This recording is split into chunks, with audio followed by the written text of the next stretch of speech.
Murder at St. Anne's by J.R. Ellis, performed by Michael Page. Prologue. M.R. James, 1862 to 1936, was a master of the traditional English ghost story. In his subtle, odd, and disturbing narratives, horror envelops clerics, antiquarians, fortune hunters, and all who disturb things that are best left alone. His stories take place in libraries, colleges, and comfortable residences, in churches, cathedral closes, and graveyards. The Reverend Claire Wilcox sat in her study in the large vicarage adjacent to the parish church of St. Anne's in Knaresborough, Yorkshire. From the window she could see to her right the west tower of the medieval church, and ahead a beautiful view down into the dramatic Nid Gorge. It was a Wednesday afternoon in mid-January, and the black scribbles of the leafless tree branches stood out stark against the sky. It had been a bright, cold day, but now, as the sun went down, dark clouds were looming in the north. Claire shivered and pulled a cardigan around her. She rubbed her hands together. The vicarage had been built in the 19th century and had large rooms with high ceilings. It was far too big and very difficult to keep warm. The antiquated heating system generated huge bills which they could ill afford to pay, so Claire and her husband Jeremy tried to keep the thermostat turned down as far as possible. It was a little easier now that their two daughters were away at university, which meant that the radiators could be turned off in 2 bedrooms. She looked at her screen and tried to concentrate on what she was reading, which was a very dull report on the problems of recruiting and training readers in the Church of England. Claire was in her late 40s. She had had a career as an academic theologian before entering the priesthood 10 years earlier. Since then, she had proved that she was also an excellent administrator and motivator. This had led to her being fast-tracked to the position of rector of St. Anne's. Claire raised her face with its strong features and blue eyes. Her short blonde hair was beginning to turn a little grey. With a sigh, she closed the file, massaged her forehead, and sat quietly for a moment, reflecting. Running a church like this was quite an onerous task. It was a big and important church in the Diocese of Ripon, with a large congregation. There were also rifts between groups and delicate matters to sort out. She was feeling the burden of it on this winter afternoon. Maybe it was tiredness and the anticlimax of January after the hectic Christmas season. Also, a change was coming soon, and she would be faced with a new challenge and significant responsibilities. At this moment it seemed very daunting, and she was not looking forward to it. She sat back in her chair with her eyes closed and had an idea. Call the woman who had been her mentor for many years. It would be nice to have a chat. She picked up her phone. Alison Oldroyd, vicar of Kirby Underside, a village between Harrogate and Leeds, was also in her study in a similarly oversized vicarage next to her rather smaller church when she received Claire's call. "Claire!" she answered enthusiastically. "How lovely to hear from you! How's it going?" "Alison, I'm glad you're in. To tell you the truth, I'm going through a bit of a bad patch. It's normal at this time of year. That's what I thought. Maybe I'm a bit apprehensive about what I'm going to face soon." "Well, you'd hardly be human if you weren't, especially as a woman with a challenge like the one you're facing. Sometimes I wonder whether someone like you with greater experience would be better in the job." "No, I'm too old and much too controversial a figure." Alison laughed. "You'll be fine, and we're all behind you. You've got massive support." "I suppose that's part of the problem. I'm afraid of letting everybody down." "Nonsense! Anyway, what's going on in the parish?" "Oh, you know, the usual stuff. Warring cliques, financial difficulties, people obsessed with detail." "I know it well. I honestly won't be sad in some ways not to have to deal with this kind of stuff at parish level for much longer. It sounds awful. I can only say that to you. Don't worry. The truth is, you're wasted in that position, even if it is a large church. You're bored because you're not being stretched. Remember, it's not for long now." Claire laughed. "Well, it's kind of you to say that. There are some more serious issues that I'll have to tackle before I go, which I can't really talk about. But I'll manage. I'll miss a lot of the church members here, but I have to say there are some batty ones. Do you know a number of them really believe in this legend about the ghost of the heretic who's supposed to haunt the church? Really? Yes, they won't go into the church at night unless there's a service going on. I sometimes wonder whether some people have moved on from the superstitions of the Middle Ages. I must say I've never experienced anything frightening in there." She laughed again. "So, how are you?" "Oh, fine. Don't worry about me. I've got this parish well under control. I think most of them are frightened of me, certainly of my radical ideas. I'm going to retire in a few years and do something different. I'm not sure what yet. I'll find a job for you. It would be great to work with you again. Anyway, I'd better go. I've got a meeting with someone soon. I won't bore you with the details, but thanks. I feel better now." "Good. You and Jeremy should come round one evening before the big day and you move further away." "That would be really nice. I'll look at my diary and text you some dates when we're free." "Great. Bye for now, then." "Bye." The call ended.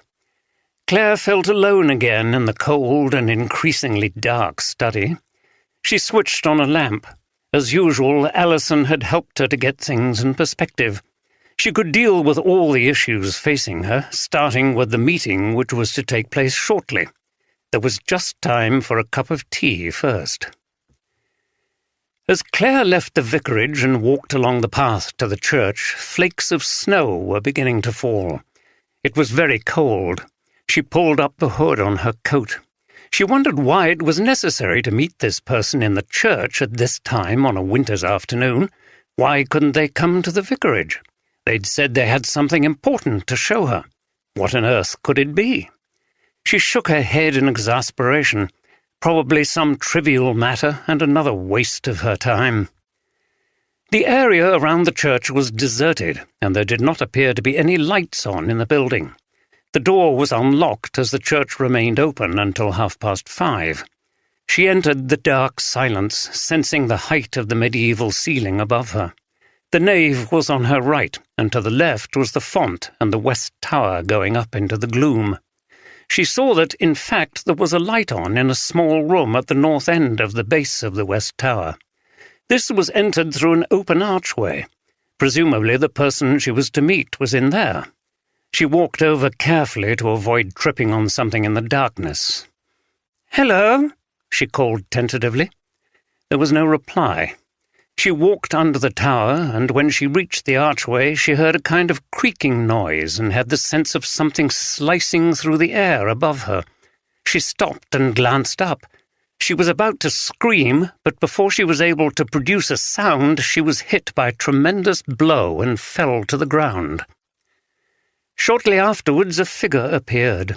It was dressed in a monk's cowl with a rope around the waist. The hood was up and no face was visible. It stared at Claire Wilcox's body and then walked soundlessly out of the church, flitting away into the dark.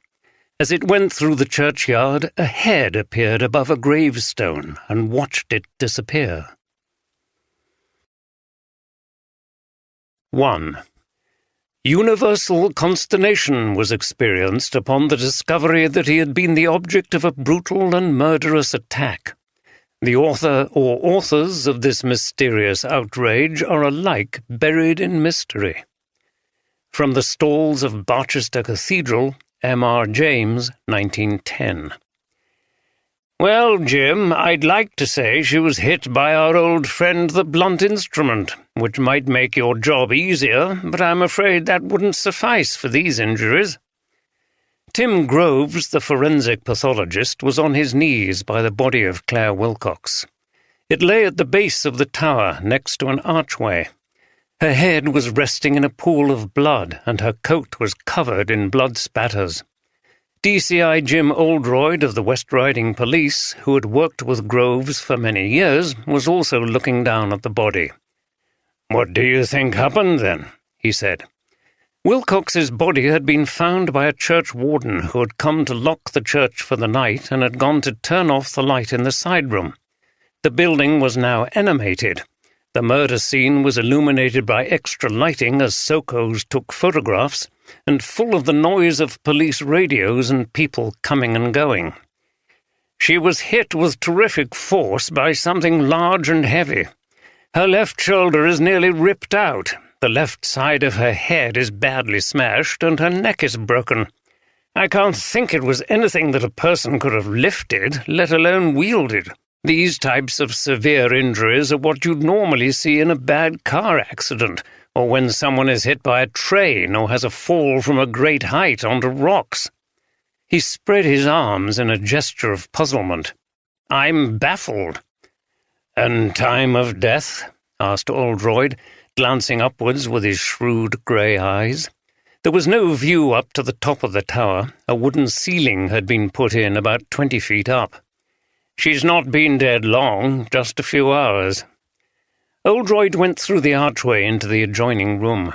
Piles of chairs stood in one corner, and there was a piano covered with a sheet. It seemed to be a storage area. There was nothing in the room that could have inflicted the horrific injuries. Oldroyd frowned as he returned. "It's a strange one, then." "Definitely. But don't you specialize in them?" Groves liked to tease his friend and colleague. "A lot of strange cases seem to come my way, Tim, but I like a challenge. Routine cases are boring. Could she have been killed elsewhere and brought in here?" "I would say not. The amount of blood is consistent with her being struck here and falling to the floor. There's also no sign of blood anywhere else in the church, including the entrance. Presumably she would have to have been carried or dragged to this point, and that would have left a trail of blood. Also, you'd have to wonder, why would the killer bother to move her? But that's your area." "Yes, but I agree." Groves was packing up his things, and a team was getting ready to stretcher the body away. "I wish you the best of luck with this one. I'll send you the full report and give you a call if I find anything new that's really important." "Thanks." Just as Groves was leaving, Andy Carter joined Oldroyd. Andy was a detective sergeant in his early 30s and a key member of Oldroyd's team. He'd joined the West Riding Police from the London Met a few years before. The other DS who regularly worked with Oldroyd, Stephanie Johnson, was also Andy's romantic partner. Andy had been the first detective on the scene after the police were called, and when he'd seen that it was a serious case, he'd contacted his boss. "I've talked to the bloke who found the body, sir." Andy looked at his notes. "Donald Avison, church warden. Shaken up, of course. He's sitting in the police car to keep warm. Said he came to lock up and saw there was a light in this room. Came over to see if there was anybody in and found the body. It must have been very unpleasant." "Did he see anyone in here, or lurking around in the vicinity of the church?" "No, but he did say something about people believing in a ghost." "A ghost? If it was a ghost, it's out of our jurisdiction. We can't arrest phantoms." Andy smiled. "No, sir." Oldroyd looked at the body. "Tell me again who she is." Andy looked at his notes. "Claire Wilcox, rector here at St. Anne's. Avison identified her. According to him, she's been here 5 years. Oldroyd frowned. "I know that name from somewhere. So in all likelihood she walked over from the rectory." "Yes, sir, it's just across from here, the other side of that grassy area. We've been over there, by the way. The husband, Jeremy Wilcox, is a doctor. He was informed of what's happened by Avison before we got here. He claims he'd not been home long and was just beginning to worry about where his wife was. He's in a bit of a state, naturally. I've left D.C. Robinson with him." "Good, I'll come over now. I think he's the first person I need to talk to." Jeremy Wilcox was a tall, middle-aged man with handsome features. but when Oldroyd encountered him, he was sitting with his head bowed over in an armchair in the large sitting room of the rectory, diminished by shock and grief. D.C. Robinson left the room as Oldroyd and Andy sat down quietly, and Oldroyd introduced himself. "I'm very sorry about what has happened," he began. "We want to find who did this as soon as we can, and I'm sure you understand that we need to ask you some questions if you feel up to it. If not, we can come back tomorrow." Wilcox made a gesture with his hand. "Please, go ahead," he replied in a faint voice. His head was now lolling back against the armchair, as if he didn't have the strength to raise it. "When did you last see your wife?" "This morning. I left for the surgery at about 8:30. I'm a GP in Harrogate." "Was she okay when you left? She didn't seem worried about anything?" "No, she was fine." "Did your wife have any enemies? Anyone who would have wished her harm?" Wilcox laughed sardonically. "Obviously she must have had, Chief Inspector, unless there's a random killer on the loose. But I know what you mean. I don't know of anyone. It was difficult to dislike Claire. She was so warm and good-hearted. But she was a campaigner on many issues, and you come across institutions who oppose you." "What kind of campaigns?" "CND, Greenpeace, gay rights, Christian aid, and world poverty. That's just for starters. She acted out her faith and wasn't afraid to be political. She received some nasty messages on social media." "Any death threats?" "Not that I'm aware of, but she didn't tell me everything. We're not the kind of couple who do everything together." "We're not?" He paused. Oldroyd had seen it many times. The shock of realizing that the relationship you had was now in the past, brought to a sudden and violent end. "I supported her, of course, but I tend to lead a quieter life. I always did a lot with the girls when Claire was busy organizing a march or something." "Was she popular here, do you think?" "Up to a point. Claire never disguised her left-wing politics and her progressive causes.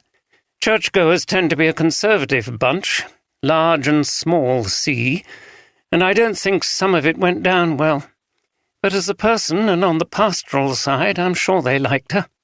He paused, shook his head, and seemed to be near to tears. "Anyway, it wasn't going to be for much longer. In a few months' time, we were going to be leaving here." "Oh?" "Yes, Claire's been appointed Bishop of Kendal in the Carlisle diocese. She was excited about it." He grimaced in pain. "That's not going to happen now." "I'm sorry," said Oldroyd. "I've already signed up to move to a practice in the town, but I tend to do my own thing. I don't get involved much in church matters. I don't play the vicar's husband, running groups and being on committees. Other people will know more about Claire's life here at St. Anne's than I do. It was the same at St. Bartholomew's when she was a curate." Oldroyd looked up. "Was that St. Bartholomew's in Kirby-under-Side?" "Yes. Do you know it?" "Yes, my sister is the vicar there. I thought I'd heard your wife's name somewhere before. Alison will have mentioned her." "Oh, Alison. She's fantastic. She's helped Claire so much over the years." He sighed. "She'll be devastated too." "I'm sure she will." Oldroyd smiled sympathetically at the poor man. "Look, I think that will do for now. You need to try to rest. I'll be sending someone round to collect Claire's computer and phone. We need to investigate those messages. There's just one awkward thing that I have to ask you, which is where were you this afternoon between about 3:30 and 5? "At the surgery, Spencer Road in Harrogate. I'll give you the address. My staff will confirm that I was there all day." "Fine. Are you here by yourself now?" "Yes, but I'll be fine." Wilcox got up to see them out, but at the door he remembered something which finally brought him to tears. He leaned against the door frame.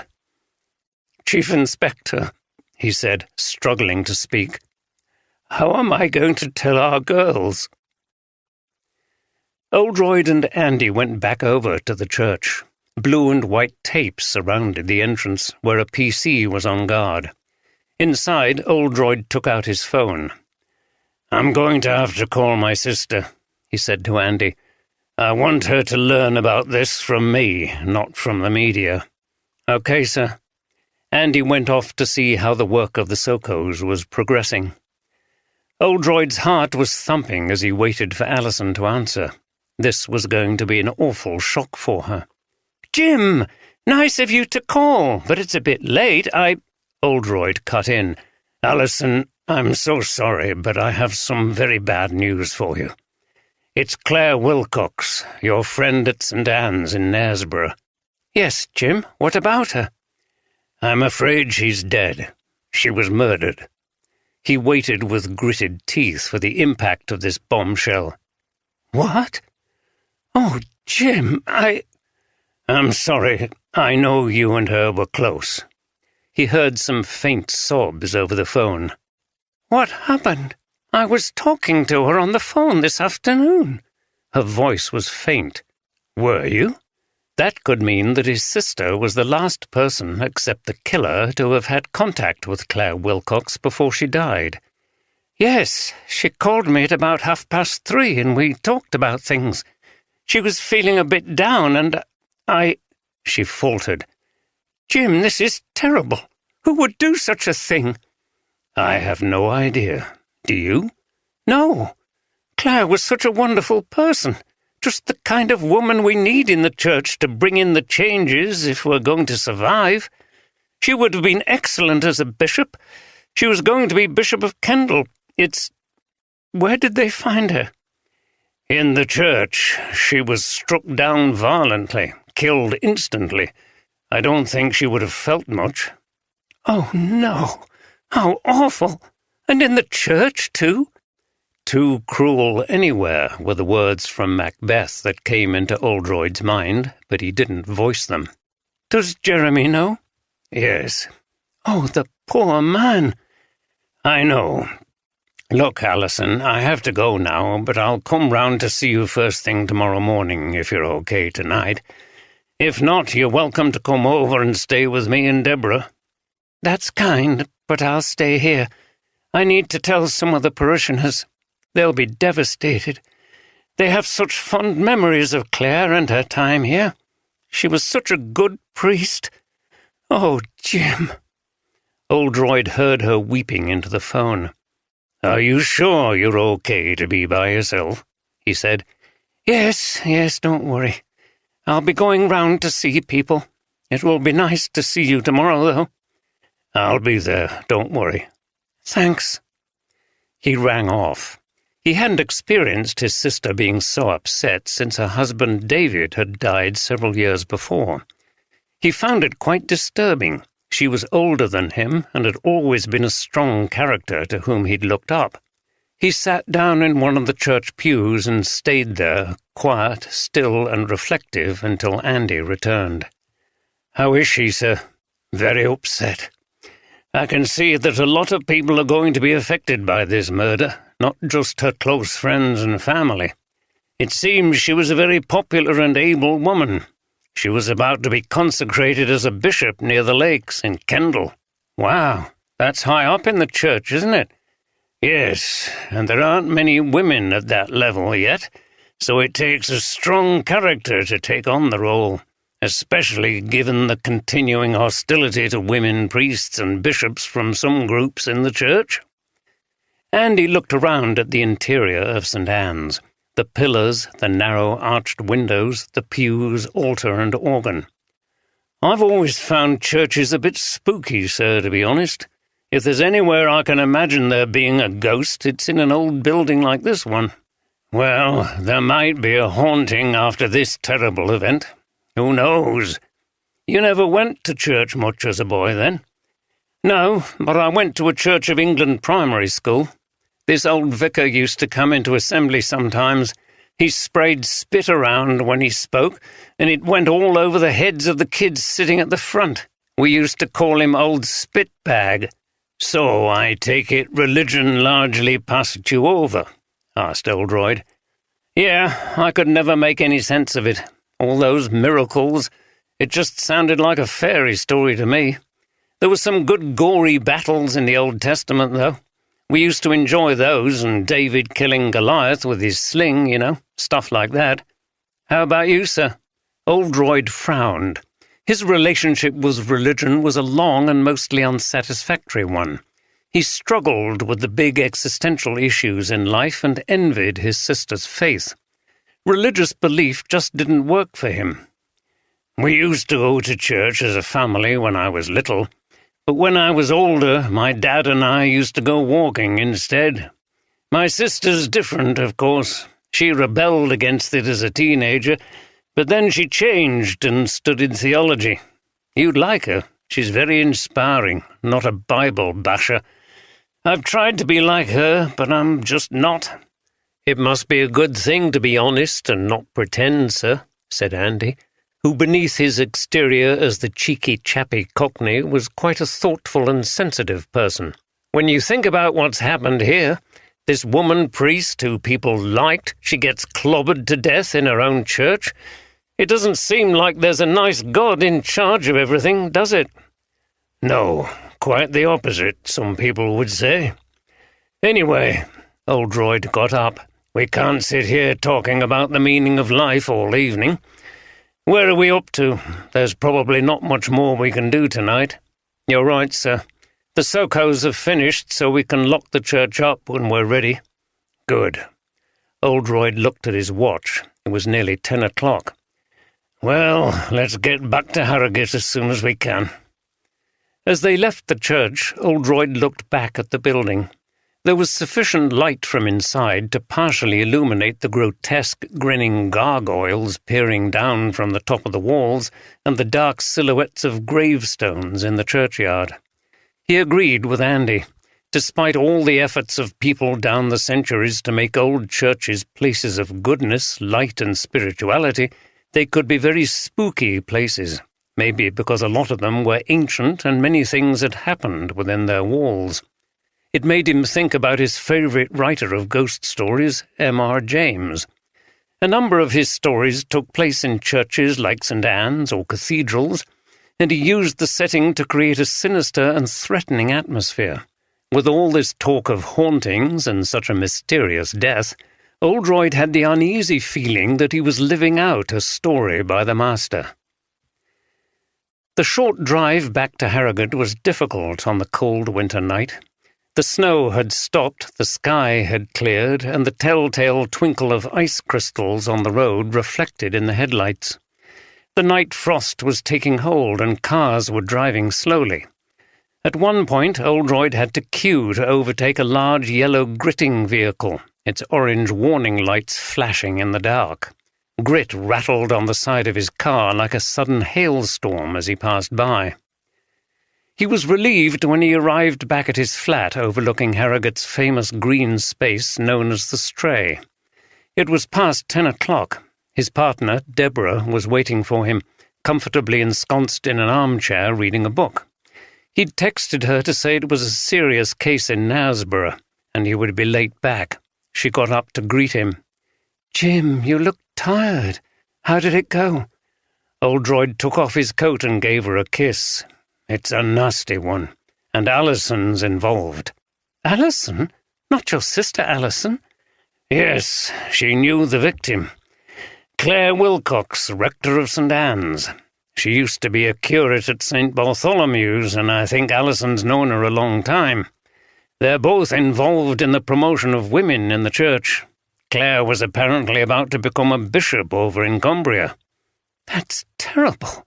Claire Wilcox? I'm sure I've met her, but I can't remember where. I did hear that she was well liked at St. Anne's."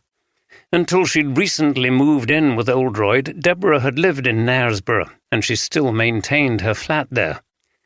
"That's the impression I get, although we've only spoken to the husband, who's devastated, of course, and so is the church warden who found the body." "Murdered in the church? I'm not religious, but that still seems sacrilegious somehow. A church should be a place of peace." "Savagely murdered in the church." He described the state in which the body was found. The injuries were so severe that Tim Groves has no idea what could have caused them. It looks as if I've got another mystery on my hands." "Well, you're used to those. But how's Alison? She must be very upset." "She is. I had to break the news to her on the phone. I'm going round to her first thing in the morning. She said she would be okay until then. I told her she could come here if she wanted." "Oh, Jim, that must have been awful. A member of your family in something like this again." "I know." Oldroyd shook his head at Deborah's reference to his daughter Louise's traumatic involvement in a murder case in Whitby. "I'd get out while you can. I'm bad news. It could be you next," he added sardonically. "Never mind, I'll take the risk. Anyway, you must be starving. I've made a vegetable casserole with herb dumplings. It's in the oven. It'll warm you through." "Lovely, thanks." Oldroyd went through to the kitchen, reflecting that he would have preferred one with meat. He was quite happy to fall in with Deborah's vegetarianism. He felt it was healthier and better for the planet. But on a cold winter's night like this, he would have loved a thick beef stew. He brought his plateful of food back into the living room and balanced it on his knee. "Why on earth would someone kill a woman like that?" "That's exactly what Alison asked me. Motives in cases like this aren't always immediately obvious, but they'll appear as we delve into things." He spooned another mouthful of the casserole into his mouth. "This is really good, by the way." He paused. "Unless she was killed by a ghost." He told Deborah what Andy had reported to him. "A spectre in a haunted church? This is beginning to sound like an old-fashioned ghost story." "I know. By someone like M.R. James. I'll have to find out more about that legend at St. Anne's. I love a good ghost story." "Do you believe that ghosts actually exist?" asked Deborah. Oldroyd thought a moment. "Not really, but I think I take the same view as James himself. He said something on the lines of being open-minded and prepared to consider evidence. There's no doubt, though, that strange things do happen. Lots of people claim to have seen or heard things like spirits and poltergeists." "There's never any definitive proof of anything, is there? Which leads me to think that a lot of it is psychological, maybe hallucinations or suggestibility." "You're probably right, but there's always that little doubt, isn't there?" "Yes," said Deborah, and then she remembered something. "Oh, by the way, you'll have to take care tomorrow. I've been watching the weather forecast, and it's going to be cold and maybe snowy for the next few days. There could be some serious downfalls tomorrow." "Well, dark and wintry weather. It all adds to the spooky atmosphere, doesn't it?" "I suppose so, but I'm more concerned about you running off the road than into a ghost." Oldroyd laughed as he drank a late-night cup of decaf coffee. Nevertheless, spooky seemed to be the word that kept coming back to him. There were already a number of aspects of this case that he found strange and unsettling.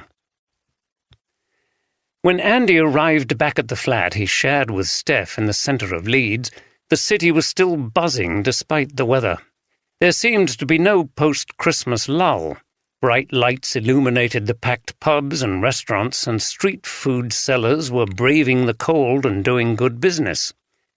Steph was on her laptop as he entered the flat, and was dressed in grey lounge pants with her blonde hair tied back.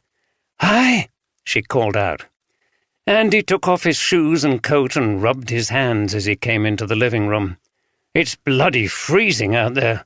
I swear it never gets as cold as this in London." "You'll get used to it when you've been up north a bit longer. Anyway, how was it?" "Pretty nasty. This lady vicar got smashed really badly over the head. Inside the church, too." "God, that's awful," said Steph, and then she frowned at him. "Lady vicar? What kind of language is that? It sounds like lady doctor, as if she's something odd or inferior to the real thing." "Yeah, sorry. It's just that I suppose it's still a bit unusual for vicars to be women." "Not really. It must be nearly 30 years since the first woman was ordained. It just shows how long it takes for things to change with people's perceptions of women and what they can do. I don't remember any female vicars coming into school.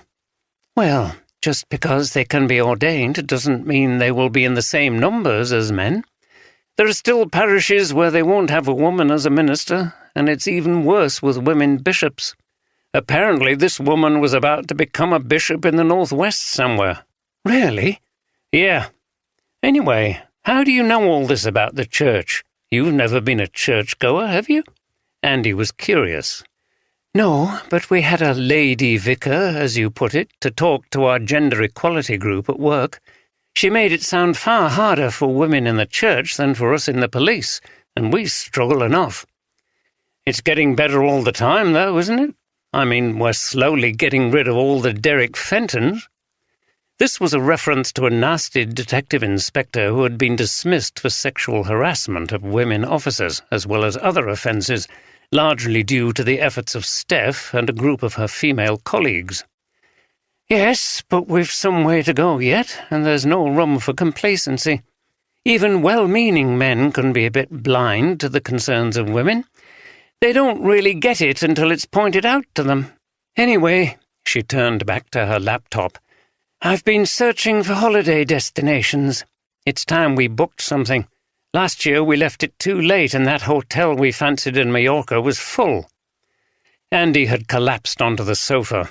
Yeah, you're right. But can I have something to eat first? There's some meatballs and spaghetti, but bring it here so we can start looking. I've bookmarked a few places. We're not going to keep putting it off. Andy got up. Fine. Actually, I'm not too bothered where we go. You have a good search and narrow it down to a few places, and then I'll have a look and see what I think. He disappeared into the kitchen. Steph shook her head and sighed. Very nice of him to be so flexible, but why did tasks like this always seem to end up with her doing most of the work? Ironically, it was an example of what they'd just been talking about. Jeremy Wilcox poured himself a stiff drink and downed it before he could face the horrendous prospect of calling his daughters. He'd done virtually nothing since the detectives left, except sit thinking about how to do what seemed impossible. He had thought of asking someone, maybe the police, to contact them for him and give them the terrible news, but he knew it was something he had to do himself. He didn't want it to come from anyone else, certainly not from any of the busybodies at the church. Jenny, the eldest, was in her last year at Durham. Fiona was in her first year at Liverpool. They had only just returned to university after the Christmas holidays. At last he summoned up the courage to pick up the phone. With both of them, he had the awful experience of hearing their cheerfulness turn to devastation. He offered to come and pick them up, but they both insisted on returning by themselves on the train to Leeds and then on to Knaresborough. He put down the phone, relieved that the conversations were over, and poured himself another drink. It had been an utterly draining experience. The conversations had gone as well as could be expected, but there was another problem. There was something else which the girls were probably going to find out about sooner or later, and again he wanted them to hear it from him. Maybe now was not the time, but he would have to face it before long. Snow fell again during the night, but luckily not enough to render the main roads impassable. It was a different matter on the steep and winding road up from the A61 to the village of Kirby Underside. There had been no gritting or snow plough at work here, and Oldroyd had to drive very slowly and carefully. Even then he couldn't avoid the occasional skid, and he was glad when he turned into the drive up to what he always called the Jane Austen vicarage of St. Bartholomew's. His sister was 3 years older than him, and he'd always looked up to her. She'd always been a feisty character and had caused their parents many problems. She refused to accept traditional female roles and had initially rejected Christianity because she said the Bible was all about men. Taking inspiration from people like Father Trevor Huddleston, she was later inspired by the crusading tradition of the church on social issues and was one of the first women to be ordained. She remained a prominent figure in the feminist movement in the church. Oldroyd admired her toughness, but he knew that the death of Claire Wilcox in these circumstances was a severe blow. As soon as he got out of the car, he felt the intense cold again and looked up. The sky was fairly bright but not clear, and there were thicker, leaden-looking clouds in the distance. Deborah was right. There would be more snow before long. Alison, a warm-hearted person who loved a hug, was usually ready to greet him enthusiastically at the door of her Regency-style house. Today, however, he rang the doorbell twice before she appeared, her usual smile replaced by a grim and tired expression. "Come in, Jim. It's good to see you, but I'm totally exhausted.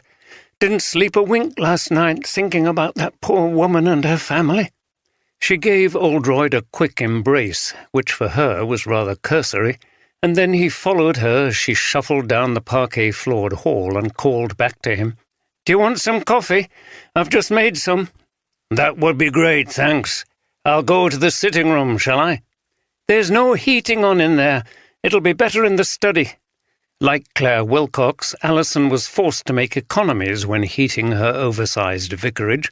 No wonder so many dioceses had sold off the grand old buildings and bundled their clergy into semi-detached houses instead, thought Oldroyd.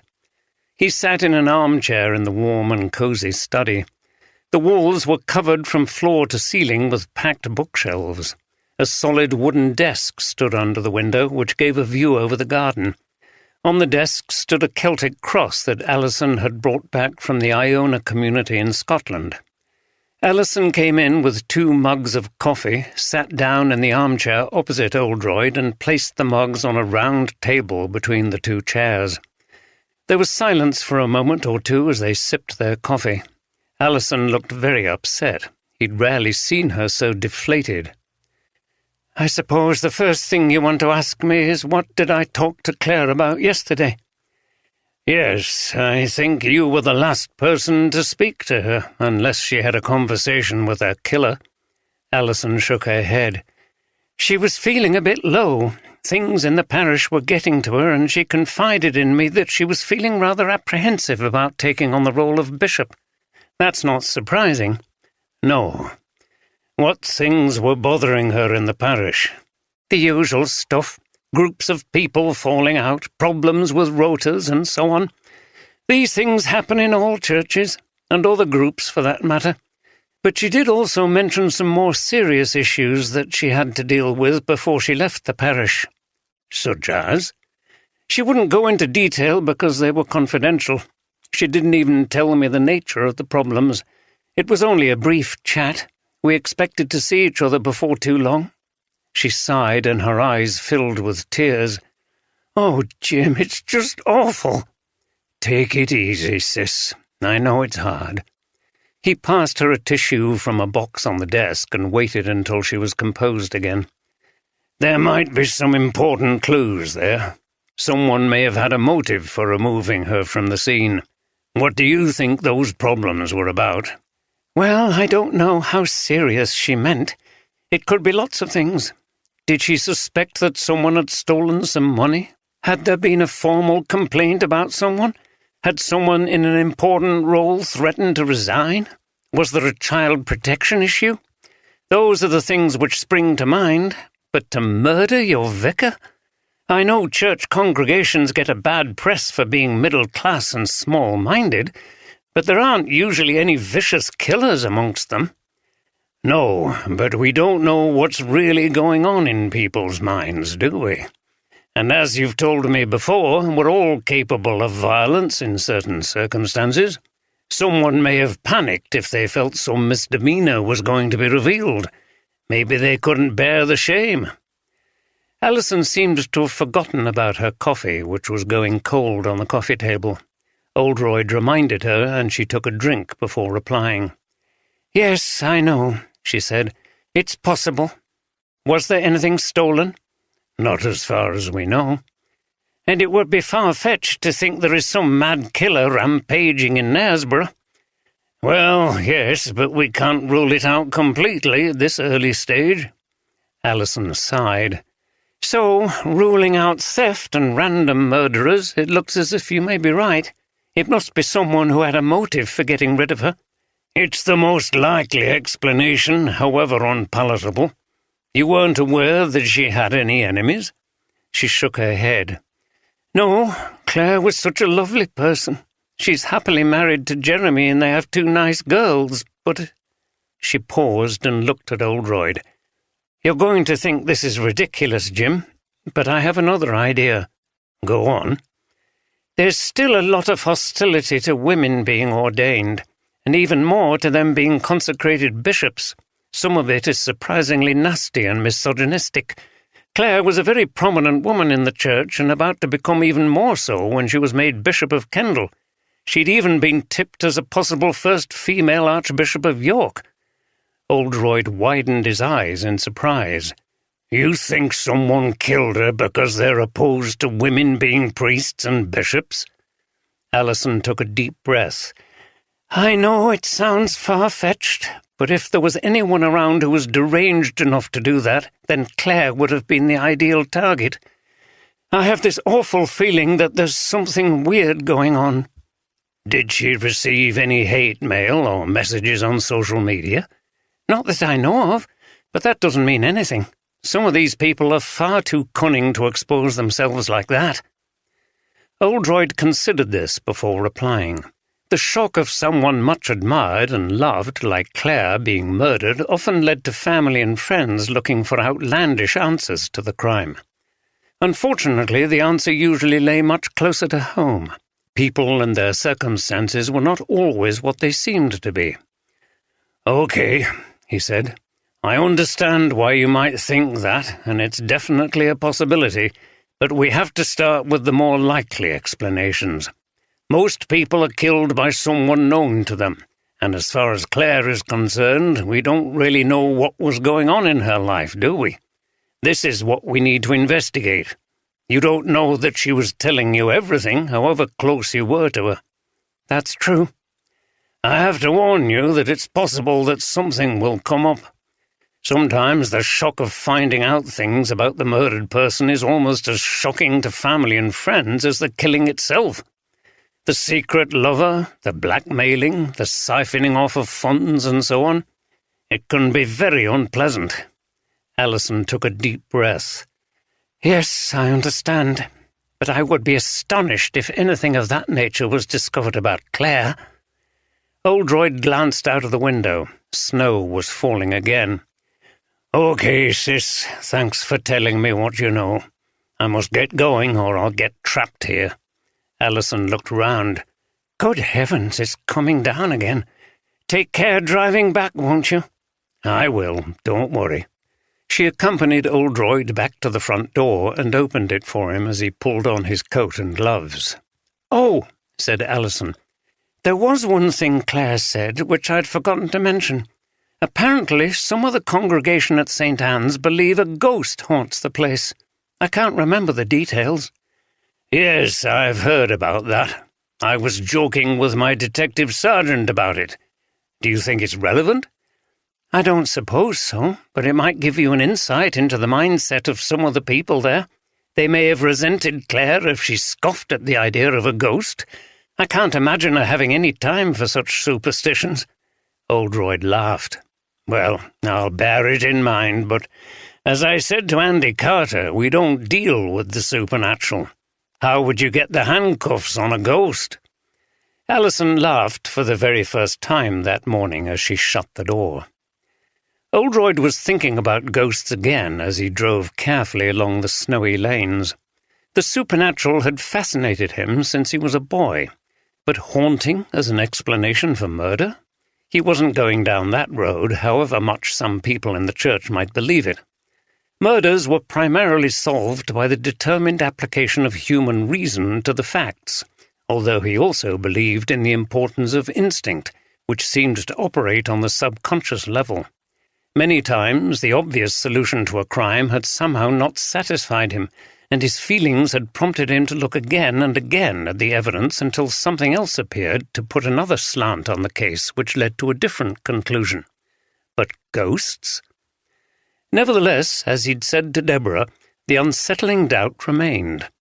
Driving down the deserted lane was a strange experience.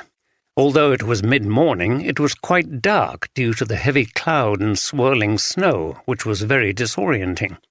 The familiar features of the landscape were obliterated. He rounded a corner and a tall figure in a long coat loomed up in front of him. He swerved to avoid it and then increased his speed without looking back.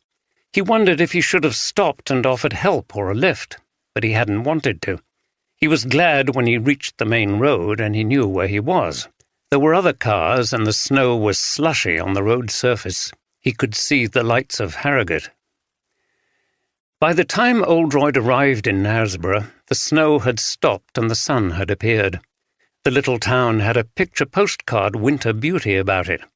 After he'd parked in the church car park, he went over to have a look into the gorge. The fields opposite were covered in snow, and the river Nid was blue with a reflected sky. The yellow stone of the nearby ruined castle stood out against the white of the snow, and the famous Victorian railway viaduct had piles of snow on its parapets. As he watched, a train eased itself over and into the station. He turned back to the church. Now it was daylight, he saw what a lovely building it was. Like many large English churches and cathedrals, it was a composite of styles from different periods.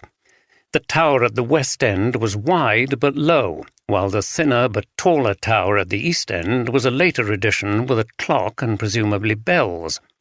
He was just admiring the ancient stonework when the blue and white incident tape brought him back to reality. He went inside, where it was much warmer. Someone must have turned the heating on. The ever-reliable Andy was waiting for him. "Morning, sir. I've set up an incident room here in the church. It's quite a nice space." Andy took him down the nave and into one of the vestries. There were some clerical vestments hooked on the wall. A space had been cleared and there were some chairs. There was a large old-fashioned safe in one corner. "That church warden said we can use this room. It's where the clergy put their robes on and get ready." "Yes, good. Is that the same bloke who found the body?" "Yes." Andy looked at his notes. "Donald Avison, in his 60s, I think. He was here early offering to help, and he's gone off to get us a table and some tea, coffee and milk and stuff." "Not suffering from shock, then? It can't have been pleasant finding the body in that state." "He seemed okay. We've also done a complete search of the church, but we didn't find anything significant. Down that end," he pointed to the east, "there's a door and a staircase down to a boiler room. It's filthy down there. There's another door which must lead out of the church, but it's locked and boarded up and doesn't look as if it's been used for years. Then there's a staircase up that other tower, which has the clock outside, to a platform where they stand to ring the bells. There's no way out of the building from there. I've checked everything with Avison." "Okay, I think." There was a knock on the vestry door. "That's probably Avison now, sir." A stocky man in his 60s with greying hair and a neat moustache came in, carrying a tray with a carton of milk, a jar of instant coffee, tea bags, some mugs, and an electric kettle. There was also a packet of biscuits. He put the tray on the floor and then went out again, returning with a fold-up table which he set up in the vestry. Oldroyd greeted him. "Thank you, and good morning. It's Mr. Avison, isn't it? I'm DCI Oldroyd, in charge of the case." "Oh, yes. I've met your sergeant here." He lifted the tray onto the table. "Have a seat," continued Oldroyd. "I'd like to ask you a few questions." Avison and Andy sat down, Andy lounging a little while Avison was bolt upright in the chair. "Now, I know you've already given an account of finding the body, but I'd just like you to go through it again for my benefit. I know it's unpleasant." Avison remained composed. "Yes, it is, Chief Inspector. But I was in the army, you see. I was in the Falkland Islands in 1982. We were bombed on the shore at Bluff Cove, and it was very nasty. So I've seen much worse things than the body of our poor Reverend Wilcox. It sort of hardens you. I suppose it's how we deal with it." "I see." Oldroyd looked at Avison's face, which conveyed no emotion. It was the face of a tough character whom Oldroyd could imagine in the army. So you're the church warden and you came to lock up the church yesterday? Correct. There are two of us, Mrs. Baxter and myself. My wife and I live quite near to the church, so I've taken on the role of locking up in the early evening. We like to leave the church open during the day for visitors and people to come and pray, but we lock up at 5:30. There are too many vandals about these days. I often have to chase people out of the grounds. Quite. So, what happened? It was very dark in the churchyard. I saw there was a light inside, but that's not unusual in midwinter. If anyone goes inside in the late afternoon, the lights are on a sensor and are timed to come on after 4 o'clock. Did you see anyone in the churchyard? No.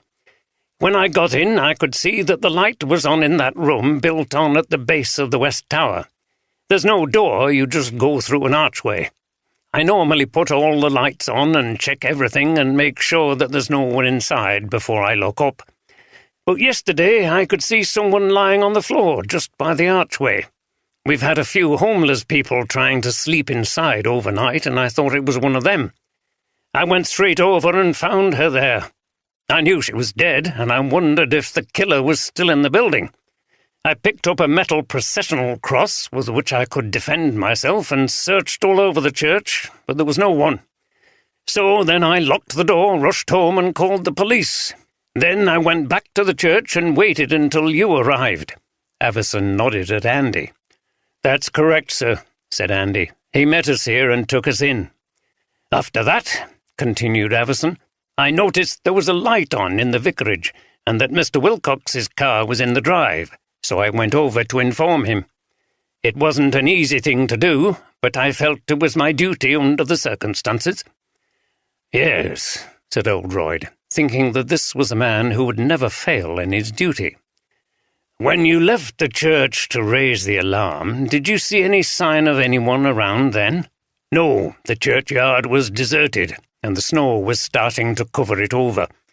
If it had snowed earlier, there might have been some footprints coming out of the church when I arrived, but the only ones I saw were the ones I was making as I walked out. Okay, thank you for that clear account. Oldroyd paused before changing tack. Do you know of anyone who would want to kill Reverend Wilcox? Everson's inscrutable expression remained the same. No, she was a very conscientious and hard-working rector. She was the kind of person who got on with everyone. I can't see anyone wanting to harm her, but I said to you before that we've had some of these vagrants hanging around the church and sometimes going inside. They're often drunk or on drugs. I wonder if it could have been one of those. Maybe she found one inside and there was an argument. There's one chap who's around quite a lot. Long hair and beard, usually smells of drink. He can get a bit aggressive if you tell him to move on.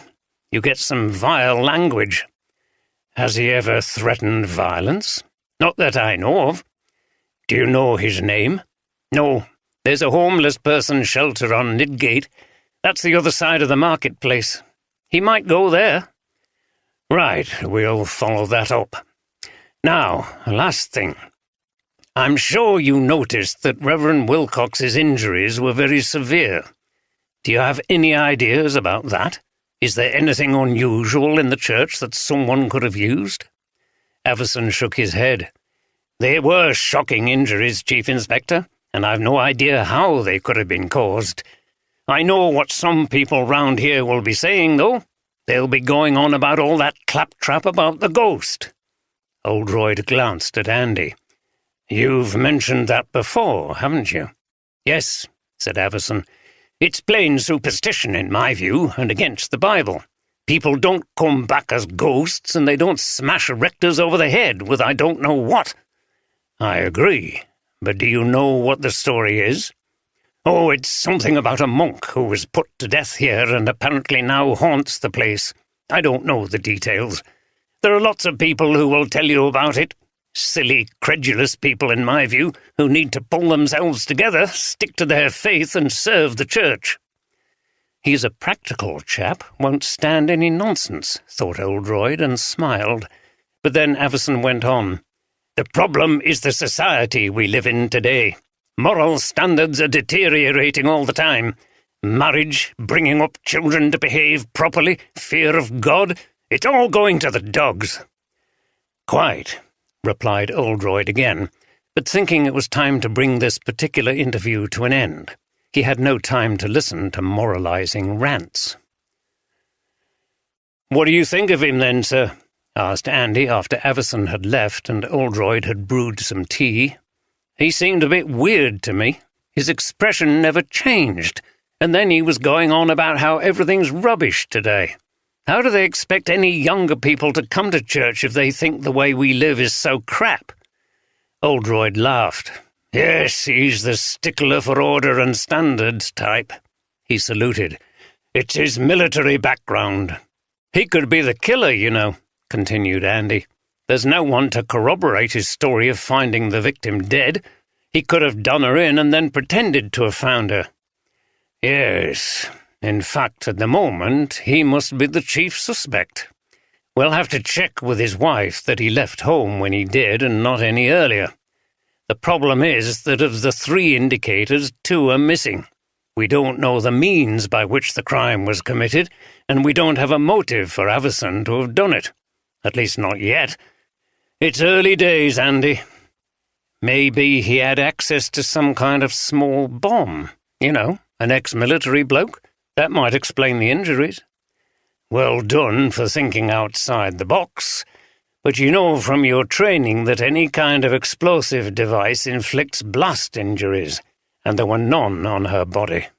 "No," replied Andy, still thinking about ways Avison could have committed the crime. He'd taken a serious dislike to the man. Oldroyd finished his tea and looked around. "Is there a sink in here?"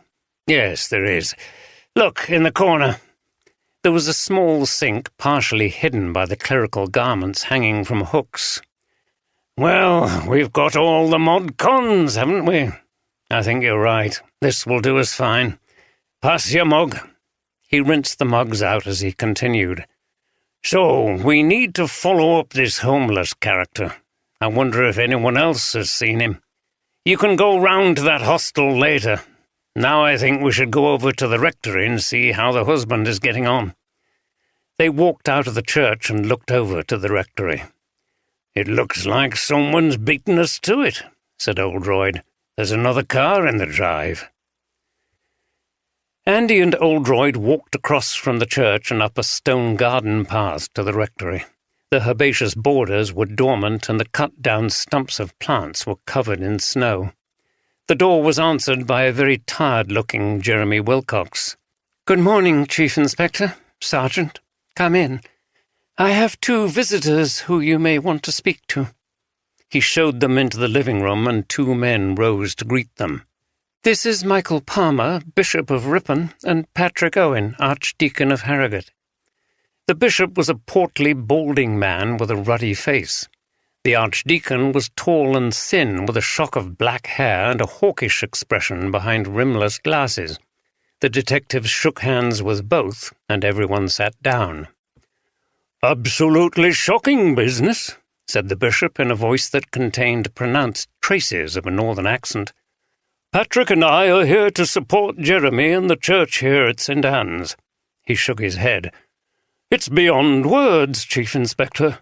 A fine woman, wonderful servant of the church, and getting ready to take on greater responsibilities.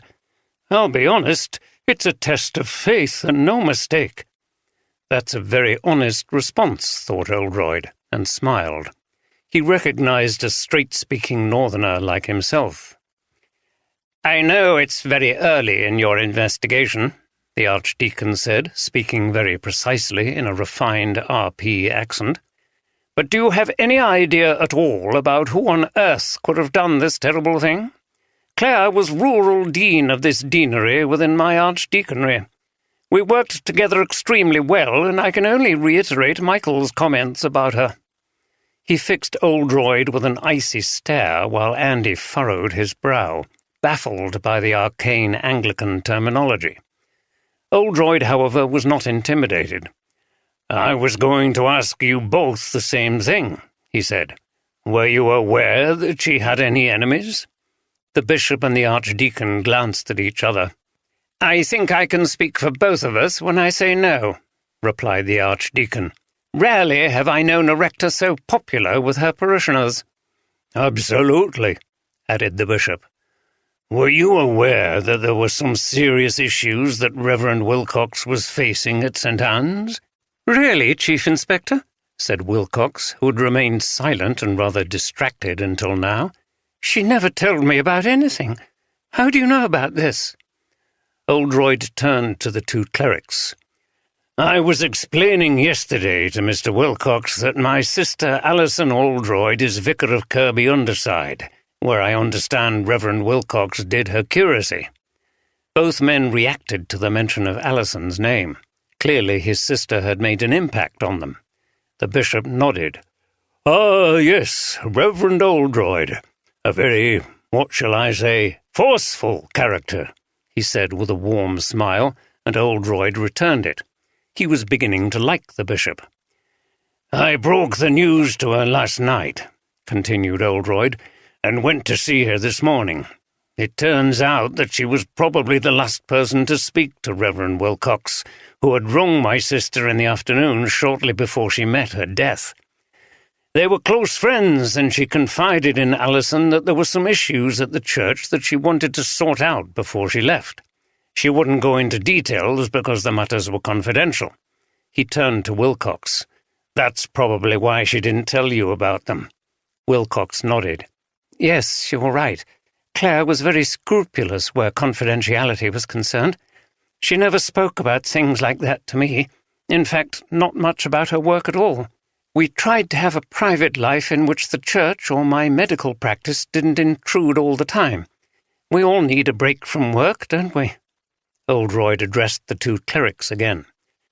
"So, do either of you have any information about these matters? Did Reverend Wilcox confide in either of you?" The bishop and the archdeacon exchanged glances again, both shaking their heads. "No, she didn't, Chief Inspector," said the bishop. "I suppose she felt confident enough to deal with whatever these problems were. It would have to be something serious for her to involve either of us. We're here to offer support to Jeremy and also to take on the task of helping to organize the church in this terrible time." The archdeacon had broken in abruptly, seemingly eager to change the subject. "Would it be possible to get on with that now, Chief Inspector? The congregation desperately needs news about what is going to happen without Claire." "I understand your sense of urgency," replied Oldroyd, noting that the archdeacon seemed very uneasy. "But I have to tell you that there cannot be any services or meetings in the church until we are happy that we have explored everything very thoroughly. It is a crime scene and must remain sealed off. We don't know how Reverend Wilcox was killed, but the clues are very likely to be in that building." "How long will that be?" began the archdeacon. "I mean, is it—" At this point the doorbell rang. Wilcox looked out of the window. He had a view of the front door from where he was standing. "Ah, that's Robin. I've been expecting him." He turned to the detectives. "Robin Eastby. He's the curate. Young chap. He's going to be devastated. I know he looked up to Claire a great deal." He went to open the door and the conversation paused. They could hear muffled words, and then Wilcox returned with a man in his early 30s with a pale, freckled face and reddish hair. Wilcox introduced him to the detectives. He looked rather intimidated by the presence of the police and his superiors in the church. "I was away yesterday and just got back this morning," he said rather haltingly. "Olive rang to tell me that I was going to ring you, but I knew you were away last night. I'm afraid it slipped my mind this morning. I'm sorry," said Wilcox. "Oh, don't be. It's— how you must feel, I can't imagine." He looked nervously around the room. "Take a seat, Robin," said the bishop. "When these gentlemen have finished with us, we need to discuss our plans for the immediate future of the church. We will need your help. It's going to be tricky." "Of course," replied the curate, and perched himself uncomfortably on the edge of a chair. "And after that," said Oldroyd, "we will need to have a word with you over in the church." We've created a little office for ourselves in the vestry. It would be good if you could provide us with a list of regular attenders and office holders at St. Anne's." "Yes," said Eastby with a wan smile. "So," continued Oldroyd, turning to Wilcox, "I'm going to send an officer over to take Reverend Wilcox's computer away for investigation." "Oh, why is that?" "We need to see if there are any threatening messages on there, any clues about who might have attacked her. The same goes for her phone. I assume that's here. We didn't find it on her body." Yes, of course. I've got it." Wilcox flinched at the reminder of his wife's murder. "Claire never mentioned any emails or messages like that." "She may not have wanted you to worry, or she may not have regarded them as serious. Anyway," Oldroyd nodded to the assembled clerics, "we'll be on our way, and we'll leave you to it." "What was all that about then, sir? Deaneries and archdeaconries? I was completely lost," asked a baffled Andy on the way back to their office in the church. "So is most of the population," Oldroyd laughed. "The Anglican Church is very hierarchical. Each diocese has a bishop and at least one suffragan bishop, which I suppose is like an assistant bishop. Palmer will be suffragan Bishop of Ripon under the diocesan Bishop of Leeds. In each diocese, a number of parishes form a deanery, and a number of deaneries form an archdeaconry supervised by an archdeacon like Owen. 3 or 4 archdeaconries form a diocese, and then each diocese is part of a province.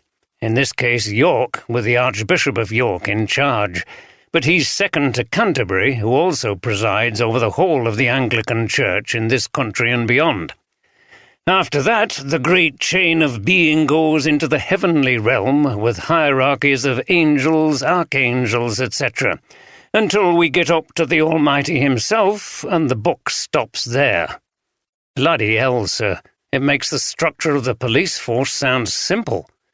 "Yes, and we only have to be concerned about this life, too."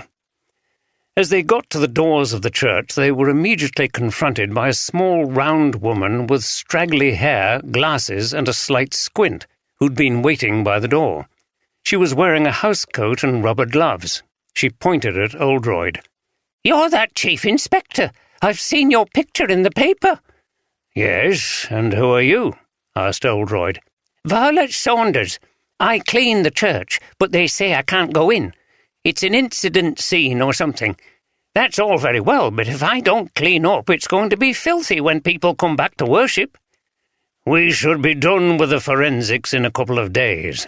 You'll be able to get in then, and there won't be any services before we've finished, so don't worry."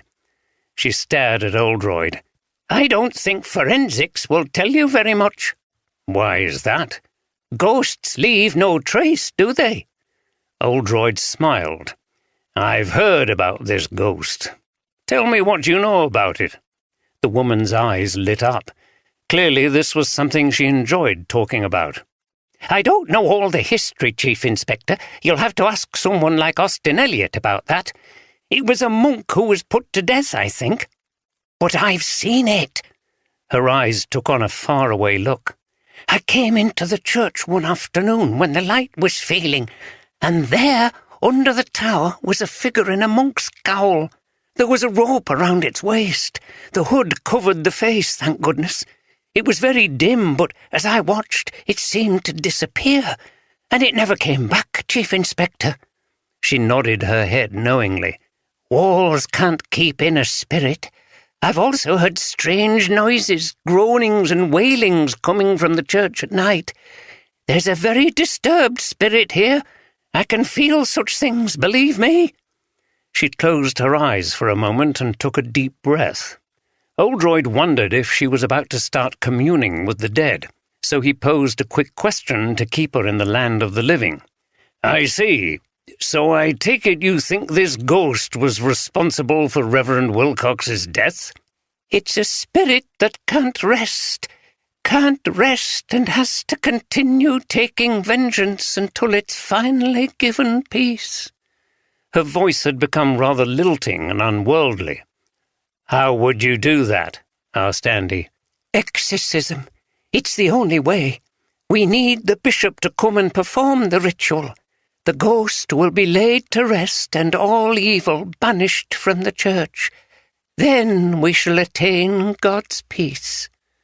She crossed herself while Andy drew back, looking startled. "Who is this Mr. Elliot?" asked Oldroyd, returning to the earthly practicalities of the investigation. "Austin Elliot. He comes to church. He has a bookshop down by the river. He knows a lot about history, Knaresborough and the old buildings, stories and stuff." "I see." "The trouble is, not everyone believes in the ghost, and that makes it worse, Chief Inspector. The more people don't believe in it, the angrier it gets, and the more it hates us after what the church did to it in life." "Did Reverend Wilcox believe in it?" asked Oldroyd. Saunders shook her head. "No, she didn't. I tried to persuade her, and now look what's happened." Oldroyd frowned. "Anyway, I'll just clean around the entrance here, if that's okay. If you need me, you know where to come." "Thank you, Mrs. "Miss Saunders. I live just round the corner and down the hill from here, near to Donald and Mary Avison." "Good. Well, just a quick sweep round and then pop back home." "Oh, Saunders was about to say more, but Oldroyd and Andy pressed on to the vestry. Their office was warm. The efficient Donald Avison had brought in a portable heater. "She was a bit weird too, sir. Are they all like this in the church?" said Andy as he put the kettle on, after both men took off their coats and gloves. "I wouldn't like to meet her on a dark night in the church, never mind a ghost." "Oh, don't be unkind, Andy. I'm sure she's harmless enough. The church has always attracted lots of older single women like that, and men too. It gives them somewhere to belong to. What is it with this ghost thing, though? Does she really believe the murderer was a phantom?" "It appears so." "She says a figure dressed as a monk disappeared near where Reverend Wilcox was killed." Andy held up his hands in disbelief. "If she did see something, I'd like to know how thoroughly she searched. The person could have been hiding somewhere. Sometimes it's easier not to look too deeply in case you disprove your own beliefs." He took a mug of tea from Andy. "We need to find out more about the story behind this ghost. I'll do the research on that. Do you really think it's important, sir?" "Not in itself, but it sounds like there was a split in the church between those who believe in it and those who don't, which could have caused aggravation." He took a drink of his tea. "I'd like you to search out this homeless hostel that Avison mentioned. We need to track down that man who's been seen around the church. He may turn out to be the perpetrator, but more likely he may have seen something if he was around yesterday afternoon." "Okay, sir. To be honest, I'd rather deal with that than some of these church types. They spook me out." "Get away with you," joked Oldroyd, and Andy laughed as he left the church. Back at the rectory, there was a somewhat strained silence after Oldroyd and Andy left. No one quite knew what to say next until the bishop spoke. "Well, I must say I found that reassuring. That chief inspector seems extremely competent, and I'm sure he'll get to the bottom of this dreadful business. How do you feel, Jeremy?" "I agree. Apparently he has a very good reputation for solving difficult cases. He'll need all his skill on this one. I just can't imagine anyone—" Wilcox stopped and turned away, putting his hand to his face. "Let's not talk about that now," said the Archdeacon. "It will be more helpful for you to focus on practical things with our help. Are your daughters coming home?" "Yes, I'm expecting them tonight." "Good. I'm sure you will all support each other. My advice is to let people do things for your family. Don't try to be too strong and put on a brave face all the time. You will have to certify the death and arrange the funeral when the police give their permission. None of it is easy, as I'm sure you're aware." Wilcox nodded as he thought about the grieving relatives who had visited Claire over the years and the funeral services she had conducted. "As far as the church goes," said the bishop, "Robin here is quite capable of standing in the breach in the short term. We can't hold any services anyway until the police allow it. I'm looking at who we can draft in to help in the medium term. I think a longish interregnum would be appropriate. It would be unseemly to appoint a new rector too quickly after such a tragedy. By the way, Robin, I'm going to preach and preside at the first Sunday communion service the church holds when the ban is lifted. I want to be with the congregation and minister to them in their grief." "Yes, Bishop," said Robin, quite relieved that he didn't have to lead the first, and no doubt very emotional, service after the rector's death. "Oh dear, I haven't offered you anything to drink," said Wilcox. "Don't worry about that," said the Archdeacon. "Michael and I will be away soon, though I'm sure Robin will stay here for a while and give you a hand with things." "Of course," said Robin, smiling at Wilcox. "I'm sure there will be many parishioners wanting to know lots of things, so it would help if you could field some of those calls and visits. They're very exhausting for the bereaved person," said the bishop, and Robin nodded. "So, as Patrick said, we'll be off now." The bishop and the archdeacon both stood up, and they each briefly embraced Wilcox, who struggled to his feet. "Don't hesitate to call either of us if you need anything. We'll be working on putting in the support you and Robin will need, and we'll be praying for you both and for the family." "Thank you," replied Wilcox in a weak voice. "Now, please sit down. We'll see ourselves out," said the archdeacon. Wilcox felt exhausted when they'd left. He appreciated the fact that they'd visited him so soon after the awful thing had happened, but they had also reminded him of how many daunting things there were to do. Robin got up. "Just stay there, Jeremy. I'll get you a drink. I know where everything is. Tea or coffee?" "Thanks, and coffee, please." As Robin went into the kitchen, Wilcox leaned his head against the back of the chair and closed his eyes. He had to conserve his energy so that he could pick up his daughters at the station later on. If he thought about all that needed to be done, he had a feeling close to panic. It would be much better when they arrived home. Jenny and Fiona were both very capable young women, and he was really going to need them. 2. Between these two figures stands a shape muffled in a long mantle.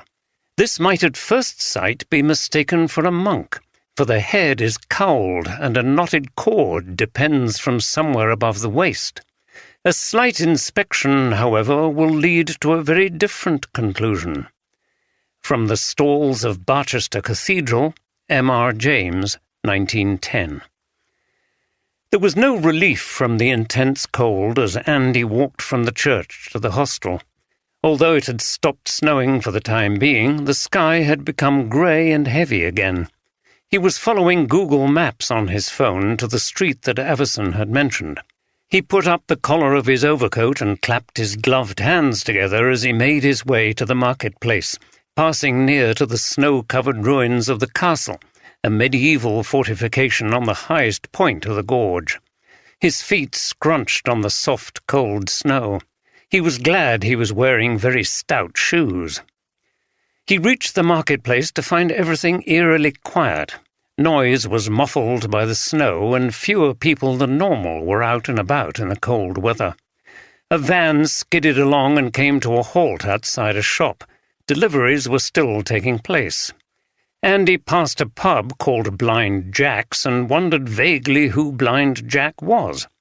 That was a question for the boss, who had an encyclopedic knowledge of his beloved county. Andy smiled to himself. Against his expectations as a Londoner and under the influence of Oldroyd, Andy had come to love Yorkshire and its landscapes and was interested in its history, although he still had difficulties sometimes with strong local accents and dialect words. On the other side of the marketplace was a very old timber-framed building which claimed to be the oldest chemist shop in Britain.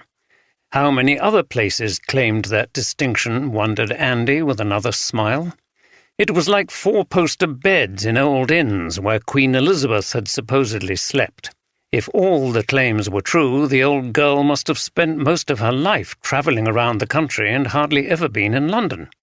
Passing out of the marketplace, Andy discovered that Nidgate was an extremely narrow street, Barely more than an alleyway or ginnel, he thought, remembering one of the Yorkshire words he'd learned. It was also a dead end. At the bottom was an old building with grimy windows and a door with a strong-looking security lock. A small sign said Knaresborough Men's Hostel, and next to it was a doorbell and intercom. Andy pressed the button, and after a few seconds' delay and some crackling noises, a voice said, "Who's there?" "Detective Sergeant Carter, West Riding Police. I'm investigating a murder, and I'm looking for someone who may have information. I have reason to believe this person may be here." "Okay, come up the stairs." There was a loud buzz, and when Andy pushed at the door, it was open. He was immediately faced by a steep flight of steps that took him up to a large room, which was warm and stuffy. There were old sofas around the edge, and a number of unkempt men with straggly and dirty hair were laid out asleep on them.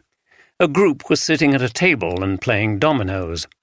A door into a side room opened, and a tall man in his 30s with a beard and ponytail beckoned to Andy. "In here, Sergeant." Andy followed him into the room, which turned out to be a small office. He showed his ID. "Have a seat.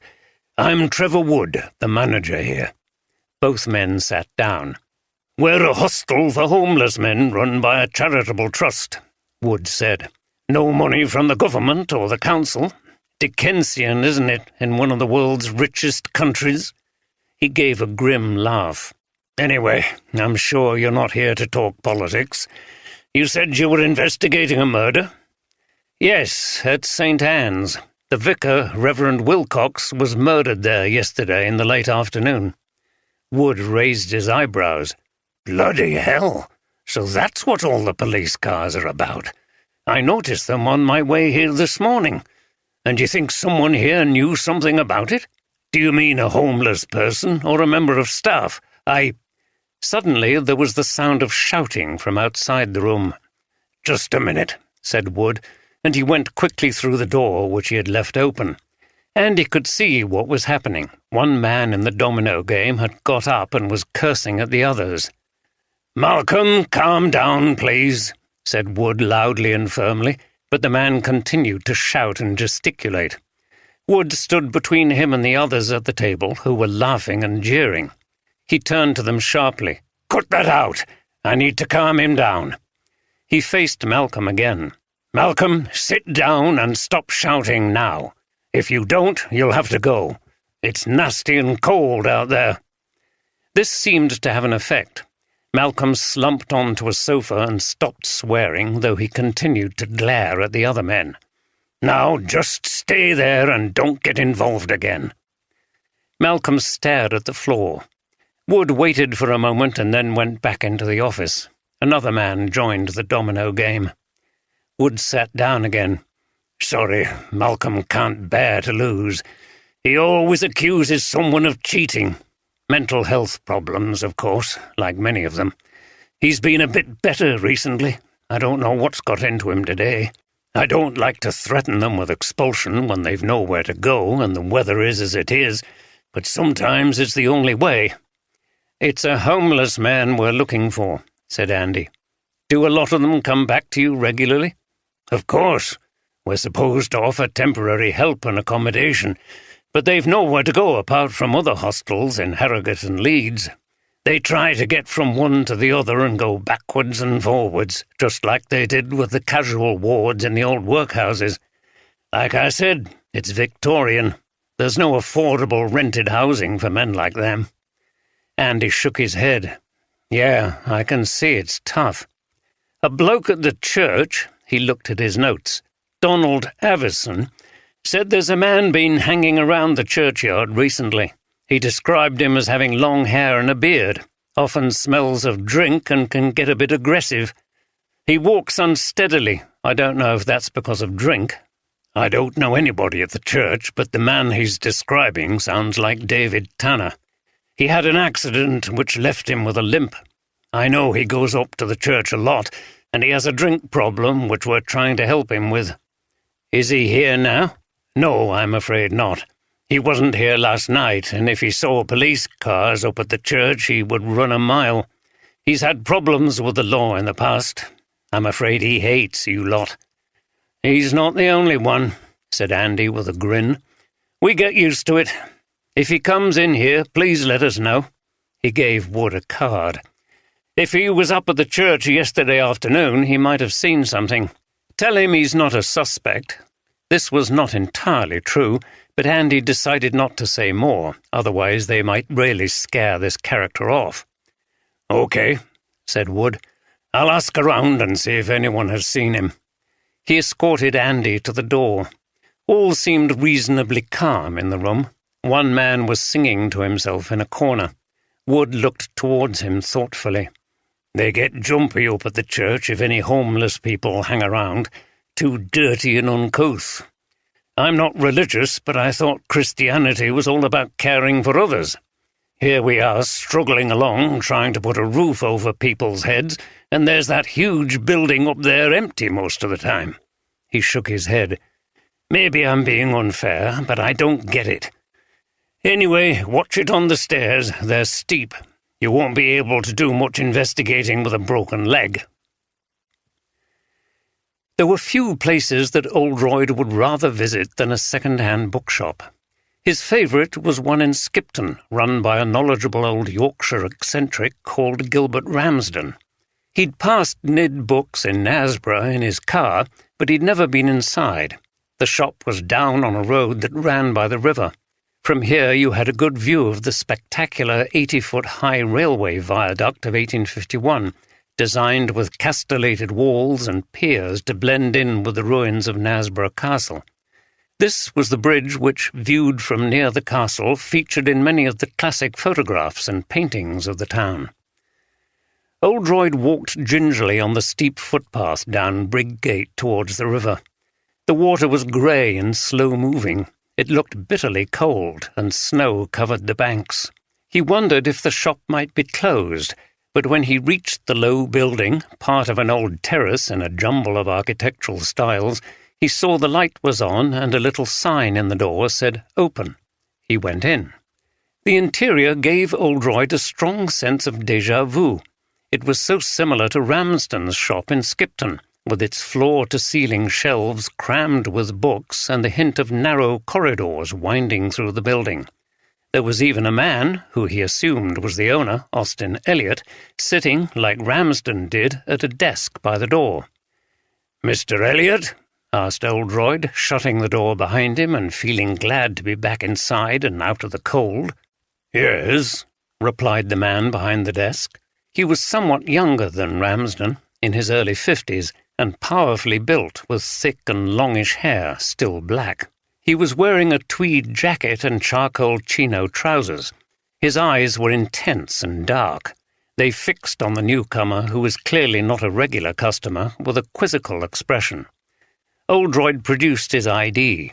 "Chief Inspector Oldroyd. I'm investigating the murder of the Reverend Clare Wilcox at the church on Wednesday afternoon. I understand you are a member of the congregation." Elliot's expression darkened. "Dreadful business. I've been following reports on the radio. Lots of people have been calling me asking if we should go up to the church. I said no, leave it to the police for now. How are Jeremy and the girls? I've spoken to Mr. Wilcox twice. He seems to be doing well. The curate, I can't remember his name. Robin? Excellent young man. He'll make a good priest when he gets his own parish. Yes, he's at the rectory now. I think Mr. Wilcox's daughters are arriving home tonight. Of course, they're away at university, aren't they? Doesn't seem 2 minutes since they were schoolgirls." Elliot shook his head and then seemed to collect himself. "I'm sorry, Chief Inspector. Please draw that up." He pointed at an old spindle-backed chair in the corner. Oldroyd pulled it to the desk and sat down. "Clare's death has shocked us all deeply. Of course, we want to know who was responsible, but I'm not sure how I can help you. Were you aware of anyone who might have wished her harm?" "Certainly not. Clare was a lovely woman at a personal level." Elliot's eyes narrowed, and he chose his words carefully. There will be some people, Chief Inspector, who will tell you that Clare was not welcomed into the parish by all the congregation at St. Anne's. Why was that? Because there is a group, and I have to say I am one of them, that does not really accept that women can be priests. I'm sure you don't want a theological discussion at this point. True, thought Oldroyd. He would like to have challenged Eliot on the issue, but now was not the time. Eliot continued, Basically, we don't find any biblical justification for women priests. Christ chose exclusively men as his disciples, and St. Paul has significant things to say about men being in authority over women. That's it in a nutshell. However, just because we hold those views doesn't mean we're hostile to Clare as a person. She did an excellent job, and I think her performance has challenged the views of some people. Oldroyd looked at him thoughtfully. Who else is part of this group opposed to women priests? Eliot frowned. I really don't think it's my place to say, Chief Inspector. He was suddenly faced with Oldroyd's piercing grey eyes at their most hawkish. This is a murder inquiry, and information of that nature is very important. In this situation you must name names regardless of considerations of privacy and loyalty. I'm sure you're aware that in a case like this, the killer can turn out to be the least likely person. Eliot gave Oldroyd a sour look.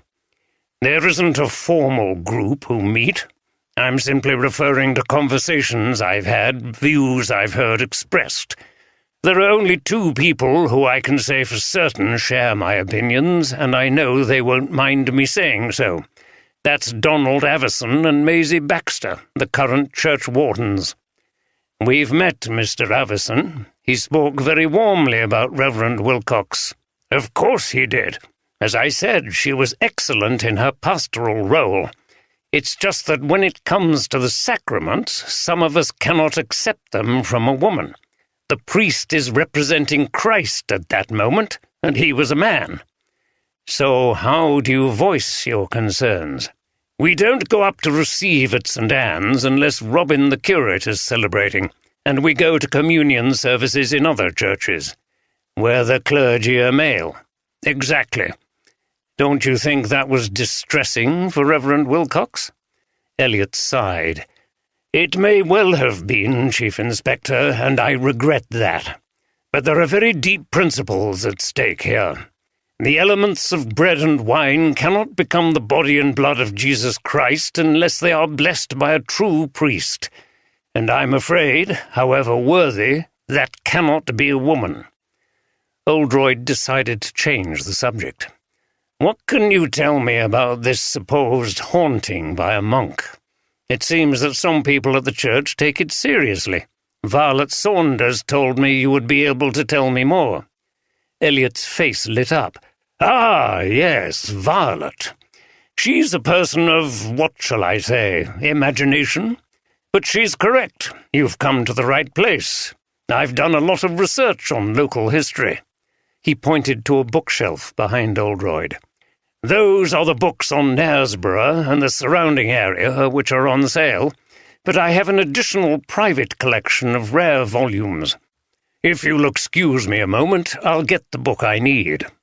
He got up and mounted a narrow staircase to the room above. There was a lot of creaking in the old floor joists. Oldroyd experienced a second bout of déjà vu as he remembered how Ramsden had loaned him an old volume on early potholing in the Dales, which had helped him to solve a case. Eliot soon returned carrying a heavy volume. He placed it on the desk, and Oldroyd saw the title and author, Hauntings in the Harrogate and Knaresborough Area by A. Murray. Oldroyd smelled the fustiness and saw the yellowing edges of the pages. When was this written? He asked. There's no date on it, but it was most probably in the 1880s, during the golden age of antiquarian activity. Local records were explored, legends and folklore were collected. Lots of stories which had been handed down orally were written down just in time before the collective memory was disrupted by 20th century life. We don't know how historically accurate many of these narratives are, but I'm sure they all have some basis in truth." Oldroyd leafed through the pages and then handed the book back to Eliot. "So the relevant story is in here?" "Indeed. Murray, who was a local schoolmaster and historian, calls it the Monk of St. Anne's. He used a lot of original documents, but he could well have embroidered the stories a little. We have no way of knowing how reliable his sources were. It was a superstitious age, but I think something must have been going on." Oldroyd felt a little chill. The shop was cold. There was only a small electric heater at the side of Eliot's desk, and the door was draughty. But he also felt strangely uneasy, and remembered the figure he'd seen on the road down from Kirby Underside. "Go on," he said. Eliot sat back in his chair. "It was in the early 15th century. 1406 is the date often given. In those pre-Reformation days, St. Anne's had a monastic foundation attached to it. It was the time when there was much controversy in the church about the Lollards. They were a kind of pre-Protestant group, very critical of the corrupt practices in the church, weren't they?" "That's right. And it was discovered that a monk at St. Anne's had been reading Lollard texts. Lollardry had been declared a heresy. John Wycliffe, the leader of the movement, came from Yorkshire, but there was never much Lollard activity in this particular area. That's probably why they made such an example of Thomas Rawcliffe, or Rowcliffe, as his name was spelled in some texts. They wanted to stamp it out before it could take hold. Rawcliffe was tried in the church by officials from the ecclesiastical courts in York. He claimed that he was only reading the texts to find out what the Lollards believed.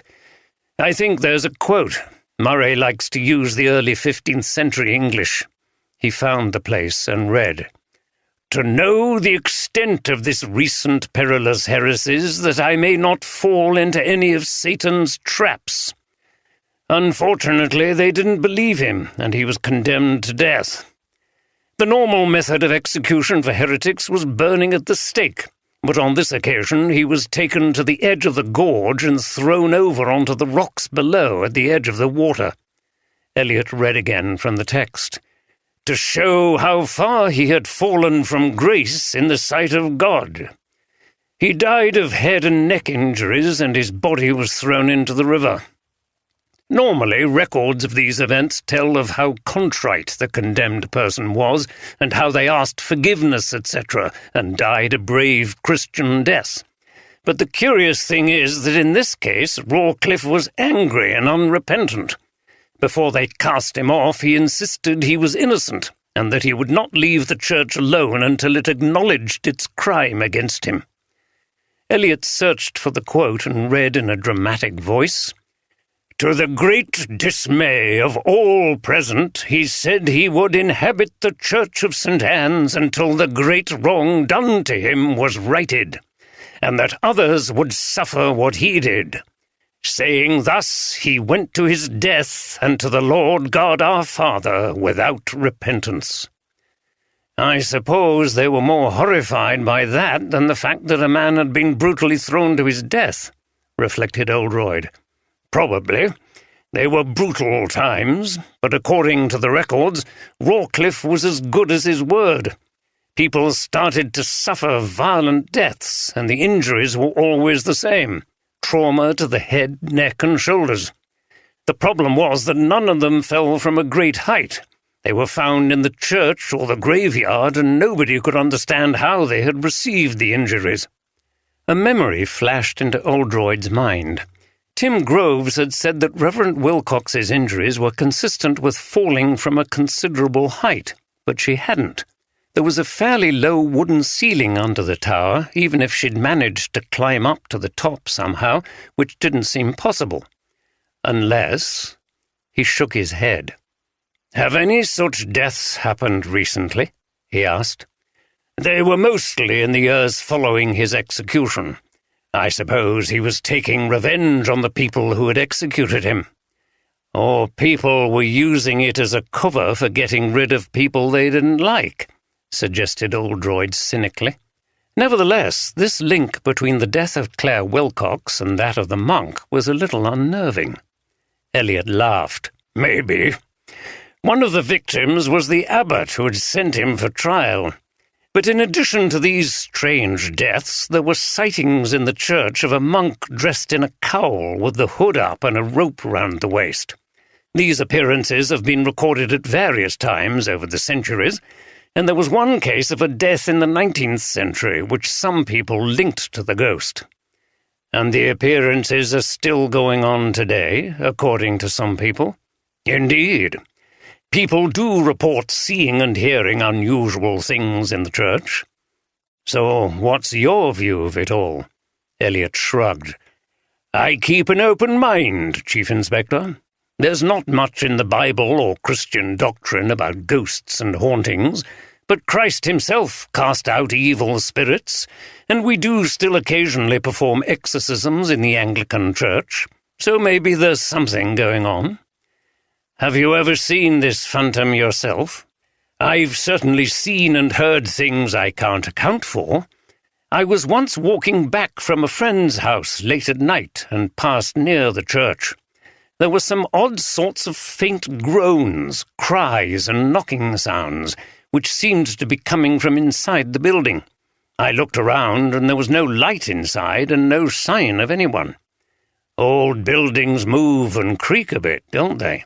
They do, but these were very peculiar sounds. I've also occasionally caught glimpses of something which could have been the ghost of the monk. You know, something seems to disappear behind a pillar, and you think, what was that? Is there someone there? Was it a trick of the light? But then you can't find anything. You seem very sanguine about it all. But I hear that some members of the congregation are quite frightened and won't go into the church at night. Eliot shook his head. That's weakness and superstition, in my view. We should never be afraid of the forces of darkness, especially in a consecrated building like St. Anne's. That didn't seem to protect Reverend Wilcox. People have free will to perform evil deeds. We can't prevent that. So you don't think her murder was anything connected to the supernatural? I don't know. She was killed in the church, like many of the apparent victims of the ghost. On the other hand, the church is open and anyone could have gone in and laid in wait for her. Okay, said Oldroyd and got up from his seat. Can I borrow this book? I'd like to read the full version. You're welcome to, Chief Inspector. I'll put it in a bag for you. Thank you. There is one last thing. Yes? Where were you yesterday afternoon between 3 and 5 in the afternoon? Easy, Chief Inspector. Every other Wednesday I visit an old lady for tea. It's a befriending scheme run by the church. Mrs. Henderson, number 2 Maple Walk. It's up towards the church. Thank you. Oldroyd struggled back up the slippery path to the top of the gorge, thinking that this encounter with Austin Eliot had raised more questions than it had provided answers. As he reached the top, a car came skidding and swerving down the road at high speed. "Idiot," muttered Oldroyd to himself, and then looked up at the cold sky and shivered. There was going to be more snow soon. After Archdeacon Owen left the rectory in Knaresborough, he drove off with a grim expression and went straight back to his house in Harrogate. His wife was a teacher, and she was still at work when he arrived home. He sat in an armchair in the lounge for a while, drumming his fingers on the arm.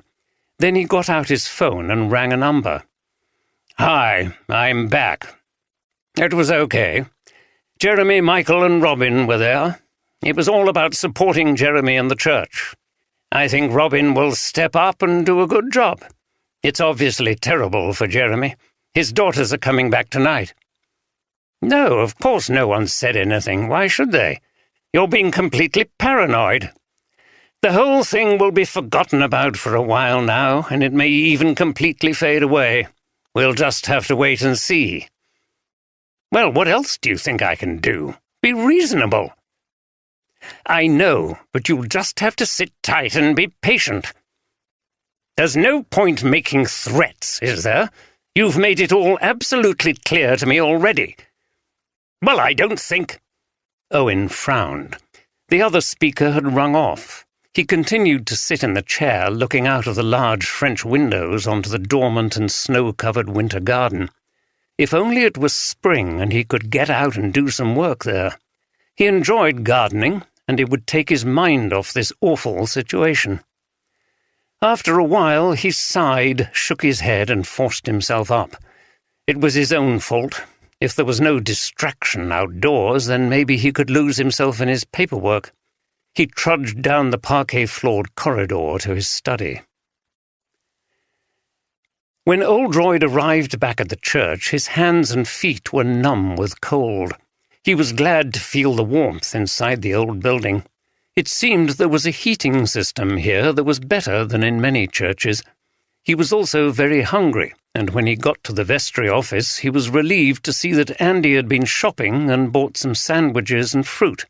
It was well past their usual lunchtime. "Well done, my trusty lieutenant," declared Oldroyd with his familiar flamboyant gusto, taking his coat off and rubbing his hands together as he cheered up at the prospect of food and drink. "What do I owe you?" "Oh, just get the next one, sir. It's fine." "Ah, cheddar cheese and tomato. Lovely. There was a knock at the door. Damn, you hardly get a minute to call your own in this job. He went over and opened the door. It was Donald Avison and a woman dressed in a barber jacket, jeans, and hunter wellies. Very county, thought Oldroyd. "Are we disturbing you, Chief Inspector?" said Avison. "It's quite important." "That's fine," replied Oldroyd. "We'll make it fairly quick, if that's okay, as we're pretty busy." Oldroyd glanced at Andy, who raised his eyebrows. The two visitors entered the vestry, and everyone sat down. Avison introduced the newcomer, who was Maisie Baxter, the other church warden. As she said hello, Oldroyd detected a slight Scottish accent. There was a pause, and then Avison began. "We've come with information, Chief Inspector. This is not easy, but we've searched our consciences, and we feel that we must speak out." "Go on." Oldroyd wasn't sure he liked the sound of this. Baxter said, "There is one person in the church who may have harboured a grudge against Reverend Wilcox. That person is Olive Bryson, the church treasurer." "I see. And on what grounds?" asked Oldroyd. Baxter glanced at Avison and took a deep breath before continuing. "We think there may have been a suspicion that she's taken money from the church funds. Certain amounts of money are not accounted for." "I presume Reverend Wilcox was investigating this?" "She was, but the issue has not been resolved."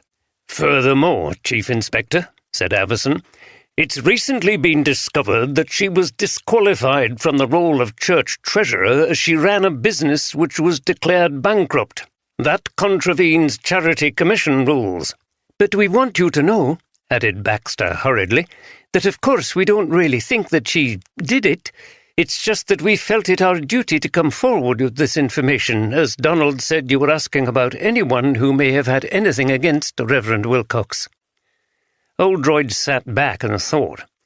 "So I take it the police have not been called in on that matter?" "Oh, no," replied Baxter. "This has all been very recent."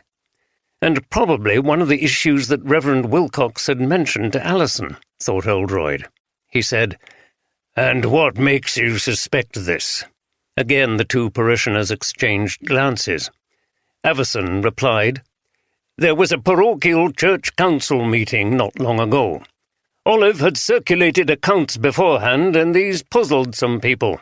I won't go into the details, but the income shown for things like church giving and the sum of fate seemed low. It wasn't the first time this has happened while Olive has been treasurer. When someone tentatively asked a question about this, Olive insisted the accounts were accurate. Reverend Wilcox seemed to move in very quickly at that point and said she would meet with Olive and go through things with her. Then she moved on swiftly to the next item on the agenda. It was all rather uncomfortable." Baxter nodded her head in agreement. "And it left us feeling that something was going on," she added. So, you see, if Olive realized the Reverend Wilcox was going to discover her fraud, if there was one, it would have been much to her advantage if the rector was not there. Baxter was now warming to her subject and leaned forward.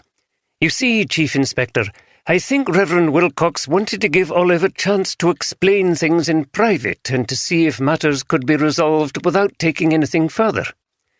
Yes, I'm sure you're right, said Oldroyd, smiling at the woman, who clearly saw herself as an amateur detective.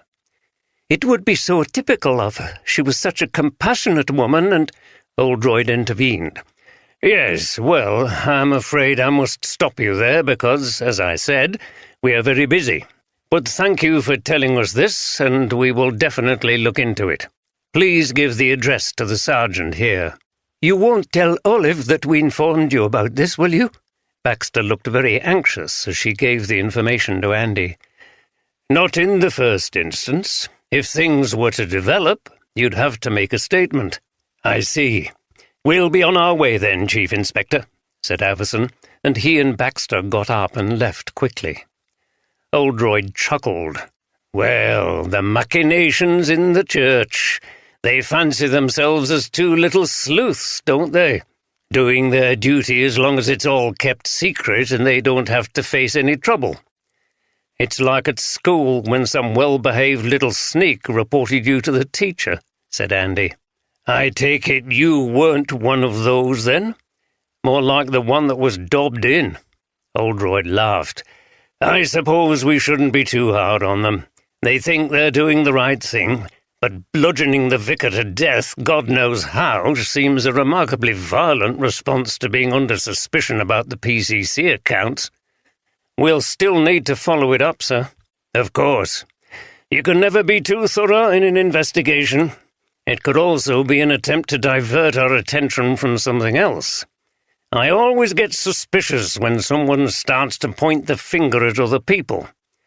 Oldroyd opened his sandwich packet and started to eat as Andy put the kettle on. How did you get on at the homeless shelter? Asked Oldroyd between mouthfuls. Andy consulted his notes. The bloke in charge there, Trevor Wood, very helpful. Suggested we look for a man called David Tanner. Didn't give me any idea about where he might be at the moment. Maybe the best idea is to wait for him to come back here to the graveyard. Apparently he comes here a lot. The trouble is, he may steer clear if he sees the incident tape and police all over the place. True, sir.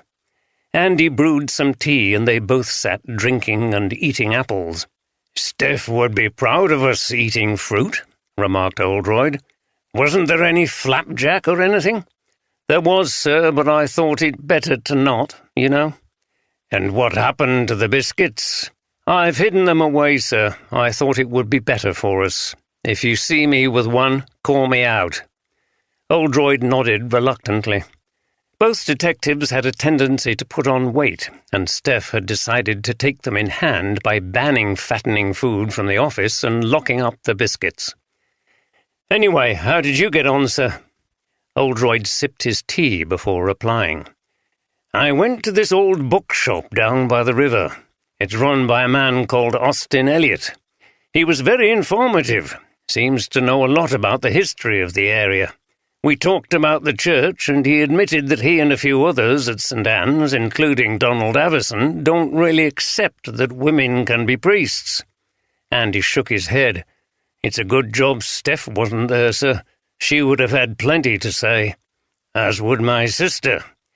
So it seems there might have been some hostility towards Reverend Wilcox on that basis. But I think it's stretching it a bit that any of them would want to harm her. Also, he told me about this ghost business. It goes back to the 15th century, when a monk was executed for heresy. They threw him off the cliff into the gorge. Religious people were charming in those days, weren't they, sir? Indeed. Anyway, he vowed to haunt the church and get revenge because of what they did to him. I don't blame him. Quite. Apparently, there were some strange deaths after that, where people had severe injuries like the ones suffered by the monk, and no one could explain them. It sounds like a good old ghost story to me. I remember watching some of those on telly as a kid. I used to be terrified when I went up to bed, but surely it has no bearing on the case, sir." Oldroyd sat back in his chair with his hands behind his head. He was enjoying a little post-lunch rest. "Not directly, but Reverend Wilcox's injuries were similar to the ones the monk and the others allegedly suffered, so maybe someone is trying to suggest a link. It certainly makes for a very chilling story, as you say, and it's an excellent distraction from what is really going on.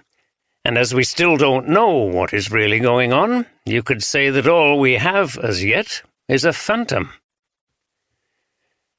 At 4:30 p.m. that same day, Jeremy Wilcox put on his coat and left the rectory for the short walk to Knaresborough station. His daughters were due to arrive on the train from Leeds. The unsheltered edge of the platform was covered in snow, and he waited in the cold with a few people who were probably passengers waiting to board the same train which went on to York. The train sounded its horn as it glided over the viaduct and into the station. He scanned the carriages as it came to a stop, and he saw his eldest daughter Jenny waving at him. She and Fiona got off the train and ran towards him. They were very much alike, with blonde hair like their mother. They were both wearing parka coats with fur-lined collars and jeans.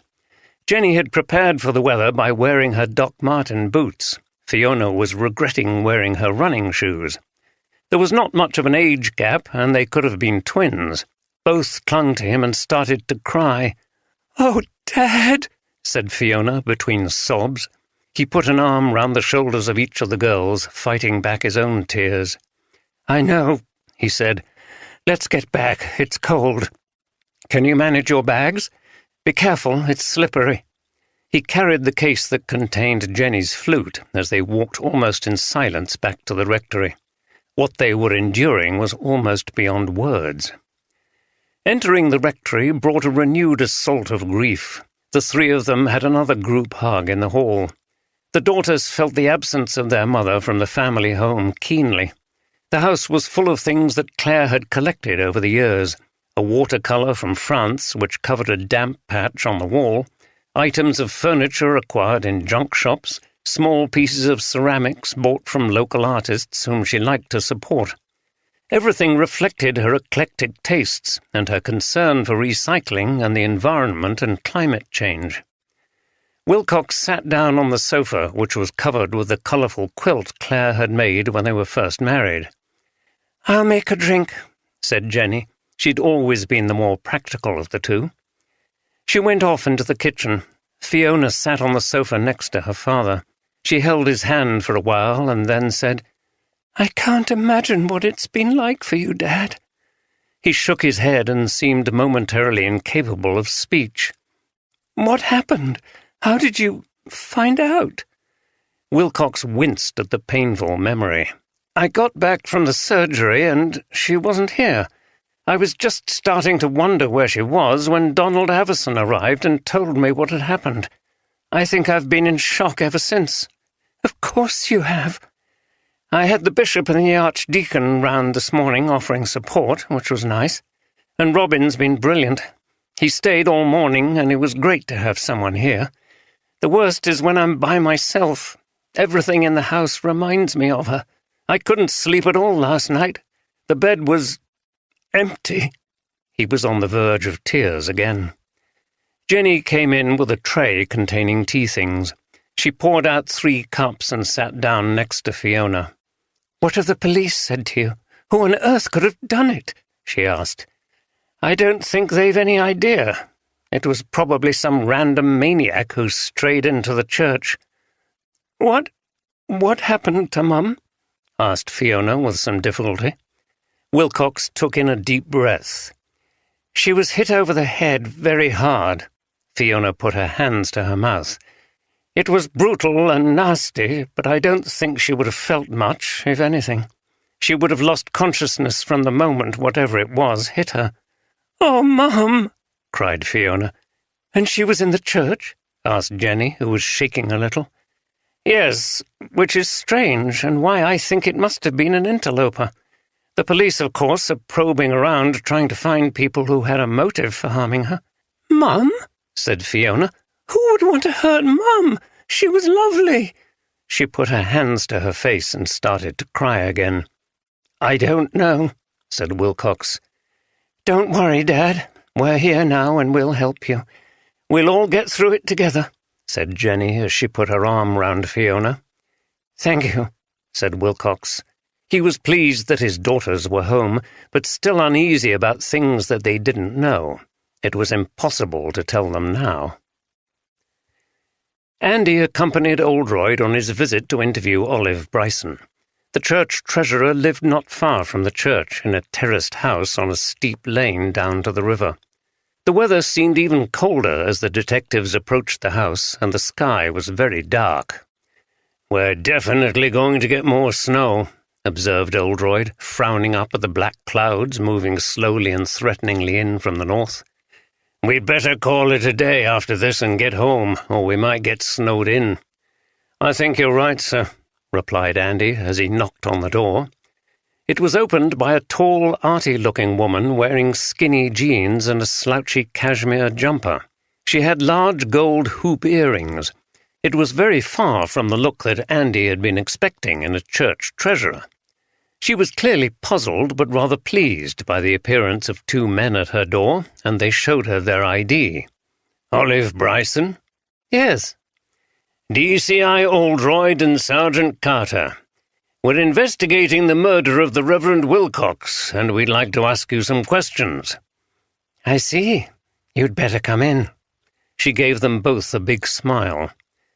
The detectives followed Bryson into a narrow hallway and through to a small living room. It was decorated and furnished in excellent taste, and included some sumptuous Turkish rugs on the floor. They accepted tea after their freezing walk and were soon sipping it from very fine crockery. "I'll come straight to the point," said Oldroyd as he nibbled on a very fine-quality ginger biscuit coated in dark chocolate. He thought this was justifiable by the cold weather, and neither Steph nor Deborah were here to stop him. "I understand that you are church treasurer at St. Anne's." "That's correct."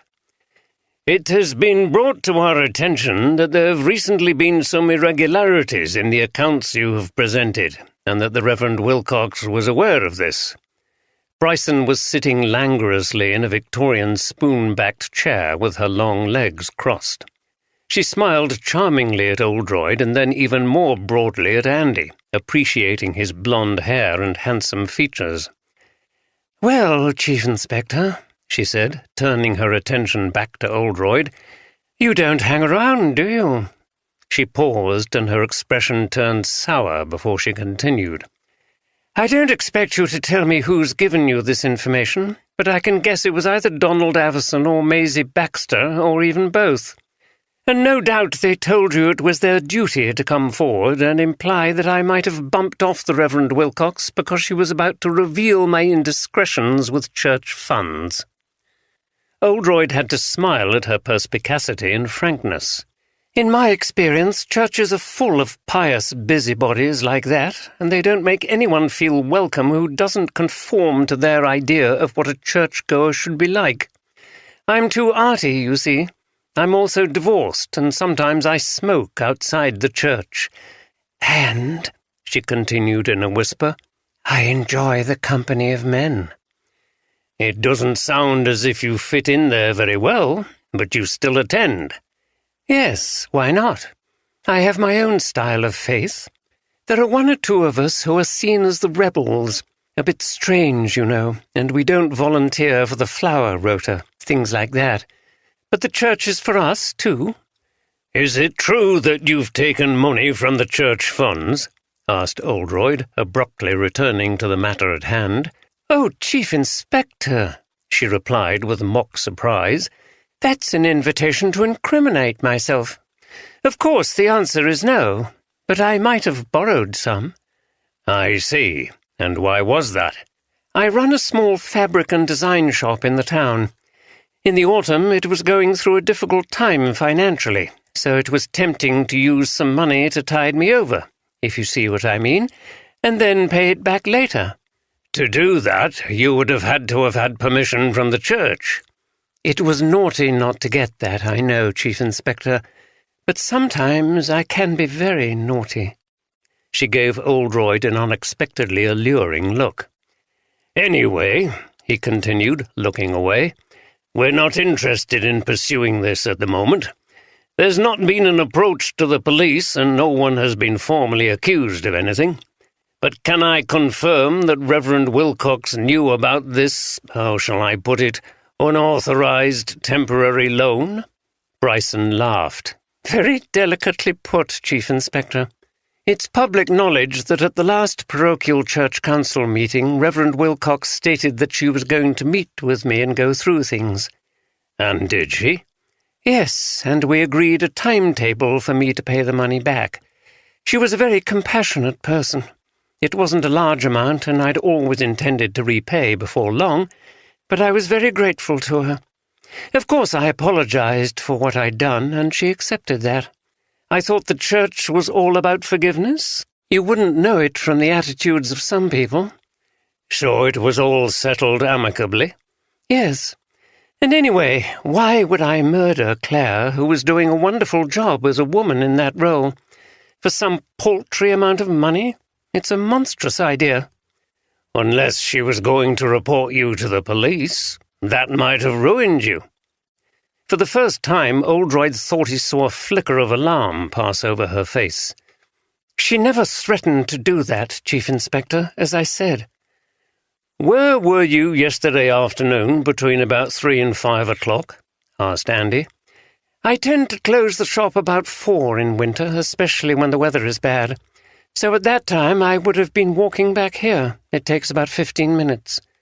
"Does your route take you past the church?" "Yes." "But you came straight back home?" "I did, Sergeant." "Can anyone corroborate that?" "I'm afraid not. I live by myself." She shrugged her shoulders and seemed unconcerned. "Not by choice." She glanced at the two men provocatively. "I'm just waiting to meet a man I can share my life with. I take it you two are accounted for?" "We are," replied Oldroyd with a smile, and then continued, "Do you know of anyone who might have wished to harm Reverend Wilcox?" Bryson sat up, looking serious. "No. Claire was great. Not everyone in the church liked her. Some are not happy with women being priests anyway. But I can't honestly say that I know anyone who would have really wanted to hurt her. I hope you find out who did it. When you do, it will certainly test my willingness to forgive." "And what do you think about this ghost legend?" "You mean the vengeful monk? We've all heard the story, but I don't know what it's got to do with the case. You surely don't think poor Claire was killed by a ghost?" "Violet Saunders seems to think so." Bryson laughed. "Oh, poor Violet. She's a dear, but one of life's eccentrics, Chief Inspector."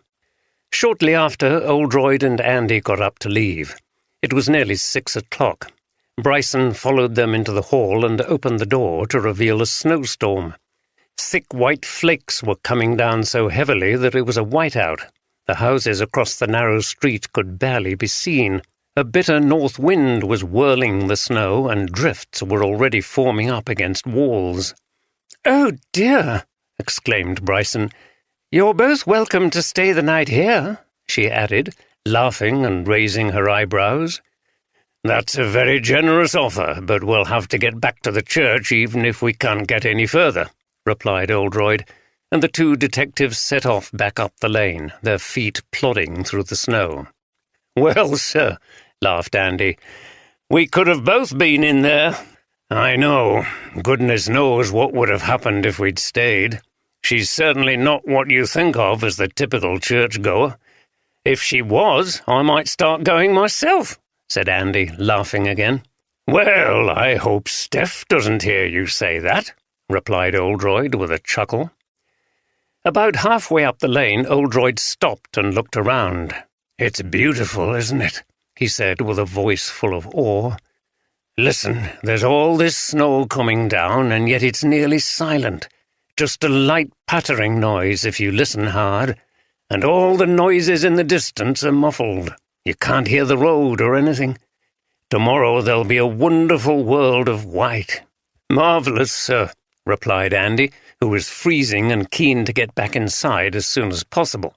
It didn't seem the right moment for one of his boss's raptures about beautiful things in the landscape.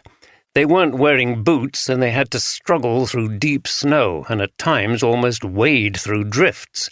Every step was an effort. "I haven't seen anything like this for years," said Oldroyd, who was a little out of breath as they reached the church. He was grateful again for his improved level of fitness after Deborah had got him running twice a week. They passed their cars, submerged under mounds of snow, and made it inside into the warmth. Oldroyd's phone went off. It was Deborah. "Ah, talk of the devil," said Oldroyd. "I was just thinking about you. Andy and I have been fighting through the snow, and I felt much more energetic than I would have done a while ago, and it's all due to running." "I'm pleased about that," said Deborah, who sounded distracted. "It's serious, Jim." "What is?" "The snow. I'm home and I've got the news on. They're forecasting it to carry on for hours. The main roads are already starting to be blocked." "Really?" "Yes. You'll have to stay there tonight. Don't even consider driving anywhere. You'll only get stuck or have an accident. I don't think the trains are even running. You could have gone to my place over there, but I've got the key." "Right. I'll have a talk to Andy and see what we can do." "Okay. Call me later." "I will." Oldroyd turned to Andy, who was also just finishing a phone conversation. "Okay, I won't," he said. "Bye." "I take it that was Steph telling you not to drive on the snowbound roads?" "You're right, sir. It's bad out there, and it looks as if we're stuck here for the night. No buses, no trains or anything." "I'm afraid so. I wonder if—" There was a knock, and Avison popped his head round the vestry door. "Sorry to intrude, but I thought I'd just check on you two gentlemen. I take it you're not going to be able to get home tonight?" "No, we're not," replied Oldroyd. Avison came into the room. "I thought as much. Do you have anywhere to go?" "Not really." "I see. Well, I could ring round to see if anyone has any space in their house, or it's possible you could stay in here. We've got some sleeping bags stored away. They're used by the church youth group when they go camping. I'm sure we can make you comfortable for the night. We can leave the heating on." Oldroyd looked at Andy and nodded. They both preferred to stay here rather than go through the palaver of struggling out to someone's house. "That's very kind. We'll stay here," said Oldroyd. Avison went off to sort things out while Oldroyd's attention turned to food. "Now, Andy, I think there's a nice pizza takeaway in the marketplace. Do you fancy a plod over there? It's not far. I'll stay here and get things organized. I'll give you some money." He felt for his wallet. "I'm sure you'll find somewhere selling bottles of beer as well." The last thing Andy fancied was walking out again into the blizzard, but he always liked to oblige his boss. While he was away, Oldroyd rang Deborah and helped Avison with the sleeping bags. He was quite looking forward to a night in the haunted church. Who knew? It might reveal something useful. Curates at St. Anne's were housed in a comfortable semi-detached house across the other side of the church grounds from the rectory, in a modern development. Robin Eastby stood at the front room window watching the snow cover the small garden like a white blanket. "Is it still coming down?" asked his wife, Christine. She was sitting at a table in the dining end of the open-plan living area, marking books. She was an English teacher at the local comprehensive school. "It is. I think you'll be getting the day off tomorrow. I can't see how anyone's going to get anywhere if it goes on like this." "Great. It's always good to get an extra break. I can catch up with things a bit." "Teachers, always on the skive," he teased. "Hey, watch it, you! That's rich coming from someone who only works 1 day a week." "Touché," he laughed. They were both aware of the unkind, inaccurate view of their jobs held by many people. Robin sat at the table near her. "Have a rest for a minute, will you? There's something I want to ask you about." She put her red pen down and looked over at him. "What's that, then?" "It's to do with this dreadful business at the church. Suddenly the mood of humorous teasing, which had been a relief, vanished as they both recalled the enormity of what had happened. "How are you feeling? I'm sure you've done a great job supporting Jeremy today." He sighed and ran his hand through his hair. "It's not that. It's—" He turned to face her. "What I'm going to say is confidential, so you mustn't say anything to anyone, okay? I just need to ask you what you think." "Of course I won't." Robin looked away. "The police haven't interviewed me yet, but I'm sure they will. They've been asking people if they knew of anyone who would want to harm Claire." "Do you know someone?" "This is the problem. I don't think so, but there was a difficult issue that Claire was about to deal with, and it concerned Harvey Ferguson." "The organist?" "Yes, and I'm almost certain he's gay." "So what?" Robin shook his head. "It's not that easy, especially in a traditional church like this with a number of conservative-minded people. It would be hard enough for someone in the regular congregation to come out as gay, but to be in a prominent position in the church is another matter. And remember, he supervises boys in the choir. A lot of people wouldn't like it."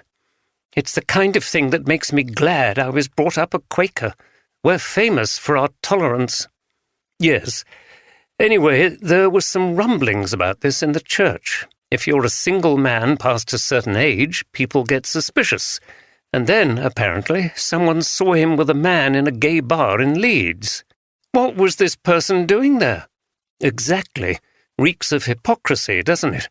Anyway, Claire wouldn't tell me who had said what to her, but she asked me to be involved, and we talked to Harvey together. Claire explained what had been reported to her and made it clear that there was no reason at all to take any action against him. We just felt he should know that things were being said about him." "I'll bet he wasn't pleased." "No, he was extremely defensive and angry, said his sexuality was entirely his own business and he wouldn't comment on the matter. He then went on to say all sorts of things about St. Anne's and the church in general, most of which I agreed with, actually. But I think Claire was a bit shocked. She asked him whether he really wanted to continue at St. Anne's if he felt like that." "Really? That doesn't sound like her." "I know. She made a mistake, and she felt bad about it later. All she meant was that she genuinely didn't want him to feel like he had to carry on if he felt uncomfortable at St. Anne's. But it came across as if she was blaming him and defending the people who were spreading rumours. Of course, that made things worse, and he ended up storming out of the room." "Oh, dear. But surely you don't think he would be a physical threat to her because of that?" Robin frowned. "The thing is, if it did come out that he was gay, it would put his livelihood at risk. He's a music teacher at a private school for boys in York. It could cause a lot of problems for him. I think a lot of the parents have very conservative views." "That's awful. I feel sorry for him. And he does all that work for the church." "I know. The problem is, do I tell the police about this?" "I see." Christine thought for a while. "It's a terrible thing to have to do, but in the circumstances I think you have to. The police will be very discreet." "He'll know I've told them." "There's no way round that. Imagine what it would be like if it turned out that he was involved in some way and you hadn't said anything. I'm sure it won't be him, and when this all blows over, I'm sure he'll understand why you had to tell the police." "Maybe," he breathed heavily. "Okay, then, I'll go to the chief inspector. He seemed a decent bloke, but goodness knows what kind of hornet's nest I'll be stirring up." Back in the church, Oldroyd and Andy were eating their pizza and settling down for the night. Avison had brought in all sorts of things which church people living nearby had donated or lent: toothbrushes, soap, pieces of cake, towels, pillows, rugs. The church toilets were near the vestry. They had both called their partners to assure them that they would be fine for the night. Outside, the snow continued to fall. "Wow, we've got a feast here, sir. People have been so generous. Church people are like that. Very kind when people are in need, however bigoted and old-fashioned you might think they are.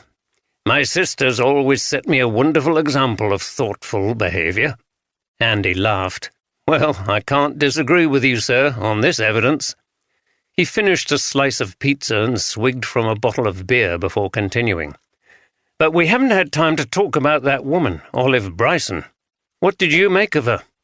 "Not as much as she seemed to make of us." Oldroyd had a twinkle in his eye. "No, but what did you think of her story?" "It was all very plausible, but we've only her word for it that Reverend Wilcox took a lenient view of her stealing the church's money. She may have taken a hard line and demanded that Bryson pay the money back immediately. Maybe Bryson couldn't pay, and she knew that the next stage would be the police and financial ruin. In that situation, getting rid of Wilcox was very convenient. It gives her more time to try to raise the money to pay back her borrowings before more questions are asked.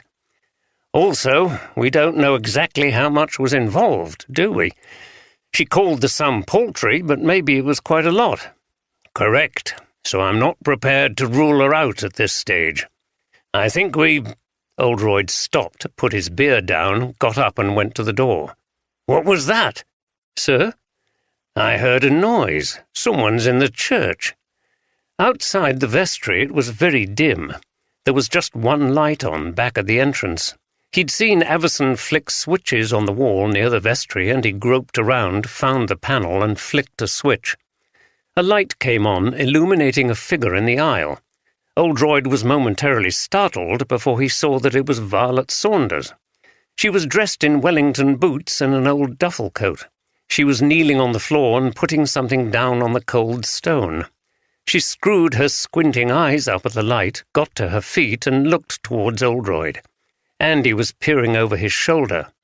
"Ah, Chief Inspector, I heard you were staying in here for the night, so I thought I'd bring some of these to give you protection. It's just a few palm crosses I've kept from last Easter. I'm laying them here and saying a little prayer over each one. It'll keep any ghosts and evil spirits away." There was an arrangement of 3 palm crosses on the floor before the altar. The 2 detectives were speechless. It was all rather odd and somehow unsettling. "I also like to sprinkle some herbs that ward off evil." She took out a small basket-work container and scattered some dried leaves around the crosses. "There's some rosemary and dill. They're 2 we've known about for centuries." She nodded her head. "I see," said Oldroyd. "Well, thank you." "It's no trouble. We need to be constantly on our guard against the forces of evil. It's a proper exorcism this church needs. The spirit will haunt us until we lay it to rest. I've written to the bishop lots of times, but he doesn't seem to take me seriously." "What a surprise," thought Andy. "I'll be off then," she said, and made the sign of the cross at Oldroyd and Andy. "Stay safe, and may the Lord be with you." She turned and shuffled away up the aisle and to the door, pausing to sweep some snow out of the entrance before she left. "That woman gives me the creeps," said Andy when they'd returned to the vestry. "I think she means well. Just one of life's eccentrics." Oldroyd chuckled, although he also felt the strangeness in the atmosphere and was starting to wish that they'd been able to make it home after all. "I don't envy the poor bishop trying to resist her calls for an exorcism. He'd want to exorcise her, I would think. Yes. Mind you, she's the type of person who was persecuted in the past. Thousands of single older women like that were burnt at the stake for being witches if they dabbled with charms and potions or behaved in strange ways. Anyway," he yawned, "it's getting late and it's been a long day. Probably time we got these sleeping bags sorted out. I'll just go down and lock that church door. We don't want any more interlopers tonight." There was just enough light from the vestry to show him the way. He walked past some elaborate Gothic memorial stones and the lines of empty pews. There were dark shadows in every corner, and it all made him rather uneasy. He locked the door and returned quickly to the vestry, half expecting to meet Violet Saunders again. Maybe she was a ghost herself. She reminded him of one of the creepy servant figures who hung around in the shadows in some of M.R. James's stories. The 2 detectives got themselves comfortable in the sleeping bags and turned out the lights. The snow was still coming down, but unlike the pattering of a rainstorm, there was nothing to hear. Oldroyd lay on his back, listening. He always found it difficult to sleep in unfamiliar places, and this was one of the most unusual he'd ever known. It was very quiet, but from small sounds like creaks and tapping, you could somehow sense the acoustics produced by the high ceiling. It was unsettling at night. He was just nodding off when Andy started to snore. He was getting a taste of what Deborah had to put up with from his snores. Pity Everson hadn't brought them any earplugs. Oldroyd couldn't get M.R. James out of his mind.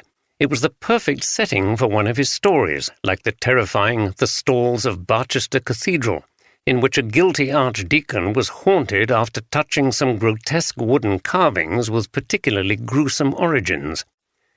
He was starting to wonder what he could do about the noise when the snoring gave way to muffled snuffling, and eventually Oldroyd himself got to sleep. Oldroyd woke later in the night with the impression that he'd heard something. For a moment he wondered where he was, and then remembered. He looked at his watch. It was just past midnight. He sat up in his sleeping bag. Everything was quiet apart from Andy, who was snoring again. It was very dark, but he'd left a small light on by the toilets in case either of them had to get up in the night. There was just enough illumination for him to see that the vestry door was open, and standing in the doorway, looking in at him, was a truly ghostly figure. It was dressed in a monk's cowl with a rope around the waist. The hood was up and the face was hidden in the darkness. It was a shock. Oldroyd drew back and exclaimed, "What the—" As soon as he spoke, the figure vanished from the doorway. Oldroyd leaned over and shook Andy. "Andy, wake up!" Andy came awake with a tremendous snort. "Eh? What, sir?" "It's the phantom. We've had a visitation. It scared the living daylights out of me." "What, sir? You mean the monk?" said Andy, looking around with sleepy, screwed-up eyes. "Yes." Oldroyd's heart was still beating fast. "Look, we need to try to follow it." Andy slunk back down into his sleeping bag. "What? Don't you think we can wait until morning, sir?" Oldroyd looked at his sergeant and saw that Andy's arm was shaking. He had to smile. "Come on, you big coward. We know these things don't really exist. It's somebody dressed up. We might find something important." He looked at Andy's terrified face. "Okay, you stay here." He got out of his sleeping bag, and in his socks and underpants he ran out into the church. It was so dark that he could make out very little. Despite what he'd said to Andy, he had to keep reminding himself that murdering ghosts did not exist. He looked up and down the aisle towards the west tower and through the choir stalls to the east tower. He found nothing. He thought about putting on his clothes and looking outside. If there were fresh footprints in the snow of someone coming into the church, that might mean that the ghost was more corporeal than phantoms usually were.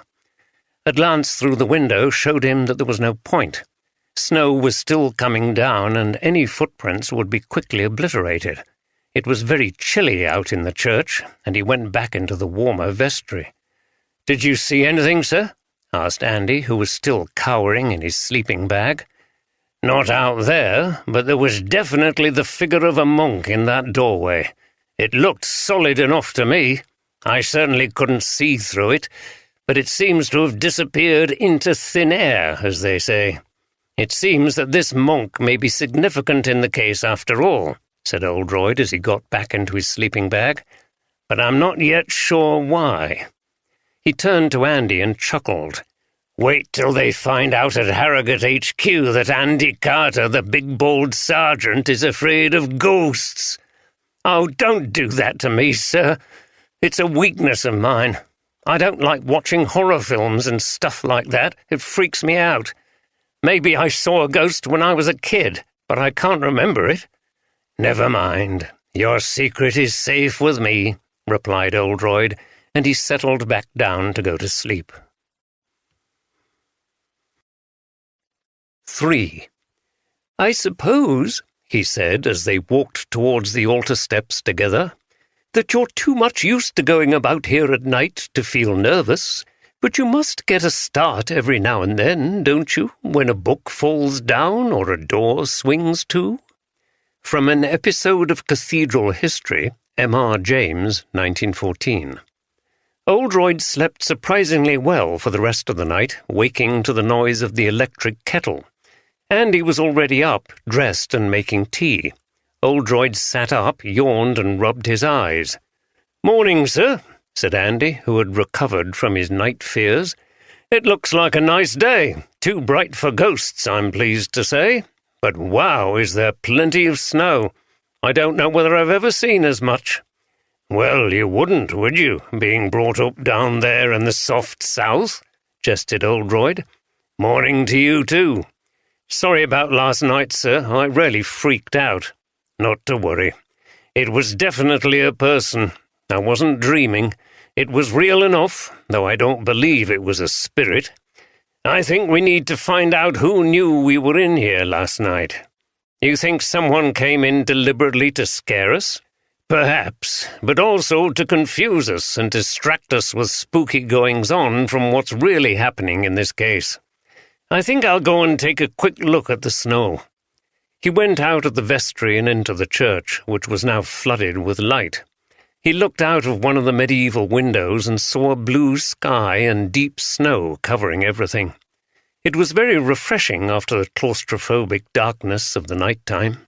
There were 2 mounds of snow where their cars were parked. Returning to the vestry, he crouched down and examined the floor where the figure had stood by the door. There was some grit and dampness, suggesting the ghost might have real feet. But it was inconclusive, as many people must have walked over the same area. "Look at this, sir. We've even got a toaster and some bread, butter and jam. They thought of everything." "Splendid. And thank you for getting breakfast." Oldroyd pulled on his clothes and drank some tea. Andy shared out the toast, and they both sat at the table. "What's the plan today, then, sir? Are we going to be able to do anything?" "I don't know." Oldroyd crunched his toast. "We've obviously got to try to get out of here. Much as I enjoyed your company overnight in the vestry of a church, despite your snoring, 2 nights might be stretching it, especially when we had a ghost paying us a visit." Andy laughed. "Well, it's been an adventure, sir. It's certainly broken up the routine a bit, but I wouldn't fancy another night in here either." Oldroyd stopped and listened. "That sounds like someone knocking on the church door. I'll go." He walked back down to the door and opened it, to be met by a blast of cold air. The sky was now clear, but the cold was intense. Standing outside was the ever-reliable Donald Avison, brandishing a shovel. "Good morning, Chief Inspector. I trust you passed a reasonable night?" "We did, and please thank everyone who contributed things to make us comfortable. You've all been very kind." Oldroyd was not going to mention the monk to anyone at this stage. "You're welcome. I've just come to tell you that I'm organizing a team to help me clear the drive into the church and to dig out your cars. I'm sure you don't want to spend another night here." "I was just saying the same to my sergeant. Thanks again. According to the forecast, it's going to be dry today, so hopefully the roads will be cleared as the day goes on. A lot of people are snowed in, so I think I'll get plenty of volunteers. I'll be back with some more provisions later on. Before you go, can I ask you who knew that we were staying in the church last night?" Avison looked puzzled. "Well, quite a few. I sent an email round explaining the situation and asking for help to make you comfortable, so most of the regulars in church knew. Why do you ask?" "I was just curious about how many people gave assistance." "Quite a number. We're a thoughtful group of people, I think." "Indeed you are."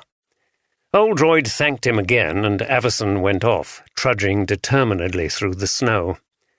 Oldroyd returned to the vestry. "It was our trusty supporter, Corporal Avison," joked Oldroyd.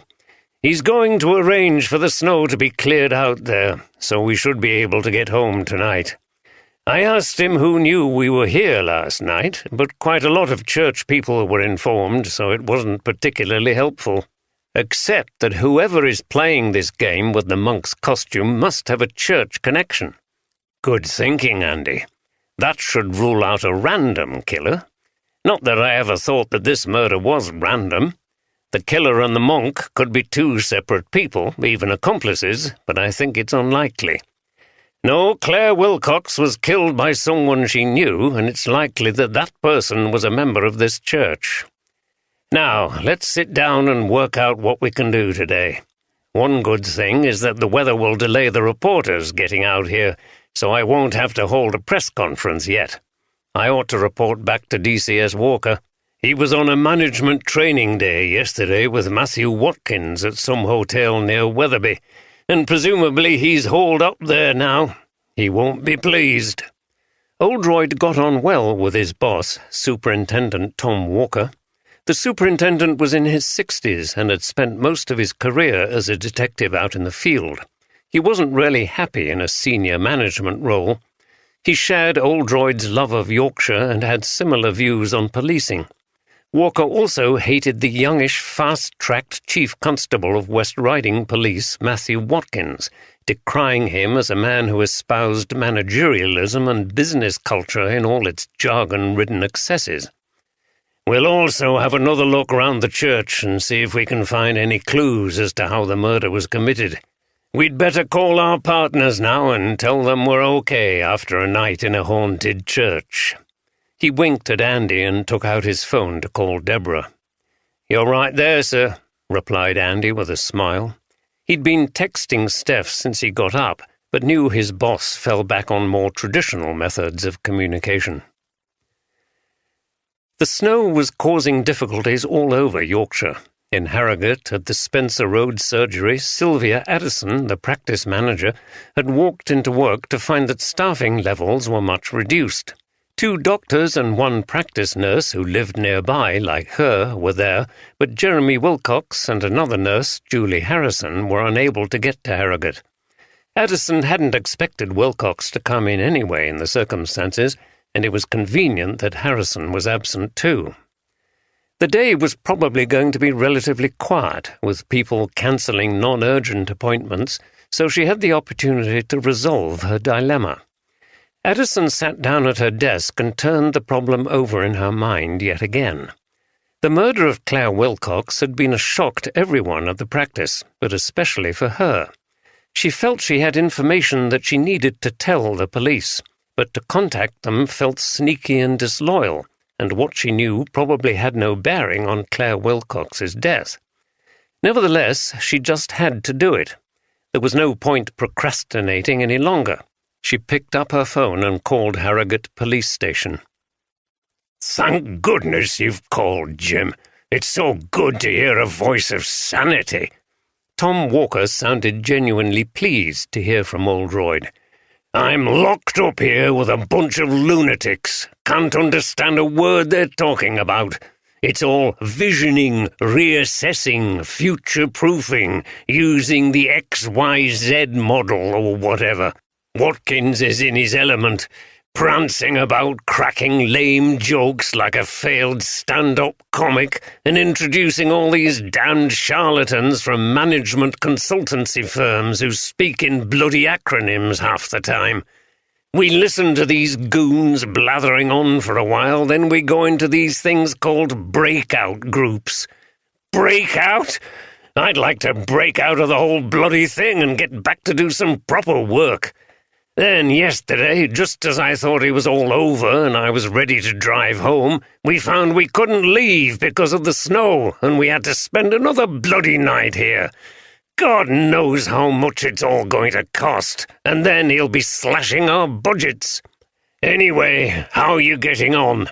You went over to Knaresborough to investigate that murder in the church, didn't you? What's the world coming to, eh? Is nowhere sacred anymore?" Oldroyd had listened patiently to Walker's rant and took his opportunity to get a word in. "Well, Tom, we're snowed in here too. Andy Carter and I had to spend the night in the church. The locals were very helpful and gave us sleeping bags and food. I thought I'd just check in with you, although we've not really got going properly yet, and it's a bit of a puzzler how the poor woman was killed." "It'll be right up your street, then. You specialize in cases like that." "There might be a ghost involved." "A what?" Oldroyd explained about the legend of the monk and how some in the congregation took it seriously. "Good Lord, whatever next?" said Walker, and Oldroyd could picture him frowning and stroking his moustache. "Don't worry, Tom. It won't distract us from identifying our key goals before establishing an investigative paradigm. Eh? Oh, get away, you old bugger. You're having me on. I can't be doing with that sort of guff from you, too." Oldroyd laughed. "I can assure you we'll be doing some real detective work, like interviewing people and assessing the evidence." "I'm very glad to hear it. I'll catch up with you when we're both back in Harrogate. Bye." Walker rang off. Oldroyd chuckled to himself. Walker was a good boss to have, despite his tendency to indulge in rants against modernity in general and Watkins in particular. He allowed Oldroyd a lot of freedom in his investigations, and Oldroyd knew there was a very warm heart underneath the gruff exterior. "Okay, let's have a look round, Andy." They walked over to the old West Tower, to the spot where Claire Wilcox's body had been found. It was still taped off. "So, this is the place she was hit," said Oldroyd, almost to himself. He looked around the floor and then to the wooden ceiling in the tower, which was about 20 feet up. It seemed to be constructed out of wide floorboards. "I wonder what's above that." "Just the rest of the tower, I would think. Do you think that ceiling was put in to conserve heat?" "Yes, there's probably another one in the other tower." Oldroyd peered up into the tower and shook his head. "There must be a way up there." "Is there any point, sir? Nothing came through there, did it? Otherwise the ceiling would have been smashed. If there was a way up there, it might have been demolished when it was no longer necessary." "Yes, when the new tower was built. You could be right." He walked around the 3 sides of the tower base, the 4th side being open to the church interior. "Now that's interesting." He'd stopped by the wall with the archway going through to the storeroom, close to where the body had been found. 2 tall and sturdily built cupboards made of dark wood were fastened to the wall. They were both locked. "Probably full of Bibles and hymn books," he said, and turned his attention to the wall. He discovered some holes going up in a line and the remnants of fixings. He stroked his chin. "It looks as if something was once fastened to this wall, a long time ago." He looked at the floor around where the body was found. "I take it everything's been left as it was discovered?" "Yes, sir. We haven't allowed that woman to clean the floor yet." Andy grinned. "Good." Oldroyd knelt down and examined something. "These look like bird droppings." He looked up at the wooden ceiling. "I'll bet there are plenty of pigeons and other birds in that tower. But how would the droppings get down to the ground? They can't get through that ceiling." "Don't birds get inside churches, sir? They fly around a bit confused and eventually find their way out." "True, they have been known to make nests inside sometimes." Oldroyd stood up. "Anyway, show me the boiler room." They walked to the east tower. Andy opened a small door in the stone wall, switched on a light, and they descended into the dusty loom. There was a huge and rusting monster of an old coal-fired boiler with enormous metal pipes going up into the ceiling. Next to it was a large modern oil-fired boiler sprouting newer copper pipes. Bits of wood and pieces of piping littered the dirty floor. After a brief glance round, Oldroyd went over to a ramshackle-looking door which presumably led to the outside, and spent some time prodding and poking. He tried the handle, but it was locked. He called to Andy. "Now this is interesting. Come over here." Andy joined him. "Look at this. The door appears to be boarded up, but these planks have been carefully cut through so that the door will open, even though that looks impossible from a distance." He pointed to the fine, scarcely visible saw cuts. "I think this is how our friend the monk gets in and out of the church. They must have a key for this door. It's the first sign of some kind of planning. Let's get out of here. It's a bit claustrophobic." Just as they got to the top of the staircase, Oldroyd's phone went off. "I'll take this. You get back to the vestry." Oldroyd answered the phone. It was an officer from Harrogate HQ giving him Sylvia Addison's number to ring. "She was very insistent that she wanted to speak to the officer in charge of the investigation into the murder of Claire Wilcox, sir. Said she has information which might be important." "Okay, give me the number." He dialed it immediately and Sylvia Addison answered. She sounded nervous. "Is that Chief Inspector Oldroyd?"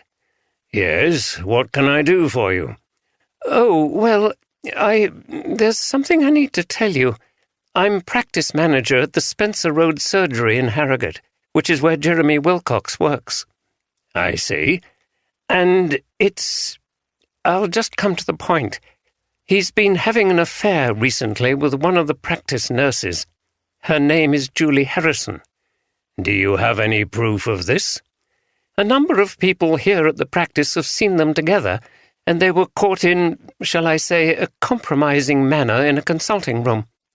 I feel terrible telling you this, but in the circumstances I felt I had to report it."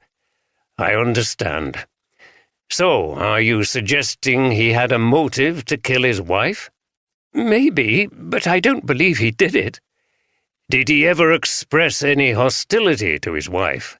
"No, he always spoke warmly about her. My impression was that he felt very guilty about what he was doing. It was all very furtive, and he's not been himself since it began. He's been morose and quiet." "As far as you know, has anyone else revealed what was going on? Has it gone beyond the people in the practice?" "I don't know. I don't think so." "Could it have got back to his wife?" "It's unlikely, but I can't be sure." "Okay. Can I ask you about Wednesday afternoon? Dr. Wilcox told us that he was at the surgery until the late afternoon and then went home. Can you confirm that?" "This is the point which worries me. He was at the surgery, but he left quite early, at about 3:30. Julie wasn't here, so I wonder if he went off to meet her somewhere. But I understand Claire Wilcox was murdered later than that, so he may have been able to get back to Harrogate in time to— Oh, it's so awful!" "Yes, I understand. Let me reassure you, you've done the right thing. We'll need to speak to the woman involved if you can provide contact details, and we may need a statement from you at some point." "Yes. I need to go now, if that's okay." "Certainly. Thank you for calling." Oldroyd ended the call feeling sorry for the woman who had done her duty but still felt like a sneak and a busybody. However, it was a potentially interesting lead. They would have to return to the bereaved husband as soon as possible. Maybe his grief was not as genuine as it had appeared. Oldroyd returned to the vestry and found Robin Eastby waiting beside Andy. Here was another person tormented by the need to report a situation and who felt they were betraying someone in doing so. Eastby explained his concerns about Harvey Ferguson and how it was possible that his sexuality could have provided a motive. The curate looked deeply troubled. "Please be very discreet, Chief Inspector. Things like this can cause terrible feelings in a church community like ours. As I told my wife, Harvey is bound to know that it's me who's informed on him, and I may not ever be able to repair my relationship with him after this. And what if it turns out that he's not gay?" He threw up his hands in a gesture of despair. "Okay," said Oldroyd. "I can see how difficult this is for you. We will obviously have to follow this up, but I assure you we will tread very carefully." Eastby seemed relieved at this and breathed out. "Thank you, Chief Inspector. I appreciate that a lot." He got up from his chair. "I'd better be getting on now. I'm going to see how Jeremy is. His daughters arrived back yesterday afternoon, so I think he may be feeling less isolated." "Good," said Oldroyd. "Can you tell him we'll be over to see him again sometime today?" I will. There's just one more thing I'd like to ask you before you go. Yes? What do you make of the story about the monk who's supposed to haunt this church? Eastby laughed.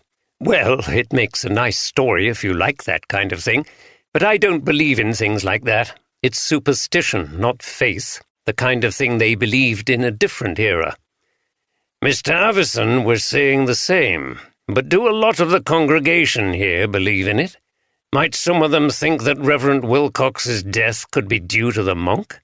Well, I hope not. I've not really been here long enough to get an idea about how many people give some credibility to the story. I suppose some of the older parishioners whose families have lived here for generations will have had the story passed down to them. Things are more vivid and tend to retain some power if you were told about them as a child. That's true. Thank you again. Eastby left and Oldroyd turned to Andy. Well, what a morning so far. We haven't even left the church and 2 leads have emerged. He told Andy about his conversation with Sylvia Addison. So the doctor's knocking off one of the practice nurses?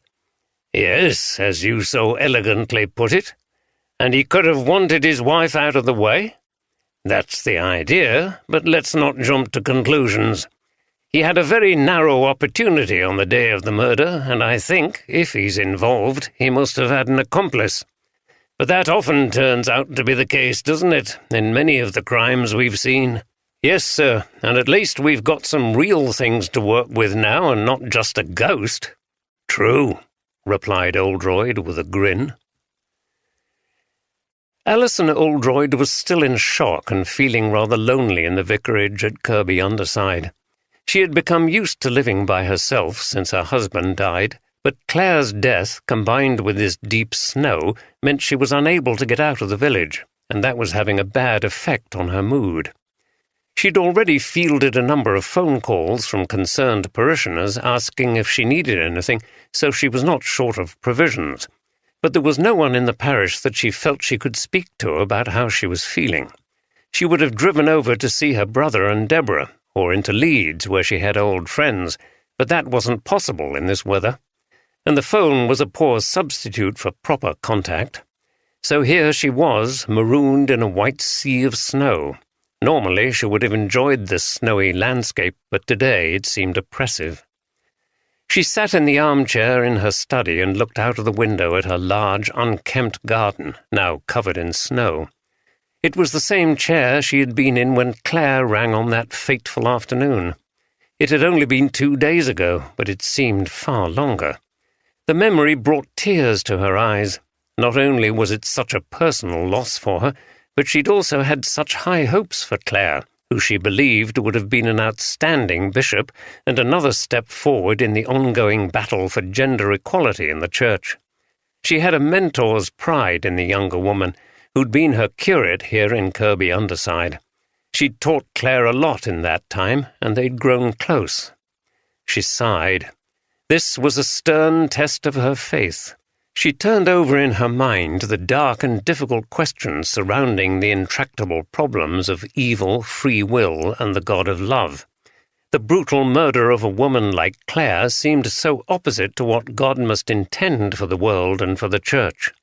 How could you make sense of it? She sat and thought and prayed for a long time in silence. She finally got up to make a drink and began to think again about who could possibly be responsible for Clare's death. This was as difficult a problem as the theological issues she'd been struggling with. Despite what her brother had said about the likelihood of the murder being planned, she still thought it could have been a disturbed person who got into the church. Perhaps Clare had stumbled upon them and this person had turned violent, a random encounter which had ended tragically. But if it was a parishioner who had reason for Clare to be out of the way, her brother would find out who. What on earth would the press say about something like that? She could see the sensational headline now. Murder at St. Anne's, the killer in the congregation. There was another alternative which she couldn't get out of her mind, although she knew Jim thought this was far-fetched. Clare was such an obvious target for the misogynists in the church. and she knew there were some strange and fanatical people involved in very unpleasant campaigns. But would any of them go as far as to kill someone like Clare? If they had, it was a very dark moment in the history of the Church of England, and other people might be at risk. Oldroyd and Andy wrapped themselves up and finally ventured out of the church in the early afternoon. They discovered a team of people at work in the church grounds, shoveling snow and clearing paths. The cars had reappeared from their covering of snow, their colours standing out vividly against the dominating white. Avison was there now, wielding a snow shifter, and he paused to speak to them. "You should be able to get home tonight. There's no more snow forecast, and the roads are being cleared. It'll be frosty later if this sky remains clear, but I imagine the gritters will be out, so you shouldn't have a problem if you stay on the main roads." "Many thanks," said Oldroyd, and he felt like saluting the man for his military efficiency. He and Andy walked across the grounds to where they could see into the gorge. "Just look at that!" exclaimed Oldroyd. Before them was a beautiful winter landscape illuminated by the slanting January sun. Snow clung to the branches of the tall trees lining the gorge, and the river was crystal clear and reflected the blue sky. Snow was also piled on the terracotta roofs of the cottages at either side of the steep roads leading down to the river. "Beautiful, sir." "It really is, isn't it? They say with global warming it won't be long before winters will be snow-free. It'll be a great shame not to see a beautiful scene like this anymore. Anyway, let's get on. We should catch Ferguson at home in this weather, then we'll have to return to the rectory." It was a long trudge through the centre of town to where Ferguson lived. Shops had made a big effort and were finally able to open up and conduct business as usual. This included a fish and chip shop from which wonderful smells were wafting down the street. They arrived at a Victorian terrace of handsome brick houses with bay windows on the edge of town. Harvey Ferguson answered the door. He was a portly man in his late 30s with a balding head, a round red face, and a wide smile. The smile disappeared when he learned that Oldroyd and Andy were detectives. "Well, you'd better come in, gentlemen." He showed them into the front room, overlooking the street at one end and a courtyard garden at the other. It had a waxed wooden floor with a couple of expensive-looking oriental rugs laid across it. Deborah would like this, thought Oldroyd. She often joked about the dull beige carpets in the Harrogate flat. At the street end was a piano, a music stand, and a saxophone next to it. They all sat down on two brightly coloured velvet sofas. "As you can see, I'm a musical man. I'm a music teacher in York, but I can't get into work today. The roads are impassable. I'm sure you already know that I'm also the organist and choirmaster at St. Anne's." "We did," replied Oldroyd, "but thank you for confirming it. And I'm sure you know we're here because we're investigating the murder of Reverend Wilcox." "Yes, I thought as much. How can I help you?" "How would you describe your relationship with Reverend Wilcox?" Ferguson hesitated. "Good. I think she's done an excellent job since she came, and I'm all in favour of women priests. I don't think that goes for everyone at St. Anne's, though." "So we understand." Oldroyd looked at Ferguson closely. The man was tapping his foot nervously, as though he knew what might be coming next. "We also understand that there was something of a dispute, shall we call it, between yourself and Reverend Wilcox regarding your sexuality." Ferguson's brow furrowed, and he took a deep breath. "Clearly, Robin Eastby's been talking to you." Oldroyd fixed Ferguson with his fierce grey eyes. "Yes, he has, but in the circumstances he had no choice. We have been asking everyone who knew Reverend Wilcox, and that will include you, to tell us about any enemies she might have had or anyone who might have had a reason to harm her. I don't think Reverend Eastby believes you were the killer, but he was duty-bound to tell us what he did. It's important that you accept that in the context of this, a murder inquiry, and don't react in the wrong way. Is that clear?" Ferguson nodded, but looked angry and sullen. "So tell us what happened." Ferguson shrugged. "I'm sure Eastby's told you everything. They called me to a meeting." "Yes?" "They said that things were being said at St. Anne's about me being gay." "And are you?" Ferguson flinched. "Is that really relevant to your investigation?" "Yes. We need to get everything very clear and out in the open between us. This interview is confidential in all aspects, unless there is material which is relevant to the case and has to go to court." "Okay. Well, the answer is yes, but I don't have a partner." "Is it true that you visit gay bars in Leeds?" asked Andy. "Yes. I try to be very discreet about it. People might be surprised about that in this day and age, but there's still a lot of homophobia around, particularly in the places I live and work." "You mean the church and your school?" said Oldroyd. "Exactly. For some people, if you're gay, that means you're almost certainly a pedophile, and I spend a lot of time at work and in the church with young boys." "You don't have any pedophile tendencies?" Ferguson looked taken aback. "My God, you're very blunt, Chief Inspector." "I have to be, and I find it's better not to skirt around subjects." "The answer is definitely not, which is why I was so angry when Robin and Claire called me in." "Did they accuse you of anything?" No. I wasn't really angry with them. It was more the church and society generally.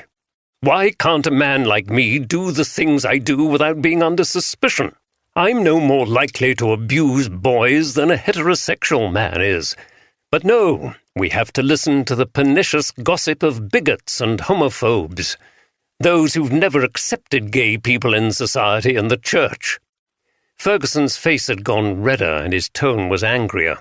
Of course, she wouldn't tell me who had made a complaint or raised it as an issue. "Were you afraid of losing your job as well as your position in the church?" "Yes, you're on a tightrope all the time. The same thing applies as in the church. You'll get parents mumbling about not wanting a gay teacher in the school, working with boys, regardless of what the law says about discrimination." "They couldn't sack you, could they?" "No, but they could make it very uncomfortable for me. That's why I and so many other people don't come out. It's the whispering and awkwardness, the sense that you may be a threat, that you're different, especially when you're working with young people like I do. Some people still think being gay is like an illness which might be passed on to the young. It's bloody medieval. Obviously, you feel very strongly about this, and I can appreciate that. We take homophobia and homophobic attacks very seriously." Ferguson frowned but said nothing. He was clearly unconvinced by Oldroyd's reassurance. "So, the meeting with the clerics didn't go well?" continued Oldroyd. "No. As I say, I got very angry. I understood why they were speaking to me, but at the end of the day I didn't think my sexuality was any of their damn business, and I said a lot of things about homophobia in the church which I don't regret saying because they're true." "Did you feel they were supportive?" "Well, up to a point. I don't doubt that they are sympathetic on a personal level, but it's all very well people in authority saying they will support you, but would they when push comes to shove? When parishioners at church or parents at a school start to say they're unhappy? Somehow I doubt it." "Did you leave the meeting in a rage?" "Yes, I did. Claire made this remark about, was I happy to continue in the church if I felt as I did? And I thought, victim blaming again. Why should I leave the church? What about those who would like to drive me out? Why didn't she talk to them about their attitudes? I'd just had enough, and I stormed out. I'm sorry about that now, because I don't think she meant it in an unkind way, but there we are." "So you weren't nursing a grudge against her?" "Good heavens, no. She was only doing her job and maintaining a confidence. I thought Claire was great." "It's going to be much easier for you now she's gone, isn't it?" it's less likely that any action will be taken against you." Ferguson laughed. "I'm not sure about that. No doubt there will still be people who have it in for me, and the next rector may be less sympathetic to people like me. So if you're implying that I had a motive for getting rid of Claire, I don't think that works." "Where were you on Wednesday afternoon?" Ferguson grimaced. "Blast it! On a normal afternoon I would have been at school with plenty of witnesses, but we have Wednesday afternoons free and the boys play games. I was in York doing some shopping, but I can't prove it, I'm afraid. I got home at about 6 o'clock. Nobody else here to prove that either." "I see. So did you know of anyone who might wish Reverend Wilcox harm?" Ferguson shook his head. "No. The only negative feeling towards her came from those who can't accept women as priests. People like Donald Avison, Maisie Baxter, Austin Elliot, and maybe a few others. I don't know any more names, but they were very clear and honest with Claire about their feelings, and I never witnessed any hostility." Oldroyd got up and Andy followed. "Okay, thank you for your time, Mr. Ferguson." Ferguson showed them out, feeling a certain amount of relief. His lack of alibi was a problem, but he didn't think they would consider him a major suspect. As far as his sexuality went, he had allies who would help him to keep it all quiet in the future. "I have to say, sir, he doesn't look like a bloke who could have inflicted the injuries we saw on that woman. He's too podgy, for one thing," said Andy, as the detective struggled through the snowdrifts and back to the town centre. It was slow and exhausting. The snow was almost knee-deep in places on the pavement. Oldroyd laughed. "Yes, I agree. But of course he could have had an accomplice. He may be trying to conceal something and was frightened that it would come out. It would be helpful to know who made the complaint about his sexuality, wouldn't it?" "It would. You'd think that person might have been Ferguson's target rather than Wilcox. Maybe that's why Reverend Wilcox wouldn't say who it was. Unfortunately, it looks as if she's taken that information to the grave with her. Won't that person complain again, sir?" "Probably, but not for a while after all this. We're at that difficult stage where there are a number of potential leads, but we don't know which ones are going to prove to be dead ends." He stopped for a rest, panting. "It's bloody hard going through all this, isn't it? I wish I had my rubber boots. My feet are going to be wet through. And mine, sir, but not far to the rectory now." At the rectory, the atmosphere was subdued after the outbursts of grief from the night before. Jeremy Wilcox and his daughters had had a late breakfast. None of them had slept well, and they spent the rest of the morning sitting in the lounge together. They tried to avoid the terrible subject which loomed over everything by engaging in small talk. Wilcox asked his daughters about their terms so far at university, and they asked him about the surgery.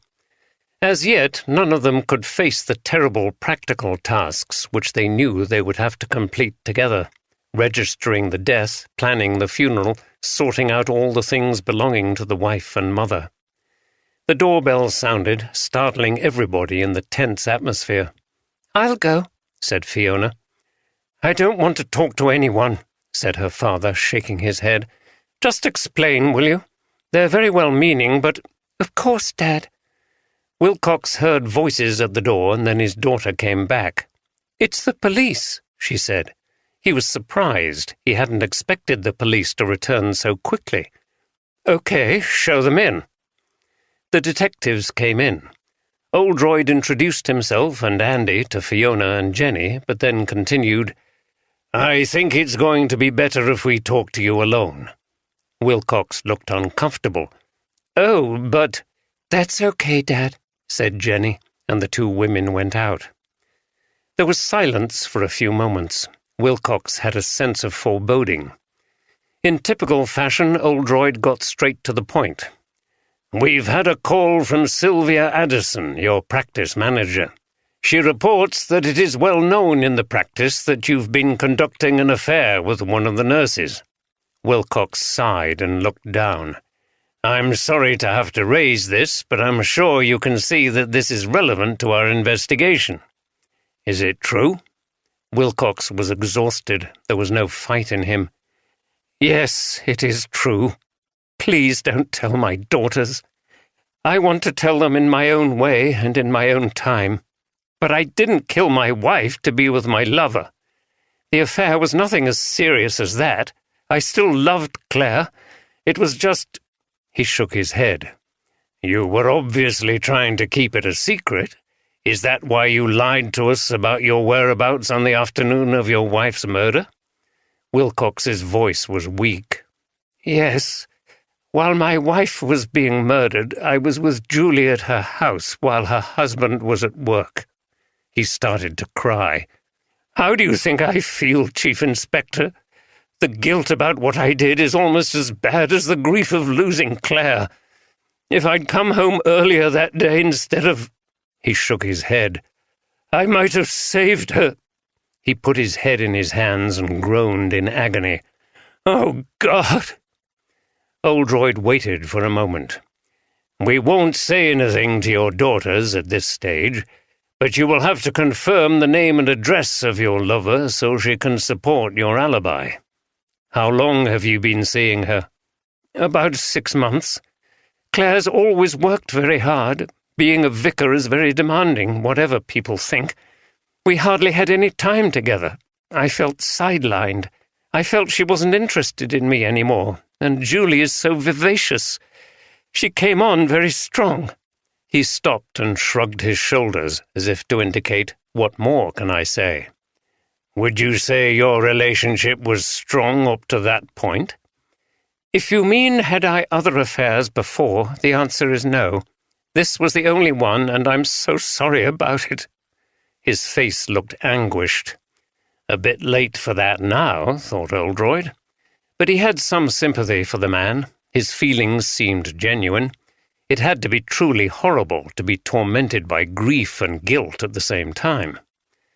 "Okay, I've said this so often to people.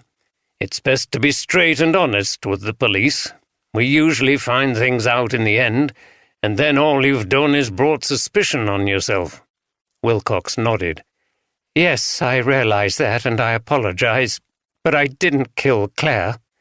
"Yes, well, we'll leave it there. We'll need a statement from you when you can manage it, and we'll also need to speak to your practice manager again and to Julie. In the meantime, there's no need for anything we've talked about to go any further." "Thank you." "I assume you're getting plenty of support from your family and people in the church?" "I am, Chief Inspector. Don't worry about me." The detectives left, and Wilcox's daughters came back in. "Dad, you've been crying. What was all that about?" asked Fiona. "Oh, nothing. I get emotional when they ask me about your mum. Don't worry." They both looked at him with concern, and he sighed and closed his eyes. How was he ever going to tell them about what he'd done? When Oldroyd and Andy left the rectory, it was nearly 1 o'clock, so they stopped at a near-empty pub on the way back for a pint and some food. There was a roaring fire in a small, snug bar, and the two detectives made themselves comfortable with their glasses of amber-coloured bitter. They took the opportunity to review the case as they tucked into 2 hot beef sandwiches. "He was in a right state, wasn't he, sir?" said Andy, referring to Wilcox.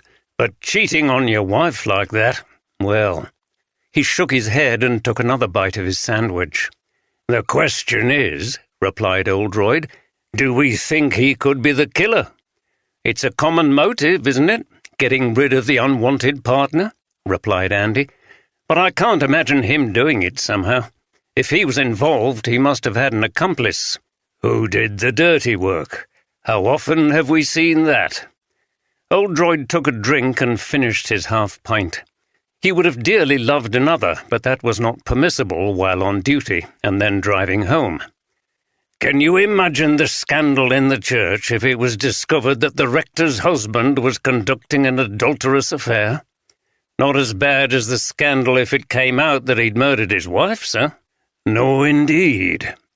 I wonder if he thought that if she could be murdered in a mysterious way and he could get away with it, the dream of a lot of killers, then he could quietly fade and in time continue his new relationship legitimately and without suspicion. What a bastard if that was the plan. But I didn't detect any depths of cunning and ruthlessness in him, did you, sir? No.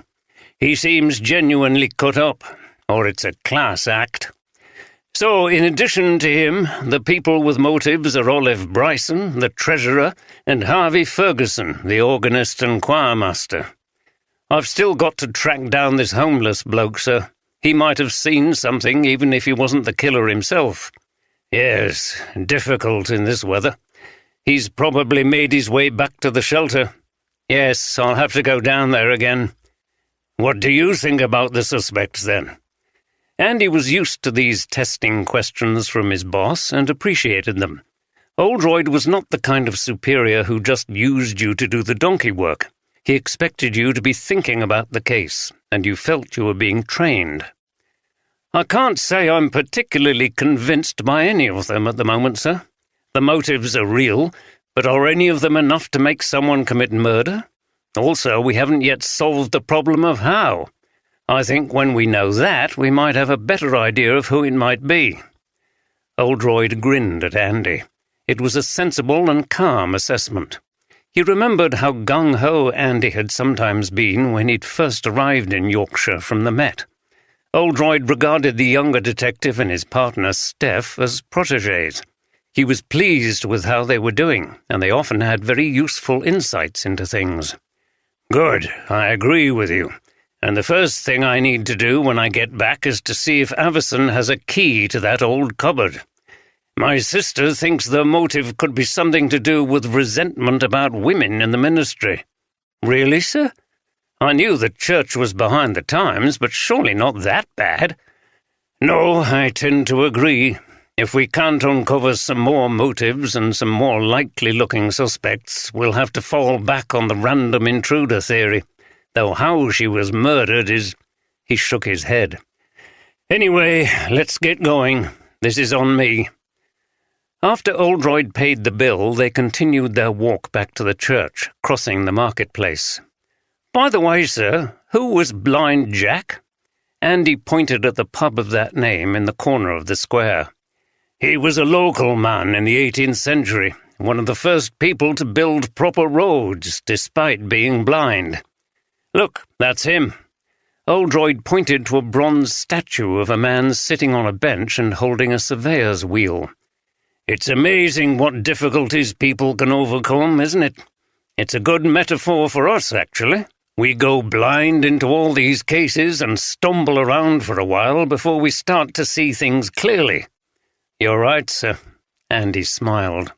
His boss loved little flights of fancy like this, as well as the occasional big dramatic gesture. It hadn't surprised him when he learned that Oldroyd had studied literature at university. They crossed the railway by the station near the little signal box, which had a pretty covering of snow on its roof. The railway lines were clear across the famous viaduct. The snowplough must have been through, thought Oldroyd. The station, however, was deserted. All the paths and the parking area around the church were now cleared, and the cars stood gleaming against the snow. Some kind person had clearly wiped them over with a wash leather after the snow had been removed. As Oldroyd entered the church, he was startled by a voice. "Ah, Chief Inspector!" He glanced to his left. It was Violet Saunders, lurking just at the side of the door. She had a duster in her hand and was wearing the same duffel coat and Wellington boots as yesterday. "I'm glad I've seen you. Did you pass a peaceful night in here?" Her bright little eyes behind her glasses showed her eagerness for information. Oldroyd frowned at her. She always seemed to pop up when you least expected. He decided to humour her and told her about the figure that had appeared in the night. She listened intently and then nodded her head. "Yes, well, I'm not surprised, Chief Inspector. Was it about midnight that you saw it?" "Yes, as a matter of fact." "Just the time for it to make a visitation. That spirit is very active at the moment, as we know with poor Reverend Wilcox." She crossed herself and gazed up to the medieval ceiling. "It won't be still until we put it to rest, you know. But at least it didn't attack you last night. It was the palm crosses and the herbs that gave protection. I'm going to leave them there until your work in the church has finished." A thought occurred to Oldroyd. "You said you've seen this figure dressed as a monk?" "Oh, yes," she said portentously. "And you said it disappeared?" "It did, Chief Inspector, because walls—" "Yes, you told me that, but can you remember which wall it disappeared into?" "No, it just seemed to dissolve into the dark. I'll never forget it, Chief Inspector. Anyway, I hope you have a restful night. Things are very disturbed at the moment." She looked up to the heavens. "That's why all this snow has come. Are you staying here again?"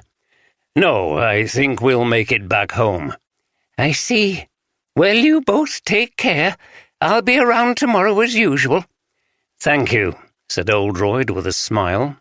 He was intrigued by her combination of Christianity and some kind of folklorish paganism. He joined Andy in the vestry.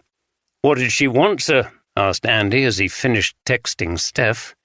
"She was just reassuring us that we will remain in her protection until our work is over." "Bloody hell! Did she chant a few spells?" No need for that. I think she's very well-meaning, if rather otherworldly. She says the ghost disappeared into the dark." He sat down, looking thoughtful. "I must ask Avison about a key for that outside door in the boiler room. Clearly this ghost has a key for it." There was a knock, and Avison put his head round the door. "Good Lord!" exclaimed Oldroyd. "Well, I would say talk of the devil, but you're more like a ministering angel. Always here when we need you." Avison smiled. "I saw you arrive back. My house is just by the church entrance, so I thought I'd come and see if you needed anything." "No, thanks, we're fine. And please, thank everyone again for all their support, and for shifting the snow." "You're welcome." "Actually, there is a way you can help. Is there a key for that external door in the boiler room?" Avison seemed surprised. "It's a door which isn't used anymore. It would have been there originally for coal deliveries, I would think. It's boarded up now, to stop vandals getting in. But I have a big bunch of old keys which we can try." Oldroyd looked thoughtful. "Tell me, was that east tower built later than the west tower and the main church?" "Yes, Chief Inspector. That was an early Victorian addition. They built the tower and installed a new clock, bells, and a heating system. You can still see the huge radiators in the church." "Do you know why they built a new tower?" "The records say it was because the old woodwork and masonry in the west tower was unsound. The Victorians enjoyed building and making their mark. I think they did a good job matching the east tower to the medieval style of the west, although it's higher and grander." "Yes. So before that there would have been bells up in the old west tower and a clock?" "Yes, but there's no record of what happened to them." At this point Avison looked uncharacteristically nervous, as if he wanted to ask something but was reluctant. Did you speak to Olive Bryson?" he finally asked. "We did, but obviously I can't tell you anything about it." No, I understand. Well, I'll just nip back home and get that bunch of keys." "Do you still consider him a suspect, sir?" asked Andy when Avison had left. "Of course. His attentiveness could be a good way to monitor our behavior. He has a good knowledge of the church, and he's not a supporter of women priests. He's also tried to implicate someone else. So although I can't really see a convincing motive for him to turn to murder, he fits the bill in many ways." "What about that woman he came with, Maisie Baxter?" "Oh, you mean, do they form a deadly duo of church officials feared throughout downtown Knaresborough?" Oldroyd laughed at this image and held up his hands. "Who knows? But it seems unlikely.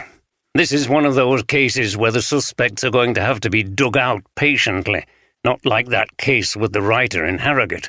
There were I don't know how many people who wanted him dead, remember? Yeah, Andy sighed and yawned. I feel exhausted, sir. It's tough walking through snow, isn't it? And it was a bit of a rough night. I'll be glad to get back home and have a shower and stuff. He rubbed at his unshaven chin. Yes, me too. It's the cold as well. It takes energy out of you. We'll just hang on till he comes back with those keys, and after we've had a look, we'll get off. I don't think there's going to be much more we can do today. When Violet Saunders left the church, she walked slowly and carefully along the partially cleared but still icy paths towards her small cottage, which stood on another of the steep paths that led down to the river. There was a short, thin garden at the front and a path leading to the door. At the back of the house there was a bigger garden. She had a glint in her eye and a sinister, knowing smile on her face. She opened the door and was met by a chorus of meows from her 3 hungry cats. All right, my darlings. Get down, Ginger. Mary, stop scratching the skirting. Be patient like little Solomon here." She went through into a small kitchen diner and got out the cat food. Plants of various sizes filled every available space. While the cats ate, she made a cup of tea and sat down in an armchair, smiling again as she thought of those gullible policemen. She was sure she'd persuaded them that she was a loony old woman who believed in ghosts and dabbled in superstitions and herbal cures. She laughed to herself as she thought about it. The truth was she didn't believe in the ghost of the monk at all, and she had a good idea after talking to the chief inspector about who the killer might be. She'd had her suspicions from the beginning, and since then she'd been conducting her own investigation.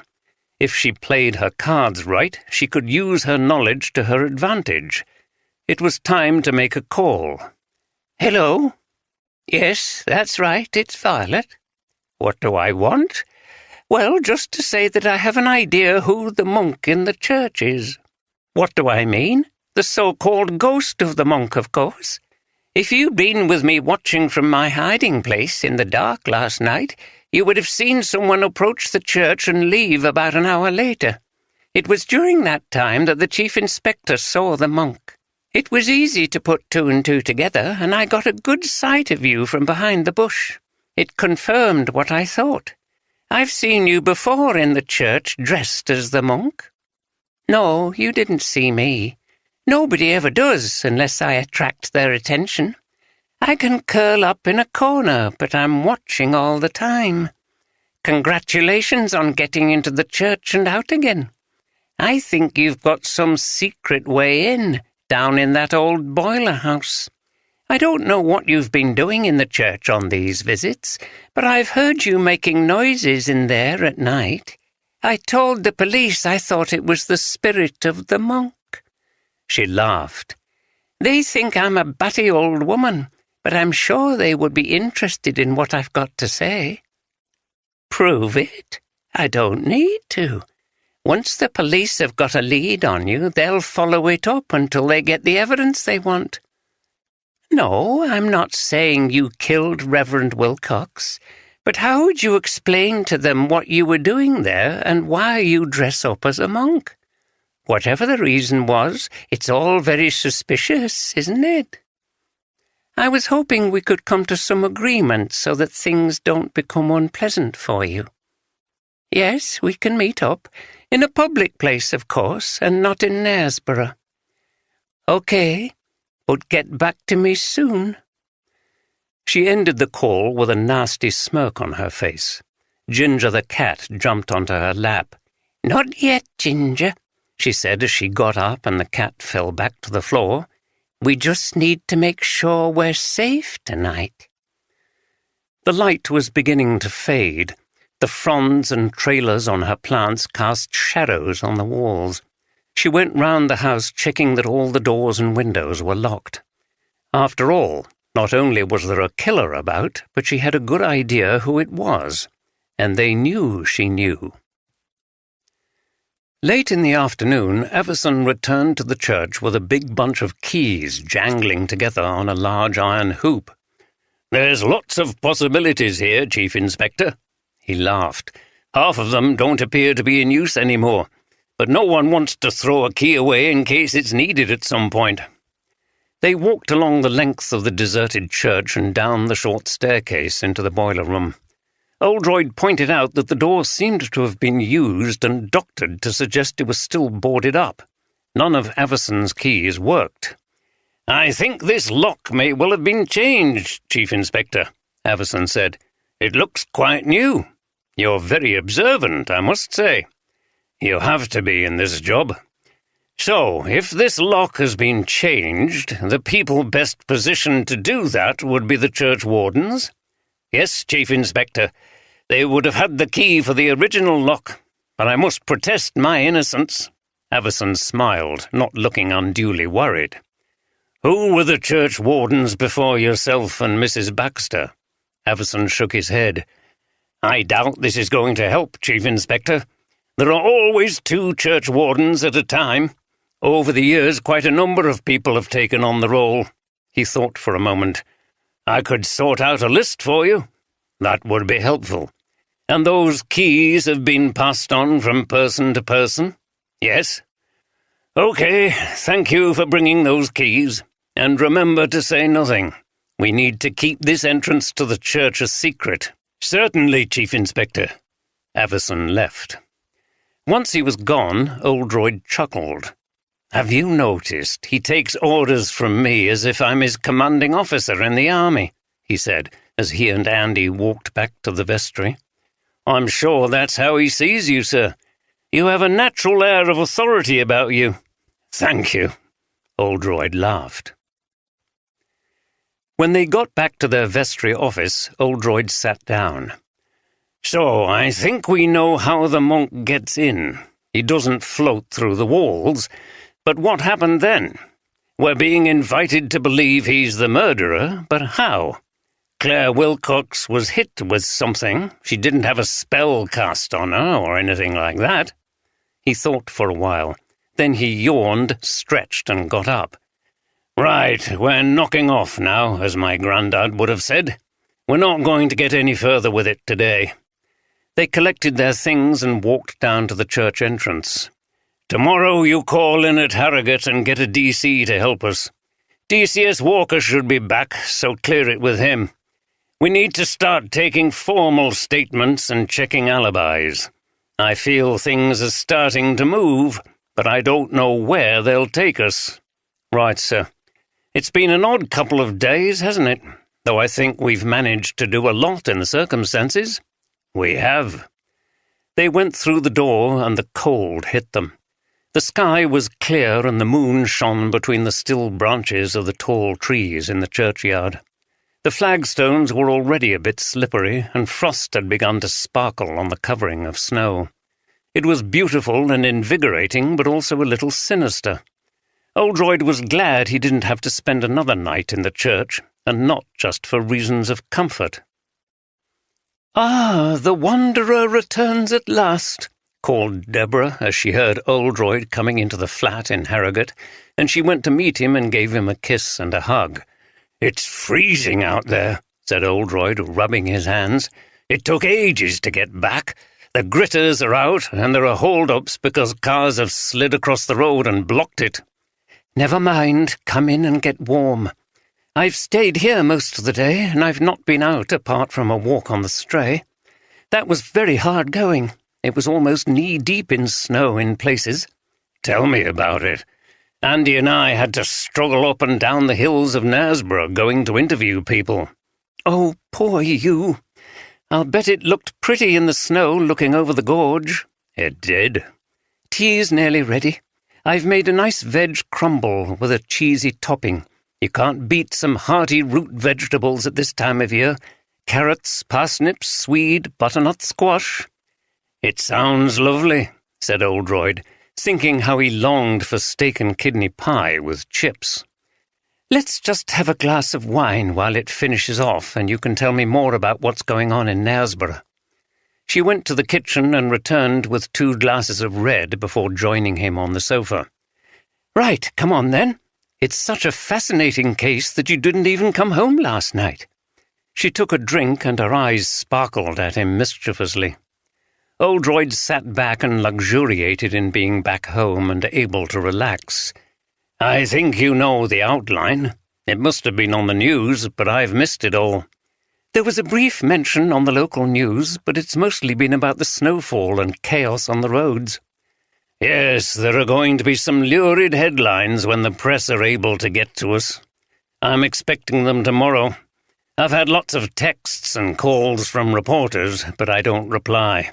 I haven't the time to deal with them individually. They can all attend the press conference." "Have you any idea yet about who did it?" "Not really, but I think we've established that the killer was flesh and blood and not spirit." He told her about the door to the boiler house.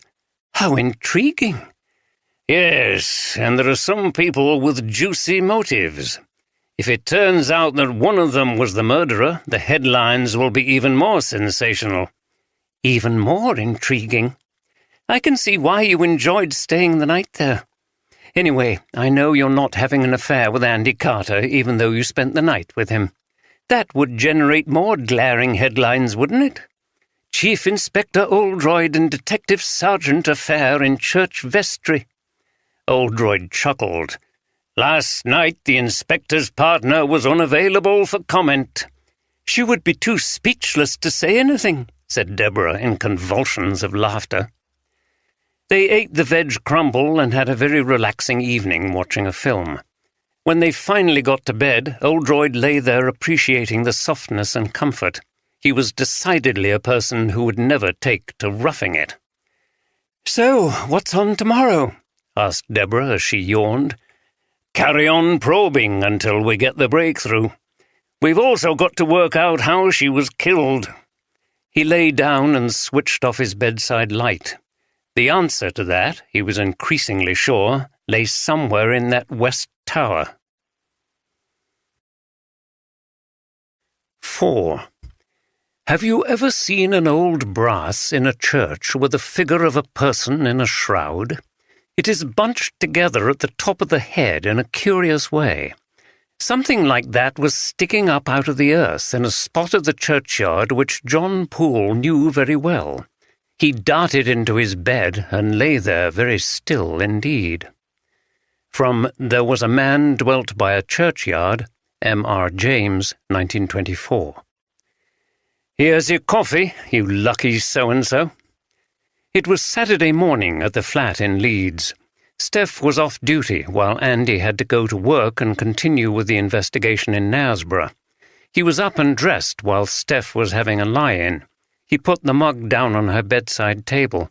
She sat up in bed, yawned, and picked up the mug. "Never mind. You'll score I don't know how many points with the boss. He couldn't manage without you." He leaned over the bed and kissed her.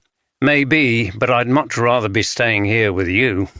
She pushed him away with a laugh. "No time for that, I'm afraid. You'll need to get over to Knaresborough, and I'm going to do some shopping and have some lunch at that nice Italian cafe near Leeds Bridge." She got up and went into the bathroom. "No need to rub it in." He grabbed his coat. "I hope the roads are better today," he called to her as he heard the shower come on.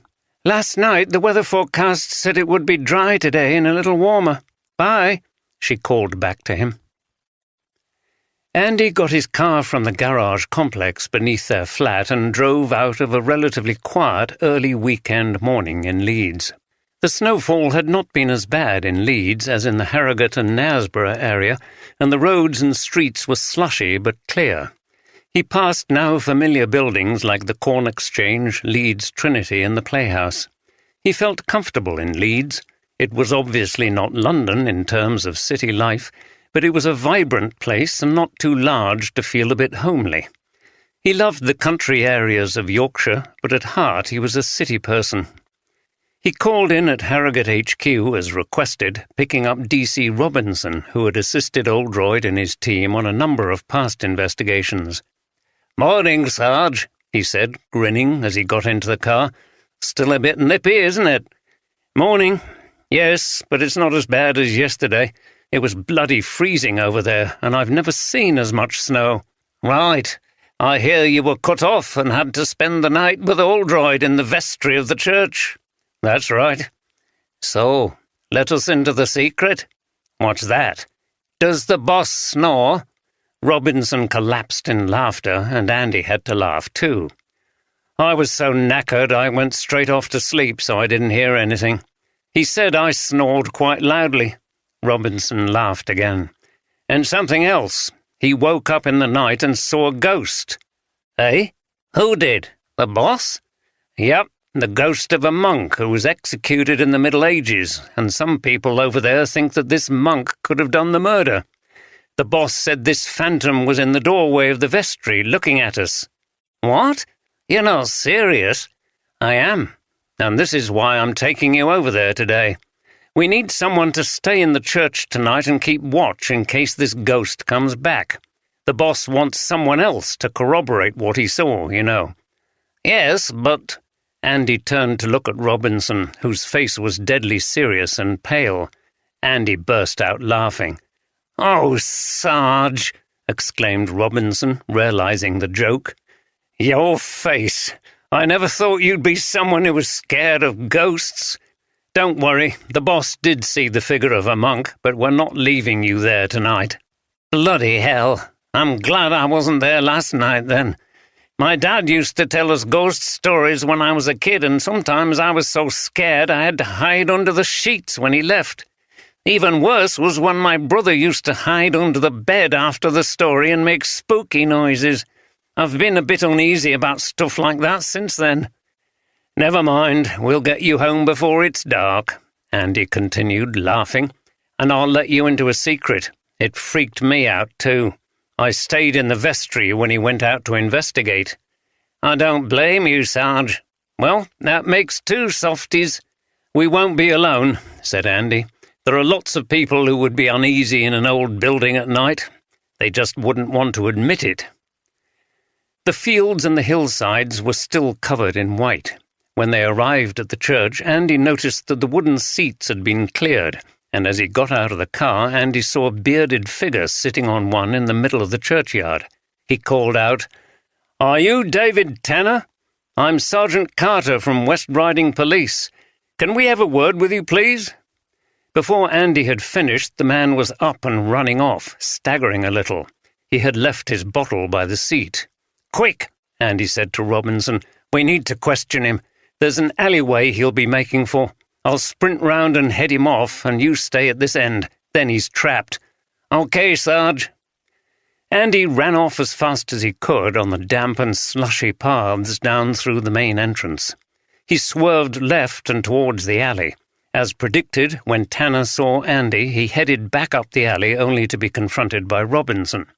Tanner cowered in the alleyway as if he expected to be attacked. "Get off me! I've done out! Bloody coppers, you never leave me alone!" "We're not going to touch you. Just come back with us into the church. It's warm in there. We just want to ask you if you saw anything on Wednesday." Tanner scowled at him. He had blue eyes beneath a shock of dirty black hair and above his thick beard. He exuded a strong smell of alcohol. "Where?" "In the churchyard. Just come with us, okay? I'll make you a drink and there'll be some biscuits. We're not arresting you." Tanner said nothing but allowed himself to be led back into the church, where they were met by Oldroyd, who sensed straight away that this was a situation needing gentle handling. Andy introduced him to Tanner and went off to make the man a drink. Oldroyd, Robinson and Tanner sat in the pews near the entrance. Oldroyd smiled as he spoke. "We're investigating a murder. Someone was killed here on Wednesday afternoon." A look of alarm came onto Tanner's face and he stood up. "It wasn't me!" "No, we're not saying that. Please sit down. We just want you to help us. You come here into the churchyard a lot, don't you?" Tanner still looked deeply suspicious. "What if I do? Folk can come in here when they want, can't they?" "Yes, of course. Were you here late on Wednesday afternoon?" Tanner frowned and didn't reply. He cast shifty glances at Oldroyd and Robinson. "What if I were?" Andy arrived with a mug of tea and a couple of biscuits taken from the packet he'd hidden. "Ta," said Tanner. Oldroyd continued. "If you were here, we want to know if you saw anybody go into the church or come out. It would be about 4:30 in the afternoon and dark when they went in." Tanner finally seemed to accept that they were not hostile towards him. He drank his tea, munched a biscuit, and reached out to take 2 more. "That was the day before snow, wasn't it?" "Yes," replied Oldroyd. Andy was having to listen very hard, as he often had to when someone spoke in the broad Yorkshire accent. Tanner nodded. "I was sitting where I usually sit on that bench, and it were getting dark. I were about to go to the hostel. I don't like sitting in there all day. I like fresh air. Anyway, I saw a woman coming across from that big house, so I hid behind one of them big gravestones. Them church people don't like me hanging round here. That bloke with the tash has told me off a few times." Oldroyd and Andy smiled as they recognized Avison in the description. "She went into church. There were a light on somewhere. I sat watching a minute or so to see if anybody else came, and then I heard a great big thudding noise. I didn't know what it were. Then the light went out. I thought, bloody hell, what's going on in there? Then somebody came out dressed in like a sack with a big hood over their face and walked down towards the alley. I stayed hiding behind the gravestone, and after a bit I went back to the hostel." "Thank you. That's a very clear account, and you've backed up what we thought happened. So you couldn't see the person?" "Not with that hood on." "Have you told anyone about what you saw?" Tanner laughed and shook his head. "Not likely. I didn't want to get involved in whatever were going on. It looked a bit of a funny business to me. Then I heard somebody were killed, and I thought, Dave, you keep out of it. Nobody believes what folk like you say. They might fit you up for it. Anyway, I've told you now." "Yes, and thank you again. We won't be fitting you up for it, as you say. Here, take this for helping us." Oldroyd took a £10 note out of his pocket and gave it to an astonished Tanner. "Not all coppers are bad, you see. If you think of anything else, let us know." Tanner looked dazed, but he smiled, broadly this time, showing discoloured teeth. "Ta" was all he said before taking a couple more biscuits and leaving the church with his shuffling and limping gait. "I hope he doesn't spend it all on alcohol," reflected Oldroyd. "Not much chance of that, sir," said Andy. "Maybe not, but I always find a little inducement goes a long way with people who don't trust the police. We've probably got an ally there now, and who knows when that might come in handy." "You might be right, sir. And anyway, to be fair, what do we do when we get home after a hard day? Have a drink. And all his days are hard. Anyway, better get on." Back in the vestry, Oldroyd went through the tasks to be done. "We need to get started on statement-taking and checking some alibis. I've drawn up a list. Messages are being sent to all members of the congregation for whom we have contact details, asking them to come forward if they have any information about Reverend Wilcox and what happened. Avison's been very helpful again. This is the day we can expect the press invasion, so I've sent out word that I'll be holding a briefing in the church later this morning. I also told Avison to tell everyone to be wary of the media. They'll be going around trying to get information about Reverend Wilcox and the church, and the best thing is to say nothing and avoid risking what you say being distorted." "Okay, sir, we'll get on to it." Oldroyd was left alone. He rested for a while in preparation for the press conference. They were always energy-sapping. Then he went for a walk down to the West Tower and had yet another look at the murder scene. There was something here he was missing, but what was it? Bishop Michael Palmer and Archdeacon Patrick Owen met to discuss the crisis at St. Anne's in the diocesan headquarters, which was lodged in a regency building in the town centre, near the ruins of the castle. It was an odd place, full of large rooms with a faded grandeur that were full of soulless modern IT equipment and furniture. They conversed in a small private office over mugs of tea. "I think we've done what we can in the circumstances," said the bishop. "I'm going to St. Edmund's tomorrow, which is where I expect a lot of the congregation from St. Anne's will worship. Paul Trent, the vicar, is expecting people. I'm going to say a few words to try to bring some comfort." "Good idea," said the Archdeacon. "Peter, who handles the media, has been besieged by the press. He's doing a sterling job of fielding all the questions and comments. Some of them are quite nasty, he tells me." "Really? Well, what can we expect if, as a society, we patronize the kind of newspapers who simply pursue sensationalist stories? They love it all the more if there's any scandal or drama to do with the church, depicting us as a bunch of hypocrites telling the rest of society how to live while falling down ourselves." The Archdeacon looked rather uncomfortable at this point. "Yes," he replied after a pause. "There appears to be a certain determination amongst some of the media to almost deliberately misconstrue what Christianity is about and to make it appear ridiculous. I fear some of us in the church tend to make it easy for them," said the bishop rather bluntly and without elaborating. He went on to consider some more of the ramifications of Reverend Wilcox's death. "I've been in touch with the Archbishop. He's devastated, of course, like we all are, and now he has to consider what's going to happen in Kendal. He's bitterly disappointed. He wanted Claire in that role. Thought she was the ideal person to move the church forward in that area. Who do you think may be suggested to replace her? I don't know, but I hope it will be a woman. The church badly needs more women in leadership roles." "I agree," said the Archdeacon, "but there's still a lot of resistance to this modernizing process. I've heard rumors that some people think Claire was killed by a person who is fanatically opposed to women priests." "Good heavens! That sounds more like some lurid article in one of the tabloids. I hope that ridiculous idea doesn't reach them." "Absolutely. To get back to practicalities, keep a watch on Robin, won't you? It's quite a responsibility for someone so young, especially as St. Anne's is now in shock." "I will, don't worry.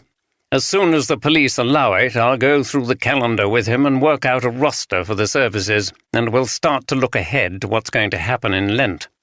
I think this year the whole programme for Lent should be led by the other churches in that deanery. We can't expect St. Anne's to do anything extra. Easter is going to be a challenge even if we have another person in by then." "Yes, I agree. I'm going to be there myself, at least on Easter Sunday, which will be a big, emotional time.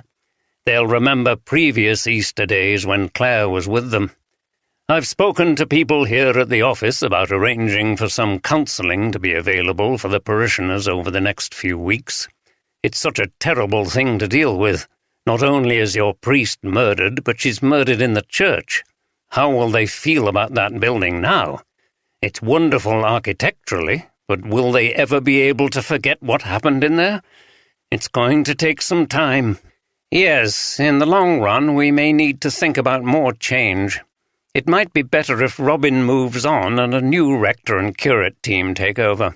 You know, a fresh start.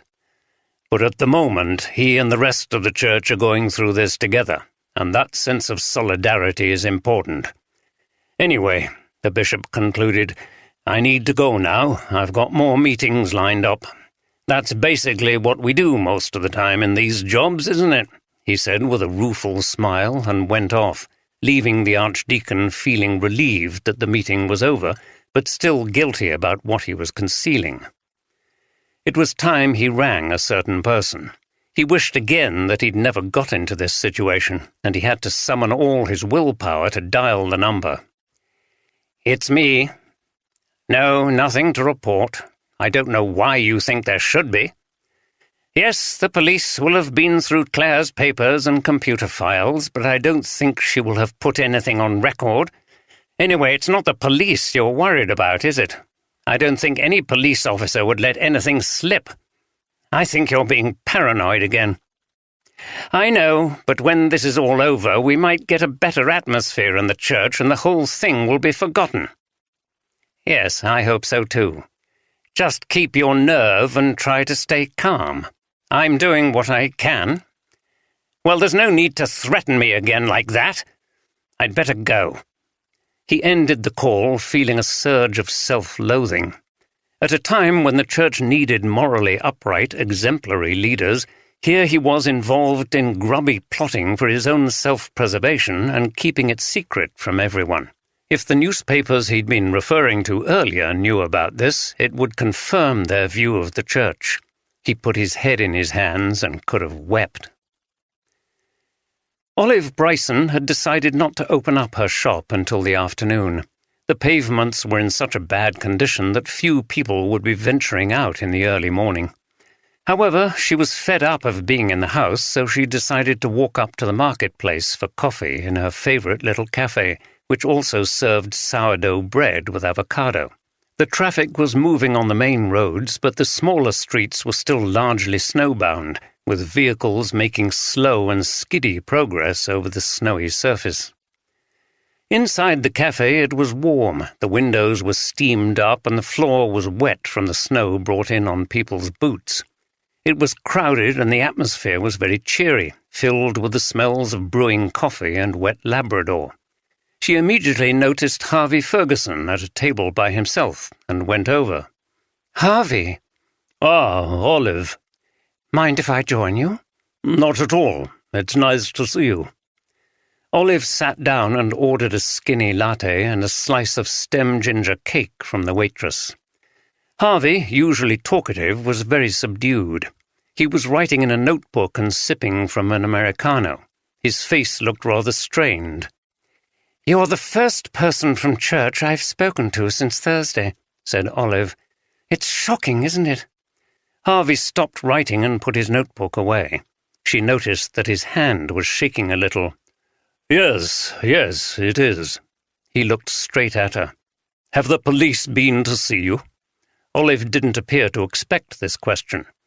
"Well, yes, they have, actually. They wanted to know about that money business with the parochial church council. They thought I might have a motive to murder Claire.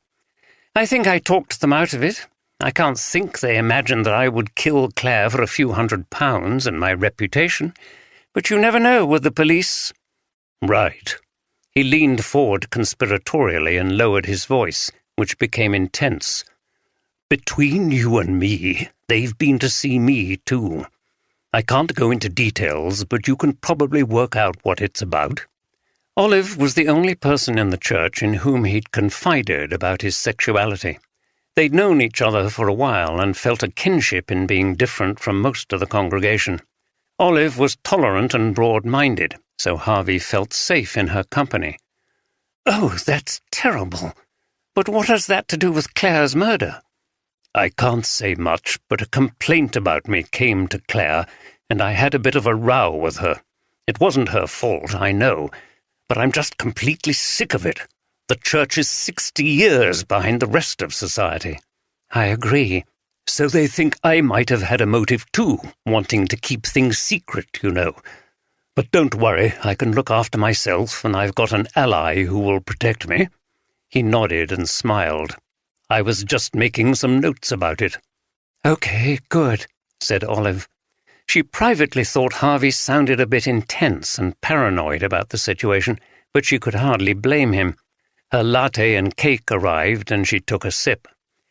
"I don't suppose you know who it was who made the complaint against you?" she said, tackling the cake with a cake fork. "Claire wouldn't say, but let's face it, it could be any of dozens of people in that church. I sometimes wonder why I stay." "So do I. But why should we allow them to drive us out? The church is for us too, as I told the chief inspector. Who on earth would do the music if you left? They're very lucky to have you." "Thanks." She took another drink of her coffee. "I can't imagine what the church is going to be like after this. I don't envy Robin having to keep the ship afloat. Maybe it will stir people out of their complacency. I think a lot of people go to church to escape from the real world into one where everyone is nice to each other, at least on the surface. Now the brutality of which the world is capable has entered the church and desecrated the sanctuary. That's going to be very hard to deal with for some people. So you think it might force people to engage with the world a bit more directly? I would hope so. That's optimistic, and I hope you're right, but I can't say I share your view. He finished his coffee and looked at his watch. There was a rather harried expression on his face. Anyway, I must be off. It's been nice to see you. Yes, take care, Harvey. Olive watched him leave and had a feeling of foreboding. She sensed he was in a dark place and hoped he wouldn't be overwhelmed by it. On the way back from the cafe, Olive bumped into Austin Elliot, who was carrying a shopping bag. "Hello," she said. "The St. Anne's people are out in force today. I've just had coffee with Harvey Ferguson." Elliot flashed her a smile, which she enjoyed. He was a man she'd always admired, even though he made no secret of his conservative views on church matters. "Got to make the effort. I've got nothing left in the house to eat." Elliot lived alone in a handsome cottage not far from his shop. He seemed to have plenty of money, which she doubted came solely from selling books. She would like to know what he'd done before he came to Knaresborough. It seemed he'd retired to here from somewhere in the south, as he didn't have a local accent. Altogether, he was a very eligible and intriguing man, but he gave little away. "I see. Well, I think most of the shops are open. How are you after all that's happened?" "Nice of you to ask. It's terrible, isn't it? I thought Claire was wonderful. I mean, I know we had disagreements, and I'm sorry it caused her pain, but she was marvelous as a preacher and pastor. It's just that—" "I know. I told the police that—" "Have the police been to see you?"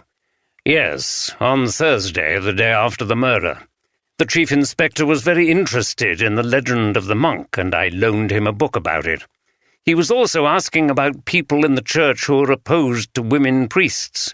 I was quite frank about my position and that of people like Donald and Maisie. Why would anyone think that we would murder someone like Claire just because we had a theological difference? It's really quite insulting. I wish I'd said so at the time, but he was a very amiable chap. I suppose that's how they lull you into revealing things."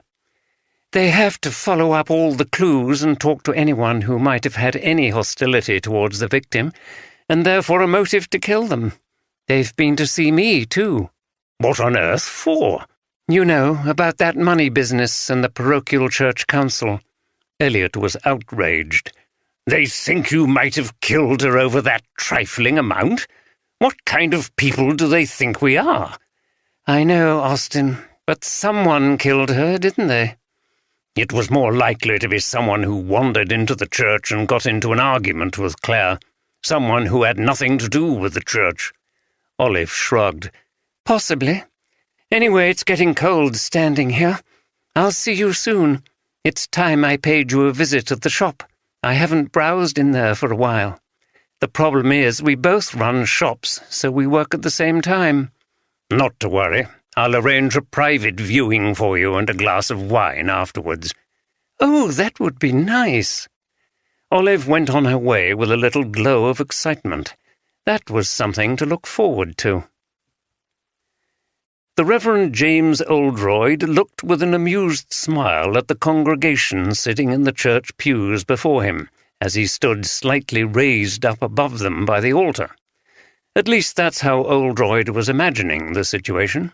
The reality was that the congregation was a group of reporters eager for news about the sensational murder of a female vicar in her own church. Apparently she was good-looking too, which made the story even hotter. They held voice recorders and notebooks rather than Bibles and hymn books. Oldroyd was very experienced in handling these occasions and the types of questions he knew he would receive. He always began with a statement of the main facts, which acted as a kind of baseline and helped to prevent too much speculation. The body of Reverend Clare Wilcox, the rector of St. Anne's, was found at about 5:30 p.m. on Wednesday evening by Mr. Donald Avison, church warden here at St. Anne's. She had been bludgeoned to death. The last person to speak to her was her friend Reverend Alison Oldroyd by telephone at about 3:30 p.m. We have a witness who saw Reverend Wilcox enter the church at about 4:30.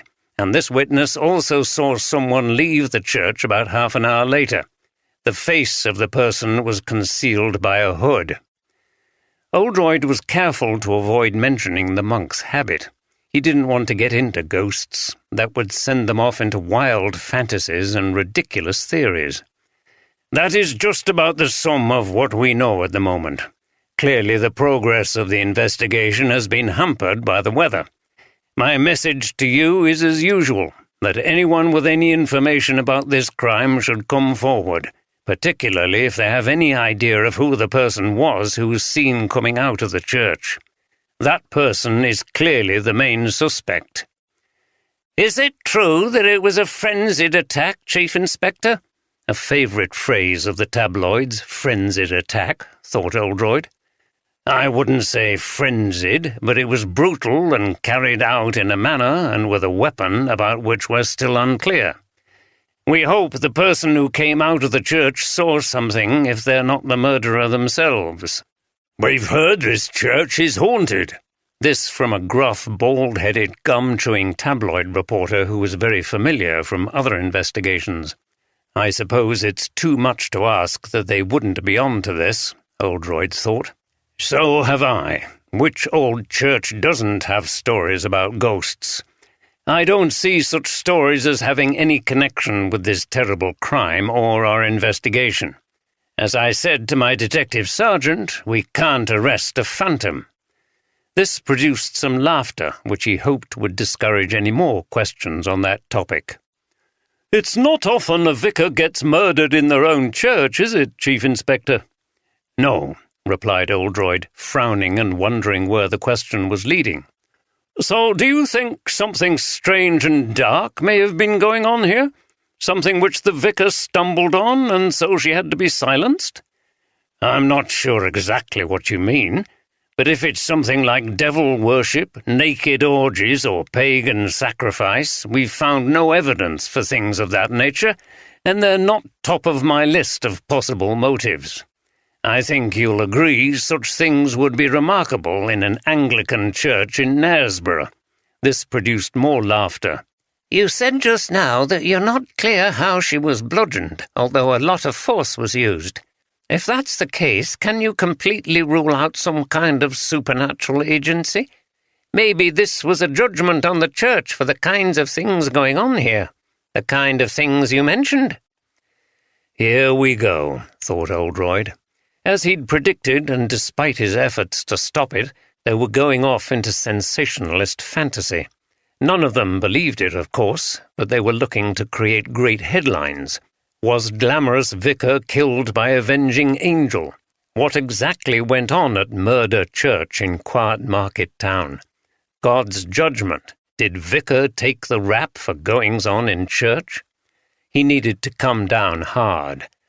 I must emphasize that what you're suggesting is pure speculation and very unhelpful.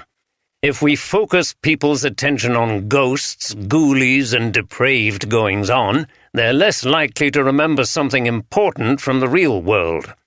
I urge you not to proceed with any damaging stories of that kind. An actual person or persons committed this murder, and we're going to catch them. Also, there is no evidence that the congregation at this church is anything other than a respectable group of people. This seemed to do the trick. The direction of questioning changed. It was like keeping a rowdy class of children in order. You said person or persons. Do you believe more than one person was involved? This was a much more sensible question. We believe this murder to have been well planned, although we are not ruling out the possibility that it was a random act of some kind. The church was open at the time of the murder, so anyone could have walked in. If it was planned, there's always the chance that more than one person was involved, even if only one person committed the actual killing. I would ask people to think about whether they know of anyone who may have been in the area of the church on the afternoon and evening in question. Is anyone else at risk, Chief Inspector? Always a difficult one to answer.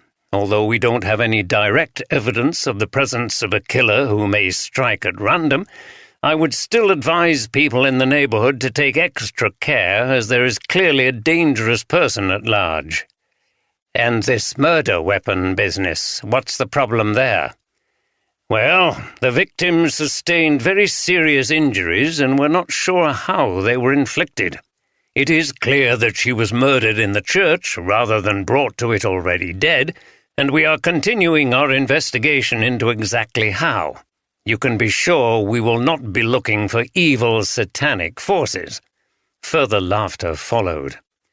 This other vicar you mentioned, Alison Oldroyd, any relation, Chief Inspector? Yes, she's my sister, and she was a friend of the deceased. This caused a bit of a ripple. So you have a special interest in solving this one? No more than normal, and I would ask you not to bring my sister into this.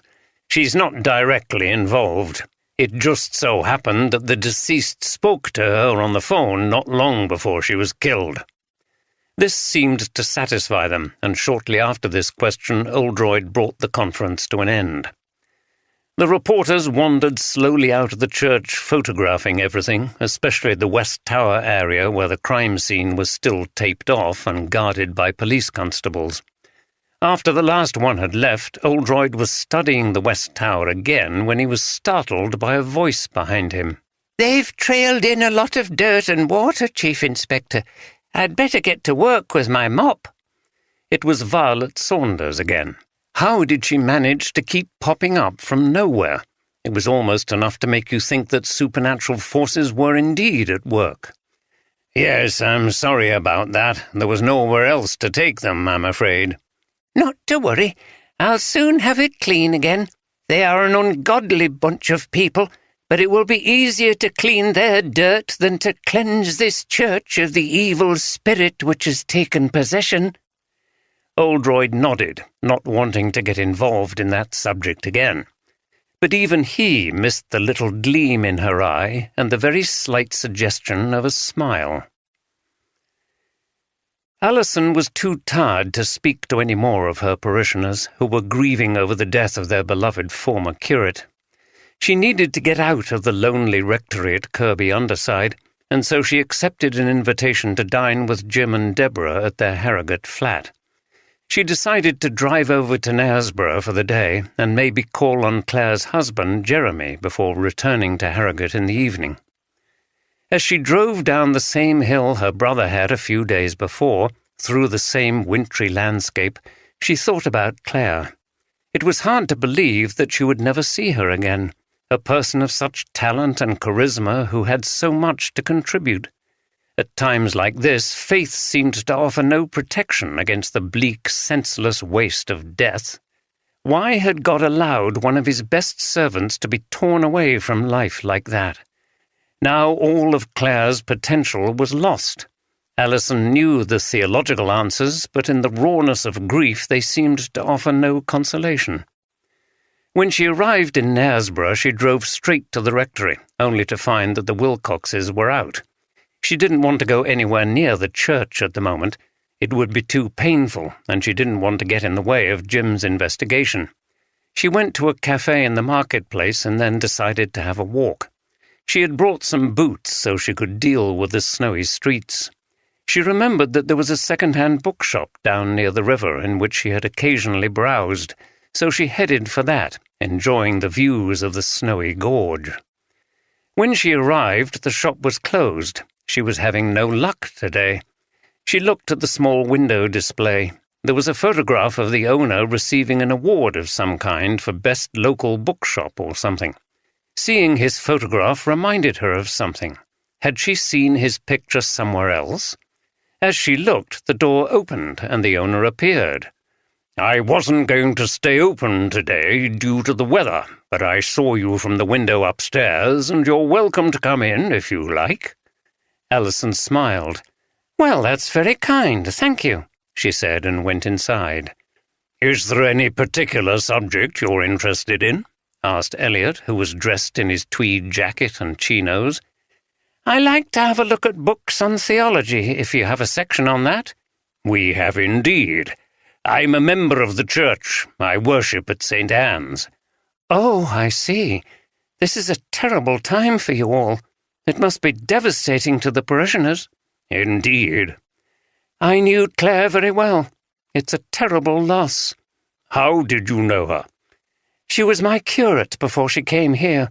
I'm the vicar at Kirby Underside, you know, between here and Leeds." Alison saw his expression turn cold. "You must be Alison Oldroyd. Claire used to mention you." "That's right." "I'm Austin Elliot. Pleased to meet you." They shook hands. "Claire was a wonderful priest. The people up there loved her," continued Alison. "She was very good in her pastoral role, but some of us will not accept a woman as celebrant, as I'm sure you're aware." Alison looked at him closely.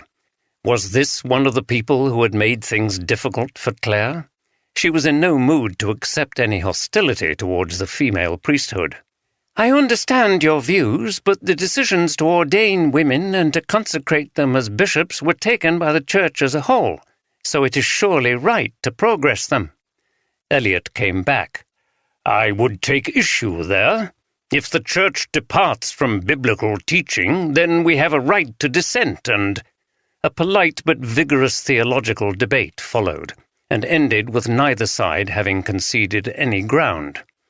"It's been a pleasure debating with you," said Elliot with a smile. "And with you. I shall have to return to see if I can change your views." Elliot laughed. "Not much chance of that, I'm afraid." "Well, you never know." Alison always enjoyed a good discussion, and left feeling less despondent. She returned to the rectory to find that the Wilcoxes were now at home. She had lunch with them, and they spent some time talking about Claire, the kind of person she'd been, and the great potential she'd had to do good in the church and forward the cause of women.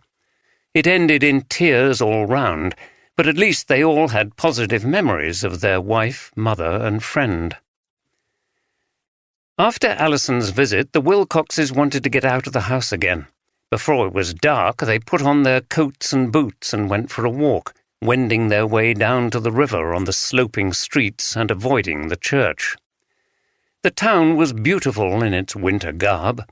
Roofs were laden with snow, and fine dustings clung to the branches of the trees like icing sugar.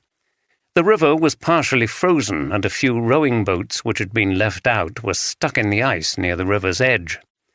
However, the beauty passed them by. They were all preoccupied with the death of their wife and mother, and the need to start to think about the practical issues involved. Wilcox himself had resolutely refused to say anything yet about registering the death or planning the funeral service. "Do you remember how we used to go rowing on those boats with your mum in summer?" he said. "Yes," replied Jenny. "Sometimes we took a picnic and moored the boat in the fields opposite Cunningham Hall. Then we looked for bullheads and crayfish under the stones. Mum used to really enjoy that. It was always great spending time with all of us together when we were little. She took some persuading to come out, though, sometimes, didn't she? A bit of a workaholic." "Yes, very dedicated," said Wilcox. Her overworking was what had led to him and her spending so little time together, then drawing apart, and then the subsequent affair. He couldn't talk to his daughters about it. Instead, he started to ask them about their time at university. He didn't want to face the subject he knew they wanted him to consider. Jenny and Fiona exchanged a glance, which meant they'd decided that it was time to prompt him. "Dad," said Jenny after a while, "don't you think it's time to start to think a little bit about Mum's funeral? I know it's hard, but we've got to see the undertaker early next week, and you need to tell him what you want. We can help you." Wilcox stopped walking, took a deep breath, and screwed up his eyes. He seemed to be about to cry, but he shook his head. "You're right," he replied. "I've been avoiding it, I know. It's just so hard, and I'm still in shock." Jenny put her arm through his. "I know, Dad. It's really hard, but you need to do it. We've got today and tomorrow to think about it. Then on Monday we'll go into Harrogate to register the death, and then we'll go to the undertaker's on Tuesday morning. You'll feel so much better when it's done." Wilcox walked on slowly. They reached a lane with cottages by the river. A group of swans and ducks were crowded into a small area of water free from ice. "So what about the funeral service then?" he asked. "Fiona and I would like to speak for the eulogy," said Jenny. "Good, good. I'm sure I couldn't." "No one expects you to say anything, Dad." "As for the hymns and prayers, I just don't know. He stopped again, looking shaky. He leaned against the garden wall of one of the cottages as the strength seemed to go out of him. "Look, Dad, that cafe along there by the river is open. I can see people inside. Let's go in there and have a coffee. Then we can sit in a warm place and write our ideas down. I've got a notebook," said Fiona. "Okay, that's a good idea," replied Wilcox, and his daughters exchanged a glance and a smile. Inside the cafe, they slowly put together an order of service and discussed, with occasional tearfulness, what Fiona and Jenny were going to say.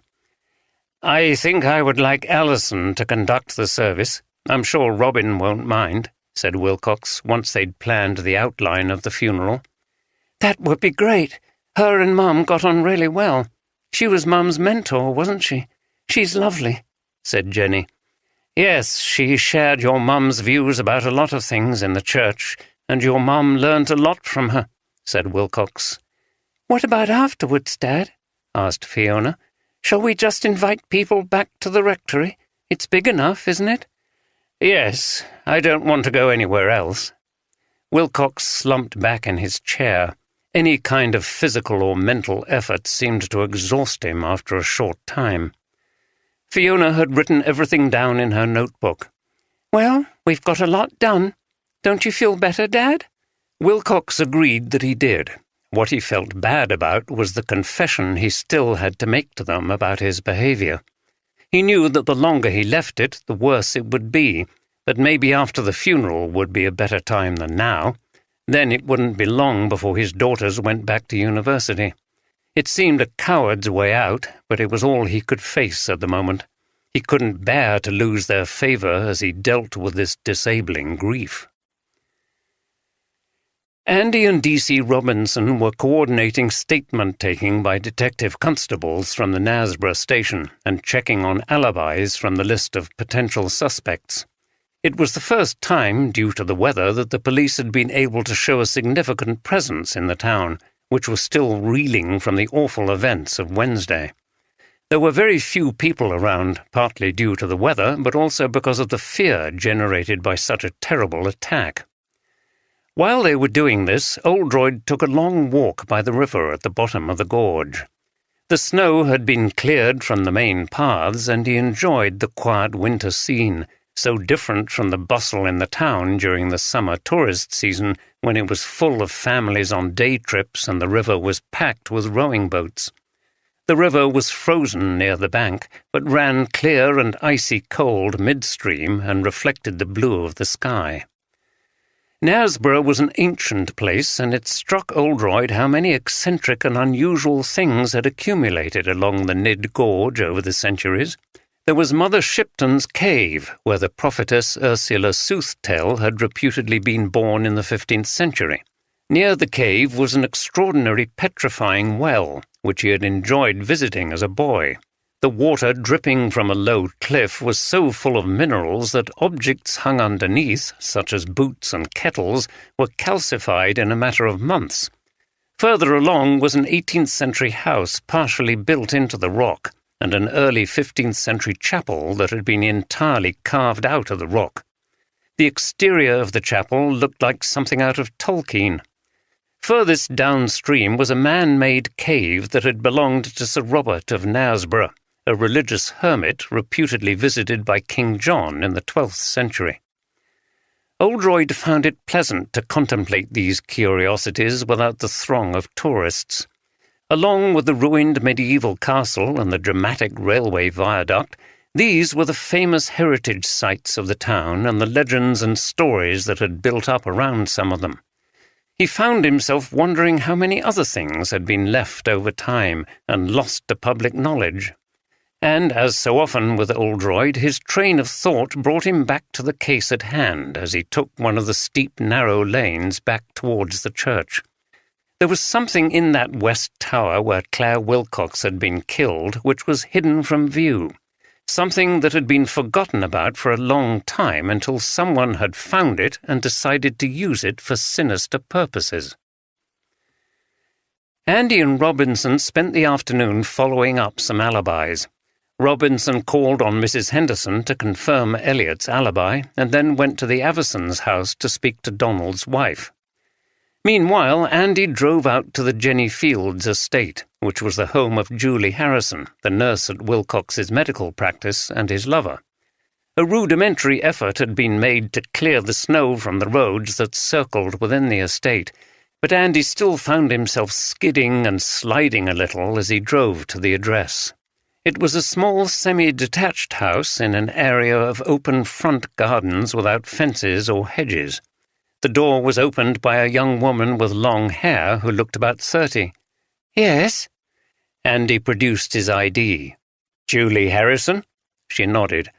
"I'm Detective Sergeant Carter. I'm involved in the investigation into the death of Claire Wilcox. I need to ask you a few questions." Her eyes widened in alarm, and she quickly glanced around at the street and the adjacent houses. "Come in," she said, and quickly shut the door when Andy had stepped inside. "Thank goodness you're not in a marked car. I don't want the neighbours to know the police have been." She showed Andy into a rather cramped through lounge with large French windows looking out onto a small back garden surrounded by wooden fencing. They both sat down. "Why is that?" asked Andy. "Because I know why you're here, and I don't want anything to get back to my partner. He's at work."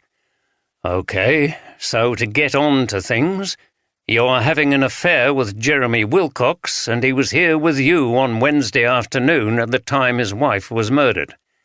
"He was," she said quietly, as if the walls had ears or were so thin that people might hear the conversation next door.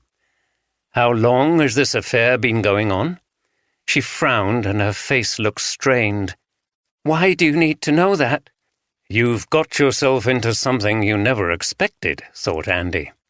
"The wife of a man who is conducting an affair has been murdered, so naturally Mr. Wilcox and yourself fall into the category of people who had a motive." It was very direct. Andy wanted to scare her into telling the truth.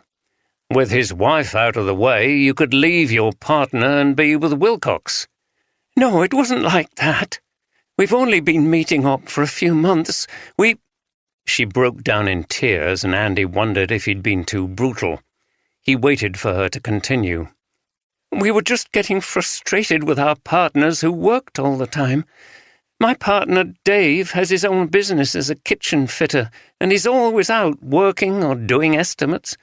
Claire was constantly involved in church work.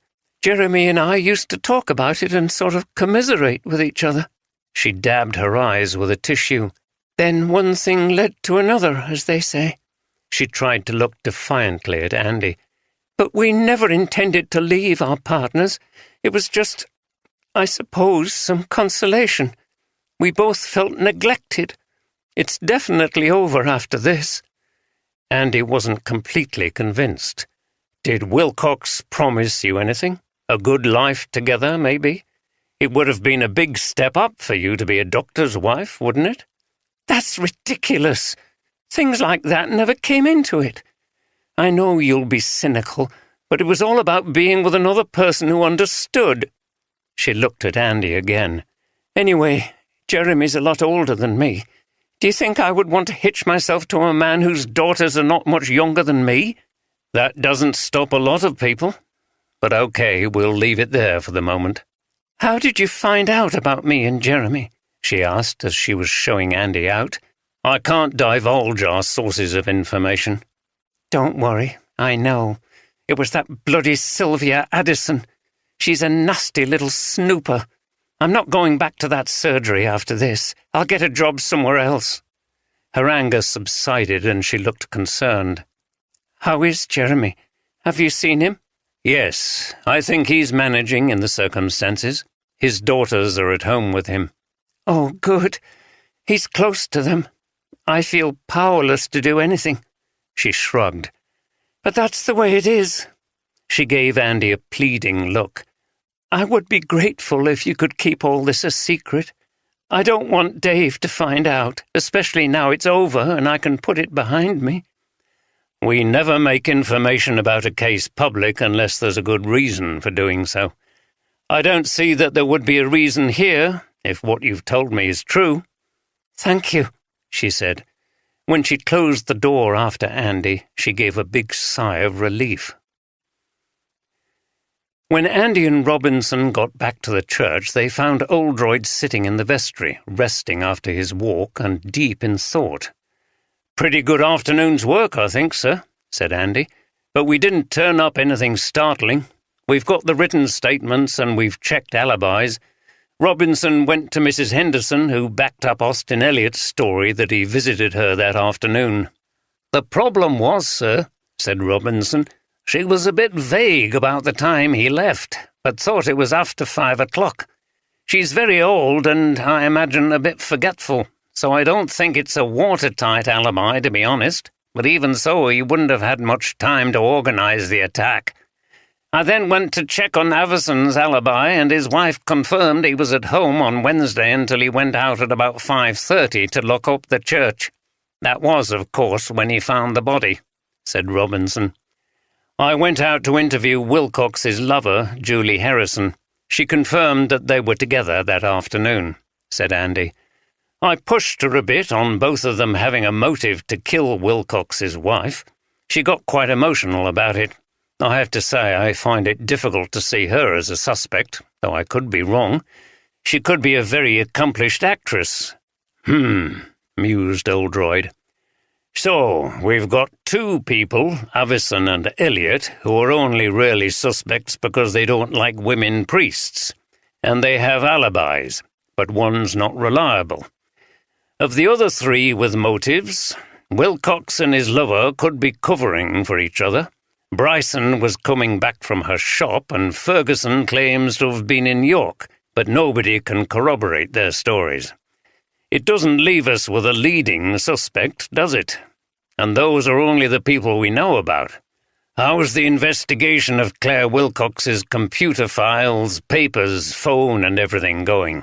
Has it turned up any other suspects?" "No, sir. They've been working on it all at Harrogate, but they've not reported anything significant." "Okay." Oldroyd sighed and shook his head. "The motives we've got aren't very strong, and we've still got to explain how the hell it was done and how this bloody monk fits into it all." "Yeah, it's frustrating, sir. But if I had to pick one suspect, it would be Ferguson. He had the most to lose, and he's angry about the situation.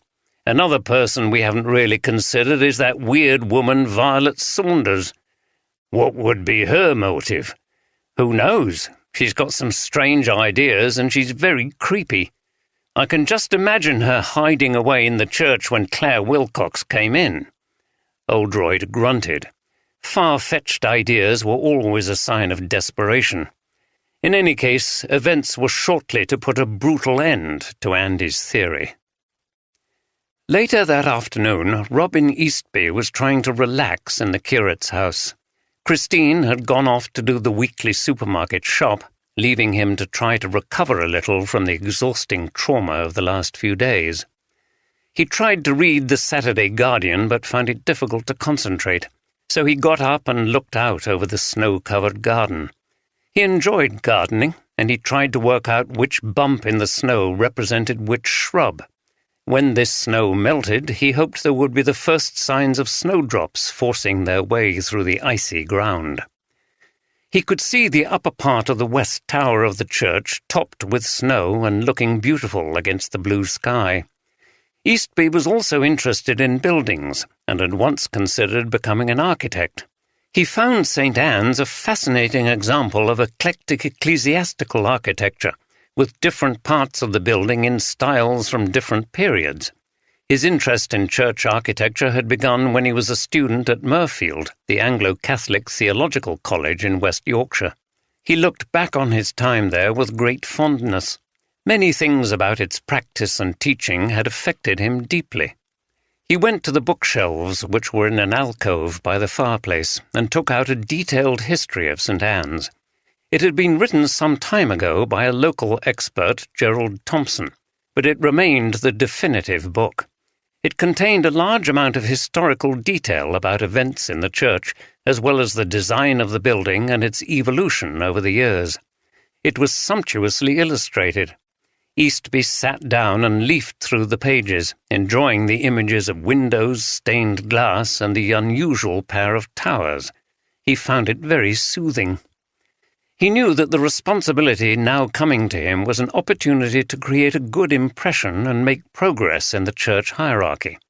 He knew the bishop and the archdeacon would be watching him, and he hoped to become the vicar of a large church in the diocese before too long, maybe even St. Anne's if he worked hard, and who knew, someday he could succeed them in their jobs. His mind came back to the death of Reverend Wilcox. He was sorry about that, but after all, and here a strange smile came onto his face, every cloud had a silver lining. He closed the book and replaced it, just as he heard the car arrive back. He went out to help Christine bring in the shopping bags. "That wasn't easy," she said as she lugged a couple of bags into the kitchen with Eastby beside her, carrying 2 more. "The car park was in chaos. Half the spaces were full of piles of snow, and cars were slipping and sliding all over the place. I'm dying for a cup of tea." The bags were left to one side as Eastby put on the kettle. "How are you feeling?" asked Christine as she took off her coat. "Okay. I've been thinking about the next few months. I'm going to rise to the challenge and show them I can do it." "Oh, good. That's positive," replied Christine, although she was a little surprised at his tone. "This is my big chance, and I'm going to take it." She looked at him closely. "Are you okay?" "Yes, why?" "It just doesn't sound like you to talk about ambitions at a time like this, when everyone's bereaved.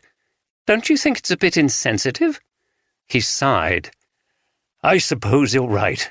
Sorry. I don't know what came over me. I suppose it's made me realize that I do aspire to get on in the church, and here's an opportunity opening up." "But all in good time, Robin, surely." "Of course." He looked at his watch and at the developing dusk outside. "Look, I'll help you unpack the shopping, and then I've got to pop out for a while. I said I'd visit 1 or 2 parishioners who are taking it badly, and there's no service at St. Anne's tomorrow. I'll make tea when I get back." "Okay." When he'd left, Christine sat down for a moment. She felt unsettled. She'd never heard Robin talk like that before, sounding so hard and ambitious. Was it the shock of what he'd been through? Or was she seeing a side of him she'd not seen before? If so, it was a side she didn't like. Oldroyd arrived home that night feeling discontented. His mind was spinning with information, but nothing was coming together. It was the worst point in a case like this. Lots of work done, but little to show for it. At least Alison was coming for tea tonight, so he would have the company of 2 of his favourite women in the world, the third being his daughter Louise, who was working in London. When he got to the flat, he saw that Alison's car was already parked outside. It was now very cold again, and he walked gingerly up the path on which the frost sparkled. Inside, his mood was lifted immediately by the warmth and by the presence of Alison and Deborah. "Oh, Jim, you look tired," said Deborah. "Come and sit down and have a glass of wine." He gave both women a hug and a kiss and sat down on the sofa next to Alison. Deborah went into the kitchen. "She's right," said Alison, looking at him. "This is a nasty case, isn't it? And I imagine it's getting to you." "It certainly is, and we're not getting on particularly well. We have some suspects, but not one that really stands out, and we don't know how the poor woman was killed." "How are you?" Alison sighed. "I was quite busy yesterday when people had dug themselves out of the snow. Lots of parishioners calling round to talk to me about Claire. They've taken it very hard in Kirby Underside. They remember her as a wonderful curate, and she was so warm and approachable, but also very efficient and a deep thinker. She was so multi-talented and had so much more to contribute. Now she's gone. It's tragic." "That's the essence of tragedy, isn't it? Loss." Oldroyd had studied English at Oxford and liked to use examples from literature. Think of Macbeth and Othello. Their greatness and potential are destroyed due to the choices they make in those plays. Macbeth to commit murder for his own gain, and Othello to listen to Iago and not to trust Desdemona. "And the potential of Lady Macbeth and Desdemona," added Alison, "particularly the latter, who is a virtuous and blameless woman, much like Claire, actually." "Of course," agreed Oldroyd. He sensed the strong feminist in his sister was outraged by this crime. "Do you still see Claire as a victim of misogyny? We don't even know for sure that it was a man who killed her." Alison took a deep breath, and he could feel her anger. "No, Jim, but it's highly likely to be a man, isn't it? So yet again, a talented woman who is threatening the male establishment is cut down. I know you'll think I'm imposing meanings on the murder, and the actual motive when you find it will probably be much more trivial, but I'm afraid that's how it feels to me, and to a lot of women in and out of the church who have sent me messages." "I know," said Oldroyd, "but I have to be very careful to take it a step at a time and not to jump to conclusions." Alison gave him a smile, because she knew he always tried very hard to understand the feminist position. "On this point," she said, "I'd had enough of counselling parishioners, so I decided to spend a bit of time in Knaresborough today, and I ended up in that bookshop down by the river. It was closed, but the owner—" "Austin Elliot?" "Oh, you know the place?" "Yes, and our Betty engaged in a discussion with you about women in the church." "He certainly did. I was in there for a couple of hours. He's an Anglo-Catholic, very high church. Can't accept that a woman can celebrate communion. He was very polite about it, but it didn't go down well with me, especially in the circumstances, as you can imagine." "I can," said Oldroyd with a smile. "You can see what kind of hostility we still face." "Yes, he's open and honest about it, but it's still really objectionable. I went into his shop to find out about this business with the ghost of the monk, and he was very helpful. He knew all about the legend, but then he got started on women in the ministry.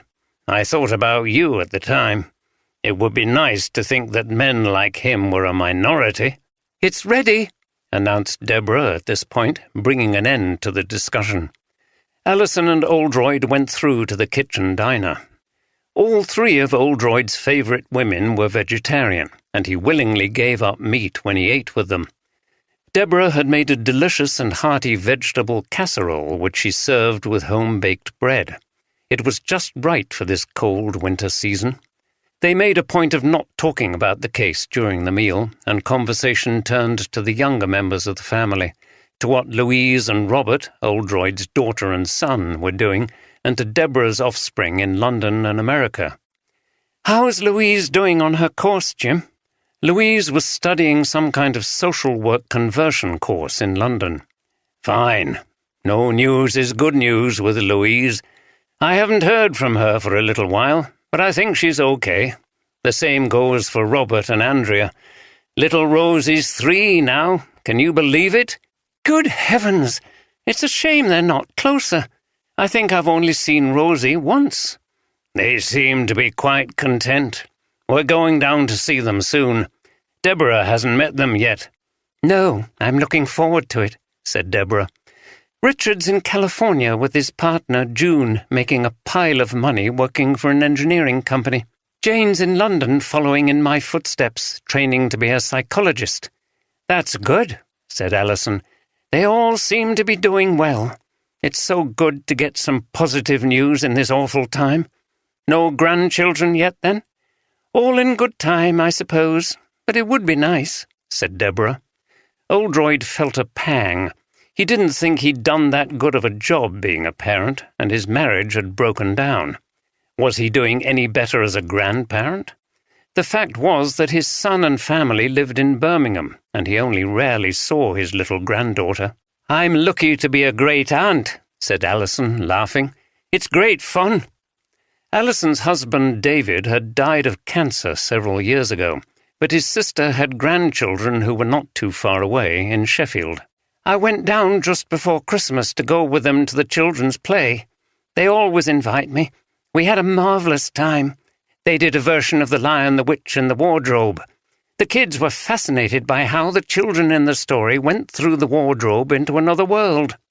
When we got back to Celia's house, they were opening cupboards and trying to get inside them.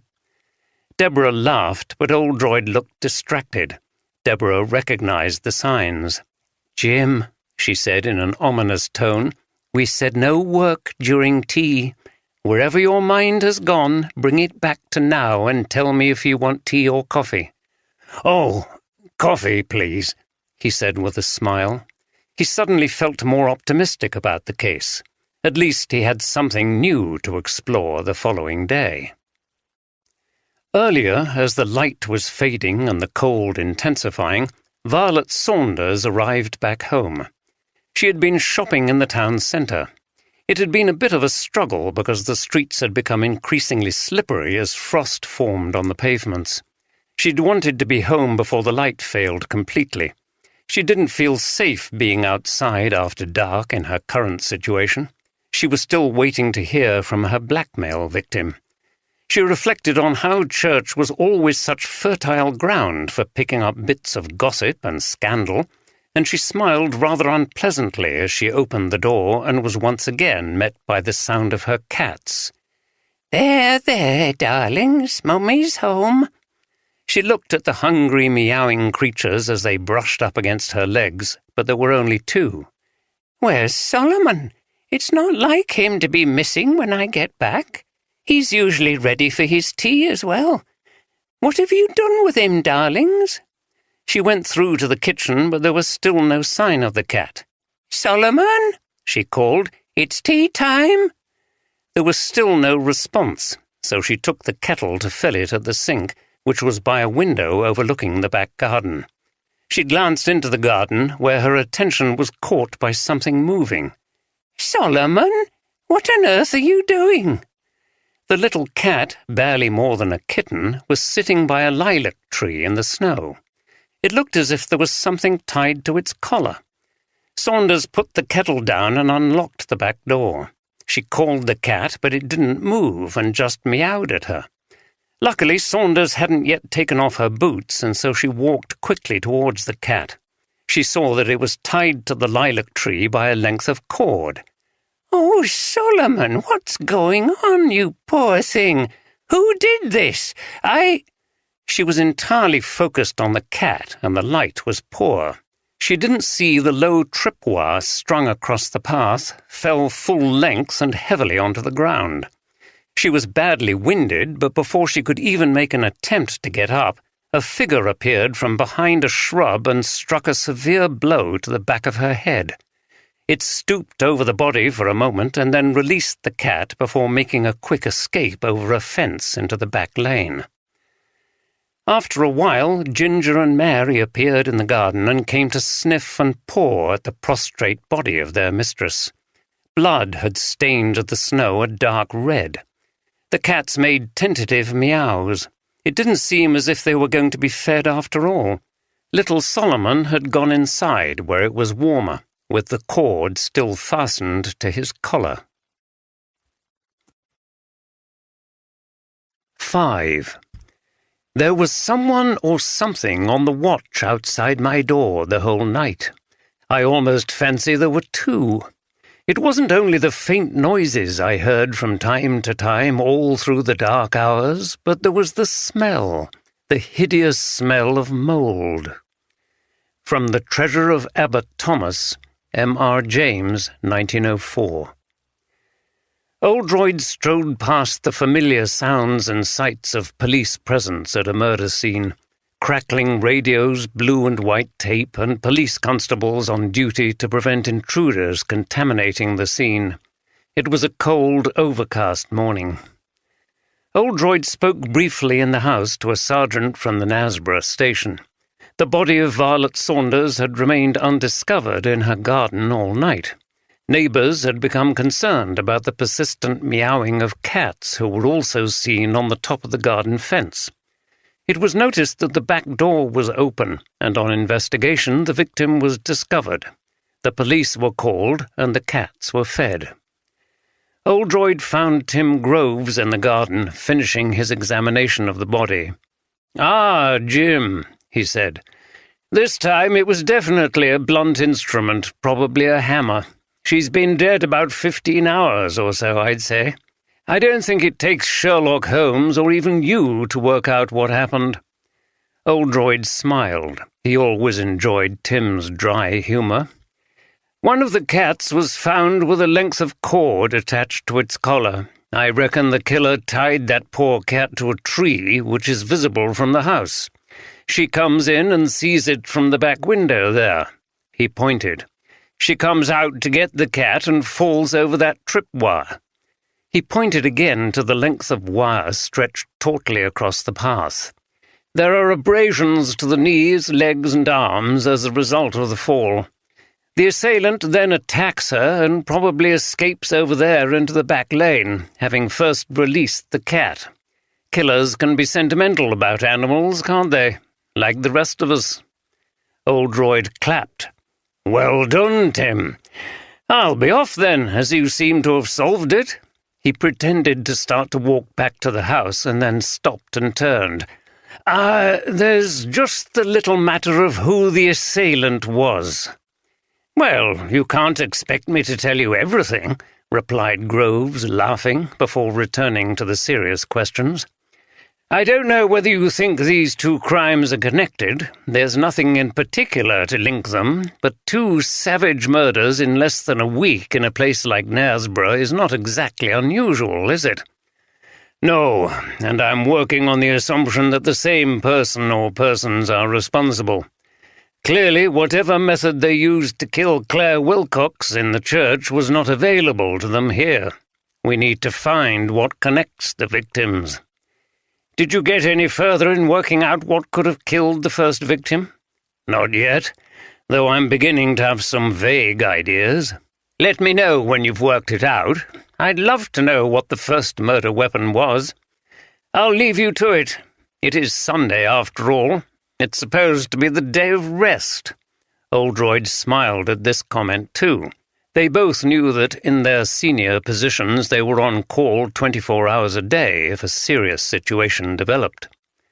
As Groves began to collect his things together and remove his plastic gloves, Andy arrived with D.C. Robinson. "Morning, sir," Andy said. "I'd just called in at Harrogate to see if they'd got any further with their analysis of Claire Wilcox's computer and phone when I got the message." "Yes, I'm afraid it's the end of your theory about Violet Saunders being responsible. She's been murdered in her back garden." "Bloody hell! The media circus are going to love this, aren't they?" Oldroyd winced. "Yes, I'm afraid they are. We need to prepare ourselves for another onslaught today." He glanced around the garden and towards the house. "We might as well go back to the church. Robinson, come back later and see if the Sokos find anything. I don't think they will. The killer almost certainly never went into the house. There may be some footprints amongst the bushes, but I don't think they'll tell us much." "Sir?" The detective set off back up to the church. "I take it we're assuming the same killer is at work here, sir?" asked Andy. "Yes. As Tim Groves said, 2 murders like this in Knaresborough is very unusual." "Why do you think Saunders was the second victim?" She could have been an accomplice, couldn't she? And they fell out about something? Oldroyd shrugged. This new development was a setback. It made things more urgent. There was a high chance that the killer might strike again, but also more puzzling. I doubt it, Andy, but I suspect that she might have known things. She had that furtive ability to always be around and somehow to remain invisible. I suspect she was a lot sharper and more practical than her eccentric manner suggested. I think she was very adept at listening and observing, always on the lookout for useful information. You mean she might have known who the killer was and maybe blackmailed them? That's my hunch. But it's no more than that at the moment. This killer was clearly prepared to strike again for whatever reason, so it could mean other people are at risk. We're going to have to move fast. The next thing is to look again at the tower area. I have another hunch, which I hope is right, because we're badly in need of a break in this case. We need to call on Avison. His house is in this street, isn't it? Yes, sir. Just up here on the right, said Robinson. When Andy knocked on the door, Avison answered, looking surprised. Oh, Sergeant, Chief Inspector. I was hoping to see you. What's going on down at Varlet Saunders's house? The police arrived there early. I was going to go down there, but I don't like to pry. I'm afraid Varlet Saunders has been murdered. What? He looked genuinely shocked. Do you think it's the same killer? Very likely, I would say. Now, look, things are getting more urgent. We need your bunch of keys again. We want to get into those large cupboards under the tower. The cupboards? It could be very important. Avison thought for a moment. One of them is where we store hymn books, and I have a key for that. But I've never seen the other cupboard opened in the 10 years I've been here. No one's ever asked me about it, so I presume no one has anything stored in there. It may not have been used for many years. However, we can certainly try the big bunch of keys again. Good. Can you bring them up to the church now? Certainly. The detectives waited for Avison, and soon they were all inside the church and once again standing under the west tower. Although it was Sunday, the church was deserted as all services were suspended for the moment. So, this is the key for the hymn book cupboard. Avison opened one of the cupboards to reveal a pile of musty-smelling books. Now let's try some of these on this other cupboard. He studied the large number of keys on the iron ring. They were of various shapes and sizes, and some of them were very old. He tried several before one finally turned, and Avison opened the door. Funny, he said. It opened very smoothly, almost as if it's been in regular use. Inside it was completely empty, and there were no shelves. Sorry, Chief Inspector. I don't know what you were expecting. Probably exactly this, replied Oldroyd, as he stepped into the cupboard. He fiddled around at the back for a moment. Ah, yes, he said at last, as he pressed on some kind of catch and the back panel of the cupboard swung inwards. Andy smiled. Finding secret doors and compartments was one of his boss's specialities. Immediately behind the panel was a very old-looking door which was also locked. The lock, however, looked quite modern. Damn, said Oldroyd. Can you try opening this? Avison tried, but none of his keys worked. It was tantalizing. Okay, said Oldroyd with a sigh of frustration. Clearly the same person who fitted the lock to the boiler room door has been at work here too. We need to get help. I'd prefer not to break it down. We don't know what else we might bring down with it. Mr. Avison, if you could recommend a locksmith to Detective Constable Robinson here. Robinson, call that locksmith and then go back to the crime scene and see what's happening. Sir. Avison and Robinson left, and Oldroyd and Andy went to the vestry. Andy put the kettle on. I think we might be finally getting somewhere in the mystery of how Claire Wilcox was killed, and if we can get inside that door, it may also give us some clues as to who the killer is. Maybe we'll find the ghost of the monk, sir, jested Andy. You could be right in this sense. The person who's dressing up as the monk is behind all this. They are very real and clearly have an evil mind. So we'll have to be careful. I was put on to this when Deborah mentioned The Lion, the Witch and the Wardrobe, in which the children go through the wardrobe into Narnia. I was suspicious of that locked cupboard. It seemed big enough to be concealing something behind it, and so it proved. I hope we don't find ourselves in a different world, sir. Steph will never forgive me for being involved in such a fascinating case while she's stuck in the office in Harrogate. Not a different world, Andy, but maybe back in time. I have an idea that we'll find something dangerous from a previous age, though what exactly, I'm not sure. Violet Saunders lived in the same area of the town as a number of St. Anne's people, including Olive Bryson, Donald Everson, and Maisie Baxter. Baxter's house was very close, and she saw the early morning police activity around the cottage and a number of police cars parked outside. She walked across and spoke to a police constable on duty by the gate, but he would give no information. She joined a group of bystanders, many of whom she knew. One of them, who must have spoken to a neighbour of the victim, confirmed that Violet had been found dead and seemingly murdered. "Apparently she was lured out of the house by the sight of her cat tied to a tree. That's what they said. There's some lunatic on the loose. Where are they going to strike next?" Baxter shook her head and said nothing. "Maisie?" Baxter turned her head. It was Olive Bryson. "I thought it was you. I heard the sirens a while ago, and I could see the blue lights flashing. What's going on?" "It's Violet. People are saying she's been murdered." "What?" "Yes. I'm waiting to see if the chief inspector or his sergeant appears, then I can ask them. I think they will remember me. I went to see them with Donald." "Where is Donald? I thought he might be here." "I don't know. He's been helping the police a lot, so he could be with them." Olive looked across at the police and Sokos coming and going down the path to the cottage door. "What on earth's going on, Maisie? How can this be happening to us at St. Anne's?" Baxter turned and gave her a strange look. "Maybe it's a judgment, Olive." "On what?"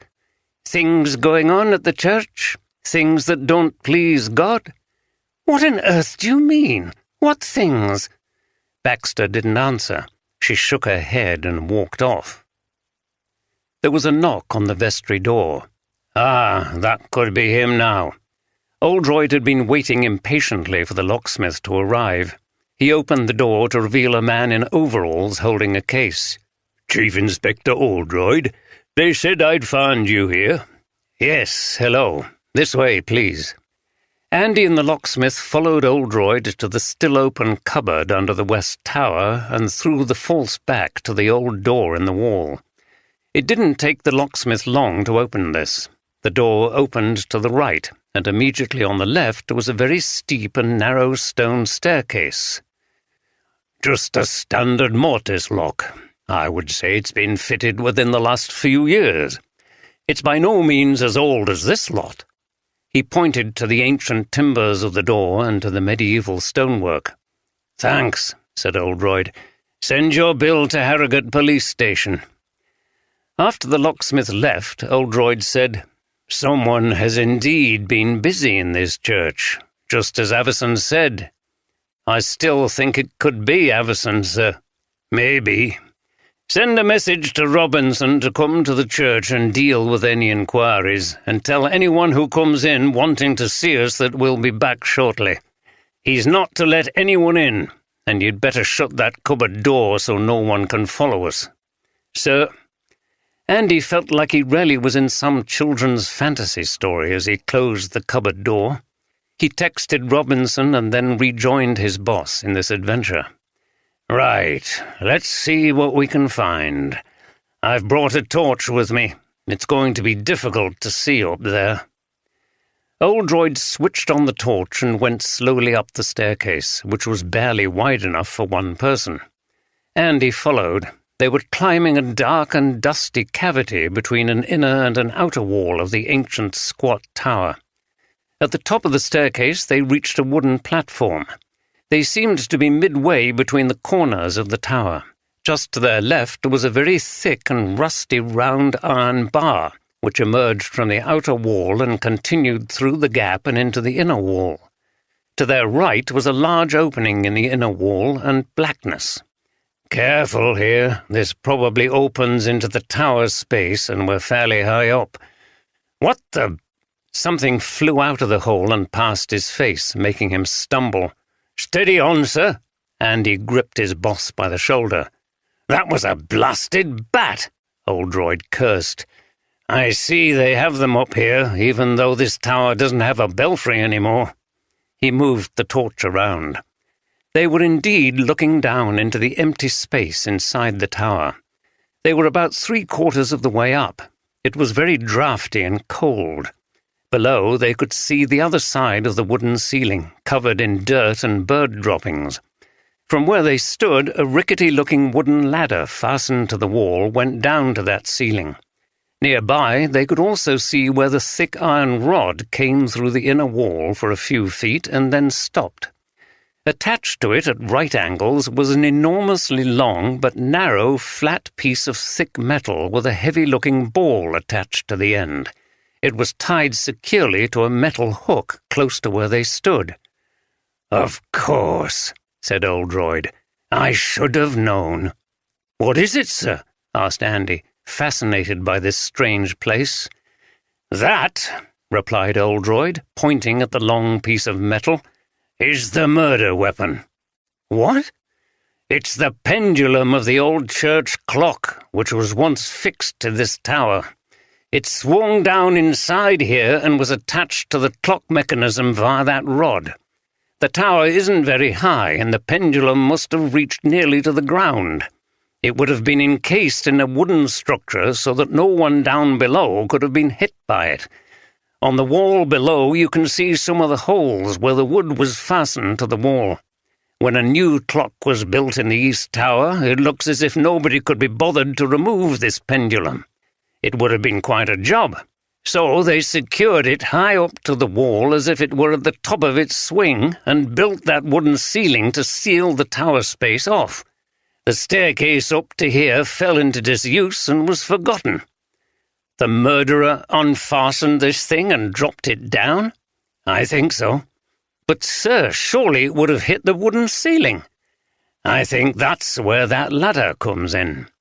We need to get this properly investigated, but I imagine that ceiling must be hinged so that a section can be pulled over, leaving space for the pendulum to swing. So anyone standing at the bottom is going to be smashed by this as it swings down? Yes. The protective casing is no longer there. Reverend Wilcox was standing directly in line by that archway into the storeroom, which wasn't there when this clock was operating. She would have taken the full force on her left side, producing exactly the injuries we saw. Then, I presume, the killer, still holding the long fastening rope, pulled the pendulum back up and tied it in position again on the hook. Look, a pulley's been fitted to make that job easier. There was indeed a large metal pulley fastened to the wall which the rope went through. Then they went back down the ladder to shut the flap in the ceiling, and everything was concealed again. Bloody hell, sir. That would take some hard work and a lot of planning. I know. I think we can now finally say for sure that the murderer was not a stranger who just wandered into the church. He shone the torch up and down again. The problem is, though, how did whoever it is manage to do all this work? The joinery involved in constructing the hinge in the ceiling, if I'm right, and also the door at the back of the cupboard. It would have taken a long time and been extremely noisy. Hold on, sir. Didn't Saunders say she'd heard noises in the church? Maybe that's what she heard and not a ghost. You're right. Austin Elliot said the same thing. We need to ask around if anyone else has heard noises in the church at night, because that is when our killer was doing their preparations. But I wonder— He looked at the metal pulley again. You know, that pulley isn't new. In fact, it's pretty old. It might have been greased recently, but it's been here a long time. It's time I did some more research. Come on, we'd better go down." They descended the stone staircase and went back through the secret door, the panel in the cupboard, and the cupboard door back into the church. D.S. Robinson was standing by the door and was surprised to see them. "Sir, Sarge, where have you been?" "You wouldn't believe us if we told you," Oldroyd laughed. "Right, you can carry on with what you were doing before. We're fine now." Robinson left, looking very puzzled. "Okay," said Oldroyd on the way back to the vestry. "We need an investigation of everything up there and a full report. You'd better get on to Harrogate and get them to send a team over." "Sir, I don't think this takes us much further forward in terms of who's responsible for all this," said Oldroyd. "Surely it must be someone who knows a lot about the history of the church, sir," suggested Andy. "Yes, but most of the people we've spoken to could have had that knowledge or have access to it.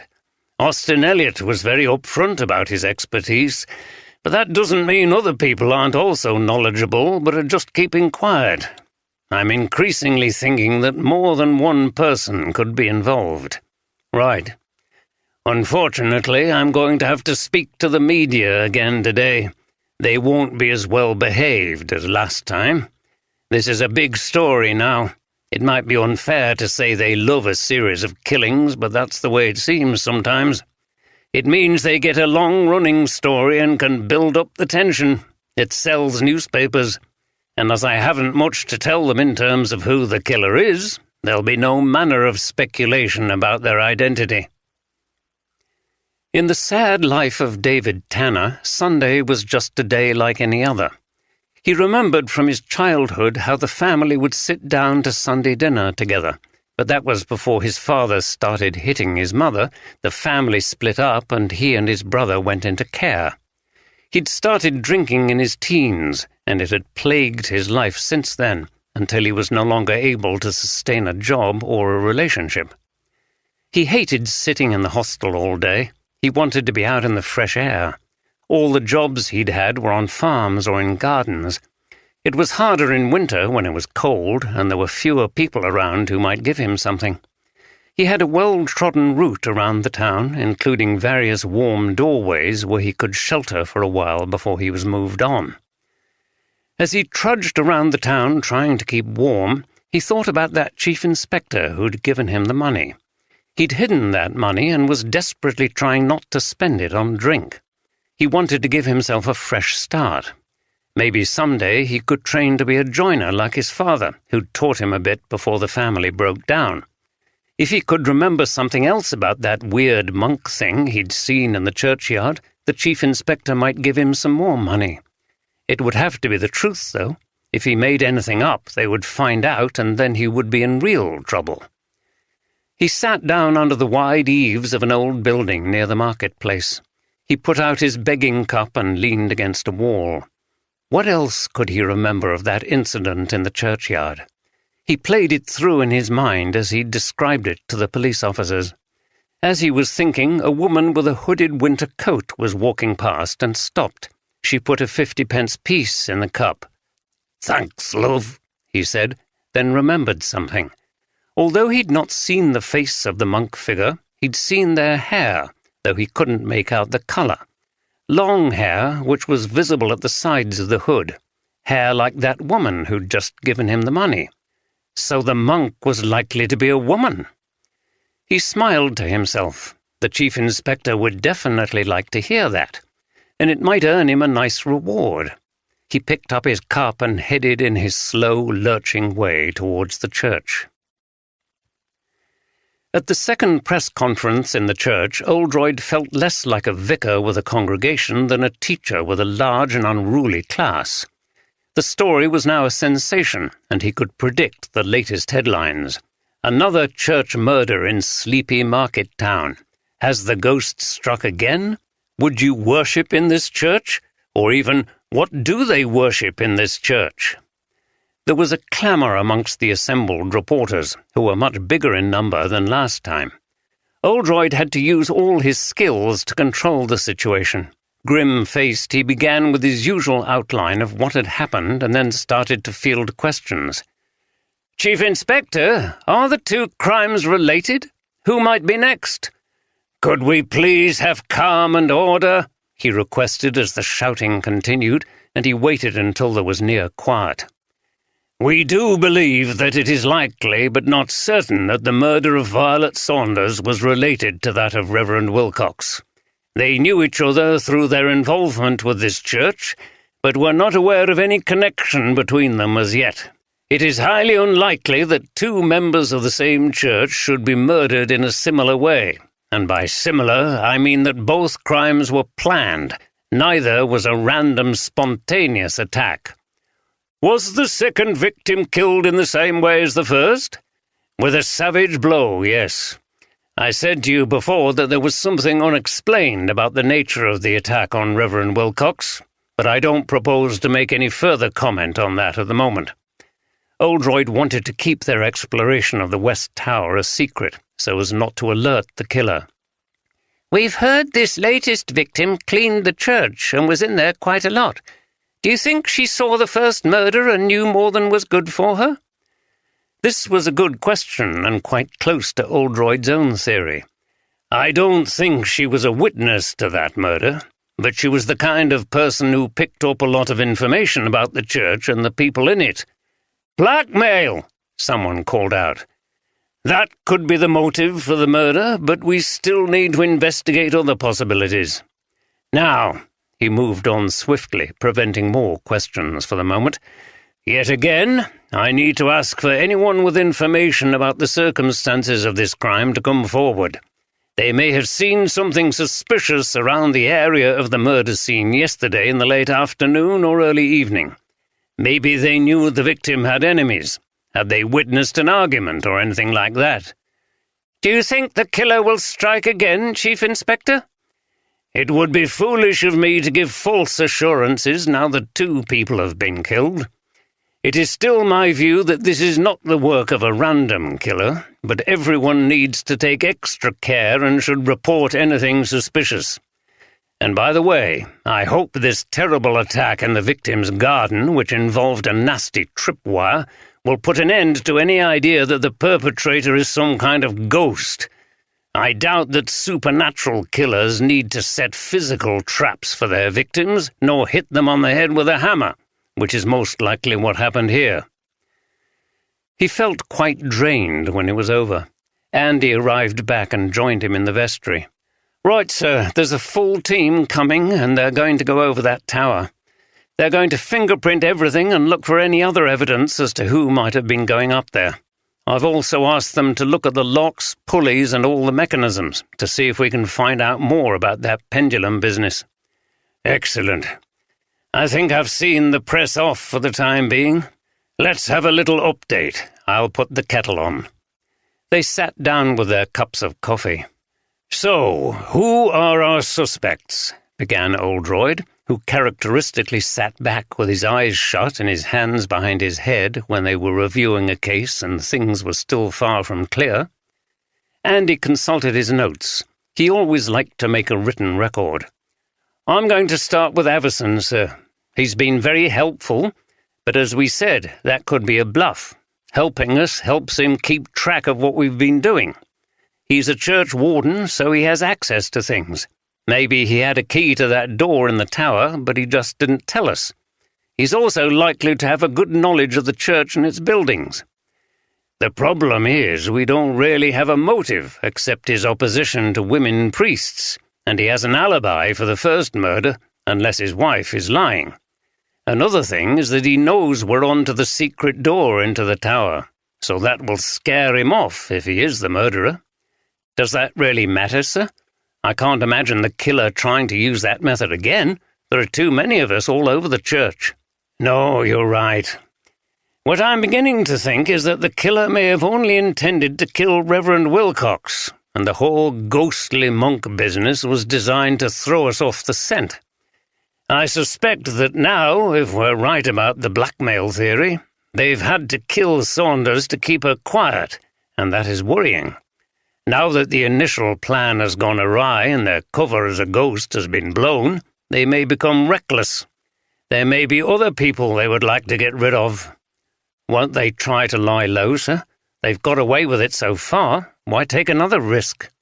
It depends on the motives and their state of mind. I wouldn't be surprised if they strike again. He shook his head.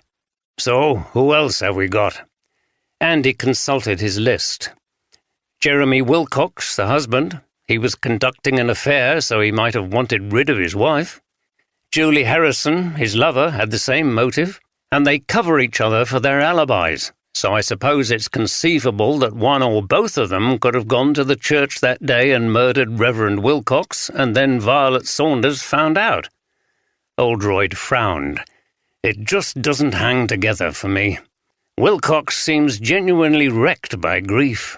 He would have to be a skilled actor, and you said the same about Julie Harrison.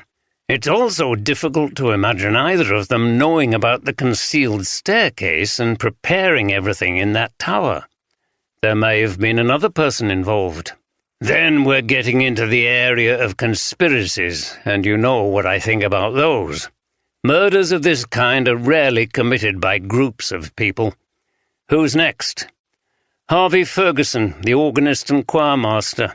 He struck me as the person with the most anger about the situation, and he seemed desperate to keep his sexuality a secret. I think he might be capable of violence if he was really provoked, and he has no alibi for that evening. There is a powerful motive there, but I couldn't see him doing it all himself. By the way, we'll need to go back to all these people and see what their alibis are for the time of the Saunders murder. Right, sir. I'll get Robinson onto it. Then there's Olive Bryson, who had borrowed the church's money, as she put it. No alibi, but I can't see her killing the rector over that amount unless she's concealing something. There's Austin Elliot, the bookshop owner, continued Oldroyd. He made no attempt to conceal his opposition to women priests, and he certainly knows the church. You said his alibi was a bit shaky. Yes. I don't know. He was so upfront about his views. I didn't feel he had anything to hide. As yet, no one else has appeared as a suspect. The only other person who's featured in the investigation is the curate. What's his name again? Andy consulted his notebook. Robin Eastby. Yes, but we've no reason to suspect him. Oldroyd got up. Okay, no one's leaping out at me as the prime suspect. We'll just have to carry on and... He stopped because there was the sound of angry raised voices coming from the church entrance. He looked at Andy and they both ran down the aisle towards the door. The constable on duty was confronting an angry David Tanner, who was shouting at him, "Let me into the bloody church! I've got summat to tell that inspector bloke." "Which inspector? You can't come in here, it's a crime scene." Oldroyd appeared and intervened before things got out of hand. "Okay, I've got it. I know this man." The constable looked extremely surprised, but was glad to yield to his superior. "What do you want, David?" Vindicated, Tanner sneered at the constable before turning to Oldroyd and Andy. "I've remembered somewhat else, you know, about that monk in the churchyard." "Okay." Oldroyd sounded a little sceptical. "You'd better come in, then." Tanner gave the constable another look of contempt and followed the detectives into the church. "Will you do the honours again, Andy?" "Okay, sir," replied the ever-willing sergeant with a smile, and went off to make some tea. Oldroyd sat again with Tanner in the pews. He was relieved to find that the man didn't smell of alcohol this time. Maybe he hadn't spent all the money on drink after all. "So, what have you got to tell me?" Tanner paused. He was going to make this sound dramatic, and then Oldroyd would be impressed. "Well, this afternoon I were in a doorway with me cup, and a nice woman stopped and put some brass in. I noticed she had long hair, like, and I suddenly remembered that monk did. I mean, when they walked past, I saw some hair coming out at the side of that hood thing." "I see." "So I think it were a woman dressed up like a monk." Tanner stopped after this climactic revelation. "What do you think of that, then?" Oldroyd smiled. "Thank you very much. That is useful. Is there anything else you remember?" He took a £10 note out of his wallet. Well, thanks. I don't think there's aught else." "OK, stay and have your tea. I'm pleased to see you've not been drinking today." "No." He looked proud of himself. "Trevor at the hostel's a good bloke. He's got me to cut down on booze." "Good. Well, follow his advice and things will look up for you." "Aye." Paying a man like this out of his own pocket for information was irregular, but Oldroyd felt that Tanner had the potential to improve his life, and he wanted to help. Andy arrived with the tea and biscuits. The detectives left Tanner to eat and drink under the watchful and still wary eye of the duty constable. "What did he have to say, sir?" asked Andy as they returned to the vestry. "Not a lot, but then again it's sometimes the little details which prove to be so important. He noticed that the monk figure had long hair, and so he thinks that means it must be a woman. Not that that's necessarily the case, of course. A wig could have been part of the disguise, but it's certainly making me think." Oldroyd sat down and drummed his fingers on the little table. It was a frustrating point in the case. "We need to do more research into the backgrounds of these suspects and see what it throws up. I don't think any of them are native to the town, and they've moved here in the last 5 to 10 years. We can get Steph onto it and see what she can uncover. And first thing in the morning, I need to go to the library." "Right, sir," replied Andy, who, after a few years' experience, had learned it was easier not to question his boss's methods, even if they seemed unorthodox. The news of the second murder added to the distress of the Wilcox family. Robin Eastby attended the service at St. Edmund's, the other Anglican church in the town, and then went round to the St. Anne's rectory to see how they were coping with yet more horror. Jenny opened the door when he knocked and seemed relieved to see him. "Thank you for calling. It's just dreadful. We're just sitting in here and don't know what to say to each other." She led him into the living room where her father and sister were sitting in silence. There was a pot of coffee on the table and she poured him a cup. Wilcox greeted him in a weak voice. "Robin, nice of you to come. Have you been to St. Edmund's?" "Yes." "How was it?" "It was very solemn. Some very nice things were said about Claire, and a lot of people send their best wishes to you." "That's good of them. Of course, everything's been made worse by the dreadful news this morning." Wilcox shook his head and closed his eyes, as if this extra trauma was too much even to contemplate. "What the hell's going on, Robin?" asked Fiona. "Is Knaresborough going mad or what?" "I don't know about Knaresborough as a whole, but someone seems to have gone over the edge. I can't believe there would be 2 murderers in the town at the same time." "Have you spoken to the police?" asked Jenny. "No, not yet, but I'm sure they'll be round before too long, as Violet was another St. Anne's parishioner with a role in the church." "I know it's an unkind thing to say, but that woman always gave me the creeps," said Fiona. "Whenever you went into the church, she seemed to be lurking around and watching everything. She used to come right up to you and go on about ghosts and spirits and stuff. I was frightened of her when we first came here." "I don't think your mum found her easy to deal with," said Wilcox. "But she wasn't the only person in that category in the church." "No, I'm sure you're right," said Robin. "There are difficult people in all communities and organisations." "But somehow you expect more from the church, don't you?" said Fiona. "I know it's not fair, and you're going to say we're all flawed and sinners and so on, but if the churches are preaching to us about how to behave, then people expect believers to show a good example, don't they?" "Yes," replied Robin. "That's true. But it's also true that churchgoers and the clergy are the same as everyone else.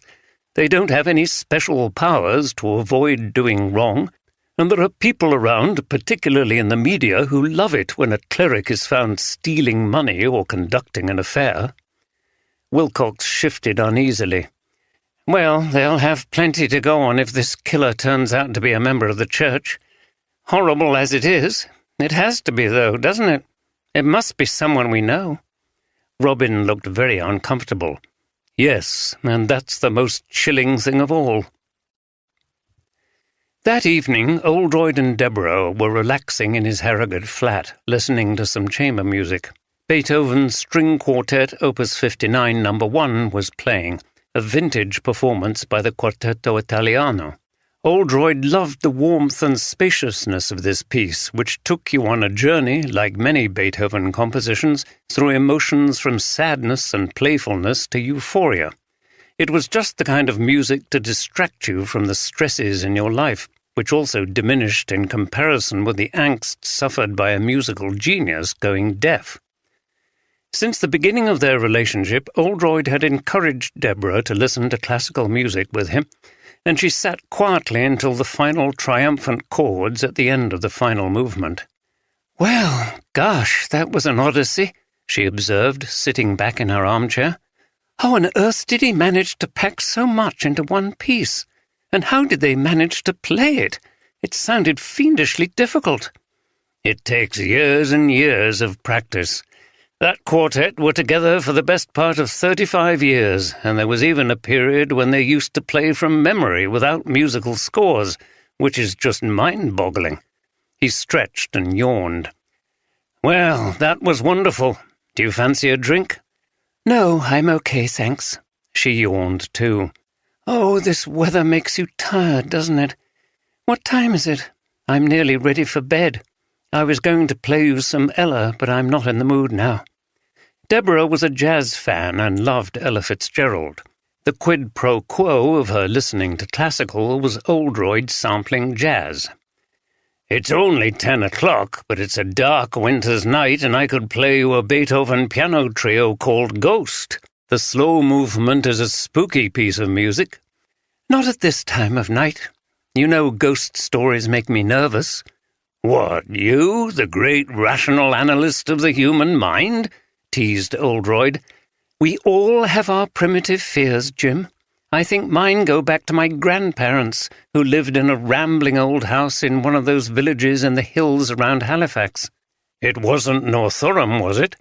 "No, it was somewhere near Norland. Why?" "Northurum was the birthplace of John Christie, the famous serial killer. That would have increased the spookiness, wouldn't it?"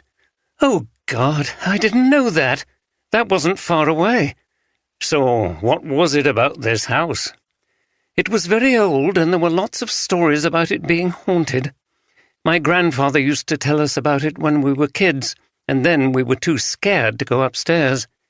It was supposed to be the ghost of a lady who leaned over people while they were in bed. The ghost shimmered blue and had been seen on the stairs as well as in the bedrooms. Maybe she'd been a nurse or something. Things like that make a big impression when you're young, and they tend to stay with you." "Yes, well, you wouldn't like it in St. Anne's. It's very M.R. James in there. It was pretty scary when that monk figure was standing in the doorway that night when Andy Carter and I stayed in the vestry." "Yes, you said." Deborah shuddered. "Of course, we know it's a real person trying to distract us from what's really going on.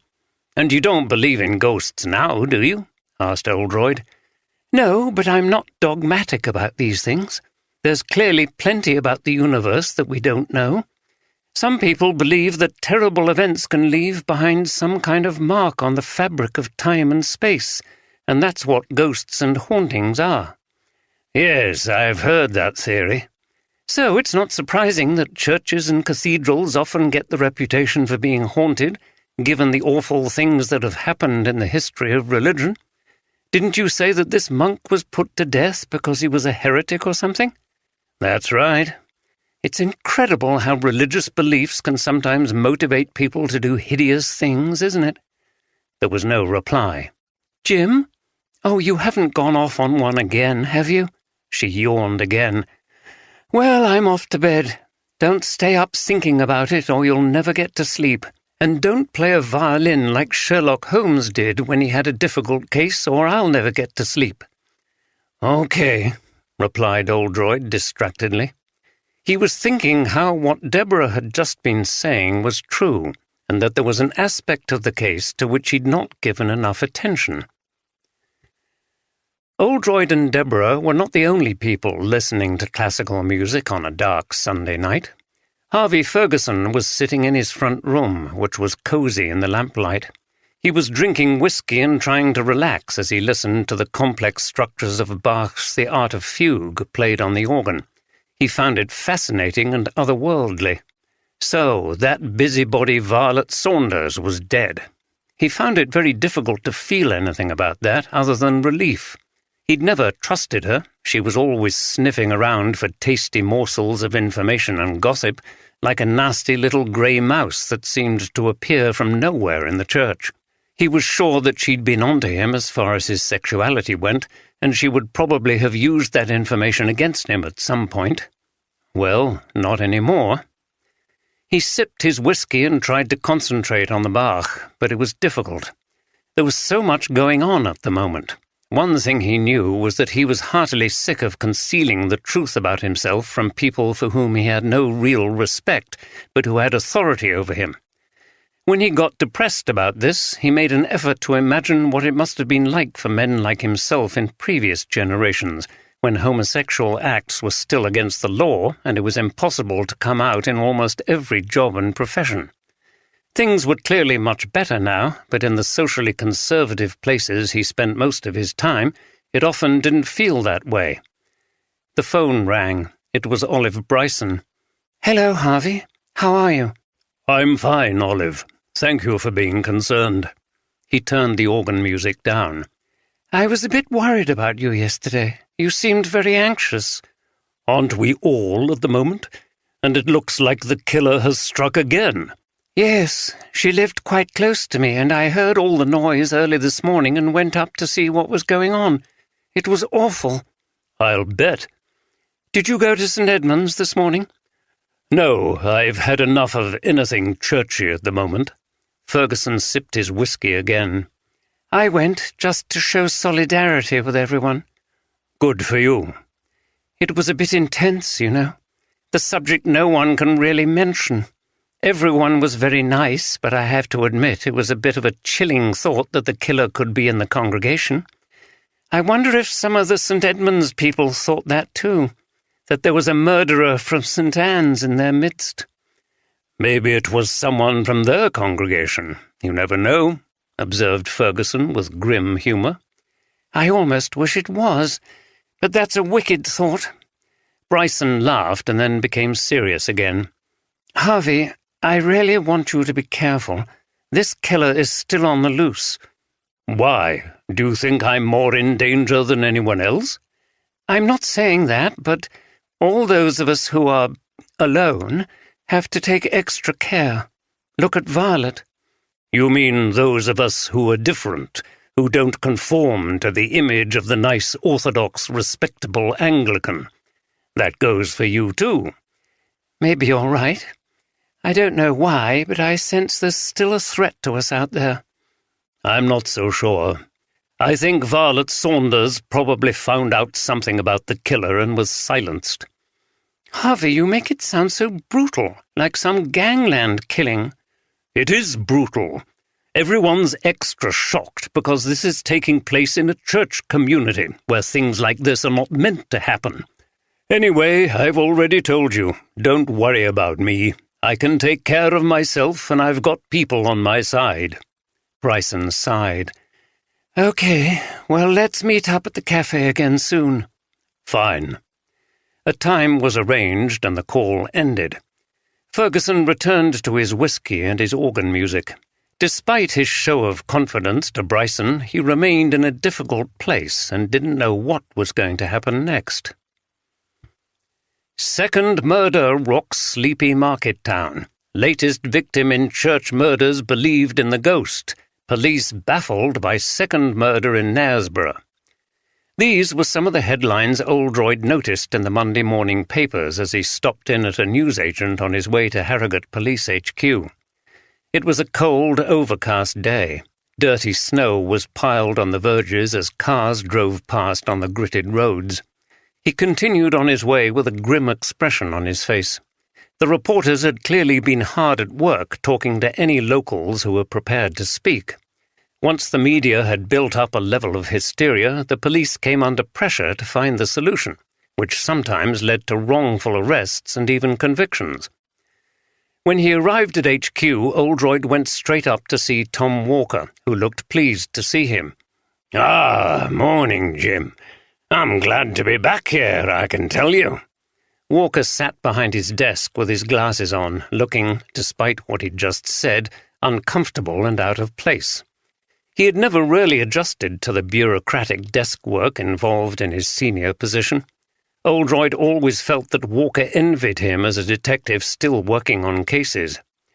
"So, what the hell's going on in Knaresborough?" asked Walker.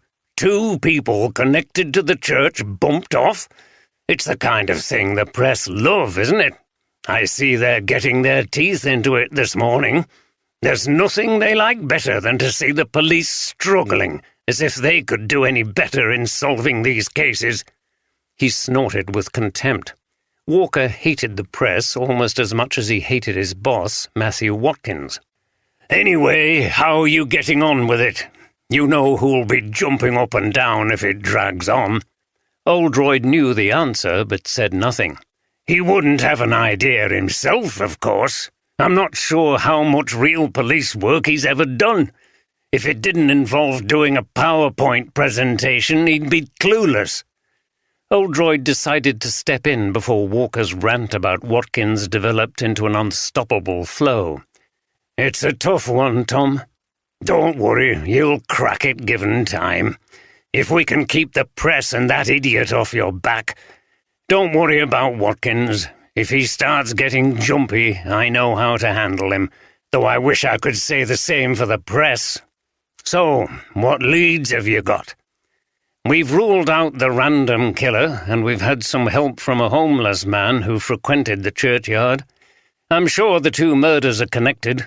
I think it's likely that the second victim knew something, so she was silenced." Walker shook his head. "Good God, it sounds like the Sicilian Mafia rather than an Anglican church in Knaresborough." "I know. Anyway, you'll be pleased to know we've also discounted the ghost of the monk as the perpetrator."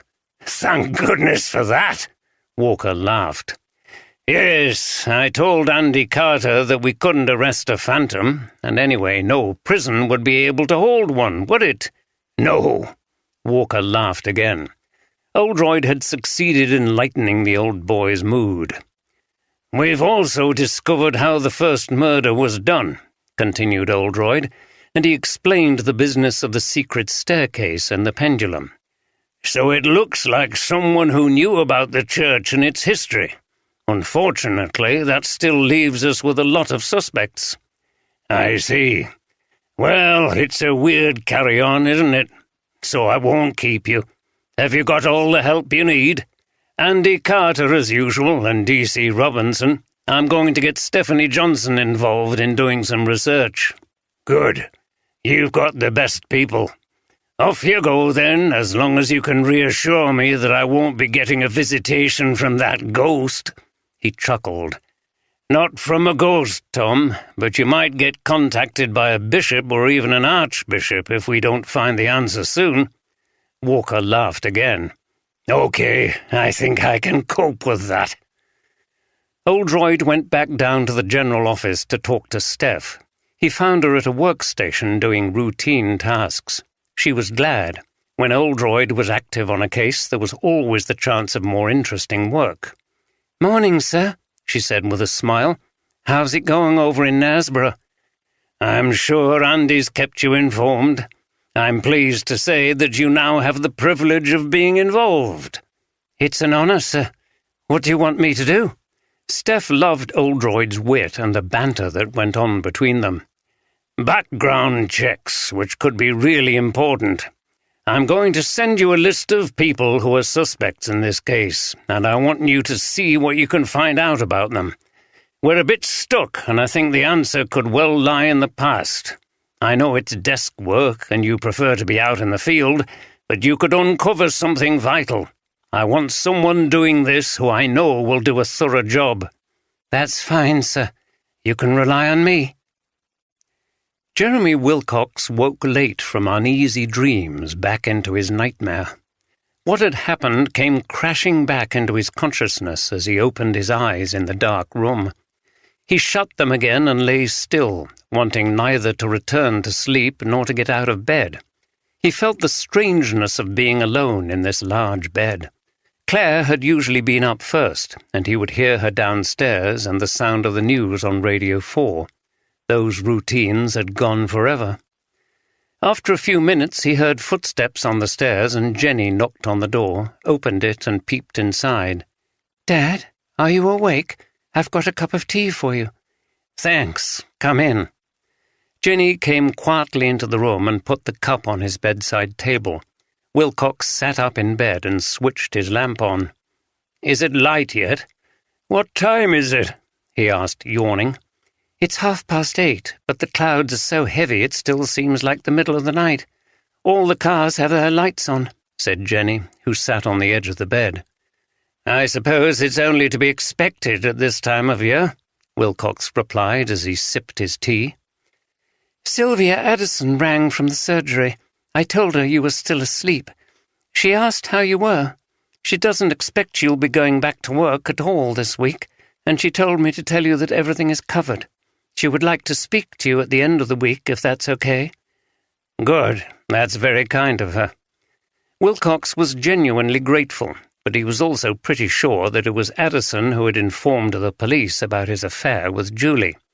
He'd suspected that she knew, but he'd always got on well with her, so it seemed like a bit of a betrayal. But then, when he tried to put himself in her position, he understood that Claire's death would have made it difficult for her. A man who was conducting an affair was a clear suspect if his wife was murdered.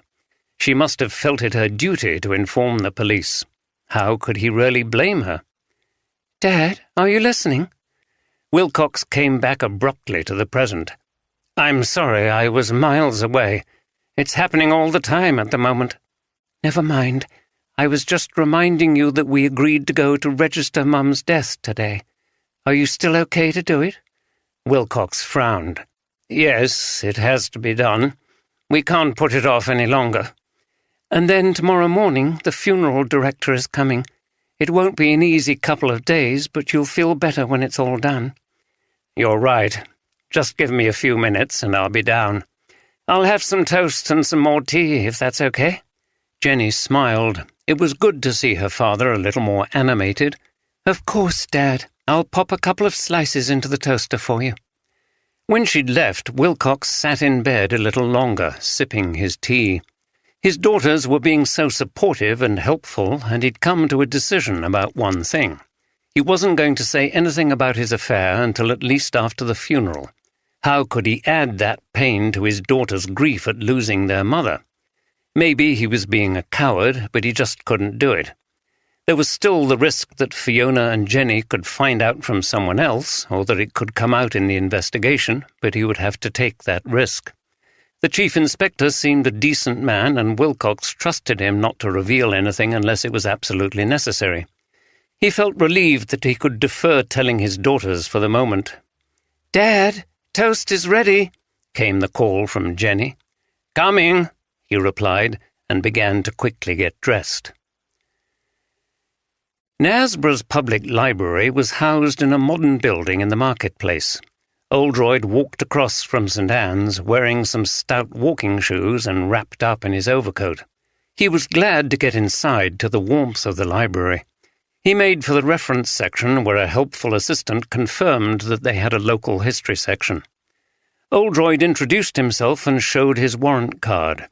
"I'm in charge of the investigation into the murders connected with St. Anne's." "Oh, yes, terrible business. How can I help?" she asked in a brisk manner, as though detectives came in regularly to do research relating to murder inquiries. "There are some curious aspects of this case connected to that church, and I'm looking for a history of St. Anne's. There's a particular event that I'm interested in, which is the unusual death of someone in the church in the 19th century. It would probably have caused a bit of a stir at the time." "Oh, you mean the last murder by the ghost of the monk," replied the assistant with a smile. "Maybe I do," said Oldroyd, looking pleased. Can you tell me about it? Yes, and I'll find you a book which gives a clear account. You'll have to read it in here, I'm afraid. It's non-lending. All the books in reference are, and I don't think we have a copy in the lending section. Fine. Well, if you have a moment, could you tell me the outline, and then I'll read the book? The assistant looked around the room and saw that, so far, it was empty on this cold Monday morning. She sat with Oldroyd in a corner and spoke in a quiet voice. I think the year was 1851. The victim was a church warden, a Mr. Samuel Walshaw, if I remember rightly. I have a good memory for this sort of thing because I've lived in Knaresborough all my life and I'm fascinated by local history. Anyway, he was found dead in the church with terrible wounds, apparently, which no one could explain. I see. I think in the middle part of the 19th century, superstitious ideas and belief in ghosts and evil spirits was still quite strong. The prevailing view seemed to be that Walshaw was killed by the ghost. Have you heard that story? Yes, the monk put to death for heresy in the Middle Ages. Austin Elliot told me about it. Mr. Elliot, who runs the bookshop? Yes, that's the man. He was very helpful when I paid him a visit. I see. He stocks a number of local history books, but he's not a native of the town, and his knowledge is not as deep and reliable as other people I could mention. Do you have any particular people in mind? There's a local history society. Quite a few people from the church are members. Patrick Owen, the archdeacon, is a very knowledgeable man. He's made it his business to find out about the history of all the churches in his archdeaconry. He's been in here a lot over the years. I see, said Oldroyd, listening intently. To get back to the ghost story, as you will know, he was put to death by being thrown from the top of the gorge, and after that the story is that people started to die with similar injuries to his own. You can read about all this in the book I'll get for you. So the point is that Walshaw had the head and neck injuries which the monk must have sustained, so people believed that it was another case of ghostly revenge. People started to come forward and say that they'd heard noises like banging and scraping in the church at night and seen ghostly lights. The whole thing grew, and there was something approaching hysteria, with people refusing to attend church. Interestingly, the more enlightened clergy of the time resisted the idea of a haunting. The bishop refused requests for an exorcism of the church and said the whole thing was nonsense. But as nobody was able to find out who killed Walshaw, the idea of the vengeful ghost was impossible to lay to rest. And people like Violet Saunders are still asking for an exorcism in the 21st century, thought Oldroyd. Do we know where in the church the body of Walshaw was found? He asked. Not exactly, but he was somewhere near to the West Tower. He's buried in the churchyard. Right. Oldroyd nodded. This was all very interesting. There's a curious epilogue to the story. The vicar of the church at that time, I think his name was Reverend Marshall, moved on to a different parish, and some years later was expelled and defrocked for stealing a valuable church plate and replacing it with a fake. It made some people wonder whether he'd been up to anything like that at St. Anne's, especially as a silver communion cup had gone missing about the same time as Walshaw was murdered. Maybe the church warden had discovered what was going on and the vicar had silenced him. Well, that's tantalizing, but unfortunately we'll probably never know. Perhaps not. Anyway, I'll leave you with the book. Oldroyd looked at the title, A History of Knaresborough Churches. There was just one more thing. Can you remember if this book covers alterations to the building at St. Anne's? I'm thinking particularly about the construction of the East Tower and the removal of the clock and the bells from the West Tower. Yes, I believe it does. That was the time when the wooden ceiling in the West Tower was constructed. I'm not sure you'll find out any more than you already seem to know. Maybe not, but thank you again. You've been extremely helpful. Back at St. Anne's, Andy had spent the morning organising further statement-taking and alibi-checking, as well as sending information on the suspects to Steph for further investigation. The forensic team were at work on the West Tower. He thought ruefully about his boss spending some quiet time reading books in the library, But that was one of the perks of power. Maybe someday he would be in that position himself, but he didn't feel he would ever match the brilliance of his boss. If Oldroyd went to look at a book in a library, then it was for a good reason. He would probably return with some amazing insight into the case. Oldroyd arrived back in a cheery mood. Maybe Andy was right after all? "That was very useful, Andy. Put the kettle on, will you? A helpful librarian directed me to the book I needed, which was a detailed history of this church." "Really, sir?" said Andy, with a tiny edge of sarcasm in his voice. "Anyway, the kettle's just boiled." Oldroyd, in his enthusiasm for what he'd discovered, failed to pick up on that edge, however, and kept going. "Yes, I have a theory about that tower, the wooden ceiling and the pendulum. You remember how some of the metal fittings, like the pulley, seemed as if they'd been there a long time?" "Yes, sir." He handed Oldroyd a mug of tea. "Thanks." Oldroyd took a drink and continued. "Well, I don't think much of the construction of that devilish device was done by our murderer. It was previously constructed by a 19th-century vicar called Marshall, and for the same reason. He wanted to stage a murder that looked as if it was the work of the ghostly monk. A churchwarden called Walshaw was found dead in the same spot and with the same injuries as Reverend Wilcox. Reverend Marshall was a thief, and the churchwarden had probably found him out. It seems his scheme worked, as no one was ever arrested for the murder. That would explain why that big old cupboard was stuck in front of the door to the staircase, sir. If that had only been put there recently, people would have known that there was a staircase behind it, wouldn't they? And someone would have gone up there to investigate after Reverend Wilcox was killed." "Exactly. I suspect that cupboard has been there a long time, even before the Reverend Marshall came here.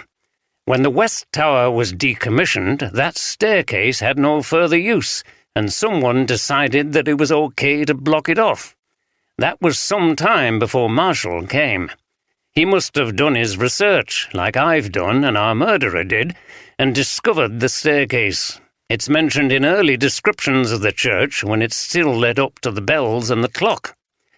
There are some contemporary accounts of people hearing noises in the church at night which they thought was ghostly activity. I think it was the sound of the vicar, Reverend Marshall, constructing that removable back in the cupboard and then later installing the pulley and working on that wooden ceiling. I wouldn't be surprised if he'd been a joiner before he was ordained. Forensics will tell us more about it. Are they working in there?" "Yes, sir." "Good.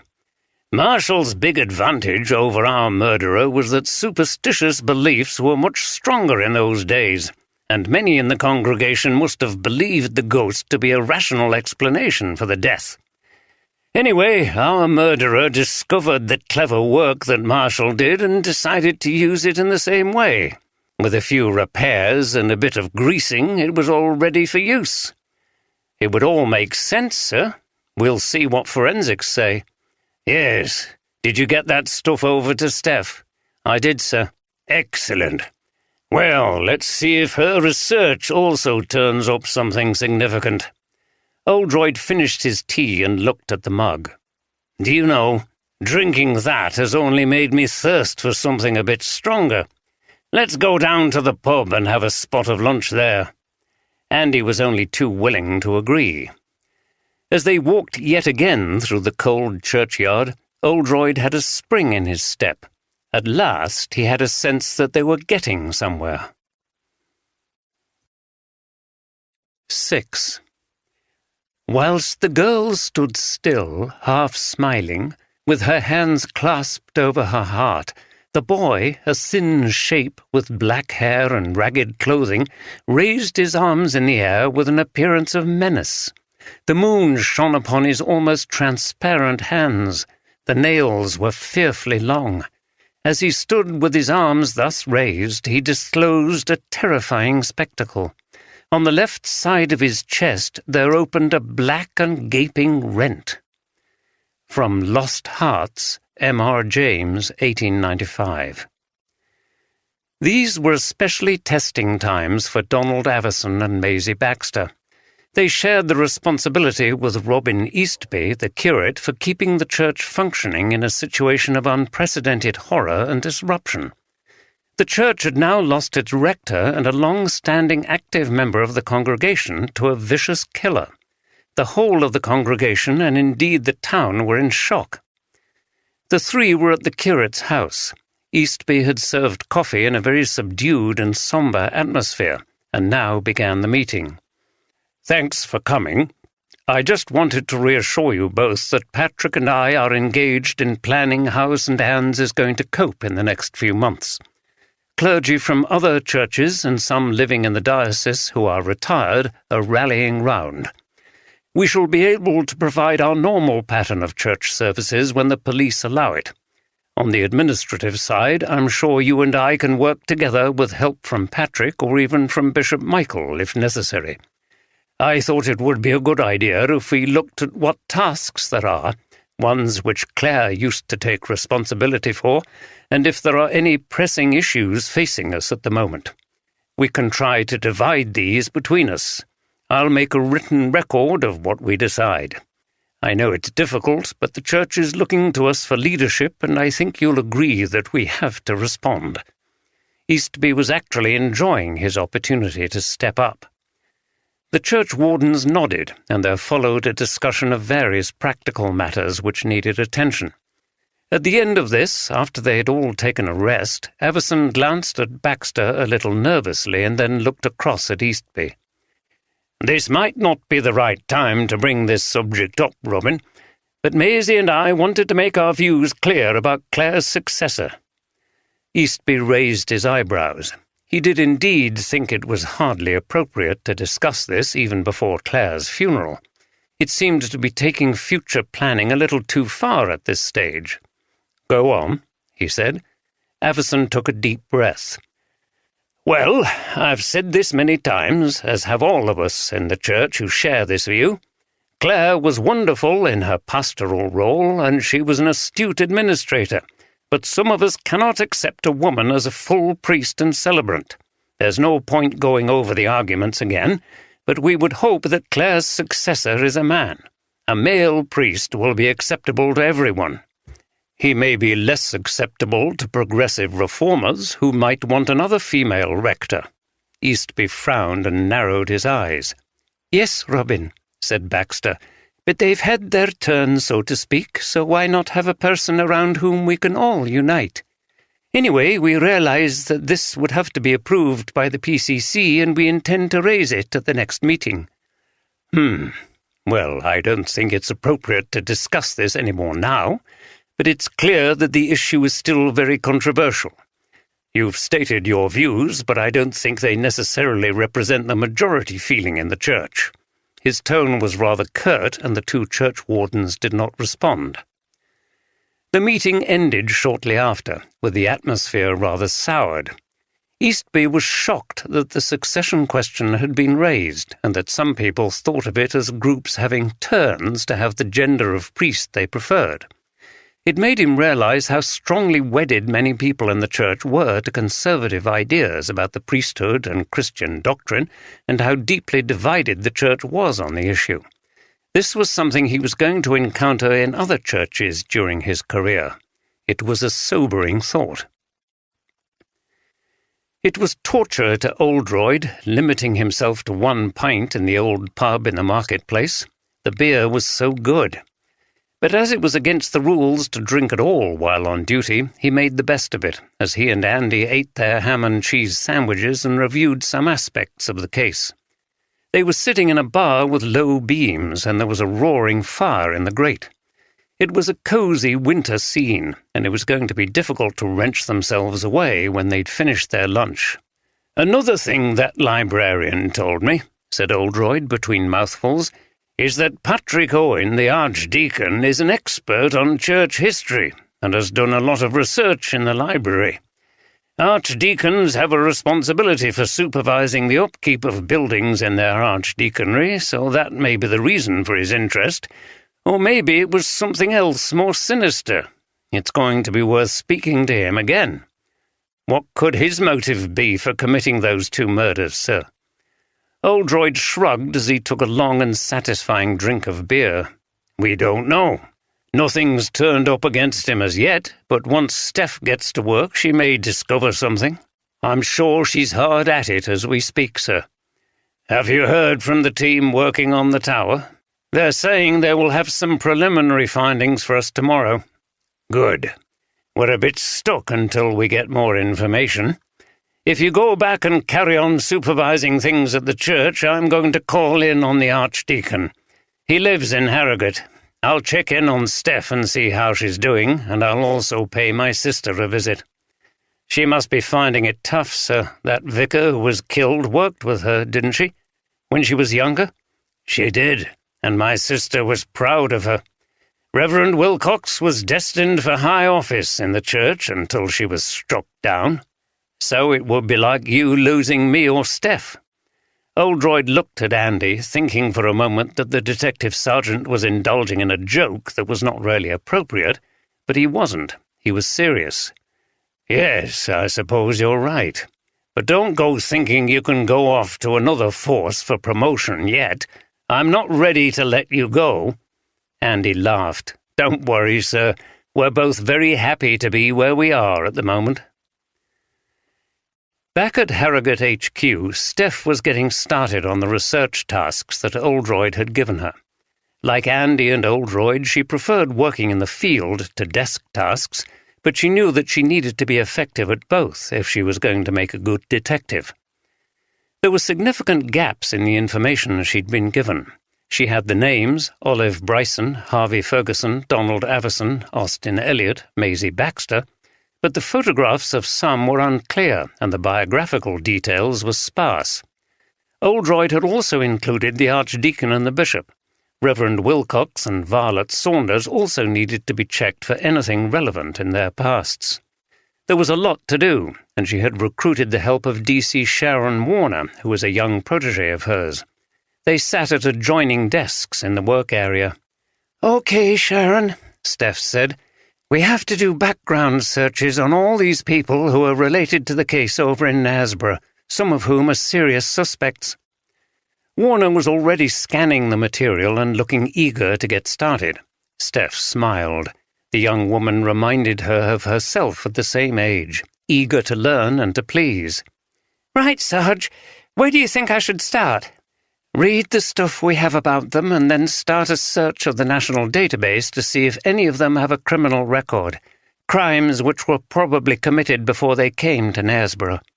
I'm going to start with church records and then we'll look at academic records and businesses, bankruptcies, things like that. We're looking for any connections between them and anything which might have given any of them a motive for killing Reverend Wilcox. DCI Oldroyd believes the second woman, Violet Saunders, was murdered because she knew things about the killer, so we need to see if she had any connections with any of these suspects as well." Off they went, rattling away at their keyboards and scrutinizing their screens. After a couple of hours of intense work, they broke for coffee and a brief chat. "Nothing's come up for me yet, Sarge," said Warner. "I haven't found any criminal records for any of them." "Not to worry. Keep trying. It's a slow process. The only thing I've found is that Olive Bryson has filed for bankruptcy twice in the past, both retail businesses. It appears that she had a history of money problems before she came to Knaresborough. Then it happened again and she got herself into trouble with the church. I don't suppose that's adding much to what DCI Oldroyd and Sergeant Carter already know." "No." Steph yawned, stretched, and looked at the young DC. "Anyway, how are you these days? How are you finding life here?" Warner smiled. "Oh, fine, Sarge. Everything's been great after what happened, you know." Steph nodded. Warner had been involved in the case of sexual harassment at the Harrogate office, which the female officers had fought. It had caused the young officer a great deal of stress. "I'm glad you find it comfortable to work here now. I think the atmosphere's a lot better. And remember, if you're ever in difficulties again, you can come and tell me straight away." "I know, Sarge. You've been working with Inspector Nicholson quite a lot, haven't you?" "Yes, and he's really nice." She smiled at Steph and her blue eyes twinkled. "Hey!" Steph laughed. You behave yourself. He's married with a young family." Sharon laughed too. "Don't worry, Sarge, I've got a boyfriend. He's at uni at the moment, but only in Leeds, so I see him regularly." "Good for you. I'm glad things are going well for you. Well, we'd better get back to it." She sighed as she turned to her computer. As they got back to work, Steph reflected on how much improved the office here at HQ had become since she first joined the force over 10 years ago. She'd had to endure so much unwanted attention from male officers and had found it quite intimidating.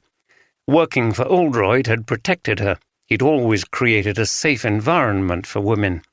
That things had improved generally was something in which she took personal pride. She'd led a group of women officers in a fight against that kind of behavior, and people now felt able to speak out if they were being harassed, even if it was by someone of a higher rank. She'd taken on the unofficial role of policing the police, which could be seen as impertinent. But it was necessary, and it was sad to reflect on the fact that they were now working on a case concerning the murder of a woman who seemed to have been at the forefront of moves to promote women in her own field. After a while, Steph discovered a link between one of their suspects and Reverend Wilcox. It seemed that Maisie Baxter had previously lived in Leeds, in an area where Reverend Wilcox had done her first curacy at the local Anglican church. The timelines overlapped. Had they known each other then? Did something happen during that period? She noted that down. Sharon announced she'd found something. Harvey Ferguson had been arrested some time ago in connection with a fight outside a bar in Bradford, but was let off with a caution. Steph went over to look. "He's the organist and choirmaster. It shows he's got an aggressive side. Well done," said Steph, and Sharon beamed. "It might not prove significant, but at least we're finding things, and you never know what's going to turn out to be important." Patrick Owen was surprised to receive a visit from Oldroyd in the middle of the afternoon, but he almost welcomed it as it gave him an excuse to have a break from reading one of the many reports produced by the diocese. This one on preserving stained glass windows was especially heavy-going. "Come in, Chief Inspector," he said breezily, "and take a seat." He led Oldroyd into a sitting room decorated in a rather ornate style and full of antique furniture. Oldroyd admired a tall grandfather clock with a dark, polished oak case. "Ah, yes, nice piece, isn't it? It was made in Halifax in 1781. It's not entirely original. The clock mechanism and the face are, but the case has been modified, probably in the 19th century. It sounds like a particular interest of yours." "Yes," Owen waved his hand. "Antiques in general, as you can see, but clocks in particular. I also hear that you're a bit of an expert on church history, at least in this area." "Who told you that?" "The librarian down at the public library. Sheila, I imagine. She's always helpful and very knowledgeable herself." He looked rather quizzically at Oldroyd. "I'm sure you haven't come to talk to me about church history, Chief Inspector. What can I do for you?" Oldroyd smiled. "Actually, you're wrong about why I'm here. What do you know about the alterations to the West Tower at St. Anne's after the East Tower had been built?" Owen looked taken aback. "Good heavens! Well, the clock and the bells were removed to the new East Tower, and a wooden ceiling was constructed to seal off the cavity in the older West Tower. Do you know anything about a concealed staircase?" "No, nothing. Please enlighten me." Oldroyd searched the Archdeacon's face for any sign of alarm, but his expression conveyed only surprise and interest. "There are 2 tall wooden cupboards fixed to the wall at the bottom of the West Tower. One of them, which has been locked up since before anyone can remember, has a false back. Behind that is an ancient door which leads to a steep, narrow stone staircase up to a platform where the old clock mechanism was attached to a long pendulum." He paused and continued to fix Owen with his penetrating grey eyes. "So you were not aware of any of this?" "No, Chief Inspector, but it sounds fascinating." It's part of my role to conduct surveys with incumbent clergy of church buildings. I remember those cupboards at St. Anne's, but I never took a great deal of notice of them. Aren't they used to store hymn books? One is. And the other has a false back covering a door and a staircase. Oldroyd nodded. I'm staggered, Owen said. Of course, I knew there must have been a staircase at one time to allow access to the clock and the bells, but I suppose everyone just assumed that it had been blocked up at the time of the changes. That clock, by the way, was installed in the 1780s by a local man called Oldroyd. It had a long pendulum, and because the tower is short and squat, reached down the length of the tower wall and had a wooden casing around it. It proved to be a cumbersome mechanism which needed constant rewinding, so when they built the East Tower in 1850, they replaced the clock with a more modern one, and that is still working today after many refurbishments. Not only is that staircase still there, but so is the pendulum. What? You didn't know that either? Said Oldroyd, still looking hard at the Archdeacon, trying to gauge his response. No, I didn't. How can it be? Wasn't it removed at the time? It appears not. They left it still attached to the shaft which linked it to the clock. I suspect it was tied up against the wall in a position at the top of its swing while they thought about what to do with it. It was a big job to move it. When that ceiling was put in, the pendulum seems to have been forgotten. That's the thing about churches, isn't it? The people in charge don't stay. They move on to other parishes and dioceses. Well, I'm amazed, Chief Inspector, but I'm still not sure why you're telling me all this. That pendulum was the weapon which killed Reverend Wilcox. The murderer discovered the staircase, the pendulum, and a hinged section of the ceiling which folds back to allow the released pendulum to swing down by the side of the wall, but sufficiently far out to miss the cupboards to near ground level. It smashed into Reverend Wilcox, causing her injuries. The Archdeacon's mouth dropped open. Oldroyd continued, I say they discovered things because I believe all the modifications like the false back of the cupboard and the hinged section of the ceiling were put there by a 19th century rogue vicar called Marshall in order to stage the murder of a churchwarden called Walshaw. I assume you know about that? Well, I know about the murder. The killer was never found. A lot of the parishioners thought it was due to the ghost of the monk, because the injuries were the same as those the dead man had endured, and the legend did have him promising revenge, which is exactly what the killer wants us to think now, only regarding the death of Reverend Wilcox. We've got a forensic team at work in that tower at the moment, and I think they will confirm my theory. As you say, Sheila is very helpful. She directed me to a source for the Walshaw case. Owen was gripping the arms of his chair and looking stunned. Oldroyd leaned back in his chair with his head to one side, still coolly observing the Archdeacon. But this is terrible, said Owen. You're saying that someone who had a knowledge of the building used this method to commit another murder? His eyes widened as he belatedly realized what Oldroyd was implying. You surely can't think it was me, Chief Inspector. That's a ridiculous idea. Why would I kill Claire? I had tremendous admiration for her. You tell me, if it was you, replied Oldroyd with brutal directness. Of course it wasn't me. Where were you on the evening that Reverend Wilcox was killed? For the first time, Owen seemed flustered. It was Wednesday, wasn't it? I was working at home that day. Can anyone verify that? No. Well, I don't think so. My wife's a teacher, and she doesn't normally get back until after 5. There's a staff meeting after school on Wednesdays, so it would have been after 6 when she got home. Does this mean I'm a suspect? You and a number of others. How was your relationship with Reverend Wilcox? As I said, it was very good. The church very largely allows priests to run their churches as they wish. The senior people running the diocese don't interfere. We don't have a lot of regular contact with the clergy on a day-to-day basis. But when it came to things like the building survey, which I do with the clergy in each church, or getting involved in diocesan-wide initiatives, she was excellent to work with. I take it you're in favour of women priests and bishops. Very much so. I see no theological objection.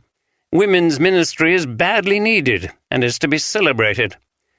Were you aware that there is opposition within the congregation at St. Anne's? There is some opposition in every church, Chief Inspector, though I think it's true to say that in this diocese they are in a very small minority. No congregation around here as a whole rejects the notion of a female priest or bishop, though individuals may refuse to take communion from a female priest. You were not aware of any particular problems at St. Anne's? No, I think Reverend Wilcox enjoyed a good relationship with the people there. And how do you feel about gay people in the church? Oldroyd saw Owen flinch at this question, but he quickly regained his composure. I have no problem with that either. Oldroyd nodded and then stood up. Right, well, thank you for your cooperation. We'll contact you if we need to interview you again. He was shown out by a rather shaken Patrick Owen, who then returned to the sitting room and picked up his phone. There was someone he needed to call.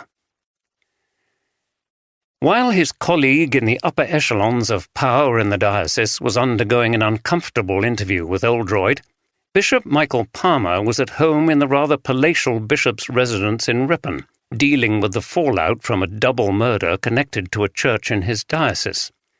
The fact was that this was uncharted territory, and none of his friends and colleagues could offer him much advice. The general feeling seemed to be that it was best to ride it out and let the whole thing blow over as far as publicity was concerned. As regards the suffering individual church, it was vital to provide as much support as possible. He'd spoken to the Archbishop of York, who was very supportive, and raised the question of what the implications were for church membership if the killer proved to be a member of the congregation. Could it have been possible to prevent what had happened? Were churches alert to strange behaviours and mental health issues amongst their congregations? And were they trying to provide support? These were all valid but tricky questions. It was his and the Archbishop's responsibility to plan ahead and try to anticipate what the next problem might be. He had been pleased to hear the Archbishop say that he still hoped that the new Bishop of Kendal would be a woman. Palmer sat at his large oak desk, surrounded by solid wooden bookshelves that reached up to the high ceiling. He looked out onto the extensive lawn and reflected on the many possible repercussions of what had occurred. He was not the kind of church leader whose first thought was to protect the church's reputation. He was concerned about the pastoral consequences of the situation, and he foresaw that these might be deep. On his desk was a simple Celtic cross. He found himself praying that God would guide him in leading the diocese on a way through. Harvey Ferguson arrived home from York in the late afternoon to find a curious blank envelope behind his door. Inside was a sheet of A4 paper with a word-processed message.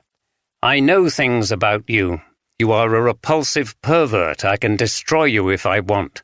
Meet me at 7 tonight at St. Robert's Cave if you know what's good for you. Maybe we can come to some arrangement.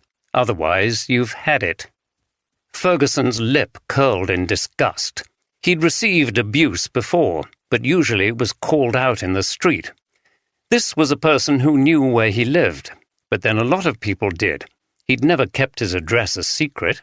Who could this be? Someone from the school, from church, or just from the town? He sat down, angry and shaking. He knew he should report this to the police, but he was so sick of this kind of thing that he felt like sorting it out himself. The police were always slow to respond. It would be very dark and quiet at the cave, which was by Grimbold Bridge over the river on the edge of town. It could be dangerous. So what? He would be there and he would arm himself. He'd defended himself before against homophobic thugs. He was tougher than his appearance suggested. If there was any aggression, he would give as good as he got. "The January afternoons are starting to feel longer," remarked Oldroyd. He and Alison were walking across the snowy fields on a hill near Kirby Underside. It was cold, and sheep were clustered around bales of hay dumped in the fields by the farmers. Yellow strands of the feed were lying on the snow, which was dirty and trampled by the feet of the hardy animals who could survive in these wintry conditions even through the night in the freezing outdoors. "It's still cold, though." He clapped his hands together and watched the vapour of his breath rise into the still air. "Well, there's an old saying, 'As the light lengthens, the cold strengthens.' We're in the coldest part of winter now, but it's nice that it's nearly 4 o'clock and there's still plenty of light," observed Alison. "It's also nice to get out into the countryside, see all this and breathe in the fresh air." Oldroyd gestured at the characteristically sweeping Yorkshire landscape before them. They were looking west across the broad valley of Lower Wharfdale towards the distant hills of Otley Shevin and Burley Moor. In the distance, the setting winter sun was creating vivid effects in the sky, in blues, greys, and orange. "What a gorgeous sunset it's going to be," he exclaimed. "Yes, the beauty of nature is always there to console us," said Alison. So far, neither of them had mentioned the case. They had just been relaxing in the outdoors and in one another's company. Alison finally broke the silence. "How are you getting on with it?" Oldroyd didn't need to ask her what she meant. "I think we're making good progress. We've worked out how Claire was killed." He explained about the pendulum and its history and about the monk. Alison shook her head. "It's like a cross between an M.R. James story and Edgar Allan Poe. You know, The Pit and the Pendulum. And everyone thought St. Anne's was a sedate church in a quiet market town." "I know. I think we're closing in on the killer. We're waiting for some conclusive piece of evidence to turn up. It's going to be very edgy and tense until then." "Do you think they will strike again?" "I still think the only planned victim was Claire, but we don't yet know why. The suspects all have different possible motives. I believe the other woman was killed because she knew things about the killer. I'm not expecting another attack, but I can't be sure. At least nothing bad has emerged about Claire, which I'd warned you might happen." Oldroyd decided this was not the time to tell his sister about Jeremy's affair. "Good. I'm pleased about that. It's bad enough losing her without unpleasant things being revealed." They reached the edge of a field and climbed over a stile in the wall, taking care on the slippery surfaces. Nearby was a stone water trough, iced over and surrounded by the frozen muddy imprints of animals' hooves. The line of the path ahead was only visible as footprints left by previous walkers. Their boots scrunched on the icy surface as they made careful progress across the next field. "How are you feeling?" asked Oldroyd. Alison sighed. "I'm still in shock, Jim. That this could happen in a church and someone like Claire could be so abruptly taken away from us is... well, it's hard to take in. And then another church member killed. It feels like my whole world is turning upside down." "You were very close to Claire, weren't you?" Alison nodded. She was struggling to talk about it. "Yes, you could say she was my protégée. But I felt something deeper than that. She was like a family member. Maybe the younger sister I never had.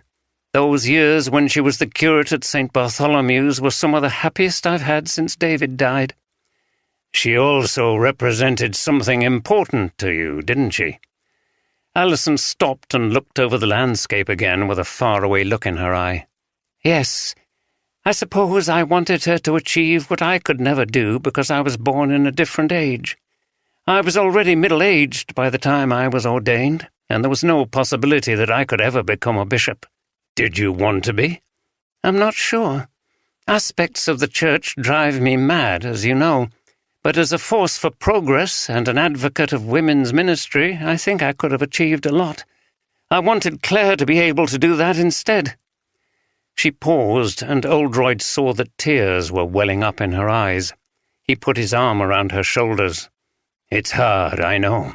You've lost a close personal friend and someone who was shaping up to be a great champion of a cause that is very important to you. But someone else will take on that role. The tide of history is moving in your favour." Alison nodded. "I know, but the opposition is well organised and can be very nasty." Oldroyd looked at her. "Do you still think hatred of women in positions of authority in the church played a part in Claire's death?" "My instinct says yes, but you say you haven't found any evidence of it?" "Not really. The people we've interviewed who are opposed to women priests have been very upfront about it, and they don't appear aggressive. It's a small minority." "It always is, but they can be very fanatical." "No one has actually been physically attacked over this issue, have they?" "No, but the abuse has been vicious, especially online, and there have been death threats." "We didn't find anything on Claire's computer to suggest that she was being harassed." They were returning to the village, and the path came out into a lane. They passed a pub, and the warm glow from the windows looked very inviting. The streets of cottages and occasional larger houses with their snow-covered gardens looked very pretty in their winter quietness. "That doesn't necessarily mean that she wasn't. She could have deleted it all." Alison stopped by one of the big houses. The formal rose gardens were covered in white, and the bare branches of wisteria curled around the front of the house. "The problem I have, Jim, is that I still can't imagine what kind of motive someone could have to murder Claire. Surely it couldn't be money, jealousy, or blackmail. You haven't found anything else really compelling, and now someone else has been killed. I still think that there is something really depraved and diabolical going on." Oldroyd looked at her. "Alison, you may well be right, and I'm not discounting it. It's just that as yet we haven't seen any compelling evidence to back it up as a theory." They walked on in silence, lost in their own thoughts, until they reached the rectory. Olive Bryson was sitting in her dimly lit living room looking out of the west-facing window. She had a good view of the gorge, and would often sit and watch the sun set. Today the sun had left it very late in the day to appear, but had sunk in a splendour of colour behind the trees lining the gorge. That was 2 hours ago, but she was still sitting at the table and had not drawn the curtains. She liked to see the moonlight and any activity that took place in the street. "I'm going to become an old curtain-twitching gossiper if I'm not careful," she thought. She was going through her account book by the light of a small lamp, trying to bring some order to her financial affairs, when a movement caught her eye. Someone was walking past in the street outside. This was quite rare on a winter evening in a quiet street like this. She stood up and went closer to the window in time to see Harvey Ferguson, dressed in an overcoat and wearing heavy boots, walking in a very determined manner. He was looking straight ahead with a grim expression on his face. Where was he going on a dark night like this? Harvey was not known as a keen walker. Was he in trouble? She'd been worried about him ever since these terrible events began. He'd seemed very disturbed and ill at ease. She made a quick decision to follow him. It couldn't do any harm if she just watched from a distance without him knowing she was there. She put on an old fur coat, slipped on her boots, and left the house with a torch and her phone. Walking quickly for a few minutes down the road, she soon saw him again in the distance and slowed her pace. Ferguson had left his house with a sharp kitchen knife in his pocket. He was prepared to use it if he was threatened. If they saw he was prepared to defend himself, they might lay off. It was a long walk from his house down to the river and along the narrow Abbey Road, past fields and cottages to the cave that had been the dwelling place of the medieval hermit. It was very quiet, and he encountered no one on the empty road. A full moon shone above the winter trees, illuminating the snowy landscape with a ghostly light. He was unaware of the shadowy figure following him. At last he could see Grimbold Bridge. A narrow path went down from the road to the cave, which was near to the river. He'd also brought a torch, and he turned it on. The beam shone on the remains of the small stone chapel next to the cave. On the ground was the outline of the grave in which St. Robert had originally been buried, now covered with snow. The only sounds were from the river and from an occasional vehicle crossing the bridge. Ferguson looked at the time, just 7 o'clock. He turned his torch towards the river, wondering who was going to appear and from which direction. Belatedly, he realized that there might be more than one person involved, but he was beyond caring. Years of anger and bitterness about how he'd been treated were welling up inside him. The more who turned up, the more he could harm. He clutched the knife in his hand. As he faced away from the cave towards the river, a figure moved quickly towards him from where it had been hiding behind a large rock near the cave entrance. He heard the movement and was turning when he was struck on the head. Fortunately, he'd had time to instinctively raise an arm, so the blow was partly parried. It was still sufficiently forceful to send him heavily to the ground. The assailant was raising an arm to deliver a second blow when there was the sound of shouting. "What are you doing? Leave him alone!" A man appeared out of the cave. It was David Tanner. He'd seen the attack from the cave entrance. The figure whipped round and immediately ran off, up the path, skidding a little on the ice and onto the road. At the same time, a person appeared from the other direction, holding a torch. It was Olive Bryson. "Is he okay?" She knelt down by Ferguson. There were some splashes of blood on the snow. "I didn't hit him," said Tanner. "I know you didn't. I saw what happened. Did you get a look at them?" "It was that bloody monk again. They were dressed same as before, with great big hood on. I told the police about it. I couldn't see a face." "What do you mean?" Tanner told her about seeing the figure coming out of the church the day Reverend Wilcox was killed while she examined Ferguson, who was conscious but moaning. There was lots of blood on his head. She stood up. "Okay, I'm going to call an ambulance and the police. What were you doing here?" "I keep down into cave sometimes if I don't fancy going to the hostel. I've got an old sleeping bag. I heard people moving about outside, and when I came to the doorway, as I call it, I saw the monk hit this bloke. I think he had armor."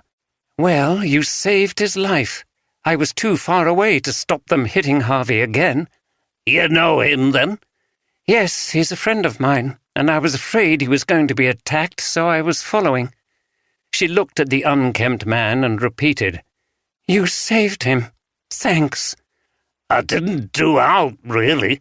You can't just let someone bash a bloke's head in and not say out." "Right. Could you bring out your sleeping bag and lay it over him until the ambulance arrives?" "Aye." Tanner went back into the cave and brought out a grubby sleeping bag, which he placed over Harvey. It wasn't long before the appearance of flashing blue lights indicated the arrival of the ambulance. Bryson's fears had been realized, but at least Ferguson was still alive. "We need to thank you again for what you did. You undoubtedly saved his life. Another blow like the one he received would have been the end of him." Oldroyd was addressing David Tanner, who was sitting in a chair outside the ward in Knaresborough General Hospital, where Harvey Ferguson was receiving treatment. He and Olive Bryson had been allowed to travel in the ambulance with Ferguson for the short distance to the hospital. Bryson had insisted that Tanner should be allowed in, as he had saved the patient's life. "Aye, that's what that woman said. What's her name?" "Olive." "Aye, that's right. Olive." He looked about curiously, eyes still screwed up in the bright light. He appeared out of place in this clean, highly organized environment in which people were wearing uniforms or smart clothes. "Can you tell me what you saw?" Tanner fidgeted uncomfortably in his chair and drank from a plastic cup of tea that Bryson had brought him. "Not much. I went to cave and I heard people walking about. I went to the door and saw that monk again. He were just smashing that bloke over the head with a hammer. So I called out to him. He shot off. You should have seen him run, as if he had the devil following him." "Do you think it was the same person you saw coming out of the church when Reverend Wilcox was murdered?" "I couldn't say for sure, but it were about same height, same clothes, same hood. Couldn't see t'face. It must be t'same. Don't tell me there's lots of folk going round dressed up as monks." Oldroyd laughed. "No, I think you're right. It's highly likely it was the same person. Do you think he got a good view of you?" "I shouldn't think so, it being dark and that." "I just wanted to warn you to take care until we find who this person is and catch them. They've killed 2 people and attacked another with the clear intention of killing them. If they think you saw them and could identify them, you may be in danger. Understand?" "Aye, but I'm scared of nobody." "I'm sure you're not, but be on your guard. Stay where there are other people around, especially at night." Tanner nodded. "Aye, I will." "Do you want a lift back to the hostel?" "Aye, I think I need to get inside now after all that. It'll be warm in there." "And you'll have a story to tell." "Aye." Tanner laughed. Oldroyd arranged for D.C. Robinson to drive Tanner back to the hostel and went back inside the ward. Andy was outside a small side room off the main ward. The call had come at about 8 o'clock, disrupting the restful evening being enjoyed by the detectives. They both looked tired and sombre. This was the development in the case that they'd feared the most, but at least the victim was still alive. "Is he conscious?" asked Oldroyd. "I think so. The nurse said there was trauma to the head and a lot of blood. They're checking for signs of concussion. She said not to talk to him for very long, and we should all leave soon to let him rest." Oldroyd sighed. "He was damn lucky. Fancy 2 people coming to your rescue." "I know. I'll just take a look." Oldroyd slipped quietly inside the door and shut it behind him. Olive Bryson was sitting in a chair by the bed. Ferguson was lying with his head bandaged and his eyes closed. "Is he awake?" whispered Oldroyd. She nodded. Oldroyd sat on a chair at the other side of the bed and leaned towards the prostrate figure. "Mr. Ferguson, can you hear me?" There was no response. "Don't disturb him. I think he's gone back to sleep," said Bryson. "I was speaking to him a little while ago before you arrived. He told me that he got an anonymous threatening letter with homophobic insults. The writer said to meet him by St. Robert's Cave. Harvey realizes that he shouldn't have gone, but he was very angry and wanted to confront whoever it was." "I see. Did he consider that it could be the killer we're looking for who sent the letter?" "I don't think so. He just thought it was more homophobic abuse like he's suffered in the past." "Did he get a look at the attacker?" "No, none of us did. It was very dark, and they were wearing a hood. They ran off up to the road and disappeared. The weapon was metal, probably a hammer." "Yes, David Tanner said the same." "He was very brave. He came out of that cave unarmed and foiled the attack. I was too far away to do anything." "Why were you there?" said Oldroyd. "I've been worried about Harvey for a while. He hasn't been himself. Then, at about 6:30, I saw him walk past my house, which is on his route to the site of the cave. I just wondered where he was going on a dark winter evening like this. I was suspicious and uneasy, so I followed him at a distance. It's a good job I did, because Mr. Tanner didn't have a phone to call the ambulance." "Why were you worried about him?" "Harvey is very conscious about his sexuality and the things people say about him. I'm one of the few people, maybe the only person, at church who knows he's gay. I'm a bit of a maverick character, and he trusted me. As I said, lately he's been very edgy." "He told us about this when we interviewed him. There was something going on at church, but of course I can't tell you any specifics." "I see. Well, I'm so relieved he's survived. I'm very fond of Harvey. He's a talented musician, and I'll bet he's a good teacher, too. Why can't the church and society just celebrate those talents? It's beyond me." "I'm sure a lot of people in the church would agree with you." "Yes, but it doesn't feel like that a lot of the time." Oldroyd stood up. "I don't think we can do any more here tonight. I'll send someone round to speak to him tomorrow. Would you like a lift back?" "Thank you. That would be nice. I feel exhausted." I want you to take extra care. I told David Tanner the same. If the killer thinks you might have recognized them, you could be in danger. Don't worry, I'll be on my guard. Who knows when they'll strike again? Oldroyd asked her to wait in the entrance while he had a word with Andy, who looked very grave. Oldroyd told him what Bryson had said to him. This is bad news, isn't it, sir? Apart from the victim surviving, that is. It is. It takes us back to looking for motives, and we don't know who else could be at risk. The whole thing's starting to look more random.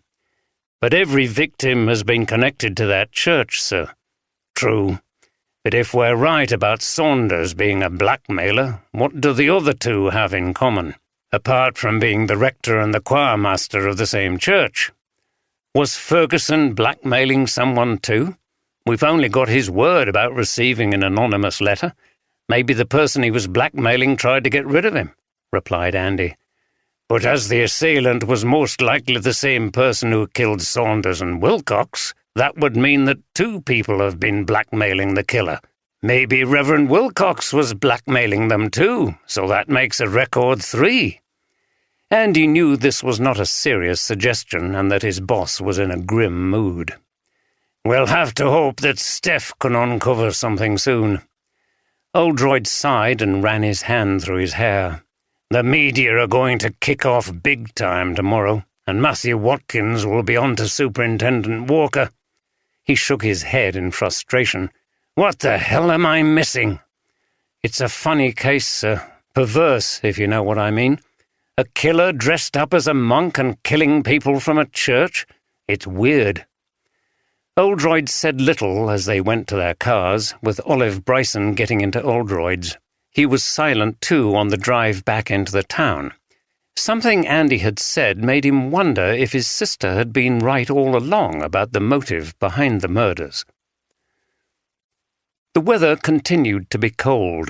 Snowplows had cleared all the major roads and were starting work on the side roads, which had been impassable for days.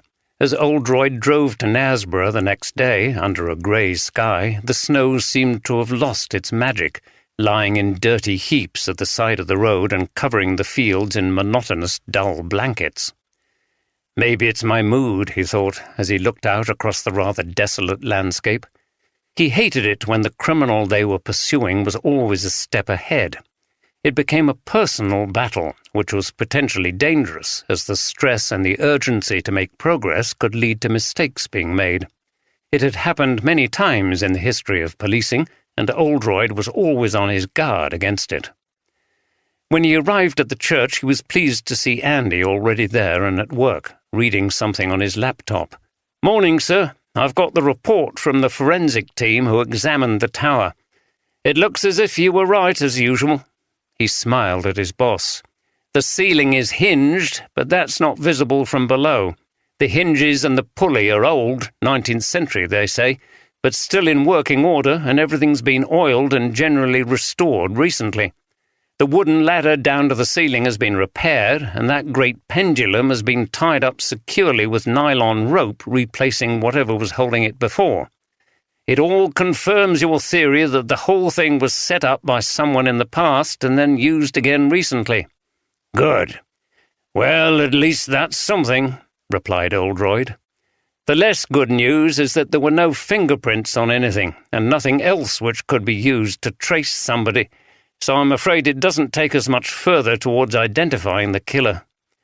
"No, I didn't think it would.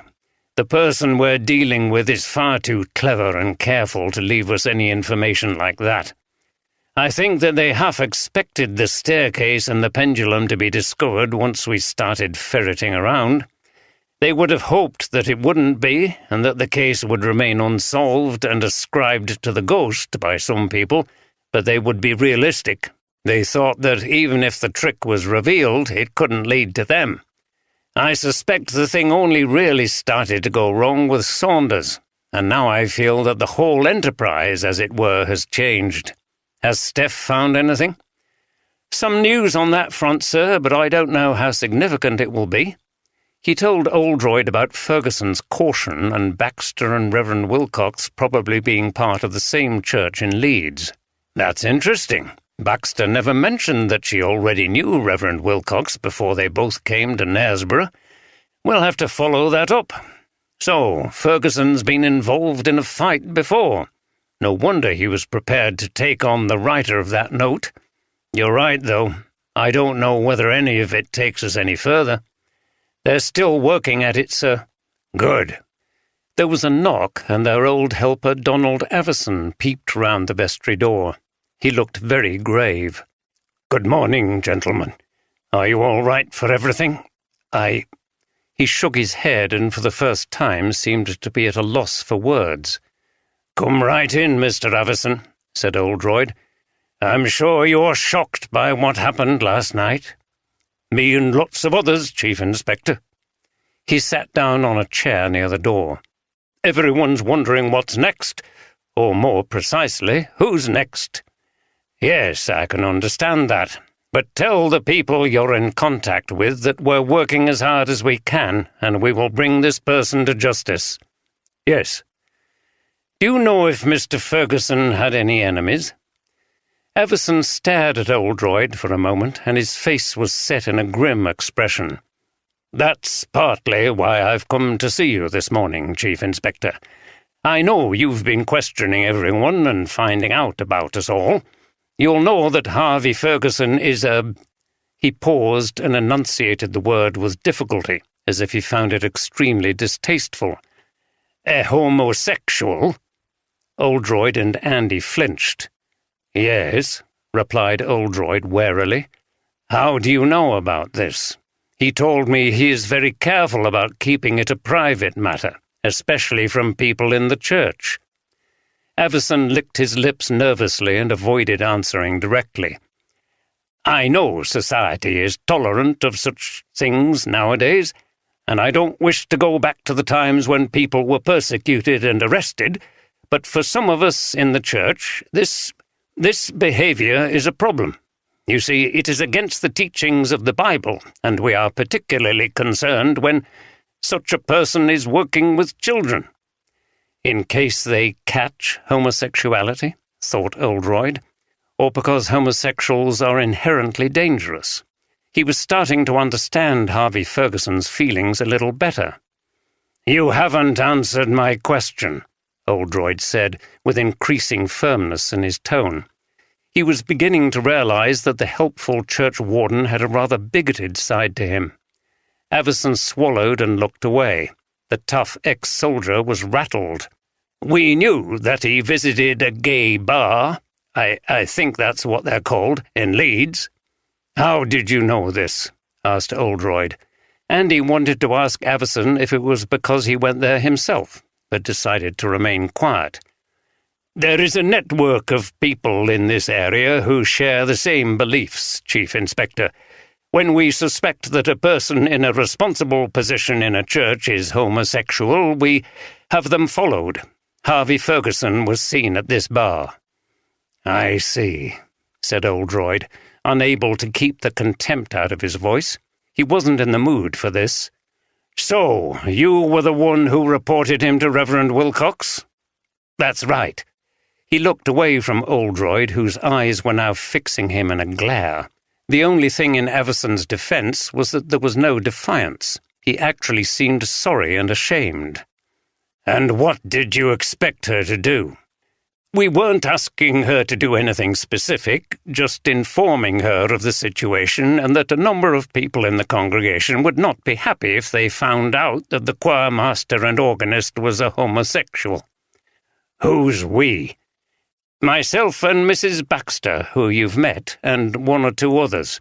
I will need all their names. Yes. And what was Reverend Wilcox's response? Did she refuse to do anything? Is that why one of you killed her? Or maybe you planned it together? You know all about the history of the church, don't you, Mr. Everson? I think you knew all about that secret staircase and the pendulum. There was the first sign of real anxiety in the normally unflappable Everson. He put his hands to his face. No, we didn't. I had no idea until you found that staircase. And maybe you took matters into your own hands with Harvey Ferguson and tried to kill him too. No, that's not—" Everson couldn't continue. Andy watched with admiration as Oldroyd tore the man to pieces. When his boss was in this mood, he was a sight to behold. "So, where were you last night between 6 o'clock and 7? "At home. My wife was with me. Oldroyd eased off a little. "Okay. So why are you telling us this now?" Everson made a big effort to pull himself together. "I'm really sorry about what happened to Harvey. It was terrible that someone tried to kill him. I wanted to make it clear that although we reported him to Claire, I don't believe any of us wished him any harm. And maybe you're beginning to realize that people like Mr. Ferguson do face hostility and that your attitudes and behavior don't help." Everson looked at Oldroyd as if he'd been startled by the detective's perceptiveness. "Yes, I suppose you're right, but I definitely didn't attack him."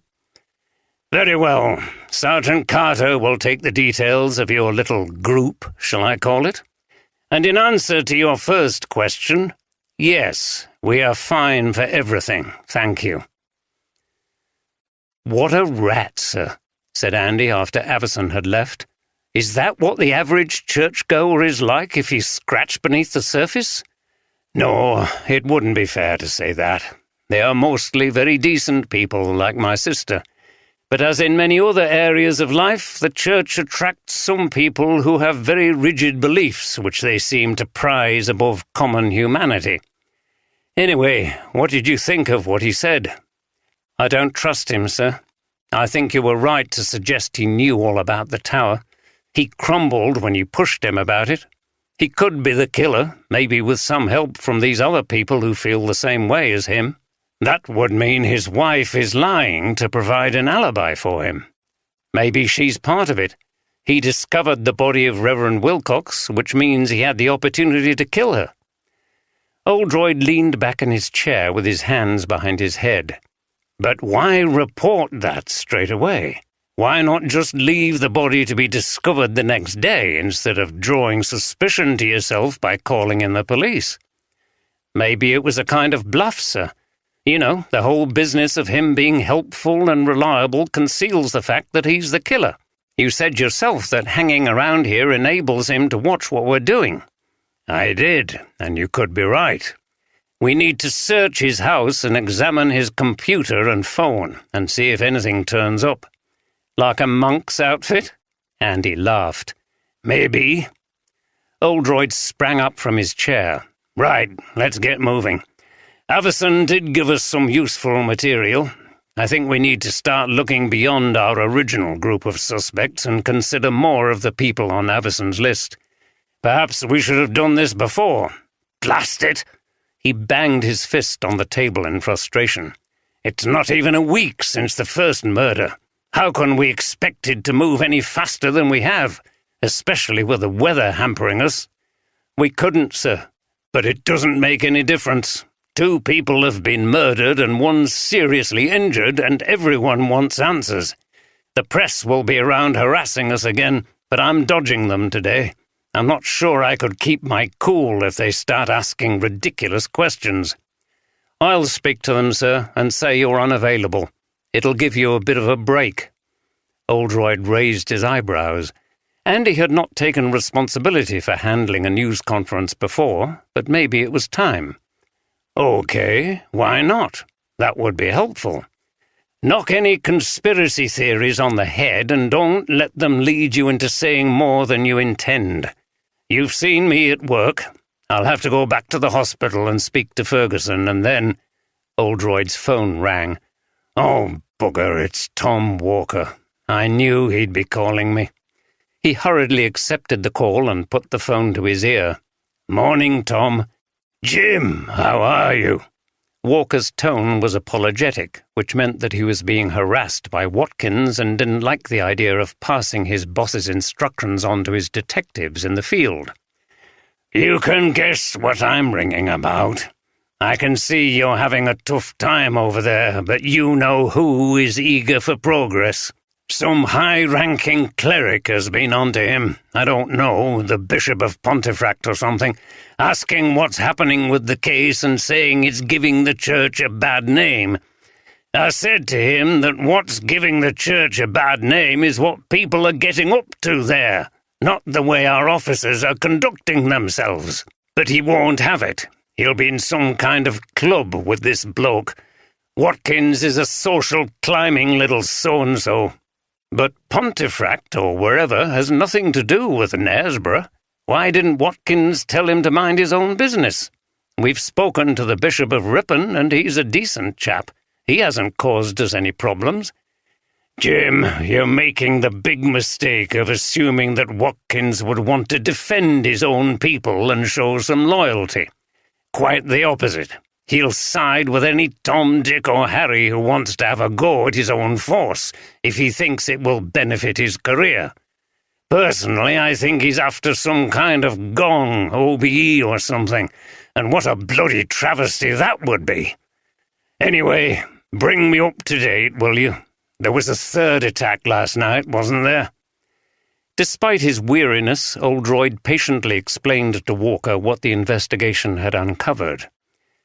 I think it's only a matter of time, Tom. I think the killer is getting more reckless, and we're narrowing the field down. I've got Stephanie Johnson doing background searches at HQ. Yes, I saw her yesterday. She's got that new lass helping her. Warner, is it? That's right, DC Sharon Warner. She's got good potential, and Steph's bringing her on. I've got D.S. Carter and D.C. Robinson here, and some officers from the Knaresborough station. Well, what can I say? If you and those people can't solve it, nobody can. And I'll tell Watkins if he gets on to me again. You know, one of these days I'm going to completely lose it with him. I'll say what I really think about him in very colourful terms, and that will be the end of me.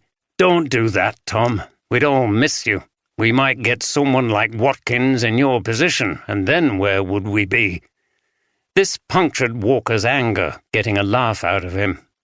He diffused the tension by using a bit of dialect, a standing joke between him and Oldroyd. Aye, well, don't worry, lad, said Walker, chuckling. I'll keep a lid on it for thee. Let me know when they get a breakthrough. I will. The call ended. Oldroyd sighed. Sometimes the literal life and death responsibility of the job was hard to bear. At the rectory, the Wilcoxes had just finished the painful task of organizing Claire's funeral service. The undertaker, a genial and portly man very skilled at putting people at their ease, had just left, and the family was sitting in the lounge. Jenny slumped on the sofa and sighed. Well, I'm glad that's over. I never realized how many decisions there would be to make about the coffin, the flowers, the hymns, the music. I thought it would never end. He was a very nice, helpful bloke, wasn't he? Added Fiona. I couldn't do that job, dealing with death and people's grief all the time, but I suppose someone has to do it. You were brilliant, Dad, said Jenny. That was really hard, and you stuck with it. You deserve a rest now before the funeral. I'm resting all the time, replied Wilcox with a weak smile.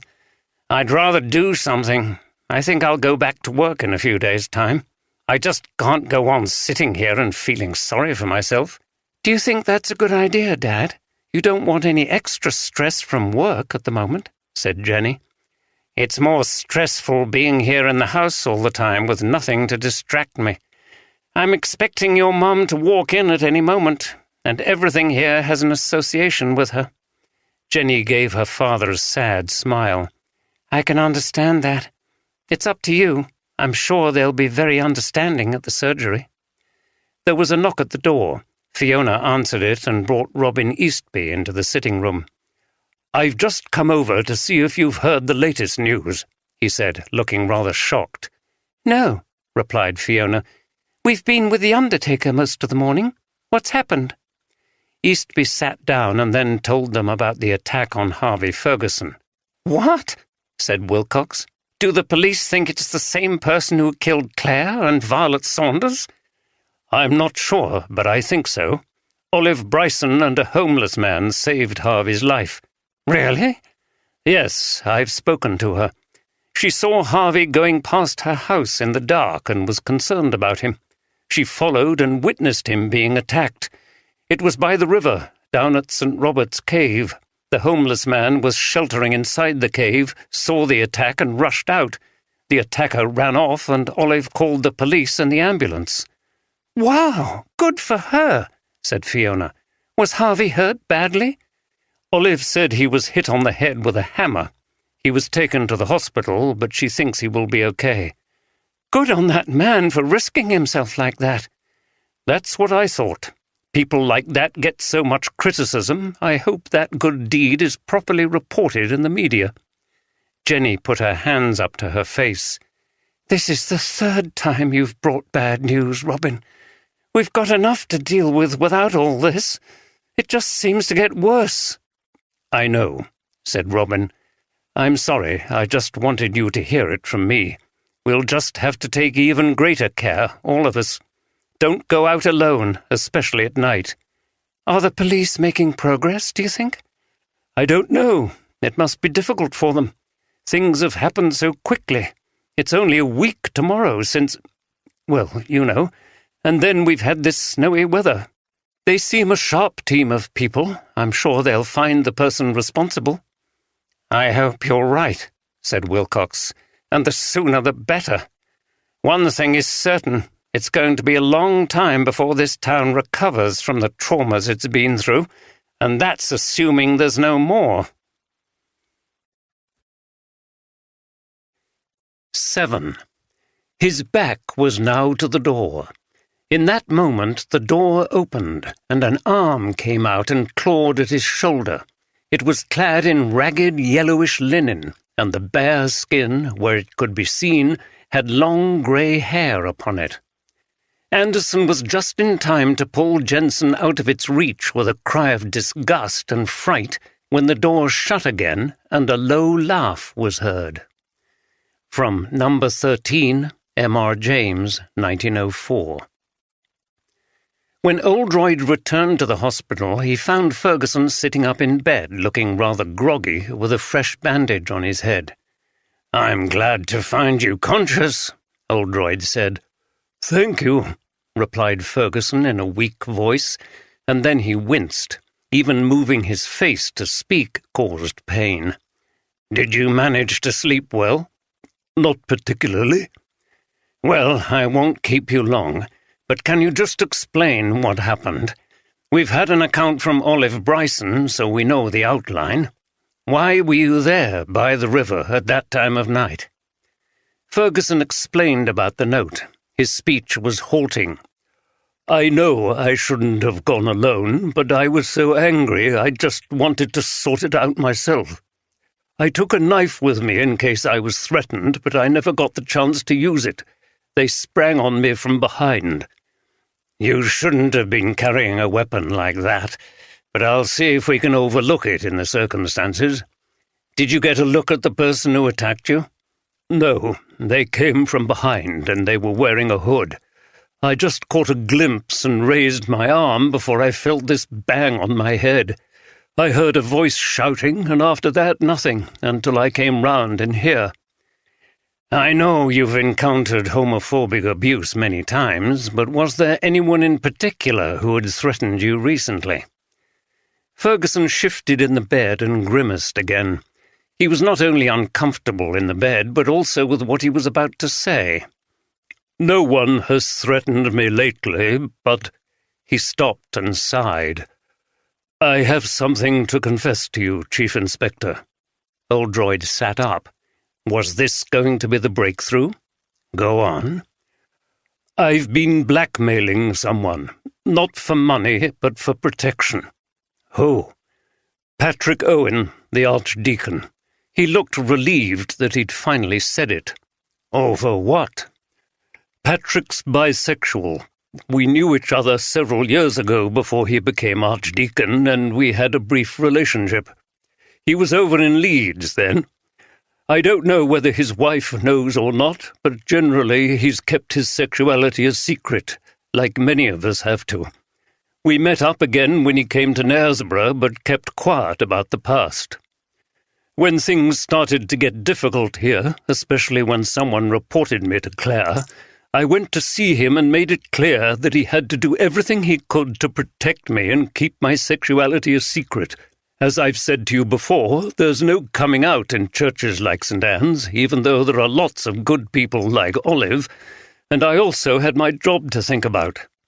So you threatened to expose him if he didn't help? Ferguson looked away. He was clearly ashamed. Yes, I wanted him to use his authority to prevent anything damaging being said.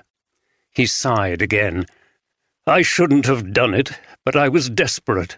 Here I am doing all this work free of charge for the church, and then nasty interfering bigots want to denounce me as a pervert. I thought, why shouldn't I try to use some of the power in the church to my own advantage? Did he cooperate? Yes, I even think he sympathized with me. It wasn't nasty, but of course I made it clear that ultimately I had this power over him. And what happened? Ferguson gave a grim laugh. That's the irony. Nothing. You know about the meeting where I got angry and left. Then Claire was murdered, and here we are. If the issue comes up again with the new rector and they aren't sympathetic, you could always call on Owen's protection. That was the idea. Oldroyd paused and thought about what he'd been told. So why are you telling me this now? Ferguson looked even more agitated. The reason I didn't sleep last night was that a terrible idea was going round in my head. Could it have been Patrick who lured me out there and then attacked me? Maybe he wanted to get rid of his blackmailer. Then, when Olive told me the person had been wearing a monk's habit with the hood, I had a shocking thought. Could Patrick have killed Claire and Violet? I don't know why, but maybe he's gone insane. I just don't like it. He was getting agitated. He slammed his arms down onto the bed and winced again with pain. Okay, calm down, Mr. Ferguson. You'll only damage yourself. You did the right thing to talk to me, and I realize it was hard. We'll investigate what you've told me. You just need to concentrate on getting well again. Ferguson nodded and laid gently back against the pillow.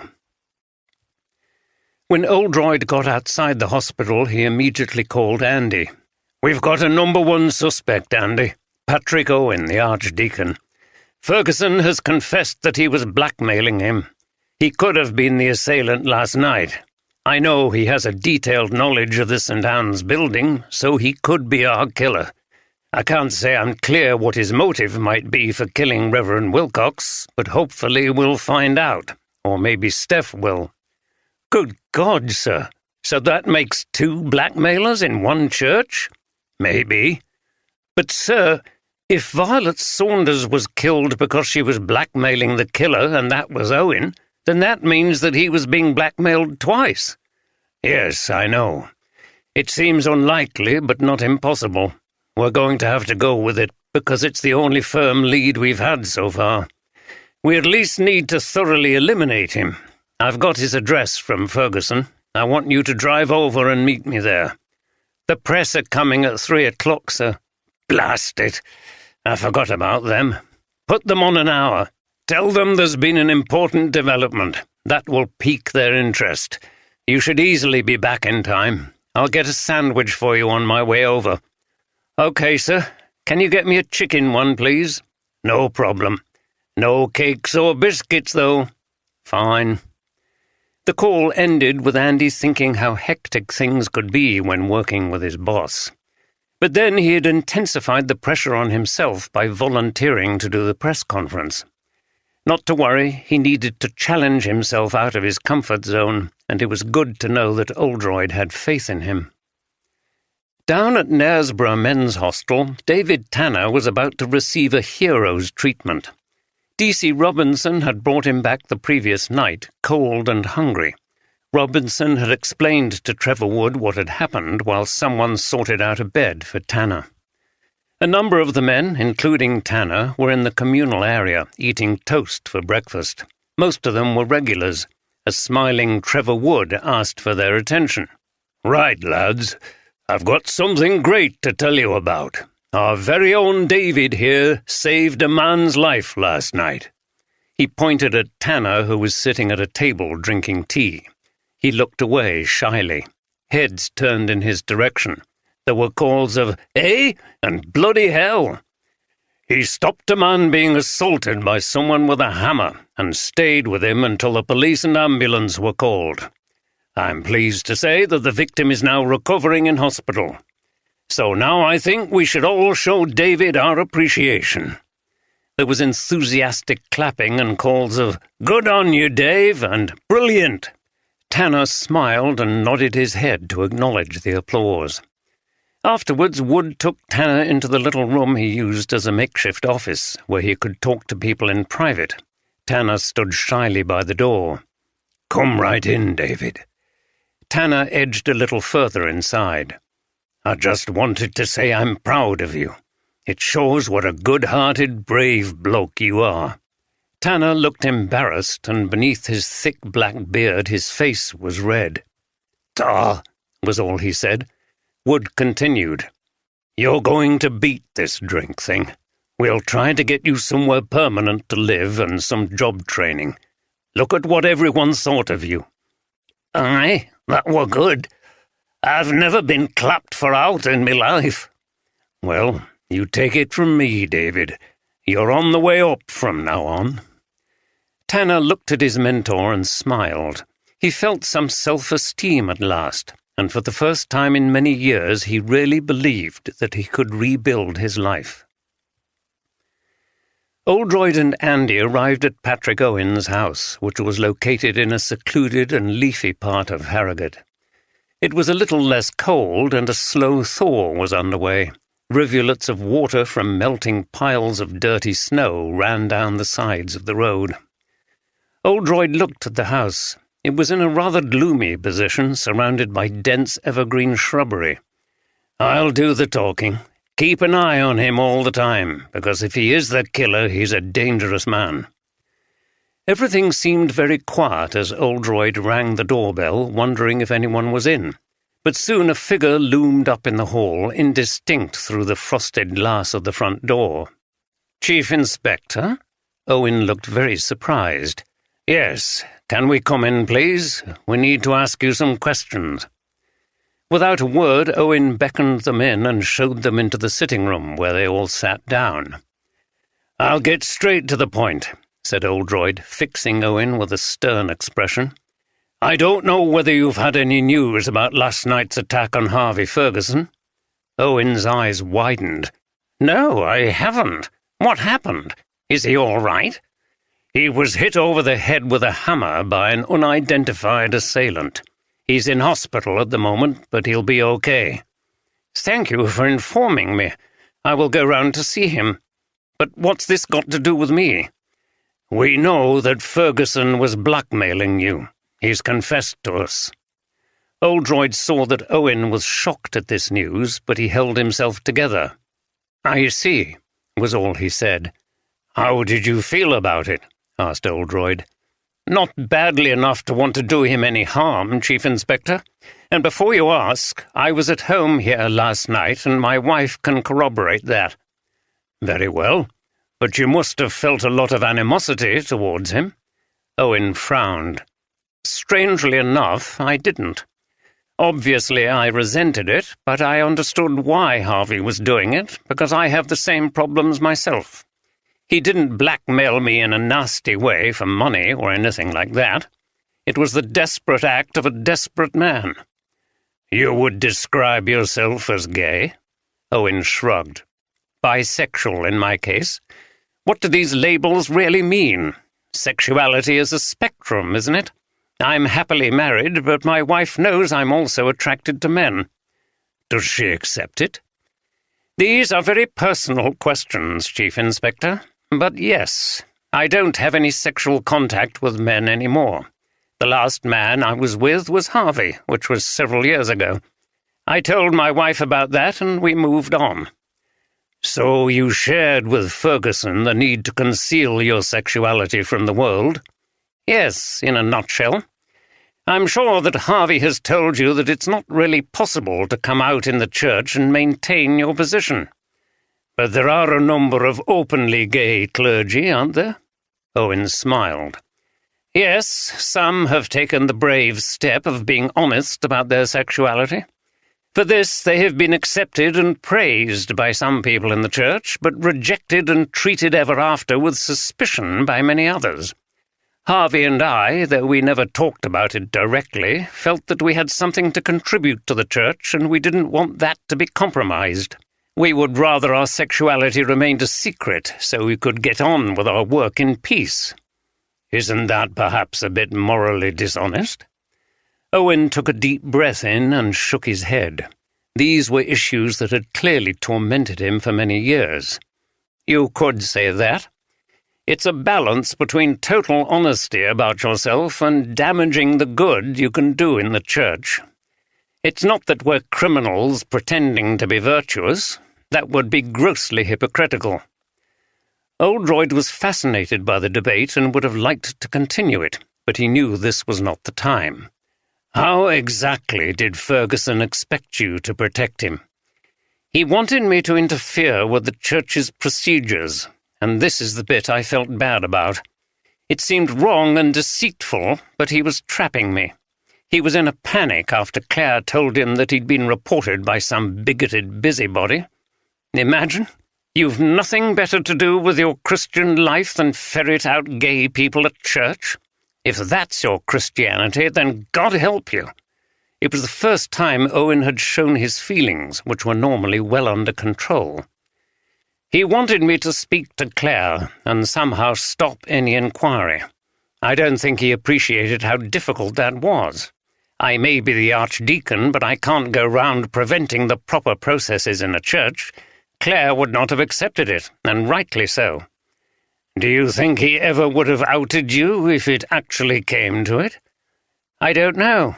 He feared he would lose everything, his job as well as his position in the church.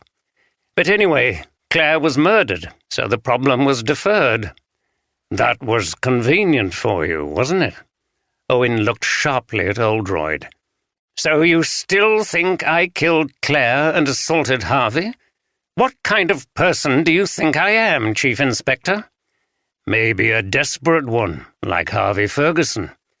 "And did I also kill the other woman? I forget her name." "Violet Saunders.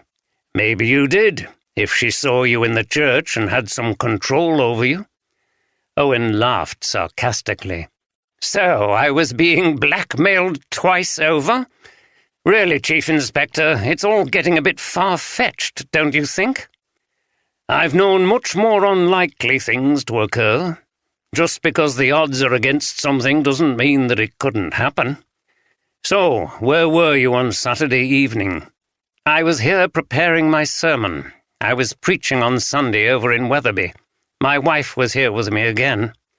"It seems like the only person providing your alibis is your wife." "I work a lot from home. Most senior clerics do. I go into the diocesan office occasionally and visit parishes, but it's mostly from home."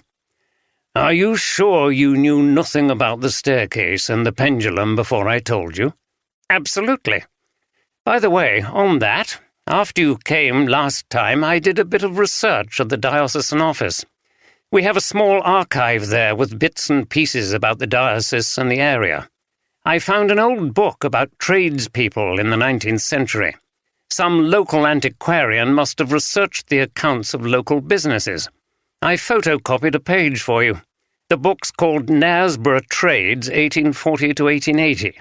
Not bedtime reading, but it has some useful information about the alterations that vicar must have had done in the tower, and the unfortunate joiner who did it. It's a kind of trade directory with extras."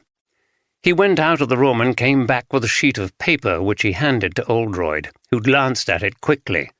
"Who has access to this archive?" "Any of the staff there, and any clergy in the diocese who ask to see it, from Bishop Michael down. Any historian or researcher would have to make a special appointment. Some of those books are valuable and they are kept locked up."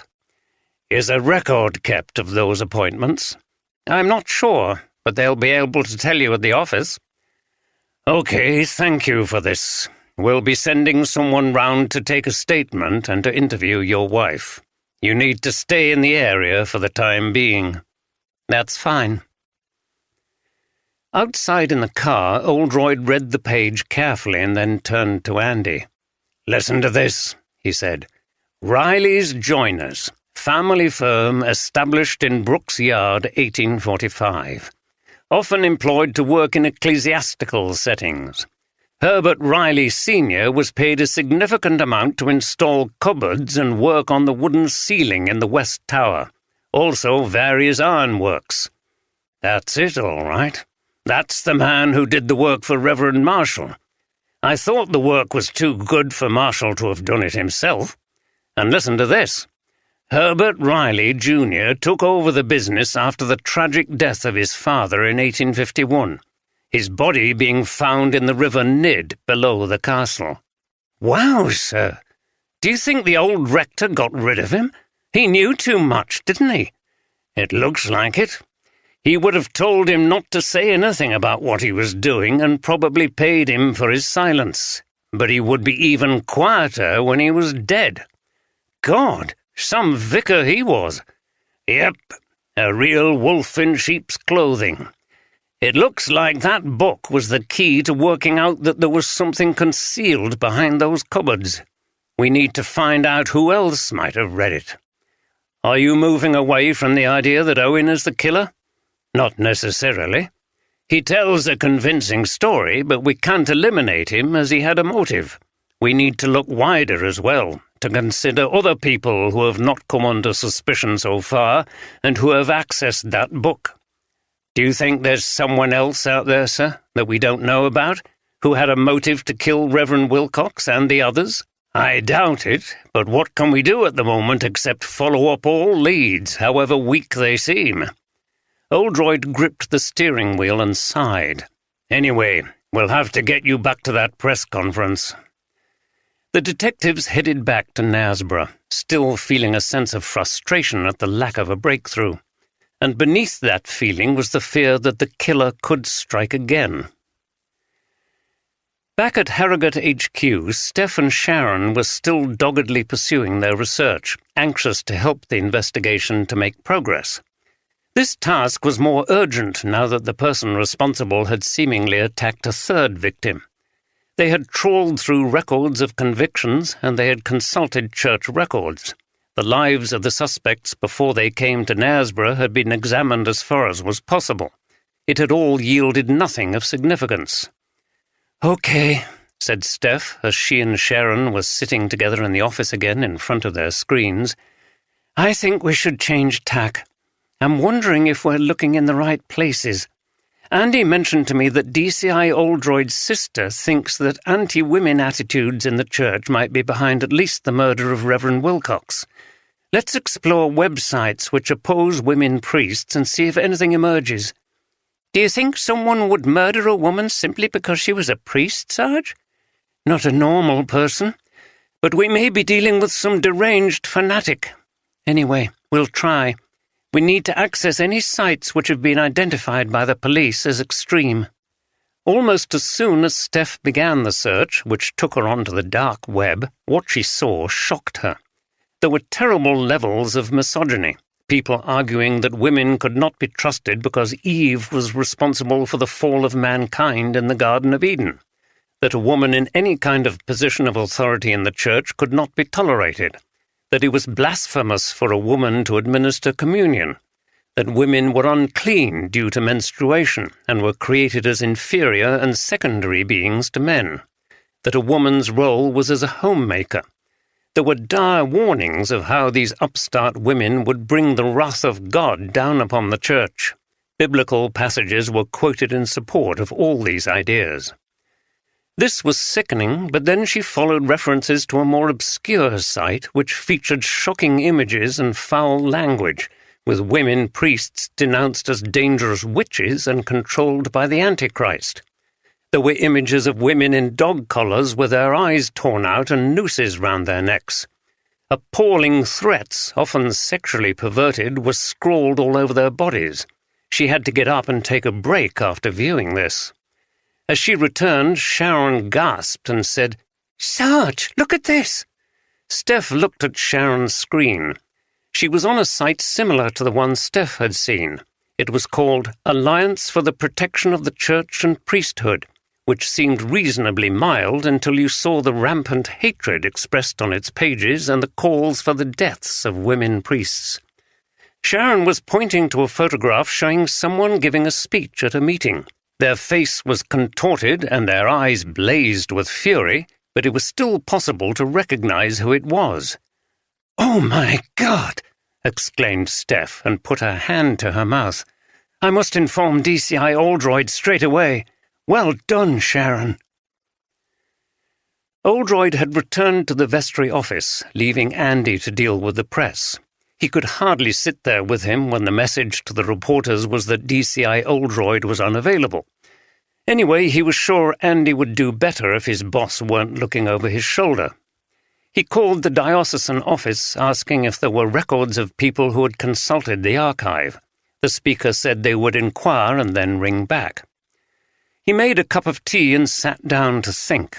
Did they really have to go back to square one and start looking for new suspects who had found out about the West Tower and the pendulum from the church archive? That could mean many people in the congregation. And what about motives? He sat there for some time and eventually shook his head and was thinking what a mess it was when Steph rang. "Please tell me you've got something for me," said Oldroyd in a tone of desperation. "We're struggling here." "I think I have, sir. I'm sending a photograph to Andy's laptop along with a link to a website. Is he there?" "No, but his laptop is. Go ahead." It took a few seconds for the items to come through, but when he saw them, Oldroyd's eyes lit up. "I see. Well done. That's extremely useful." "Sharon found it, sir, not me." "Did she? Well, pass on my thanks and tell her I'm impressed." "I will, sir. She'll be delighted. By the way, it looks as if your sister was right." "Yes, I should have listened. I didn't really think that men were capable of such—" For once, words failed him. "Unfortunately, they are, sir. It's the kind of thing we're up against all the time." Oldroyd knew she meant as women. "Yes, I think I've grasped that a little more," he said as the call ended. When Andy returned shortly afterwards, he found his boss looking serious but more upbeat. "Your partner's done it, Andy. Or should I say her assistant, young Sharon Warner."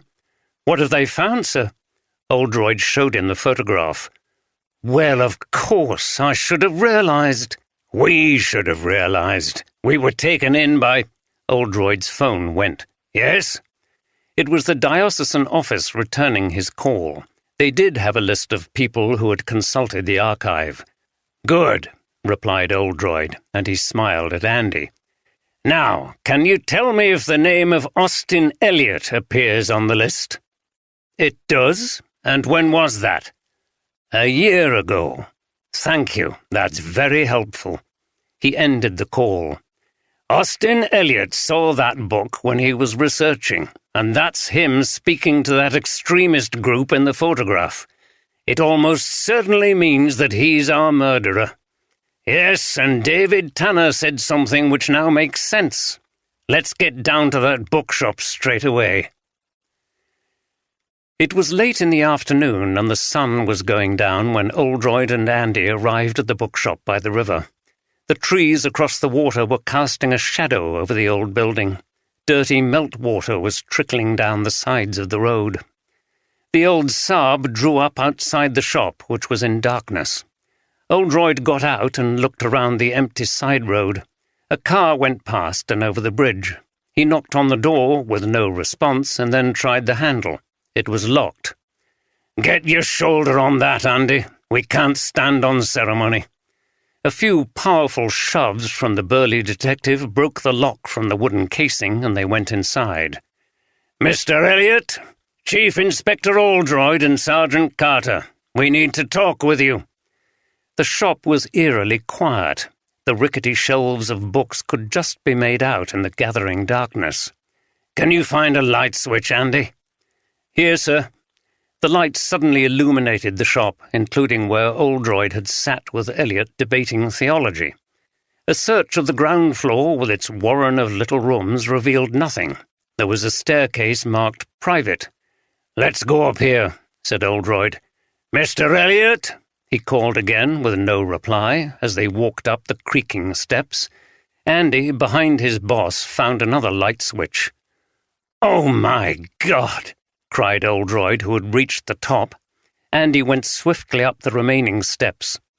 They were in a small room, which was obviously an office.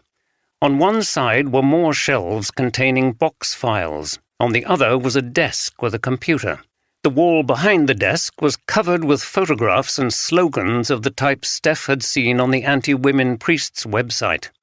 Slogans demanding that medieval brutality be inflicted on women priests because they were destroying God's church. Women depicted as witches having sex with the devil. Women priests shown with the heads of wolves. "Bloody hell, sir." Andy was deeply shocked. "Yes," replied Oldroyd as he took a deep breath. "I don't think we need to look any further than this to know who our killer is." Andy shook his head. For a time he was utterly stunned as he scanned the wall with a horrified fascination.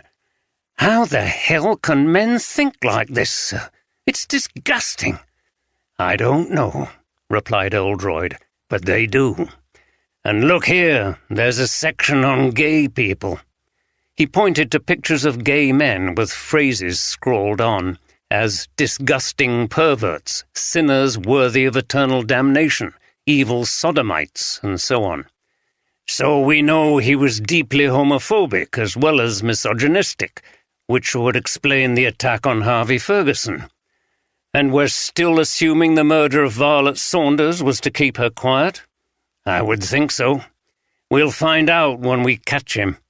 It was you who put me on to this when you said there was something perverse about this case. My sister was right all along. It was nothing to do with money or extramarital affairs or anything like that. It's the work of a deranged and violent misogynist and homophobe who thinks he's crusading for God and to save Christianity. He... Sir! Oh, bloody hell! Look at this! Oldroyd rushed to where Andy was looking at material on another wall. There was a heading in red letters depicted as dripping in blood. Women Bishops, a divine war against Satan's whores.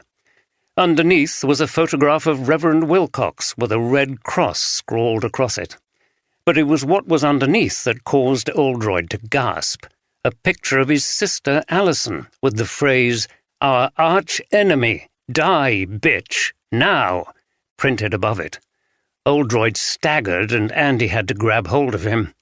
"We've got to get out there quickly, sir. She's in great danger. Now could be today." "Yes," said Oldroyd, struggling to remain composed. "Call Harrogate HQ to explain the situation and get them to send armed support up to the vicarage at Kirby Underside. Let's go now, and you'd better drive." They rushed down the steps and into the car, which took off at great speed as Oldroyd, in his anguished state, wondered why he hadn't taken Alison's ideas more seriously from the beginning. If she paid for his mistake with her life, he didn't know how he would ever forgive himself. At Kirby Underside, Alison was again sitting in prayer and meditation before her window, looking out on the bedraggled winter garden. The shrunken, deadened state of the plants reflected her mood, especially after recent events. Claire's death had had a profound impact on her, also provoking some remnants of the grief about the loss of her husband. Maybe this was good, as it was telling her that there were things she still needed to work on in relation to her first bereavement. Her faith told her that at some point renewal would come, just as spring would bring new growth to the shrubs and flowers out there. It was very quiet in the vicarage until she heard a noise. It seemed to be coming from the kitchen, and it sounded like someone or something tapping on glass. She ignored it for a while and then reluctantly got up to investigate. The light was rapidly fading outside as she switched on the light in the kitchen. She looked at the window, but there was nothing there. Was the wind causing a branch from one of the trees near the house to scratch against a window? She stood still for a moment and listened. Suddenly there was a crashing noise outside the back door, which led into a yard. It sounded as if a bin had fallen over, and sometimes foxes did this when looking for food. She opened the door and peered out into the dim twilight. Yes, the bin had been overturned, and so she stepped out of the door, intent on lifting it back up. The figure that had been lurking in the darkness at the side of the door immediately came up behind her and flung an arm around her neck. The hand on the other arm held a knife to her throat. "Don't scream," said the voice of Austin Elliot. "Let's just go quietly inside and have another nice discussion, shall we? Before I rid God's world of your blasphemy and evil." Oldroyd held his phone with a shaky hand as he called Allison's number again and again without success. After a while he gave up and called D.C. Robinson, telling him to secure the bookshop and search Elliot's nearby house. When he ended the call, he put a hand to his head. "I just hope to God we're not too late," he groaned. "Why is she not answering her phone?" "It happens, sir. Maybe it's out of battery, or it's switched off and she doesn't realize it." Oldroyd shook his head. "And anyway, sir, we don't know for sure that Elliot's headed for there. He may just have gone out somewhere else." "Maybe, but he knew it was only a matter of time before we were onto him. He wants to do as much damage as he can before we arrest him." And he couldn't think of anything else to say, and they both remained silent as the car sped along the winter roads and the sky darkened. Allison stared defiantly at her captor from the chair in the kitchen to which she'd been bound with nylon cord. She was facing the locked door to the yard and the window above the sink. Austin Elliot sat nonchalantly in a chair across the table, on which lay another piece of cord and the knife. His long hair was blown wild about his head, and his eyes gleamed. He was about to speak when Allison heard her phone, which she'd left in the living room. "Just ignore that," said Elliot. "We don't want any interruptions of our little meeting, do we?" Allison didn't move and tried not to betray her feelings. Internally, she was praying hard and fighting to stay calm. She knew, from what Jim had told her, that many deranged killers like this actually wanted their victims to break down and plead for their lives. "You won't get away with this, you know." Elliot smiled. "I know. I haven't much time left before they catch me, if I let them. But I'm happy with what I've achieved." "And what is that?" Allison knew that the only way to delay him attacking her was to keep him talking and engaged in what they were saying to each other. Elliot looked at her and his eyes narrowed. "I'll have eliminated 2 female servants of the devil and nearly got rid of 1 disgusting pervert. I think God will be pleased." "How have you convinced yourself that murdering people is the will of God?" Elliot's expressive eyes lit up. He was eager to talk about this. She was succeeding in getting him involved. He smiled at her. "I'm glad I didn't kill you straight away. I enjoyed our debate the other day, and I want a little more of it now that I can tell you what I really think. It will be very satisfying to explain it all to you, one of the archdemons." "Why am I so bad?" "Ask him questions," she thought. "Give him opportunities to talk, but don't provoke him. I've followed your career for many years. We know about everyone who's been sent by the devil to undermine the church." "Who's we?" "The Alliance. We're all sworn to fight for God's truth and his church against the upstart spawn of Eve." Allison flinched. It was a truly chilling way to describe women. "Does it all go back to the sin of Eve, then?" Elliot picked up the knife and pointed it at her. Allison returned his malevolent stare with a composed and dignified look. "Eve gave in to Satan and persuaded Adam to disobey God. Women's weakness brought evil into the world, and so God placed men in charge of the weaker sex. Jesus chose only male disciples. Then people like you came along and upset the divinely ordained order. We know you've been around since the beginning, campaigning for women to be priests, mock priests, the devil's priests." He got up from the chair and his anger increased, and Alison held her breath. "And that's why you are an archdemon, one of the first to preach this infernal message of equality in the church." Alison saw Eliot's demonic energy and hatred increasing in intensity, and fought hard against desperation. She had no idea how she might escape from this nightmare. By good fortune, Oldroyd and Andy arrived in the village of Kirby-under-Side at the same time as the police van containing the backup team. When he saw the van, Oldroyd got out and flagged it down. He knew all the officers from Harrogate HQ. He told them to stay here in the main street of the village and remain quiet until he and Andy had investigated. Then the two detectives left the Saab and walked to the vicarage. There was a car parked by the entrance to the driveway. "That's very suspicious," whispered Oldroyd. "Take care. If it's Eliot, he must still be in there. I hope to God we're not too late." They crept along the edge of the drive, keeping to the shadows provided by the rhododendrons and laurel trees. Oldroyd noticed the kitchen light was on. "He would have gone to the back of the house where it's secluded. Let's move slowly around the wall to the door." When they eventually got near to the kitchen door, Oldroyd was relieved to hear voices, including a female one which must be his sister's. But what was actually going on in there? He signalled to Andy to stay in the shadows while he crouched down and scuttled across the yard to the kitchen window. He could hear the voices clearly now, and they were definitely those of Eliot and his sister. He moved to the very corner of the window and brought his head up very gradually until he was able to glimpse into the room. To his horror, he saw Alison tied to the chair and Eliot wielding a knife. From what he could make out, it seemed as if they were talking about the church and women priests, and he understood what Alison was probably trying to do, to keep him talking in the desperate hope that someone might come and rescue her. Oldroyd ducked down and went back across the yard to Andy. "So, this is what we're going to do. Over there at the side of the house is a manhole, which leads down into the cellar. If we can get the lid off quietly, I want you to drop down into the cellar and find the steps up into the house." "I'll use the light on my phone, sir," whispered Andy. "Good. So, the door from the cellar comes out in the hall, and then you turn right back towards the kitchen.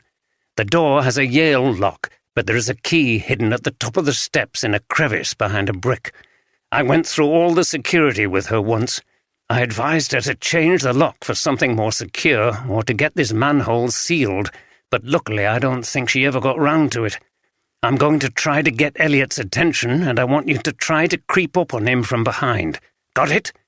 "Yes, sir. I'm on it." Andy fiddled with the metal cover, which opened without a great deal of effort. The only noise was a slight grating of metal on stone, too faint to be heard in the house. Andy gave Oldroyd the thumbs-up sign, dropped through the hole and disappeared into the darkness. Oldroyd phoned the backup team and ordered them to surround the vicarage as discreetly as possible because of the risk to life. There were to be 2 armed officers in the backyard. Then he paused and thought about what to do next. In the kitchen, Alison was continuing to listen to Eliot's ranting. She tried to ask questions that would keep him talking. Why was Claire Wilcox a target? There were plenty of other women priests around. Eliot slammed the knife on the table. "Don't use the words women and priests together. It's a horrendous blasphemy," he yelled, and Alison flinched again. "You know as well as I what was about to happen. She was about to become a bishop, an even greater blasphemy. Imagine, a member of the sex who led us into evil acting as the shepherd of the flock, a wolf in charge of the sheep." "Was it the idea of a woman in that role," said Alison carefully, "that finally spurred you into action?" As she said this, she caught a brief glimpse through the window of a figure outside. Luckily, Eliot was facing away from the window, so he could see nothing. She made a supreme effort not to look in that direction. At least now she had some hope. "Of course! Women with such authority in the church! There is clearly a plan to take over the church completely. It'll be a feminist church, not a Christian one." Alison struggled with the wild confusion of this idea, but continued to ask questions. "I hope you don't mind me asking, but why do you not join the Roman Catholic Church, where women can't take on these roles?" Elliot looked very sly, as if he'd been expecting Alison to make this point. "We're not going to join the church run by the Antichrist from a European city. We want our own church, the Church of England, to be returned to purity and to observation of the Bible and the will of God. Anyway," a spasm of fear went through Alison as Elliot picked up the cord from the table, "I think I've had enough of this. Now you know why you have to die." Alison dived in quickly with another question. "Wait, that was the first thing I asked you. Why do we have to die? Can't you just leave us alone and go to churches that don't have women in that role?" Again she chose her words with care. Elliot laughed. "As if it was that simple. The integrity of the whole church is at stake. We've been reasonable and opposed these changes, but no one has listened. God is calling us, as he did people in the Old Testament, to cleanse the land of evil and make a fresh start. This is a disobedient generation."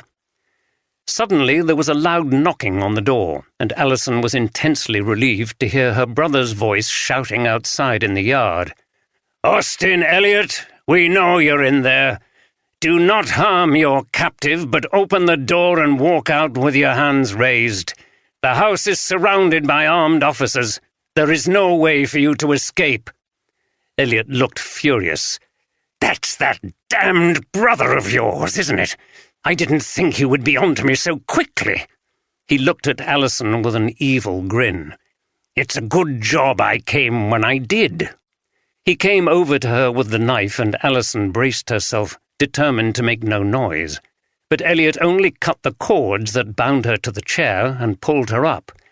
"I was going to use the cord to avoid the mess, but it's too slow. I think cutting your throat in front of your brother will be a fitting end. Yes, I like it." He almost giggled. 2 fingers up to feminism and to the police." He put the knife to her throat again and moved her to the door, which he flung open with his other hand. Alison saw Oldroyd standing across the yard with 2 armed officers who took aim with their guns. "Jim, be careful! He's got a knife to my throat!" Oldroyd took in the situation immediately. He couldn't risk angering Elliot, so he tried to keep his voice calm and talk him down. "Elliot, stop!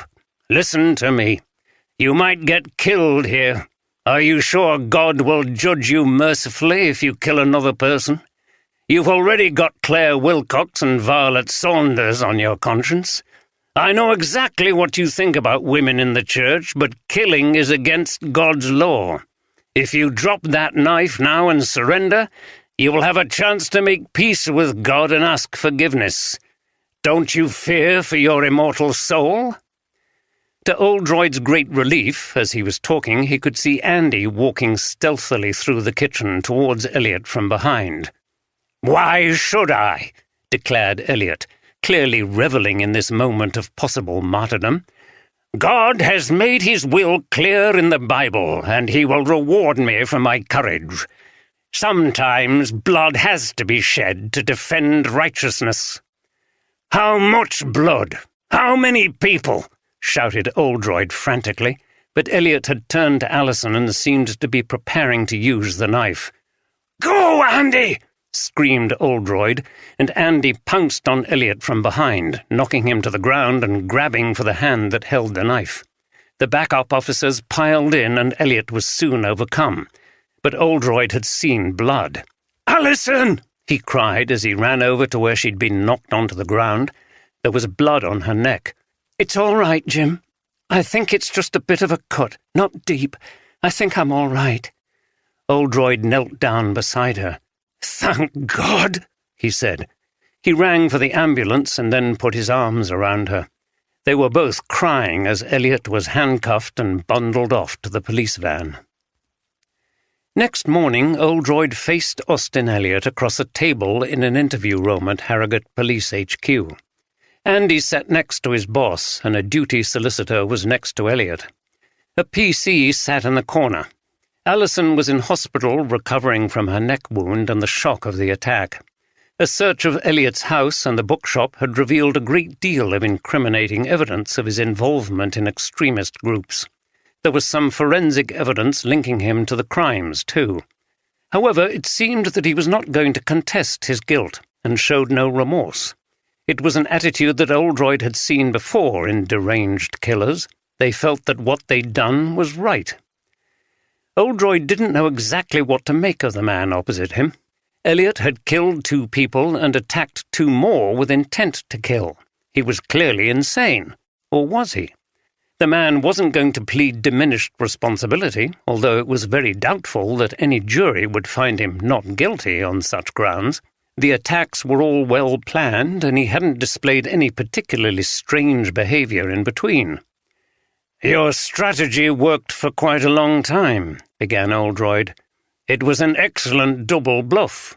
You were so open about your hostility to women's ministry that we almost discounted you. But there you were in plain sight actually telling us the truth. You hate women priests and bishops. You also told me how much research you'd done on the history of the church and all about the story of Rawcliffe the monk and the haunting. You seemed to be incriminating yourself. Why tell us about the monk if you were using the haunting to divert people away from who was really carrying out these murders?" "Correct," said Elliot, as matter-of-fact as if he were confirming his name. "You see, I knew you'd find out about it all anyway, but you wouldn't expect the guilty person to be telling you things like that." He smiled unpleasantly. "But then, why wouldn't I? I'm a historian, Chief Inspector, and it's historical continuity and faithfulness to its founding principles that the Church needs." Oldroyd ignored this. "You had an alibi, but I suspect Mrs. Henderson was quite easy to deceive." Elliot laughed. "Oh, yes. When she was in the kitchen brewing tea, I moved the hands forward an hour on her little carriage clock on the mantelpiece. When I left, she thought it was 5 o'clock, but it was really only 4.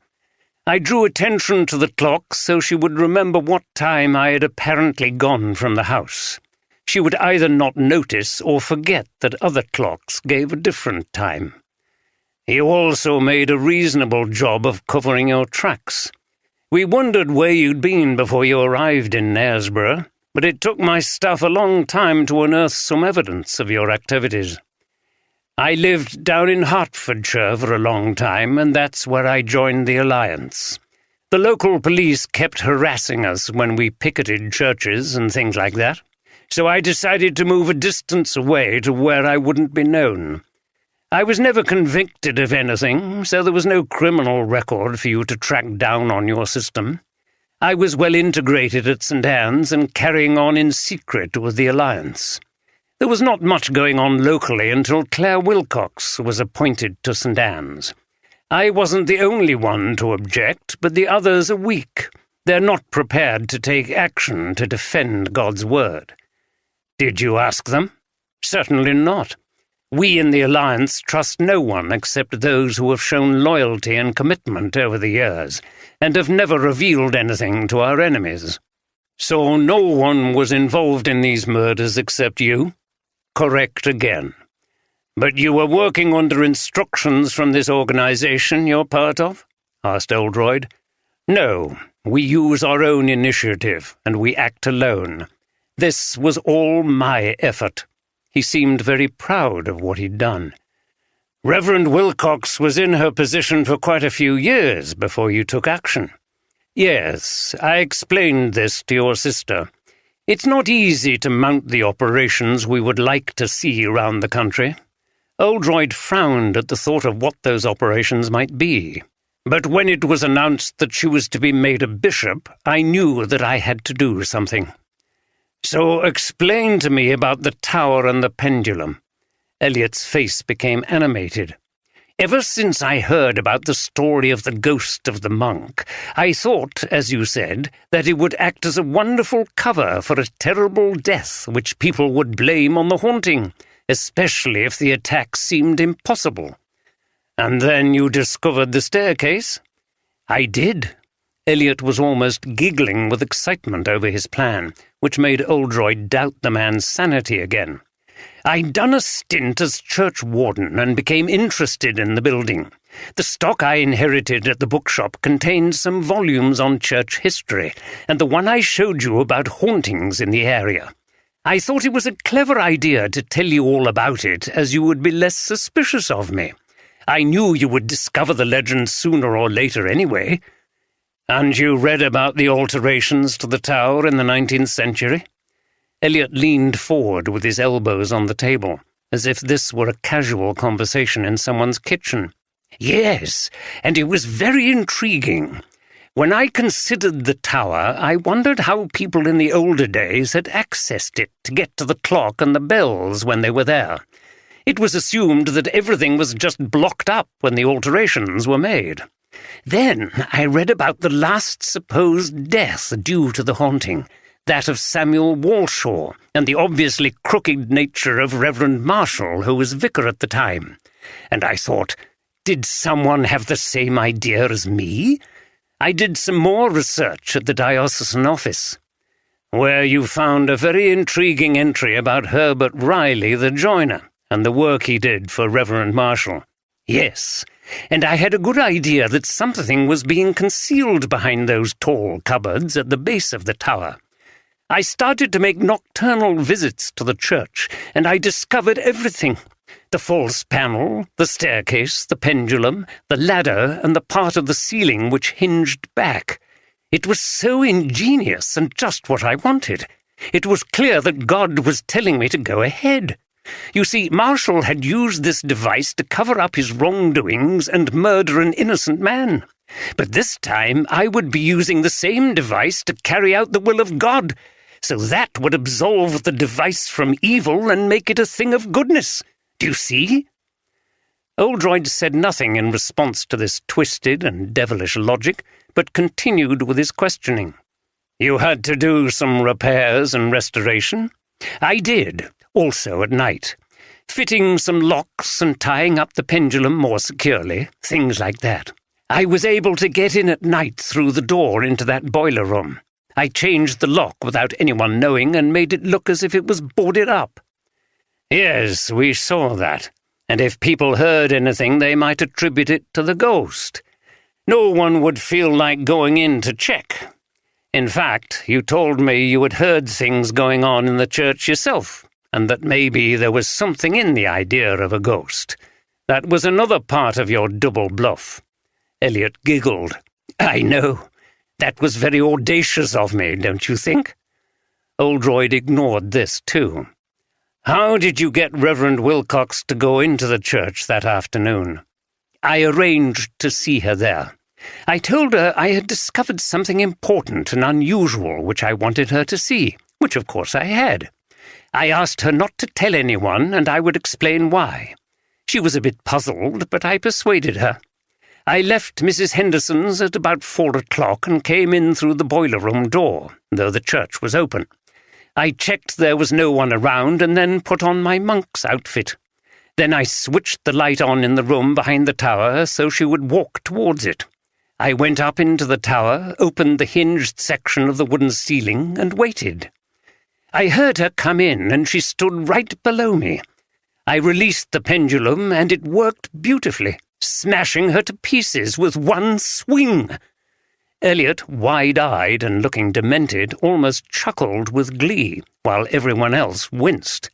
I hauled it back up and fastened it, closed the ceiling and went down to check. She was dead, all right. I left her there in a pool of blood and walked out of the church. Oldroyd felt sick hearing the details of Claire Wilcox's death and the relish with which Elliot recounted them. Why didn't you go back out through the boiler room? Elliot raised a finger as if he were particularly proud of this part of his scheme. Ah, You see, I was in my monk's outfit with the hood up, so no one could see my face, and I was hoping someone might catch sight of me from a distance and report it. That would add to the idea that the killing was the work of the ghost. Unluckily, there was no one in the churchyard, so I went quickly back home. I don't think anyone saw me." "Well, someone did," thought Oldroyd, and smiled. Elliot would not be pleased when he learned that it was the same person who had prevented him from killing Harvey Ferguson. "I imagine that you were pleased with how things had gone. I assume it all started to unravel with Violet Saunders." Elliot's expression changed abruptly. The smugness disappeared and was replaced by a ferocious scowl. "That prying little witch ruined everything. I had actually used her, let her see me from a distance in the church before I disappeared into the boiler room. I thought she would do a good job of telling people she'd seen the ghost, keeping the whole story alive. It turns out we were wrong about her. I don't think she believed in the ghost at all. That dottiness was a cover to enable her to find things out about people and information to be used against them. I wasn't planning on killing anyone else. I'd eliminated a potential member of the devil's episcopacy, as we call it. But then that woman hid in the shrubbery around the church and watched me that night I paid you a nocturnal visit, and she got a sight of my face." Elliot stopped and smiled. "Did you enjoy my visit, by the way?" he asked. "I was hoping to scare and confuse you a little. I got out of the boiler room before you had time to follow me." "I never believed in the ghost, either. You were wasting your time," replied a stony-faced Oldroyd. He wasn't going to pay this man any compliments about his plans. Elliot shrugged and continued. "Then she had the audacity to try to blackmail me. It wasn't difficult to lure her to her death, her and her blasted cats. She had a good death compared to what she'd have had in the Middle Ages.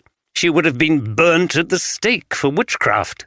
And you would have been there lighting the fire, you sadistic religious maniac," thought Oldroyd in a spasm of anger. He paused to calm himself down. "You said you didn't initially plan to kill anyone other than Reverend Wilcox, but you were forced to get rid of Violet Saunders. So why did you try to kill Harvey Ferguson?" Elliot's lip curled. "That disgusting pervert. I'm not a fool, Chief Inspector. I knew you were a clever man and would track me down eventually, especially after the second murder, which suggested the killer was someone Saunders knew, so I wanted to make the best use of the time I had before you got to me." "By killing a man because of his sexuality?" "A bestial sodomite!" Elliot abruptly raised his voice, and the PC stirred in his chair. "Cursed by God! Read the Old Testament. It's clearly spelled out in Leviticus." "I'm sure it is. But your attack on Ferguson was thwarted, wasn't it?" "Yes. I thought there was no one around, but some bearded man ran out of St. Robert's Cave, so I thought I'd better disappear." "Well, let me tell you, that man David Tanner not only saved Ferguson's life, he also saw you walking across the churchyard after you'd murdered Reverend Wilcox. He couldn't see your face, but he said the monk figure with the hood had long hair. That made us think that we might be looking for a woman. But of course your hair is long, so there's another little piece of evidence." "Ha!" snorted Elliot. "Damned riffraff wandering around. They all want locking up." "So your final attempt was on the life of my sister?" "Yes, it was a race against time, and I just lost. I worked out at the beginning that she was your sister. I'm sorry from your point of view, but it would have been good to have got rid of one of the high priestesses of women's ordination and equality. She's been our bitter enemy for years." Without knowing it, thought Oldroyd, who was shocked at the nonchalant way Elliot described the attempt to murder Alison. He stopped and looked at the man, who seemed completely devoid of guilt, regret, or basic human feeling. "You know," he said at last, "you were born in the wrong century. You would have enjoyed being a witch-finder or a member of an ecclesiastical court sentencing people to be burnt to death. I can see you standing and watching them suffer as the fire illuminated your violent and fanatical face. You might even have thrown that monk off the cliff into the gorge. Oh, no, I would never have done that, Chief Inspector. I admired that man. As a Lollard, he would have fought for what he saw as the true church, a church much closer to the Protestantism of today. The Lollards were the first to really question the— Yes, said Oldroyd impatiently. He'd had enough of lectures in theology and morals from a vicious and heartless bigot who had nearly killed his sister. And his comment that there was something perverse in the case had finally made him think that Alison was right. Sheer diabolical nastiness and perversity were at the heart of what had happened. "Take him out," he said, and watched with revulsion as Elliot was removed. After the interview, Oldroyd and Andy walked back up to the general office. "By the way," said Oldroyd, "I never asked you how the press conference went." "Oh, fine, sir. I kept to the line as you suggested. I wasn't derailed by any fanciful questions. Anyway, it hardly matters now, does it? It's all been superseded as we've caught the killer." "Never mind, it was a good experience for you." "Well done, and thanks again for last night. You saved my sister's life, and I'll never forget it." "That's okay, sir. You're welcome." Andy shook his head, thinking about the interview he'd just witnessed. "What did you make of him then, sir?" he asked, nodding back at the interview room. "He seemed a complete nutter to me, justifying murdering women and gay people by quoting the Bible and stuff." "Yes, he's a dangerous character who doesn't show any remorse. One of those types who think they're on a mission. We'll need to check that no one else in his organization was involved, but I think not. He took pride in this being all his own endeavor. Ah, look who's here. More people I have to thank." They reached the office and found Steph and Sharon. "Well done, you two," said Oldroyd. "You found the vital bit of information which enabled us to identify the killer, and only just in time." "Thanks, sir," said Steph. "It was Sharon here who found the website and identified Elliot from the photograph you gave us." "Well done again. I can see you're coming on well," said Oldroyd to the young DC, who went rather red in the face, mumbling her thanks and hardly able to look at her boss directly. Oldroyd winked at Steph and left Andy with the two women as he went into his own office. He had to call Tom Walker, which was always a bit tricky. Calling was usually better than going up to see him because it was hard to get away if he began one of his rants against his bête noire, principally Watkins and the press. He sat down at his desk and called the number. "Ah, Jim, I've been expecting you to call. You've sorted it, I see." "We have, Tom. I'm just sorry we couldn't have got on to him a bit earlier and saved him from assaulting another church member and my sister. He was a wily character, played the double bluff on us. Anyway, those two will be okay." "I'm sorry about your sister. How did she get involved? She's a vicar, isn't she?" Oldroyd explained about the murderer's misogynistic hatred of women priests. "So, he's some kind of religious lunatic? Well, I must say, you see life, warts and all, in this job. I'm sure it won't have gone down well with the church establishment. People in a church in Knaresborough bumping each other off. What's the world coming to, eh?" "I know, Tom. Anyway, I just wanted to put in commendations for Andy Carter, whose action at great personal risk saved my sister's life, and for Sharon Warner, who uncovered some vital information in her research." "Good for them. I'm proud of the people we have in this force. That young lass has been a good addition." Walker seemed to be in a reasonably good mood, and Oldroyd was hoping to escape, but then his heart sank. "Do you know what the latest is, Jim? At great expense, that idiot Watkins has commissioned some firm of consultants to do a full inspection of our HQ here to— what is it? I've got the bloody quote here. Oh, yes.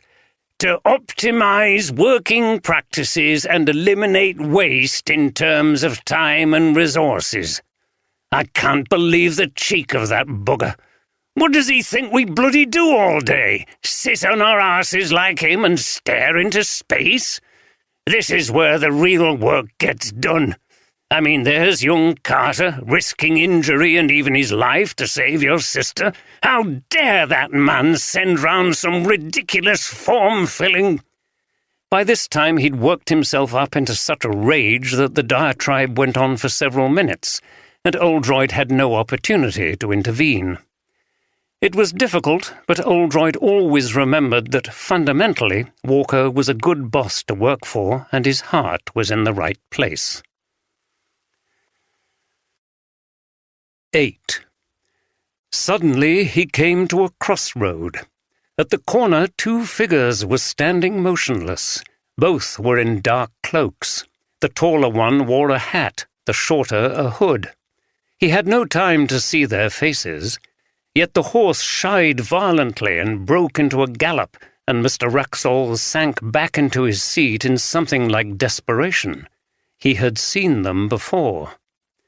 From Count Magnus, M.R. James, 1904. It was a bright and mild morning for the funeral of the Reverend Clare Wilcox at St. Anne's. It was now the end of January, and the strengthening sun and the birds singing amongst the still leafless branches of the trees gave a hint of the spring that was still some time away. The snow had melted, returning green to the fields beyond the Nid Gorge. The river was reflecting the blue sky again. In the tall trees behind the church, rooks were cawing and beginning to build their nests. There was a huge number of people waiting outside St. Anne's. Oldroyd, in his dark overcoat and wearing a black suit and tie, stood with Deborah, whose preference for colourful clothes meant that she was wearing a borrowed black woolen coat. She had insisted on coming to support him and Alison, who was conducting the service. He looked up at the West Tower and reflected as they waited for the family and close relations of Clare to file into the church ahead of them. How strange that the negligence of people long ago in not removing that pendulum had resulted in 2 bizarre and seemingly inexplicable murders. The cortege arrived, the hearse and 2 black funeral cars sliding slowly up the drive and curving round to stop outside the entrance. The coffin was brought out of the hearse and taken into the church by the pallbearers, followed by Jeremy Wilcox, who walked unsteadily into the church, supported on either side by his 2 daughters. Close relatives got out of the second car and followed them in. As the slow organ music was played by Harvey Ferguson, those waiting at a distance filed in to fill up the seats at the rear of the church. Oldroyd and Deborah took their places, picking up the order of service booklet which had a picture of a smiling Clare Wilcox on the front. Funerals were never easy, reflected Oldroyd. Even if you had little emotional connection with the deceased person, the heavy presence of sadness and grief was overwhelming. He remembered the funerals of his parents and of David, Alison's husband. Was this the first funeral he'd been to of a victim of a crime he'd investigated? The organ stopped and Alison stepped forward. She still had a bandage on her neck. The wound inflicted by Elliot had turned out to be quite deep, and she'd lost a lot of blood. However, nothing could persuade her to allow someone else to conduct the funeral instead of her, even though she knew it was going to be very difficult. It turned out to be a heroic and moving performance. Not only did she lead the prayers and say the words of the commendation and blessing, but she delivered the eulogy in which she spoke about Clare's talents and her personality, what a warm and generous person she was, what she had contributed to St. Anne's, how she was a pioneer for the cause of women serving at the highest level of the church. It was impossible not to feel a sense of loss about that, thought Oldroyd, as well as the trauma for her family and friends. People would never know just what kind of impact she would have had on the church and the community. At the front of the church, Jeremy Wilcox was struggling as he heard further short elegies from his daughters and Clare's friends, who spoke about their memories of Clare and their personal loss. He glanced around the church and caught the eye of Sylvia Addison, his practice manager. She immediately looked away without smiling. Jenny and Fiona were being so wonderfully supportive, and he was very proud of them.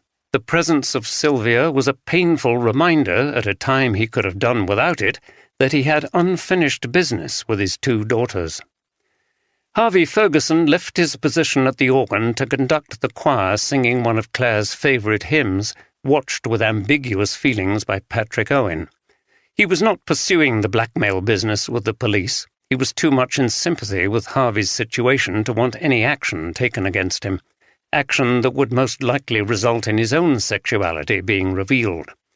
He glanced at the coffin and was reminded that insane misogyny had taken the life of an outstanding woman who had so much to offer. He looked at Harvey and thought how the same kind of bigotry had nearly claimed his life too. Owen took a deep breath and looked up into the inspiring medieval splendour of the church ceiling.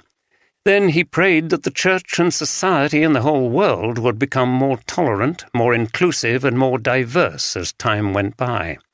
But for now, he and others like Harvey would keep certain things secret. Olive Bryson found the service unbearably moving, and tears fell down her face as conflicted feelings moved within her.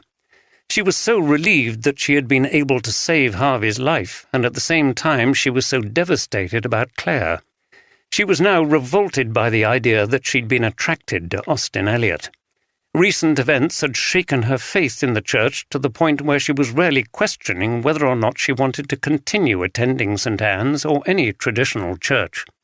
What was the future of an institution that was so socially conservative? Maybe it was different in London and the big cities, but in little towns and villages across the country, the churches seemed to her to be stuck in the 1950s. There was a Quaker meeting house in Knaresborough. The Quakers were famous for their tolerance and commitment to social issues. It would be time for her to try that. Another person for whom this funeral heightened a sense of personal crisis was Donald Avison. Throughout his adult life, rules and standards of behaviour had been central to him, whether determined by the army or by the Bible and the church. Anyone questioning these rules of respectability was undermining moral standards and threatening society. Now, when he thought about the shocking things that had happened and his part in them, he was no longer so sure. Reverend Wilcox, a lovely woman and a good priest, had been murdered by a fanatic who, like himself, opposed women priests. There was clearly something wrong when a thing like that could happen. Was the idea of a woman priest actually so bad? Was the Bible really so clear about this as some people argued? He watched Harvey conducting the choir. The man had contributed so much to the church. Avison was now utterly ashamed that he'd got involved with a group of self-righteous individuals who rooted out gay people. It was cruel and unnecessary. What damage did Harvey's sexuality do to anyone? Those passages in the Old Testament about Sodom and Gomorrah were used as an excuse for bigoted people to be outraged and to appoint themselves the moral guardians of the church and of society. It was very uncomfortable for Avison to be forced to question a lot of his assumptions and beliefs. He'd prayed about all this and felt that he was being led in a different direction, away from inflexible rules and standards and towards greater love. It was never too late to change. The service reached its climactic moment of the committal, and the family gathered at the door of the church as final prayers were said and the body was taken off to be cremated. They had decided not to prolong the process by conducting further ceremonies at the crematorium. The attendees then filed past the family to pay their respects before making their way across to the rectory for the reception. At this point, things began to relax a little. It was mild enough under the pale blue sky for the French windows to be opened out onto the patio, where people gathered in little groups with cups of tea and coffee and engaged in quiet conversation. Inside, Jenny and Fiona circulated, welcoming everyone and encouraging them to partake of the buffet lunch, which was spread out on 2 tables placed together. Jeremy Wilcox was sitting in his usual armchair, looking tired but talking to a group of relatives. In the crush of people, Oldroyd found himself next to Robin Eastby. "I want to thank you, Chief Inspector," he said. "I can't tell you what a relief it is to have some answers and not to feel that there is still a threat out there." "You're welcome. I imagine you're going to have to go through a long healing process before the church gets anywhere near back to normal again," replied Oldroyd. "Absolutely. The shock of finding that the killer was one of us, the deaths of 2 of our church family and the attack on a 3rd is profound." He shook his head. "I'll be honest with you, I had dreams that I could succeed Claire, and I'm a bit ashamed of those thoughts now, but I realize that the situation needs someone with a lot more experience and someone new to the town. I was too much a part of what happened. I've spoken again to Bishop Michael and to Patrick, and we agreed that I will stay at St. Anne's as curate for a while, even though it would be normal for me to move on soon. That will give the congregation some continuity, you know, the fact that I went through all this with them." "It sounds very sensible to me." "Yes. Can you excuse me? My wife's waving to me." Eastby moved off. Oldroyd noticed that Deborah and Alison were in conversation with a group of women whom Oldroyd recognized as women priests. He had asked Deborah to keep an eye on Alison. He knew that she had been under enormous stress recently, despite appearing to be as calm and composed as usual. He heard a voice at his side. It was Olive Bryson. "I always knew you'd do it, Chief Inspector. You have a very perceptive mind." She was drinking from a glass of wine and leering at him, smiling broadly. "You and that lovely sergeant of yours? You're unbeatable." She raised her glass to him. "Thank you," replied Oldroyd, thinking again that Olive was certainly not your average churchgoer. "You played your part in saving Mr. Ferguson. You showed perception, too, in realizing that something was wrong." "That's very kind of you. It was that homeless man who saved him. I was too far behind to have stopped Elliot." She leaned forward and whispered to him, "Why isn't that man here today? He's a hero, but he wouldn't fit in, would he? Not middle class enough." She pronounced class with the long southern vowel. Oldroyd didn't think this was really fair, but understood the sentiment. "I never liked that Austin Elliot. Cold and arrogant man. You never knew what he was really thinking." "In some ways it was probably better that you didn't. How appalling to be inside a mind like that." "Yes," she grimaced. "Anyway, if you'll excuse me, Chief Inspector, I must have a word with Fiona and Jenny. They've done such a wonderful job." Oldroyd ate a plate of food and then wandered outside to get some air. It was beautifully calm on this sad day. Fleecy clouds were crossing the clear sky. He could see part of the viaduct over the Nid, and a train was gliding across it to the station. The river moved smoothly underneath. In the distance there was a glimpse of the hilly country further north in the Dales. The beauty of nature was always there, regardless of what was going on for good or bad in the human world. And it was possible on a day like this to imagine that the terrible things through which they'd all just lived had never happened. Inside, Bishop Michael and Patrick Owen were in conversation. "Alison did a wonderful job, didn't she, Patrick?" said the bishop. "She did indeed," replied the archdeacon. "We're very fortunate to have her in the diocese. You know, with people like her around, we're going to get through this and move forward. It's what Claire would have wanted. We're going to create a better atmosphere. We've got to be much more upfront about challenging bigoted attitudes and not be afraid of bad publicity. Do you know Ian at Pontefract complained to the chief superintendent at Harrogate about how the police were handling the case? The archbishop told him off, and rightly so. The police were doing their best, and now they've solved the case, and one officer took a great personal risk. We've got to stop being so concerned about our image and speak out about what's right." "I couldn't agree more, Michael. It's amazing, isn't it? Even something as dark as this can have a positive side if it brings us all closer together and makes us more loving and tolerant." "Absolutely. Oh, there's the Chief Inspector. I'm just going over to thank him again." The bishop caught Oldroyd as he was coming back into the house. "I'm glad I've seen you before you left, Chief Inspector," he said with an affable smile. I know many people will have already thanked you, but I wanted to express my gratitude too, on behalf of the whole diocese. It's been a very difficult time for us, and it's been a great help that you've managed to bring the whole dreadful business to an end in a very short time. So thank you. You're welcome. I had a personal interest, as you know, with my sister being involved. Yes, and thank God she's safe. Indeed.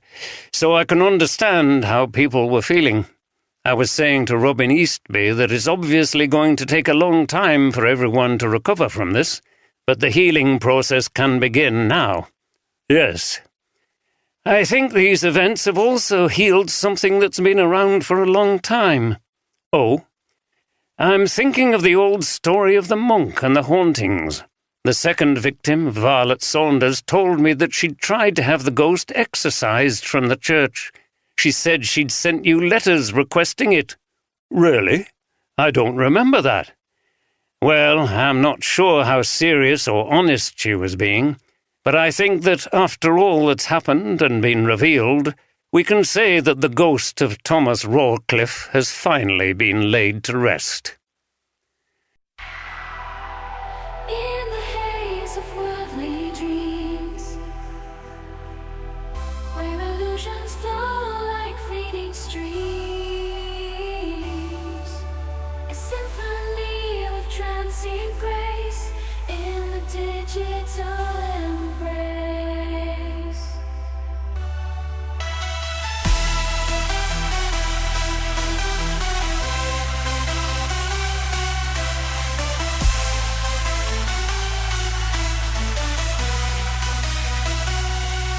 The mortal coil, fragile and frail, like smoke and mirrors, the tales unveil.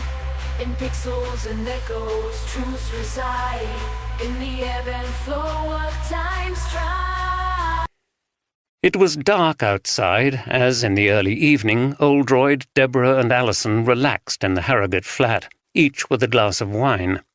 Alison was staying the night after a hugely demanding day. Deborah had made a spicy Mexican bean stew the night before, which was now being heated up for tea. "I have to say again, I thought you were magnificent," said Oldroyd to his sister, and Deborah agreed. "Thank you again," replied Alison. "I can't say it was easy, despite having conducted lots of funerals in the past.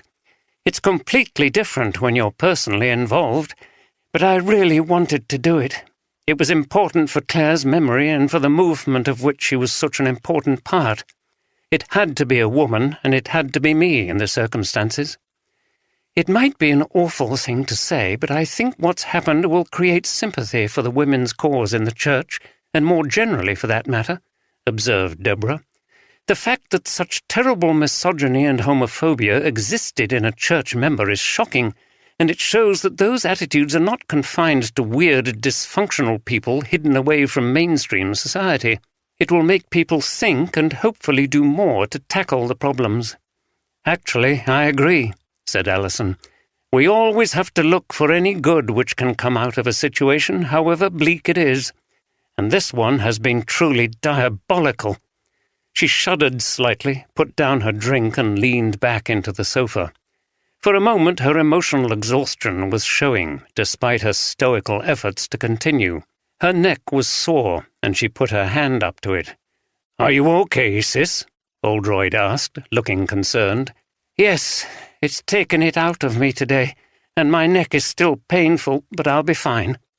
"Don't underestimate the trauma of what you've been through," said Deborah. "Being brutally surprised like that, and then held in your own kitchen, tied to a chair, and expecting to be murdered at any moment will have made a deep impact. Expect some PTSD symptoms, maybe anxiety and flashbacks. Hopefully they'll be mild. Yes, I know you're right. You can always come and stay here with us if you're feeling bad." Alison smiled. "I know."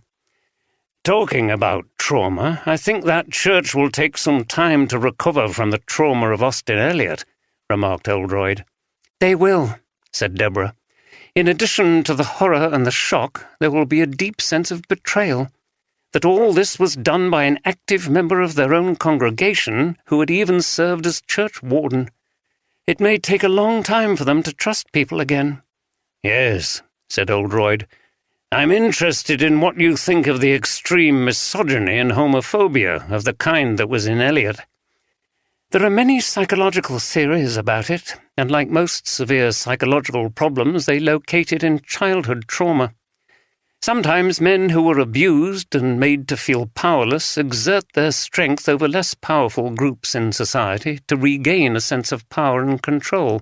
Some extreme religious groups still teach that women and gay people are inferior or evil, so if someone is deeply conformist through wanting to please, they may internalize those attitudes at a very deep level and at a young age. Then, of course, we've got the problem of continuing negative attitudes to these groups in society generally, which will tend to reinforce the more extreme attitudes. How much more do you want?" Deborah laughed. "That's fine. It's all very interesting." "Of course, a case like this is very complex, and there will be more than one pathological condition at work. It sounds to me as if Eliot had a kind of egotistical, crusading belief that God had called him to rid the church of the evil of these women priests and gay people. He may have suffered from psychosis and heard voices telling him to do things." "I see. What do you think, Sis?" "Sis?" Alison had fallen asleep in the chair. "Oh, look at her," said Deborah. "She must be exhausted, poor thing. Why don't I bring the food out here on trays and we'll sit with her? If she wakes up, she can have some." Oldroyd got up to help. "Come here," he said to Deborah, and he gave her a kiss. "You're wonderful, so kind and considerate. Maybe it's because I've been lucky with the females I've known, but I've always liked women. In fact, to be honest, I